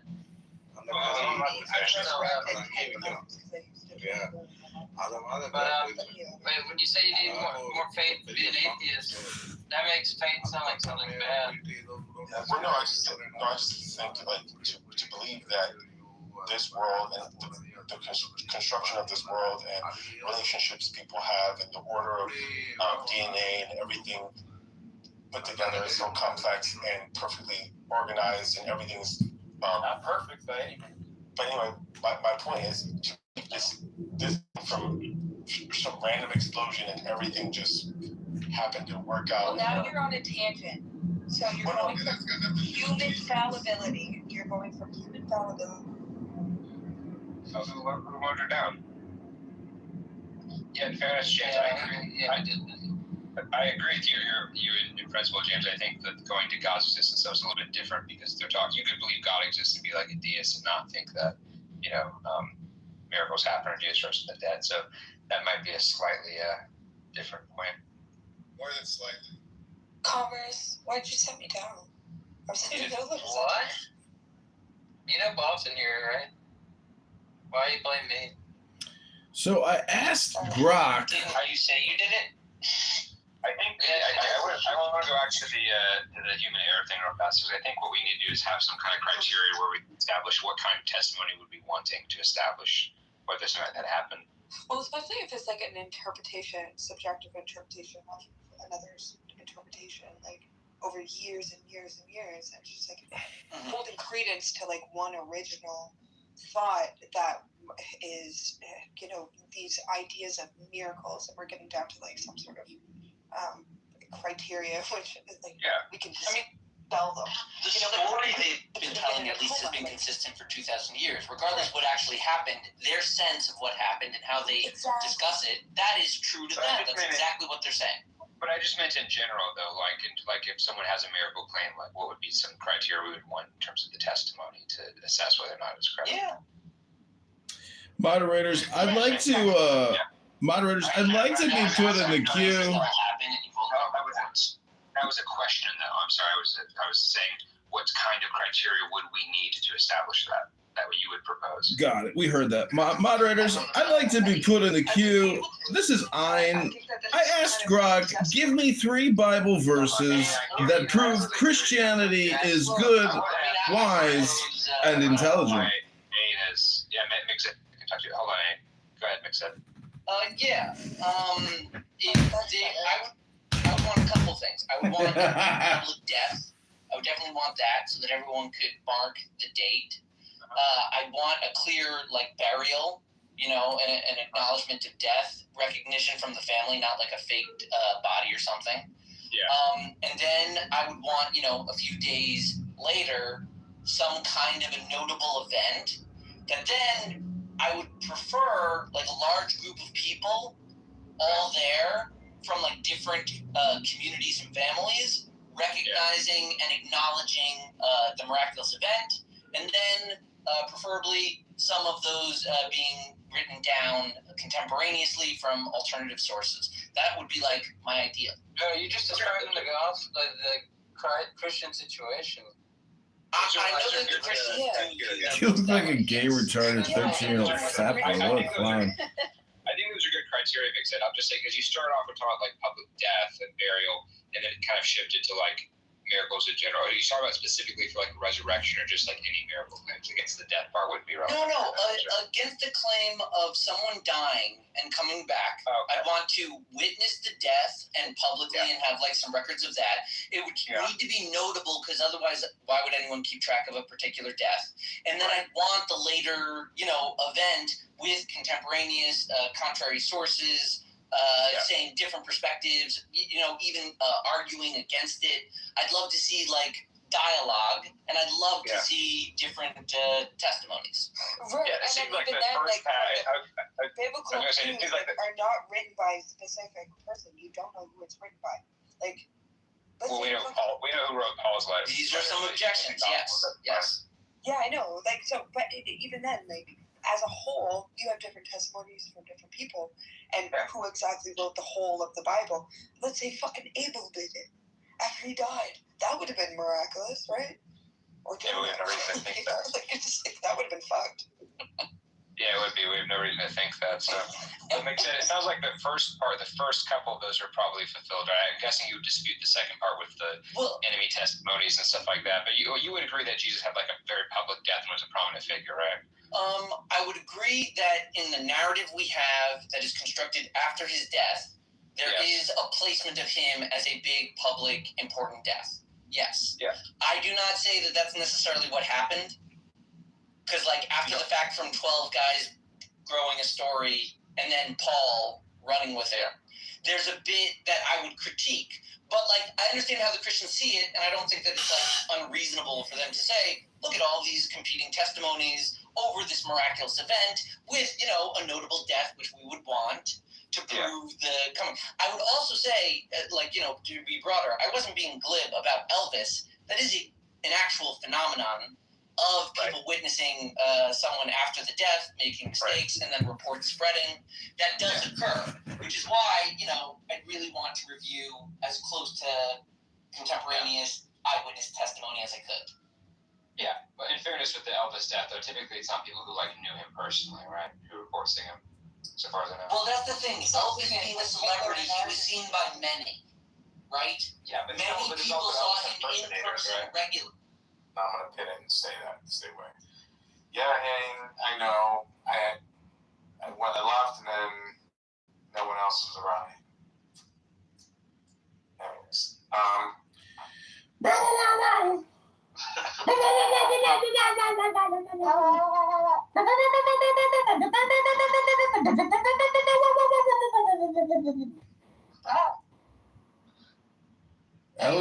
Ellie, are you doing squats to work on that tuchus? I do Pilates and hot yoga and Krav Maga. But you don't do any squats?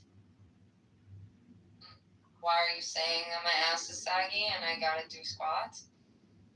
Well, they say that no other exercise produces more of a physiological response in the human body. The squats are the most genetically. I'm really happy with my ass. I mean, I do squats. It's part of my exercise, but I don't really understand your comment. Oh, well, you got to show your flat ass on your PTR, so I just thought I'd bring it up. I got a fucking felt. Woo! Baby got a shelf. Baby got a shelf. Baby got a shelf. Baby got a shelf. Baby got a shelf. Baby got a shelf. Baby got a shelf. Baby got a shelf. Well, let me ask you this, Allie. What is holding you back from taking action? Of what? Whatever you want to do it now. Action, adventure, fearlessness. Like where he gets you like pulled in and then like. It's true. I think you're suffering from anger, impulsivity, and recklessness. I'm vibrating shit. I'm tired. I had a long day. Stop it. Well, take time away to change perspective. Answers are coming. I don't care.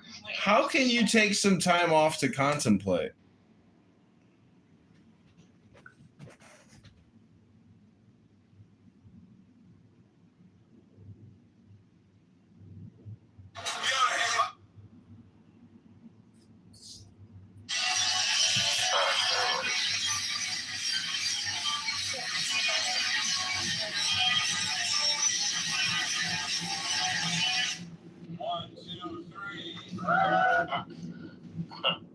These photos are funny at the end of the line.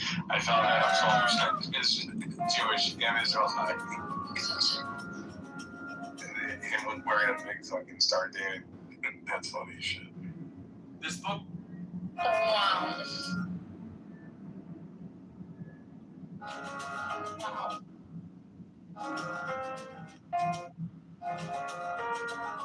Wowzers.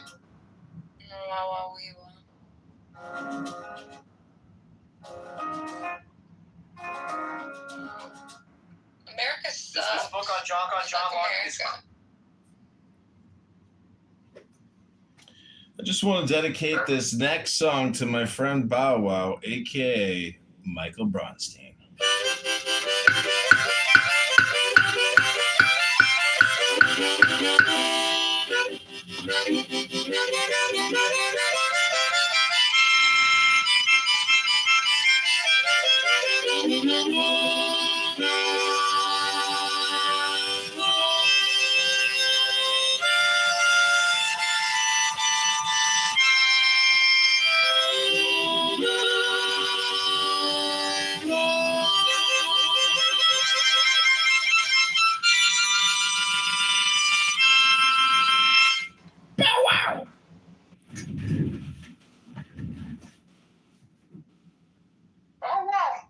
Cute. So cute.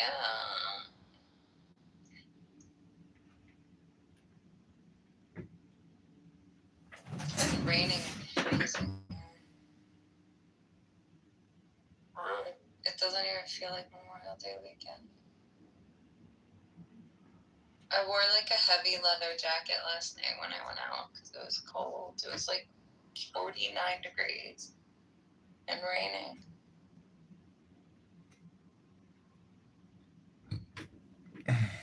You need to find a handsome shidduch to take you to Oahu. You go skinny dipping in the ocean. Okay. Your lips to God's ear. Rabono Shalom. Oh, I know who this is. Rabono Shalom? You know who this is? He records stuff and puts it on YouTube. He's been.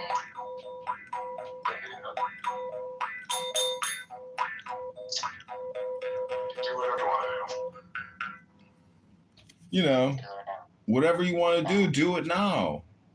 Action, adventure, fearlessness.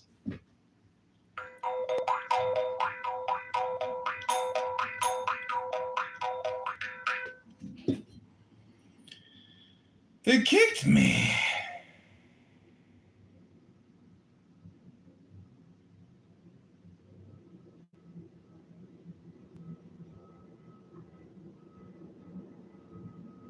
We need to know that, like, I'm saying you could be reasonable, make an effort to save nine dentists recommend this.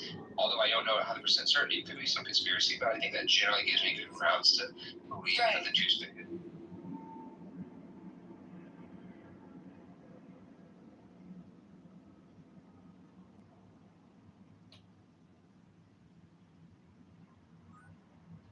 Like breakdown, but that's what I've seen about Romans. That's okay. Hello, moderators. I would like to answer the topic in the title of the room. All right, go ahead. Well, I don't know what Arminianism is. Can someone explain to me the concept of Arminianism? I don't want. I don't want to Google it. I don't want to Google it because I'm lazy.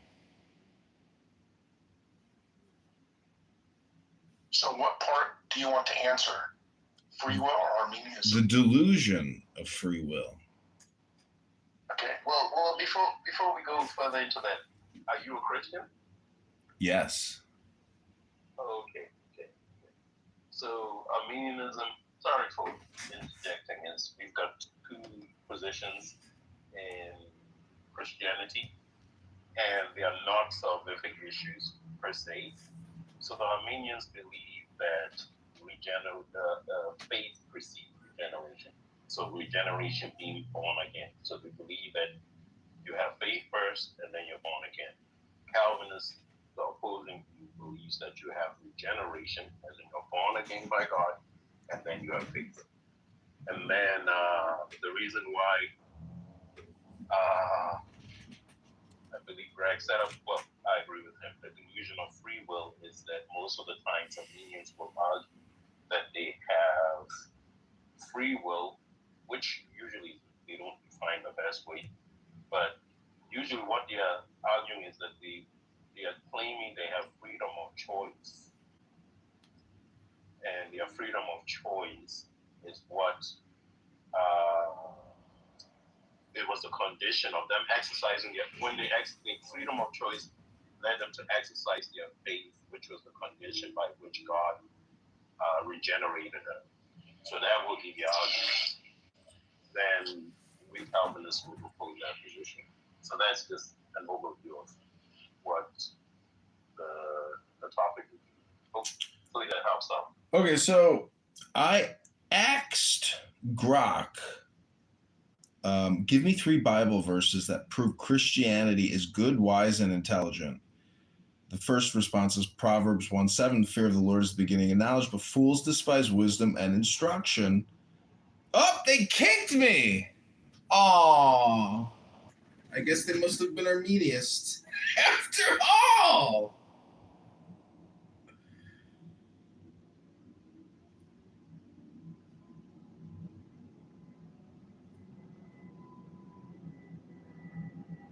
Who the King of England was in 1532.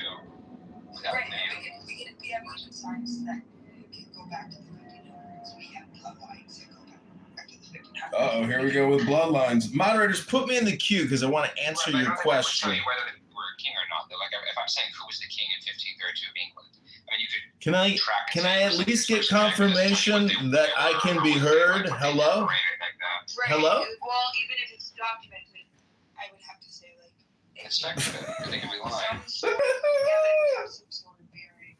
And I think that a lot of Christians hold a lot of bearing on those, right? It's so stupid. I wouldn't even hold anything like true bearing on it. Anything to hear a woman talk.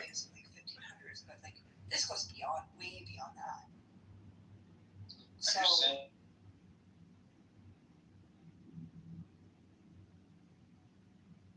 I mean, I'm a teacher, so I teach, and I'm also running a business. Oh, yeah. I respect you. Yeah.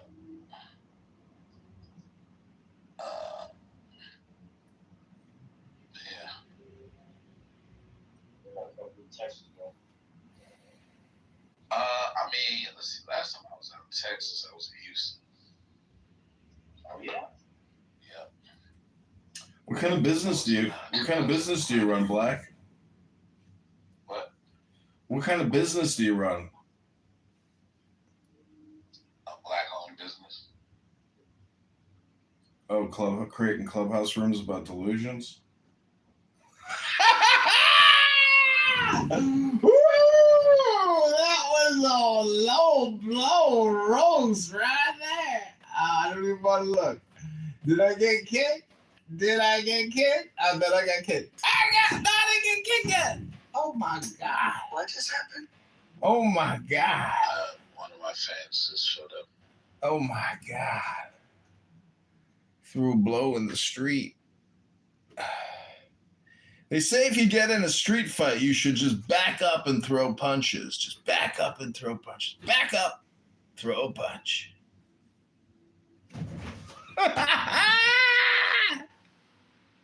Marshall, how are you? I'm Black. Is your name Black Muse? Mm-hmm. What up?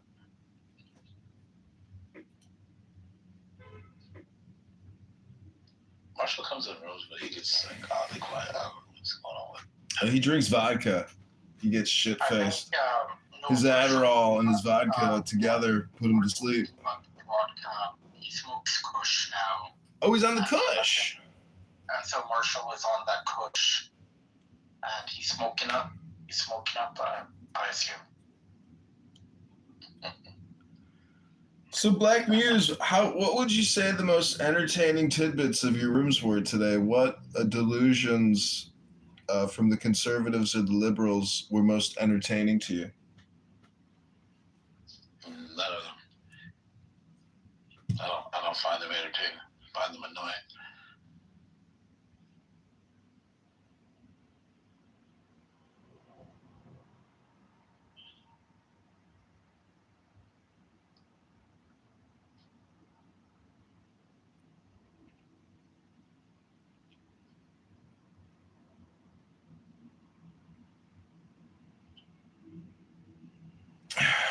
Well, what's holding you back from taking action, Black?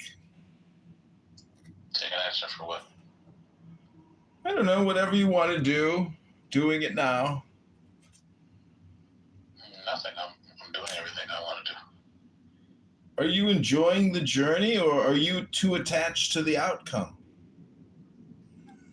I don't understand the question. Are you maintaining your creative vision even in the face of adversity? Yep.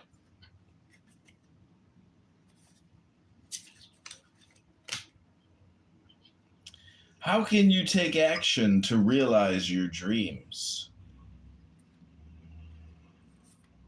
How? I just do. I just execute the plans that I have. Are you afraid to leave your comfort zone? Not really.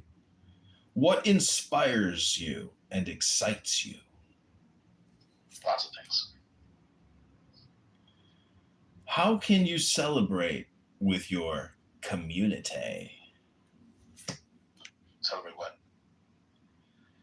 How can you resolve the conflict so you can achieve your goal? Resolve what conflict? Do you seek recognition from others?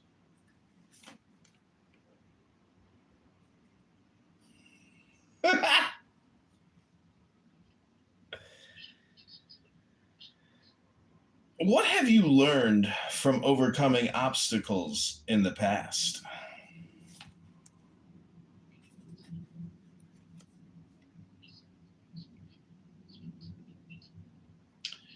How can you take action today? Do you have anything not in the script to say? What helps you to be more persistent and move ahead? Yeah, if I want a business talk, I'll go on YouTube. But come on, Nick, be original. Are you seeing all the possibilities in front of you, or are you too fixated on one?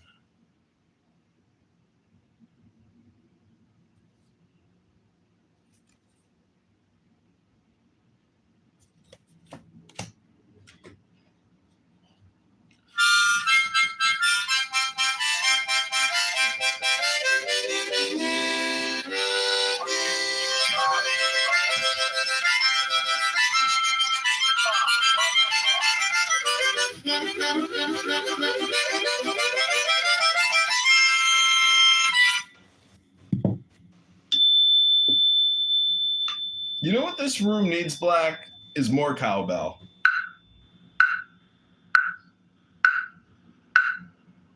You need you not to be a weirdo. Hello? This is all original content, Marshall.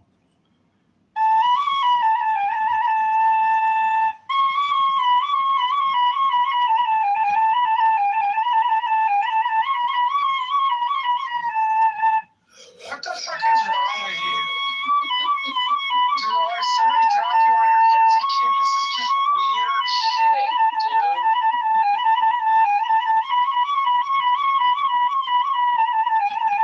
If you think about it like this, he's a gesture. He's not a jester, he's an annoying fuck who disrupts everybody. And ran for office and then got indicted for like misprescribing signatures. And sometimes there needs to be a disruption. That's all Marshall's projection. That's Marshall's projection. Yes. No, they indicted you and just hadn't dealt with you yet. They indicted Oh, they haven't dealt with me yet. Oh, I see Marshall, judge, jury, executioner over here. Okay, Marshall. Bro, I can read in the local press. It's not that fucking hard. It's not some sort of secret. How can you read anything? You got all that butter on your glasses.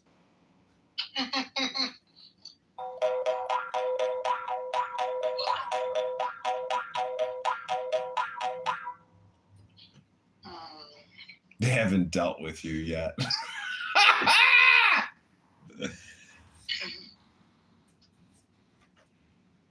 Do you always do this? Are you? Well, are you talking to me or Marshall? Because Marshall always does this. Oh, you're talking to me? No, I mean, well, yeah, I play music pretty regularly here. I read tarot cards. What are you afraid to let go of, honey? Nothing. Well, holding on keeps you from growing and evolving. You need to practice conservation, security, and frugality. I just said nothing. Exactly. You're greedy, and you practice possessiveness, and you have attachments. I don't. Well, what's holding you back from taking action? Nothing. Well, apparently you practice action, adventure, and fearlessness. But you suffer from anger, impulsivity, and recklessness. How can you step into leadership in your highest potential, honey? None. You have the dynamic energy of a leader. You practice the big picture and overcoming obstacles, but you're impulsive, overbearing, and you have impossible expectations. What are you running away from? Nothing. What are you leaving behind? Nothing. Well, be aware of what you take with you when you leave. I'm taking up. Uh-oh, you're stuck, and you have emotional baggage. Do you have any When I die, I'm gonna die alone with nothing. Oh, you have unresolved issues. No, I don't. Are you seeing all the possibilities in front of you, or are you too fixated on one of them? Seeing all the possibilities. There is always more than one way to do things. Are you rehearsing this? Did you rehearse this? You sound stressed and unwilling to delegate. I'm actually stuffing my face, but the sandwich is just really tasty. How can you take action today?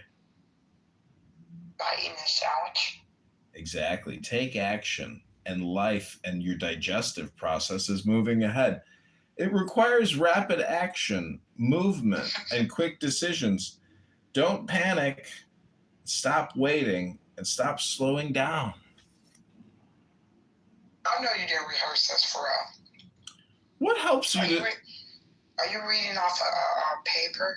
No, these are all questions from my memory. What helps you be more persistent and move ahead? Food. Well, believe in yourself and have the courage to continue eating food. It takes strength, but I'm afraid that possibly you're suffering from exhaustion and fatigue, and you have unsure motives. On who part? My part? Yeah. Nope. Well, that's good. There may be challenges ahead, but you can do it. What have you learned from overcoming obstacles in the past, honey? There will always be more. It seems to me like you have a tendency to give up, and you have a lack of confidence, and you're overwhelmed. Never gave up a day in my life. Do you seek recognition from others? No. Well, you have earned every success, victory, Absolutely. and success, and public reward is coming your way. However, I think you have a lot of pride. And what do you think? No. No? Well, is a part of who I am. how can you resolve the conflict so you can achieve your goal? I have no conflict. Well, be wise and take life as it comes. I do that. Do you find yourself getting into arguments? Sometimes. Do some of these arguments have tension in them? Yes. Is there a competition? Yes. Well, you're all fire, honey. You need to avoid conflict and respect differences. That's true. I do. They don't. How can you celebrate with your community? By enjoying myself. Be ready to receive all opportunities coming your way, honey.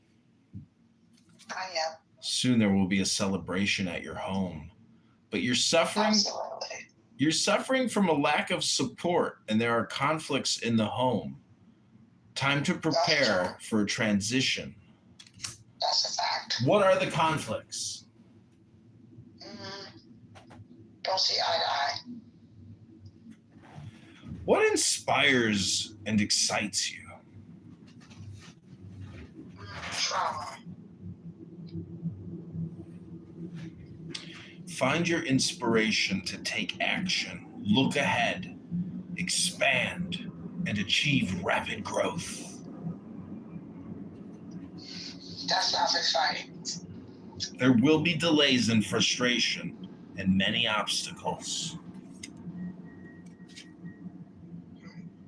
Are you enjoying, or go ahead. I think I agree. Go ahead. Are you enjoying this clubhouse journey, or are you too attached to the outcome? I'm enjoying it. Focus on your dreams and enjoy the journey of exploration, excitement, and freedom. Absolutely. Don't procrastinate. Don't give in to conflict, and don't give in to a lack of direction. I'll take that. How can you take action to realize your dreams, honey? Just try doing what I know what my dreams are. Take action on your ideas. Mm-hmm. Creation. Will. Absolutely. Willpower. Manifestation and action. But honey, I'm afraid you have a lack of energy. That's true. A lack of desire. Mm-hmm. Some areas, yeah. And boredom. Absolutely. Are you afraid to leave your comfort zone? No. Mm-mm. Well, believe in your personal power, honey. I have hesitations. Yeah. The Oracle is telling me that your areas of focus are discovery, decisions, and planning. Hello?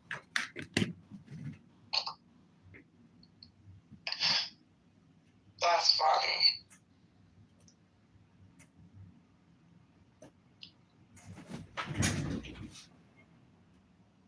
I could have told you all of that, but interesting. All those questions come from the tarot cards. Valid questions. Yeah, they're good questions. They get the brain thinking. Yeah, I read people without doing that, but I help people discover themselves. God-given ability.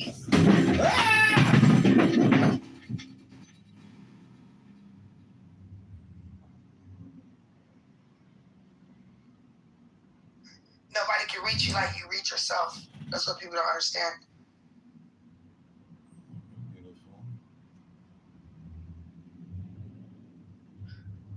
Self-discovery is something that people can do on their own.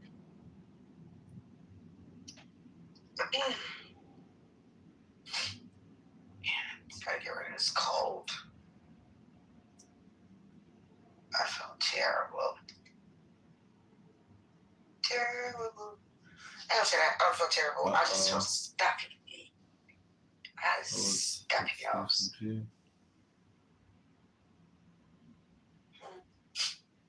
How long you gonna keep this open, Jason? What? I said, how long you staying open? As long as people want it open. Okay. As long as people want to come in and hang out. I ain't awesome. I just want to let you know. I'm gonna need you to stay awake. Oh, for real? Oh.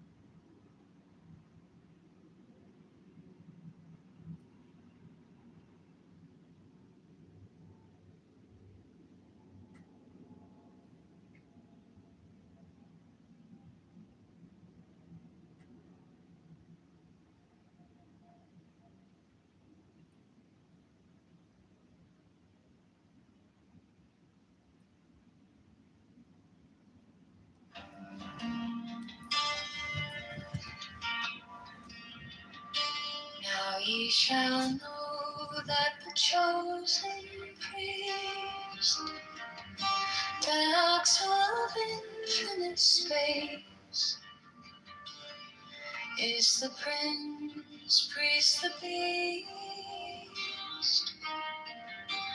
and in his woman called the Scarlet Woman is all power given. They shall gather my children into their fold. They shall bring the glory of the stars into the hearts of men.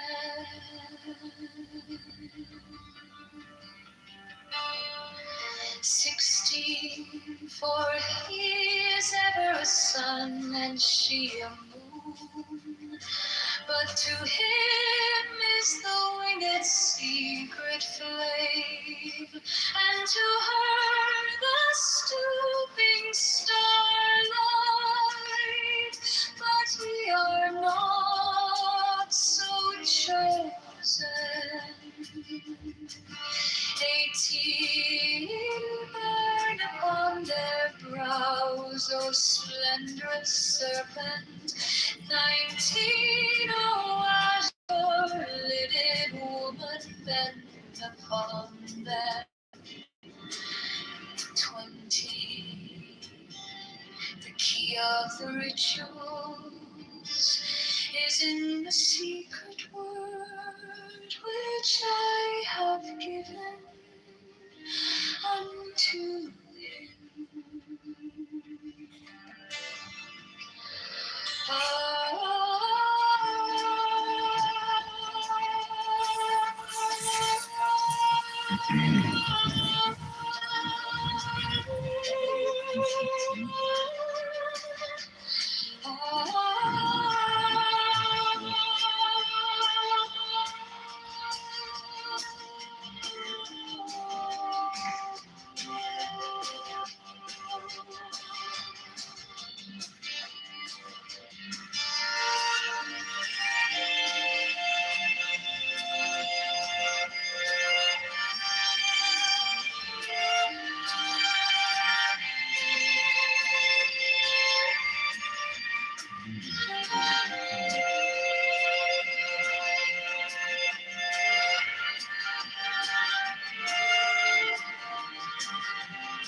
Now ye shall know that the chosen priest, a soul of infinite space, is the prince priest, the beast.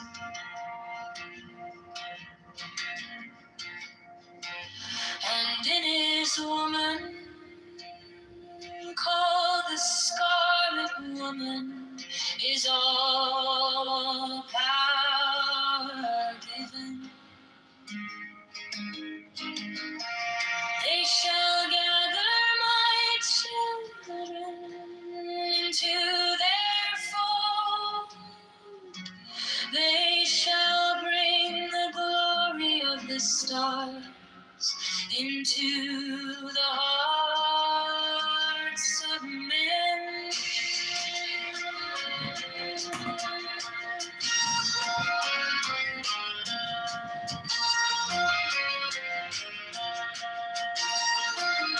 16. For he is ever a son, and she a moon.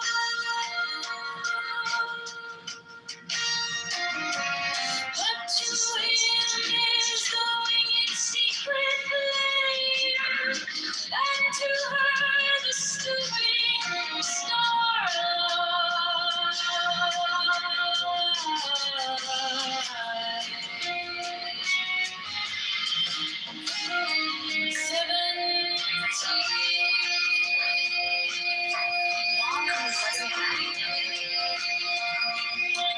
but ye are not so chosen.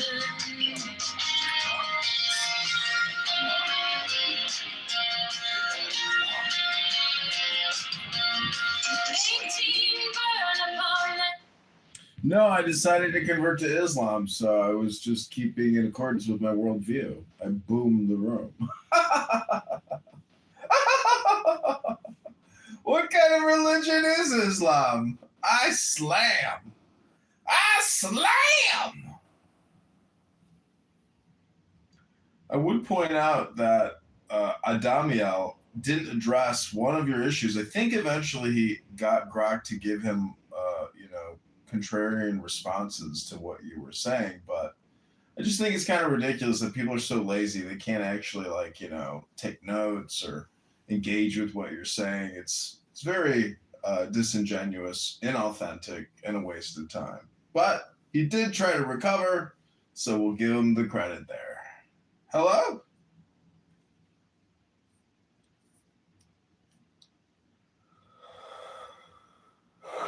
Hello? All right, well, ladies and gentlemen, I'm going to go out and continue meeting Hot 19, and 20-year-olds and 21-year-olds and 22-year-olds and 23-year-olds and 24-year-olds and 25-year-olds and 26-year-olds and 27-year-olds and 28-year-olds and 29-year-olds. Ribono Shalom. Have a good night. Try not to be redundant. Don't repeat yourself. And, just remember, take action on your ideas. CM, how can you take action to realize your dreams?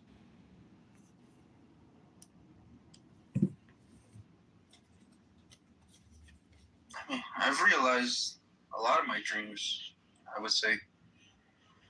I always wanted to, I wanted to be a scientist or a mathematician. So I kind of achieved that, right? Well, are you enjoying the journey or are you too attached to the outcome? No, the journey was definitely the best part. Are you afraid to leave your comfort zone? I was in the journey. I had more fun in the journey. Like now, like it's not as, I don't want to say it's mundane, but it's whatever, teaching and shit. It's a way to make a living. It's very stress-free, etc. CM, are you maintaining your creative vision even in the face of adversity? I don't know what the hell that means.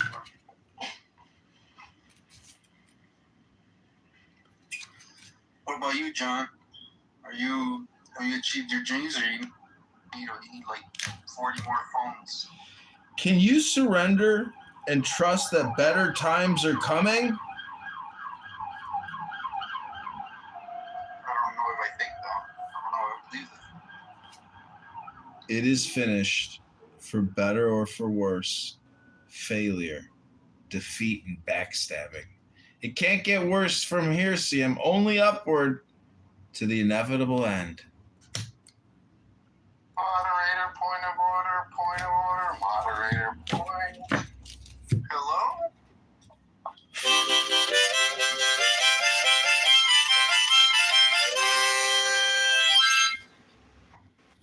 Point of order, moderator, point of order.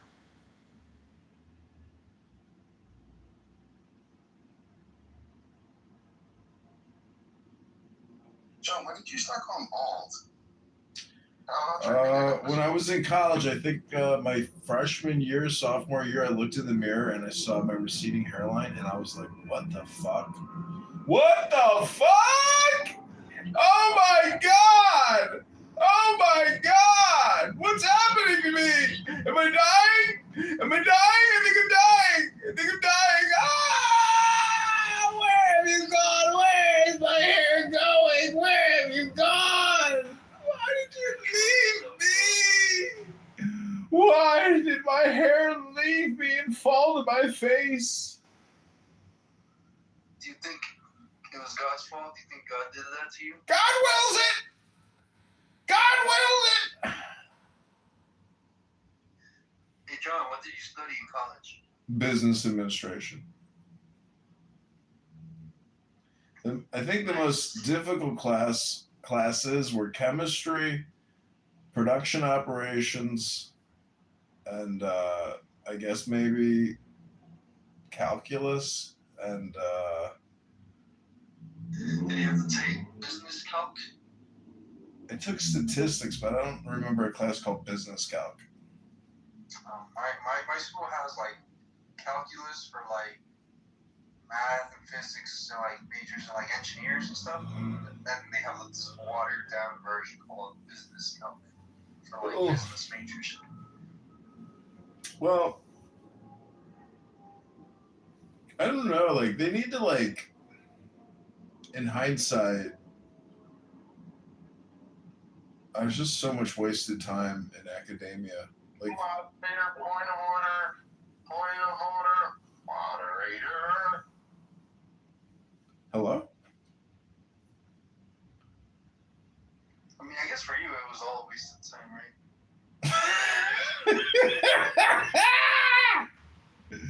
No, see, that's where you're missing, I guess, my worldview from your worldviews. I really don't.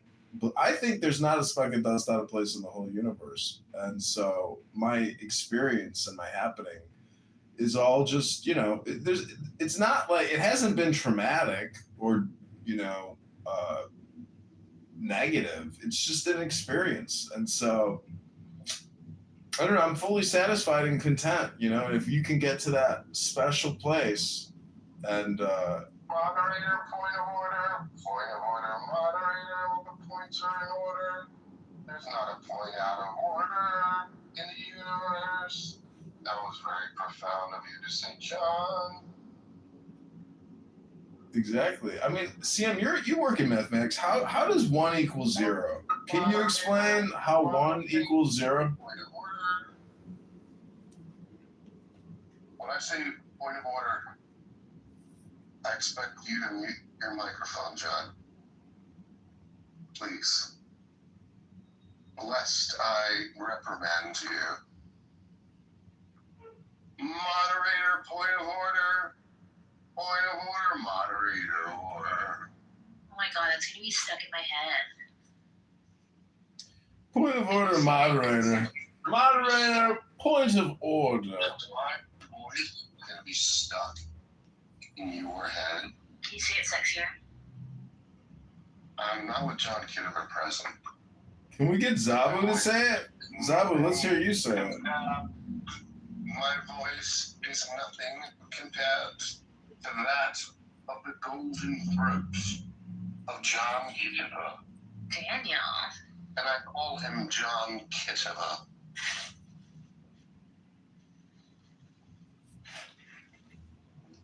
Point of order, moderator, moderator, point of order. Oh my God, she's at work?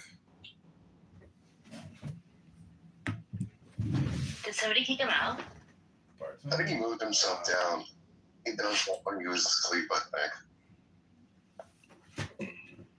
Yeah, Leroy wants to continue recording while he's sleeping. Also, there was somebody in the audience named Anus. Did you guys catch that? Come on.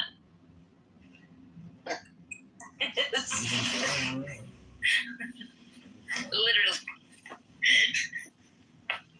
It's funny.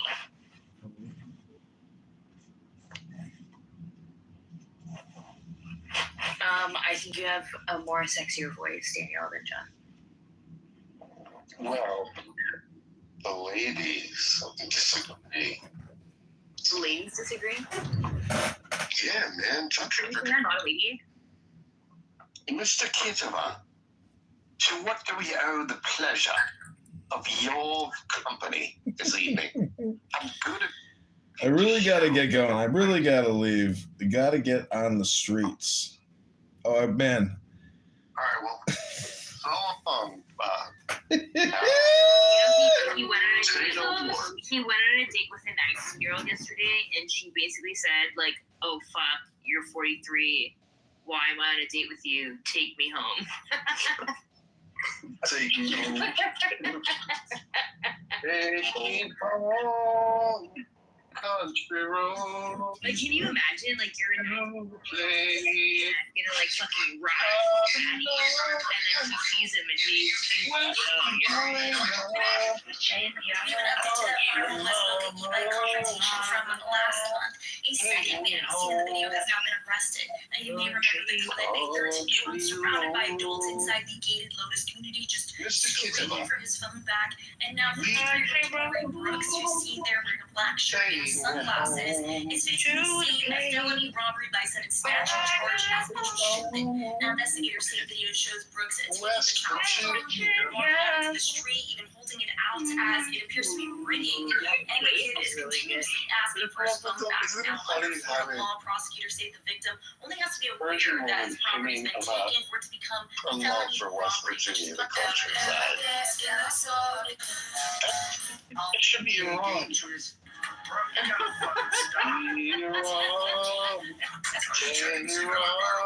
Take me home to a place I belong. The idea of at least having something.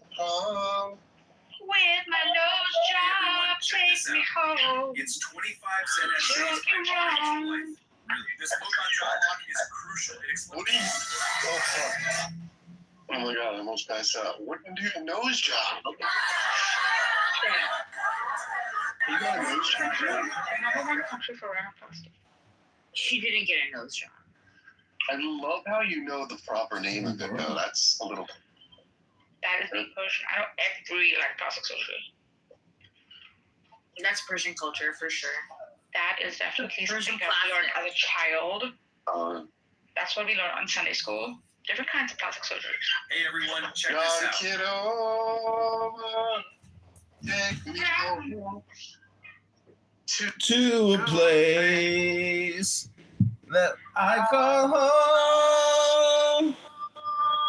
Clubhouse world, clownhouse world. Take me to a place where Muslims don't exist.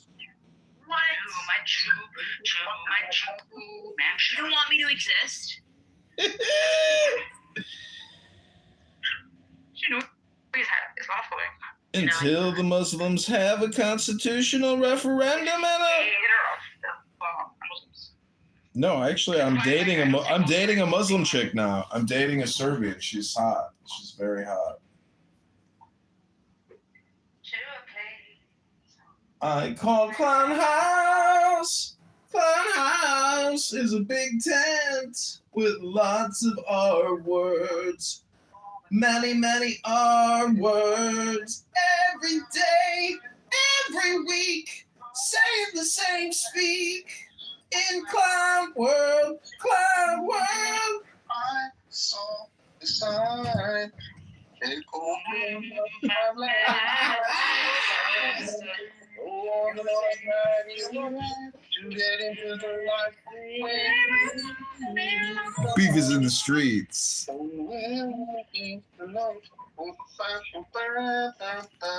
Hello?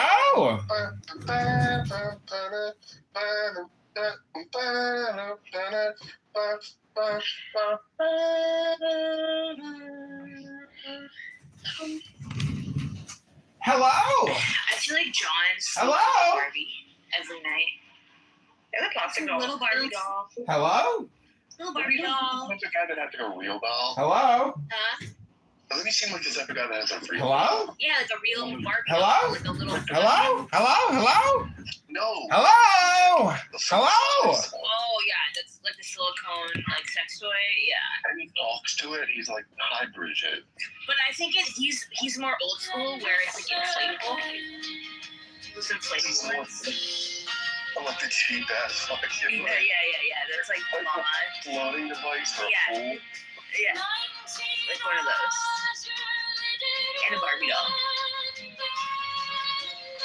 Yesterday. All my troubles seem so far away. Now it's as though that you understand.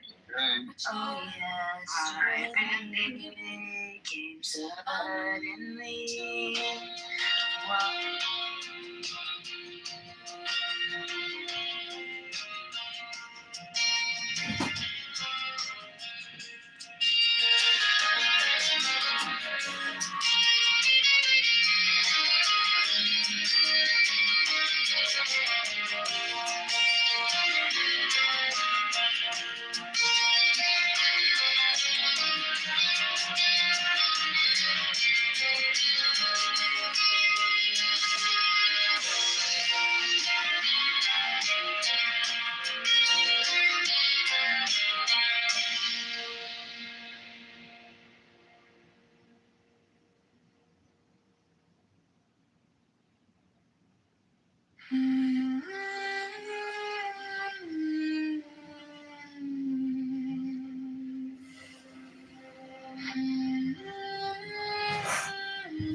Both their God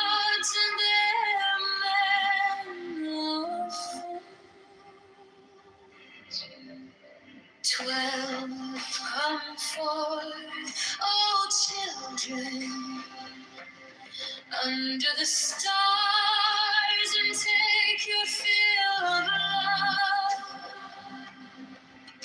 13, I am above you and in you. My ecstasy is in yours. My joy is to see your joy. 14 above the genders, yours the naked splendor of new wave. She bends in ecstasy to kiss the secret orders of her teeth. The globe, the starry blue are mine. When kafna kunsu.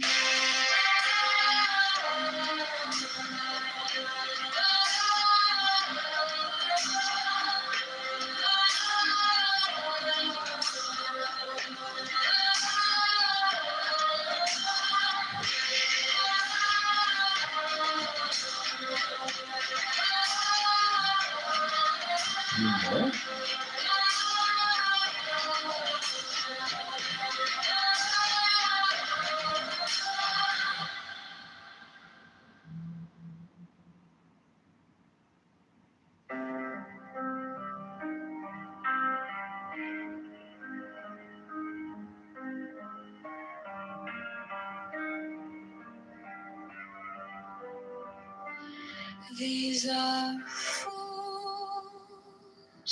that men do, both their gods and their men are fools.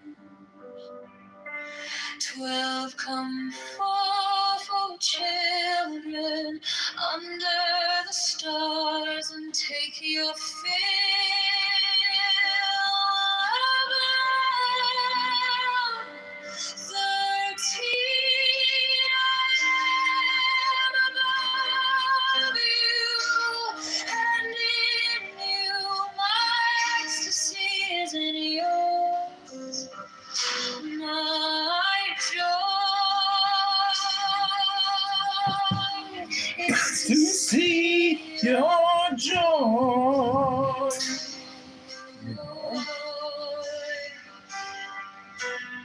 14 above, the gem azure is the naked splendor of new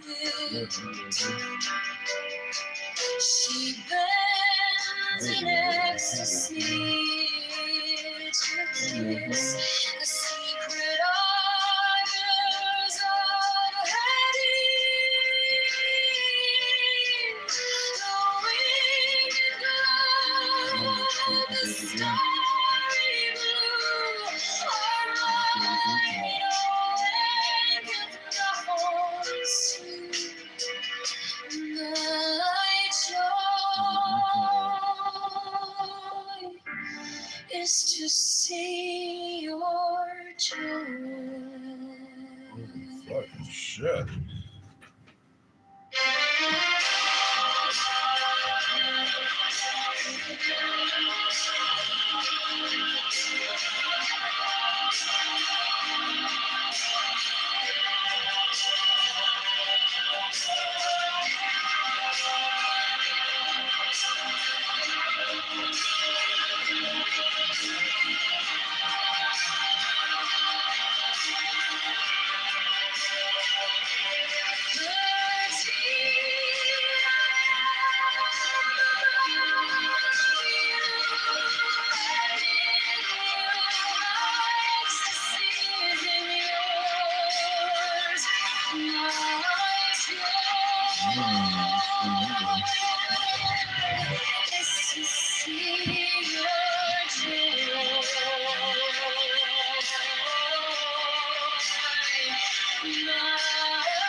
To see your joy.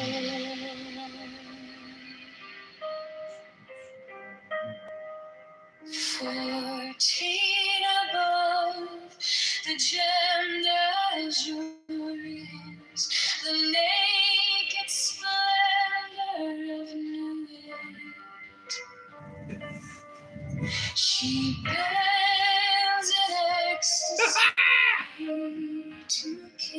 The secret orders of Hades, the wind of the starry blue, her might awaketh soon. My joy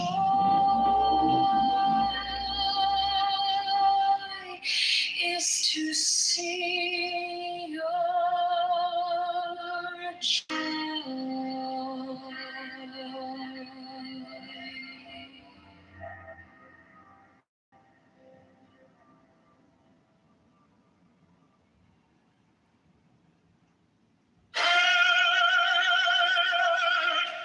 The manifestation of new wheat, the unfurling of the company of heaven. Every man and every woman is a star. For every number is infinite, there is no difference.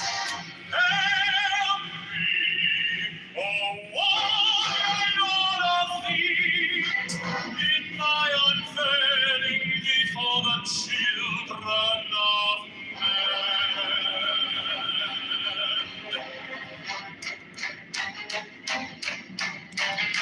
6 feet on her knee, my secret center, my heart and my tongue.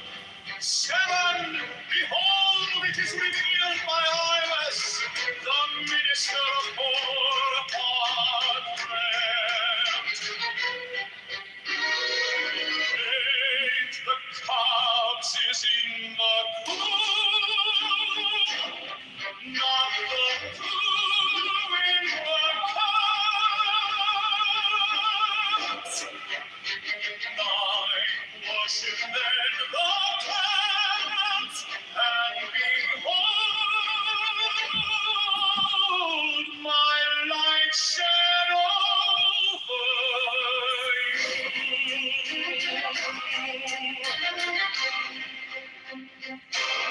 10, let my servants be few and secret, they shall rule the many and the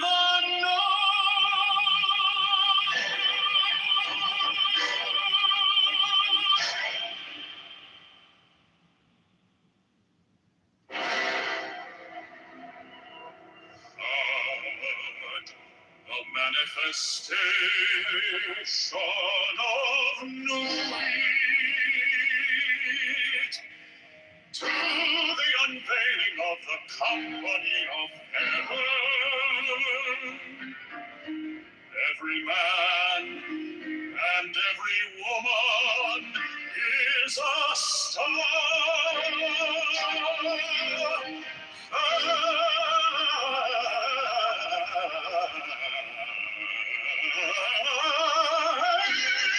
Every number is infinite. There is no difference. 5, help me, O warrior lord of deeds, in my unveiling before the children of men. Thou art my secret center, my heart and my thought. 7, behold, it is revealed by I was the minister of Porpatrat. 8, because it's in the tomb, not the who in the cast. 9, worship, then the camps, and behold my light shed over you. 10, let my servants be few and secret, they shall do the many and the Lord.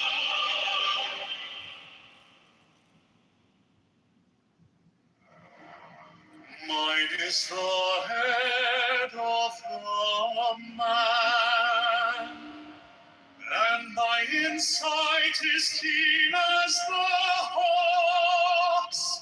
By my head I invoke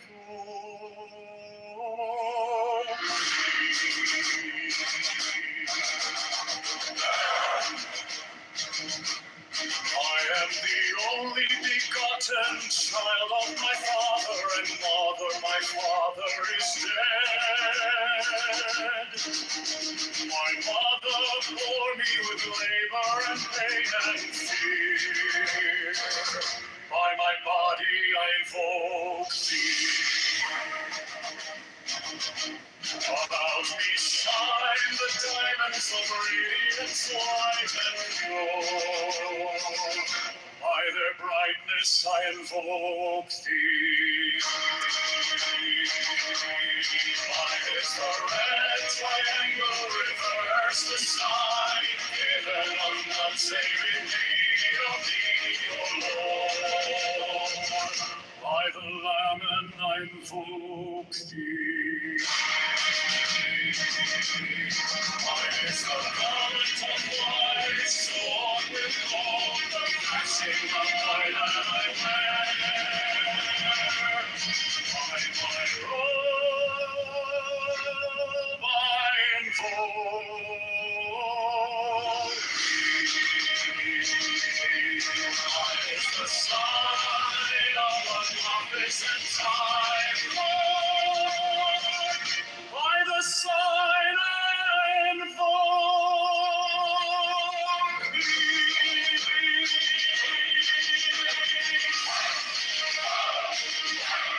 Mine is the turban of white and gold, and mine the blue figure of the intimate air. By my crown I invoke thee. My fingers travel on the beats of the world, so am I after thee in thy car of glory. By my fingers I invoke thee. I bear the wand of double power in the voice of the Master.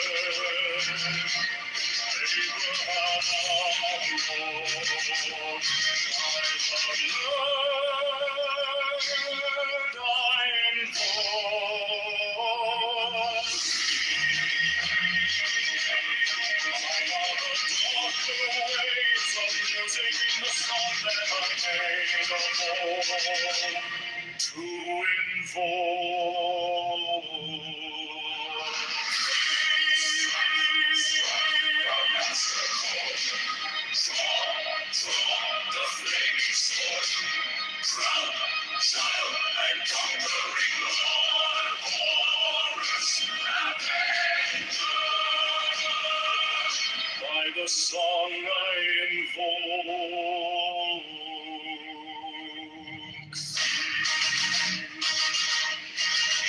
my hand is thy sword of revenge. Let it strike at thy bidding. By the sword I invoke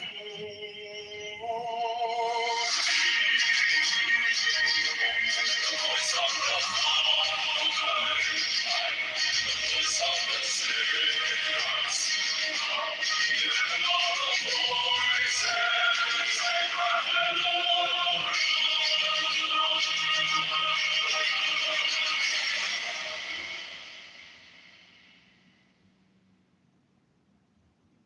mine is the head of the man, and my insight is keen as the hawk's. By my head I invoke thee. I am the only begotten child of my father and mother. My father is dead. My mother bore me with labor and pain and fear. By thy body I invoke thee.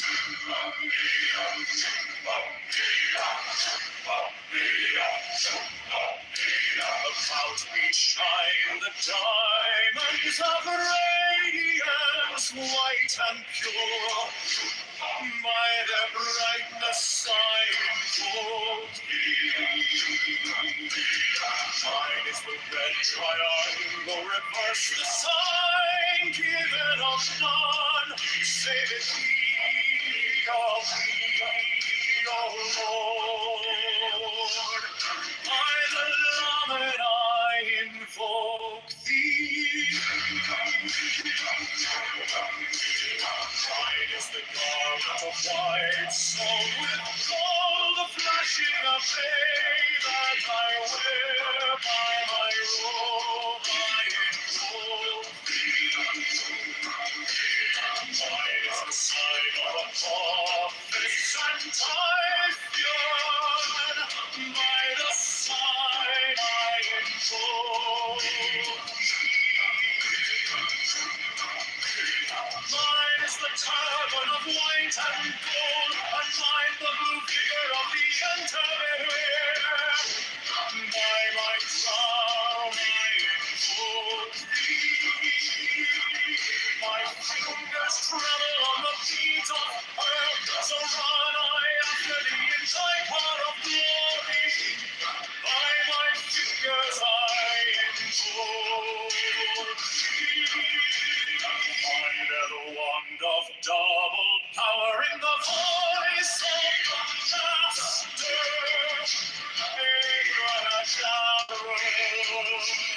By the word I invoke thee.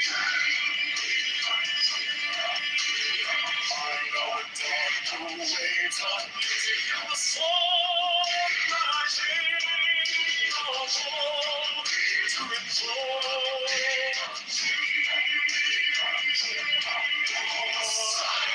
Strike the master chord, draw the flaming sword, child and conquering Lord, Horus Avenger.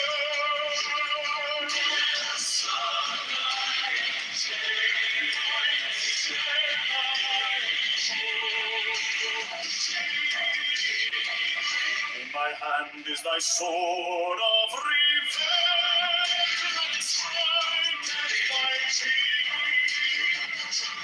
By the sword I invoke thee. Voice of the five, the voice of the six, 11 are the voices. Abrahadabra.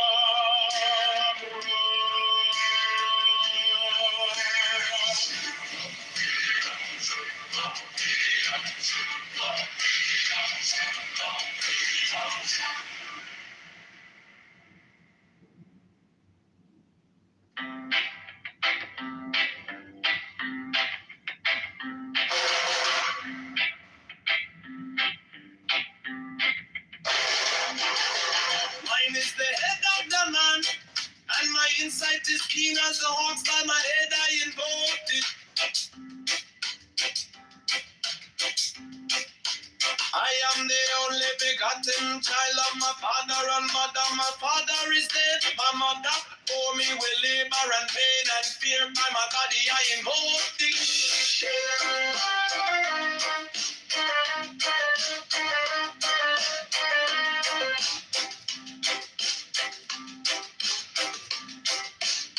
About me shine the diamonds of radiance, white and pure. By their brightness I invoke thee. Mine is the red triangle, reverse the sign given of none. Save it be of thee, O Lord. By the Lamb and I invoke thee.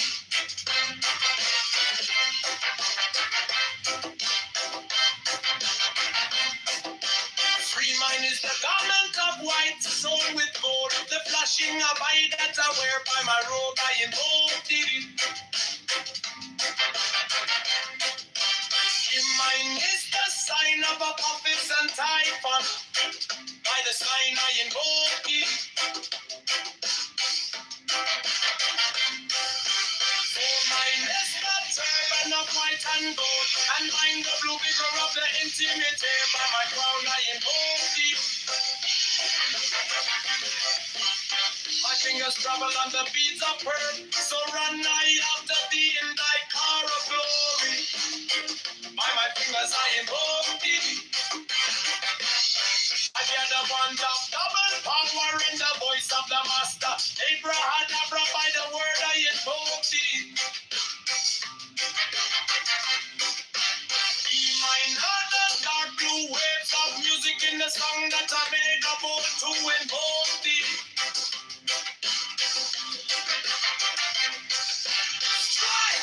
Strike the master chord. Draw the flaming sword. Triumph and the conquering Lord. Alright, Avenger, by the song I invoke thee.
Mind is the head of the man, and my insight is keen as the heart.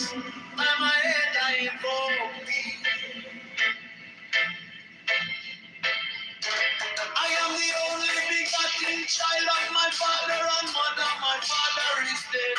My mother bore me with labor and pain and fear. By my body I invoke thee.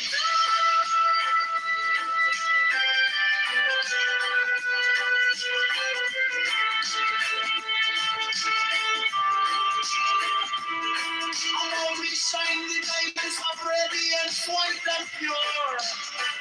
By the brightness I invoke thee.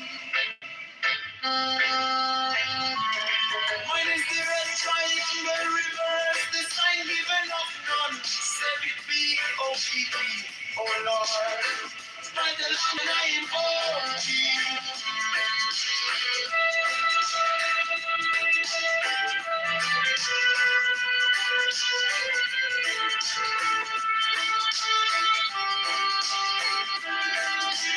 Mine is the garment of white stone with gold, the flashing of light that I wear.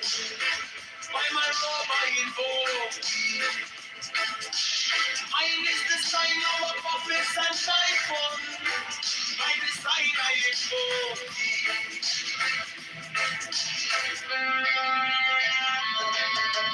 Mine is the turban of white and gold, and mine the blue figure at the end of it there. By my crown I invoke thee.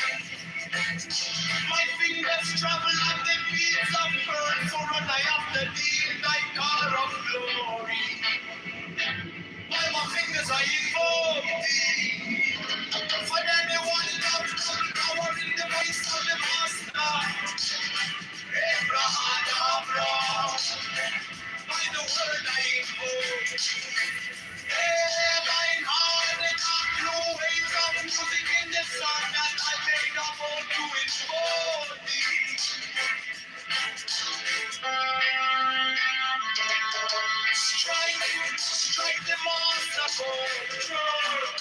the flaming sword, grow.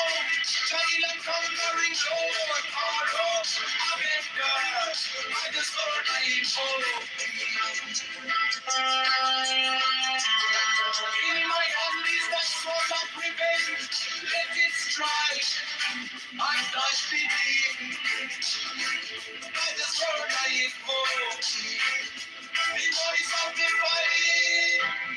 The voice of the six. 11 and the voices.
Mine is the head of the man, and my insight is keen as the ox. By my head I know thee.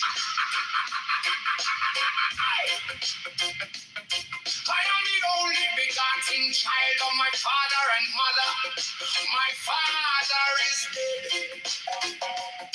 My mother bore me with labor and pain and fear by my body. I know thee about me. Shine the diamonds of radiance, white and pure by their brightness. I know thee. Mine is the red triangle reverse, the sign given of none, said it be of thee.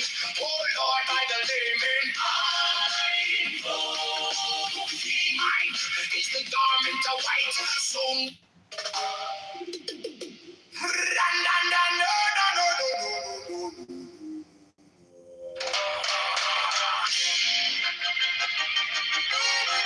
mine is the head of the man, and my insight is keen as the ox.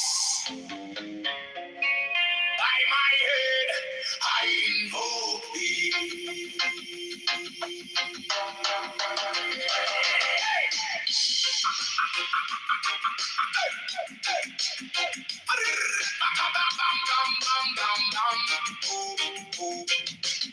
I am the only begotten child of my father and mother. My father is dead. My mother bore me with labor and pain and fear by my body. I invoke thee. About me shine the diamonds of radiance, white and pure. By their brightness,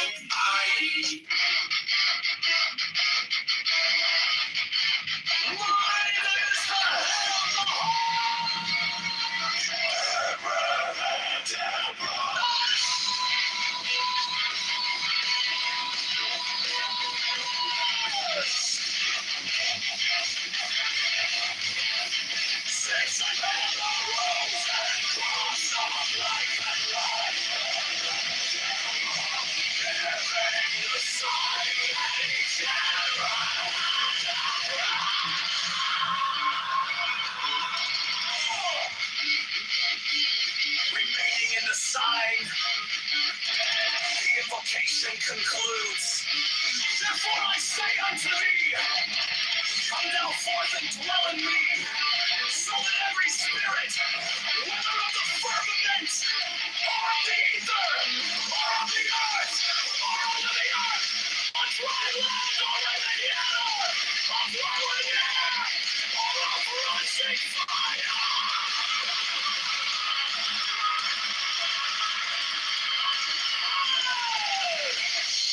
And every spell and scourge of God, the vast one might be.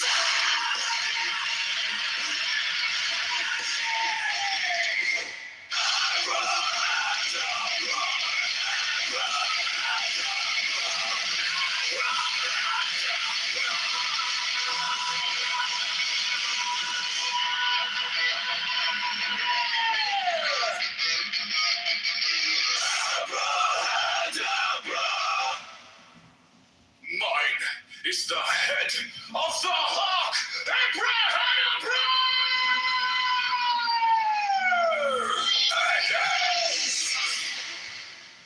I bear the rose and cross of life and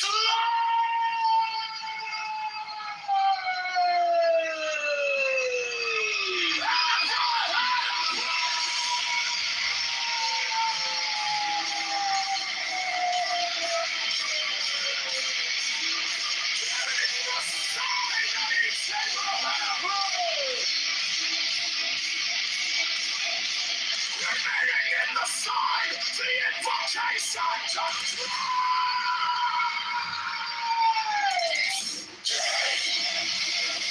therefore I say unto thee, thou woman dwell in me, for that every spirit, whether walk upon the bed, or on the ether, or on the earth, or on the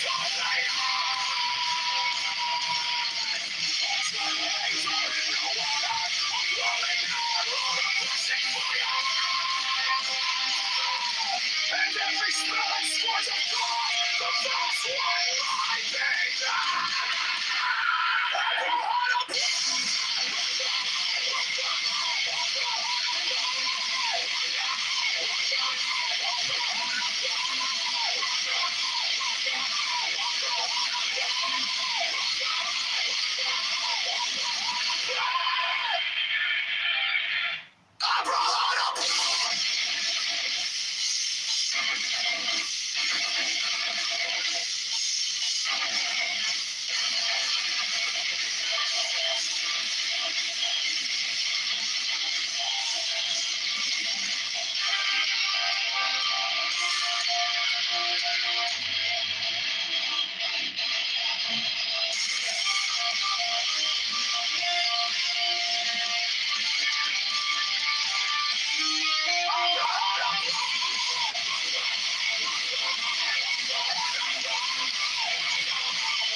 I bear the rose and cross of life and light, giving the sign at each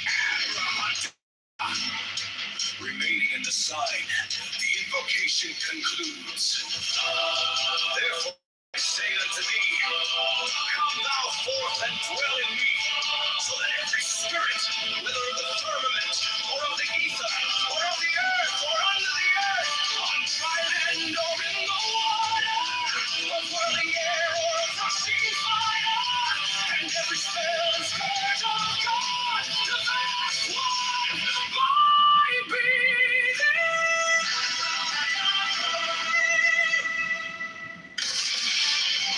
mine is the head of the hawk, abracadabra, and then 6, I bear the rose and cross of life and light, giving the sign at each abracadabra, remaining in the sign, the invocation concludes. Therefore I say unto thee, come thou forth and dwell in me, so that every spirit, whether of the firmament, or of the ether, or of the earth, or under the earth, on dry land, or in the water, or whirling air, or of rushing fire, and every spell and scourge of God, the vast one, might be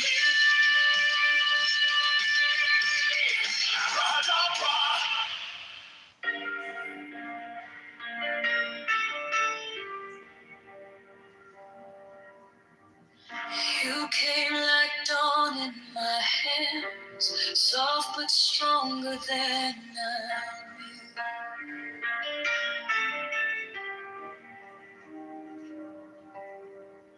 My fear turned gold in your eyes, and my whole night broke in two.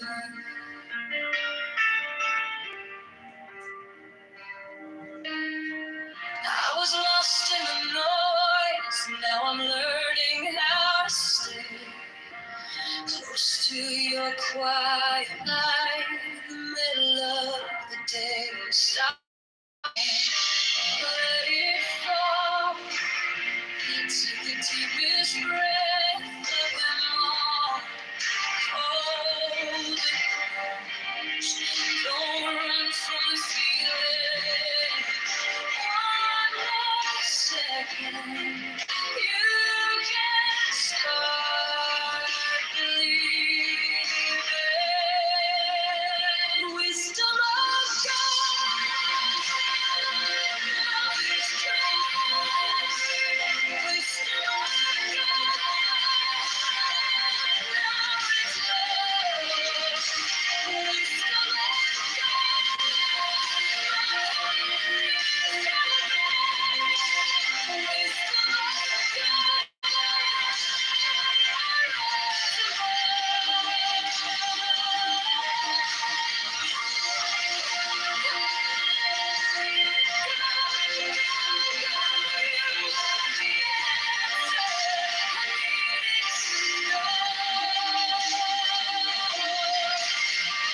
Your touch is a steady rain on the dust of who I am.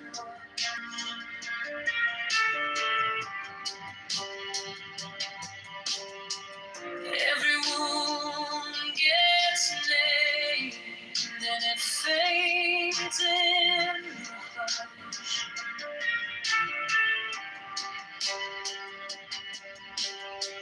I don't need 1,000 signs when your name is in my chest. One deep breath, one brave step, and the rest can be blessed. Stop thinking, let it fall. Take the deepest breath of them all.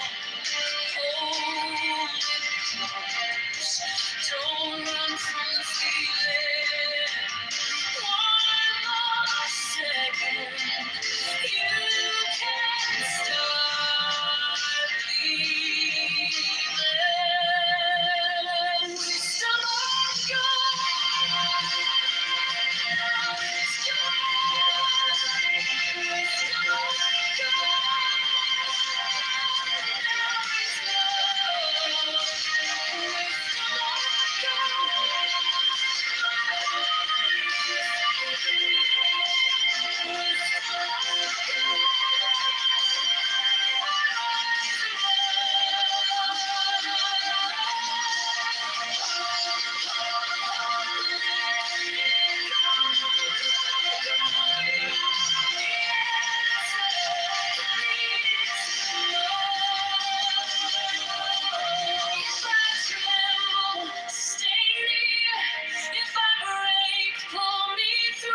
teach my hands to release what I cannot hold with you. 10 not 9,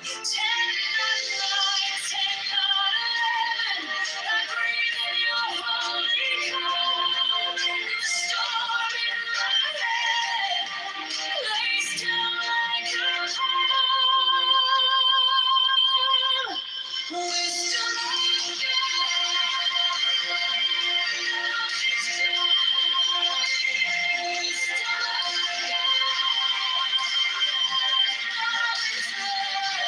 of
Mm.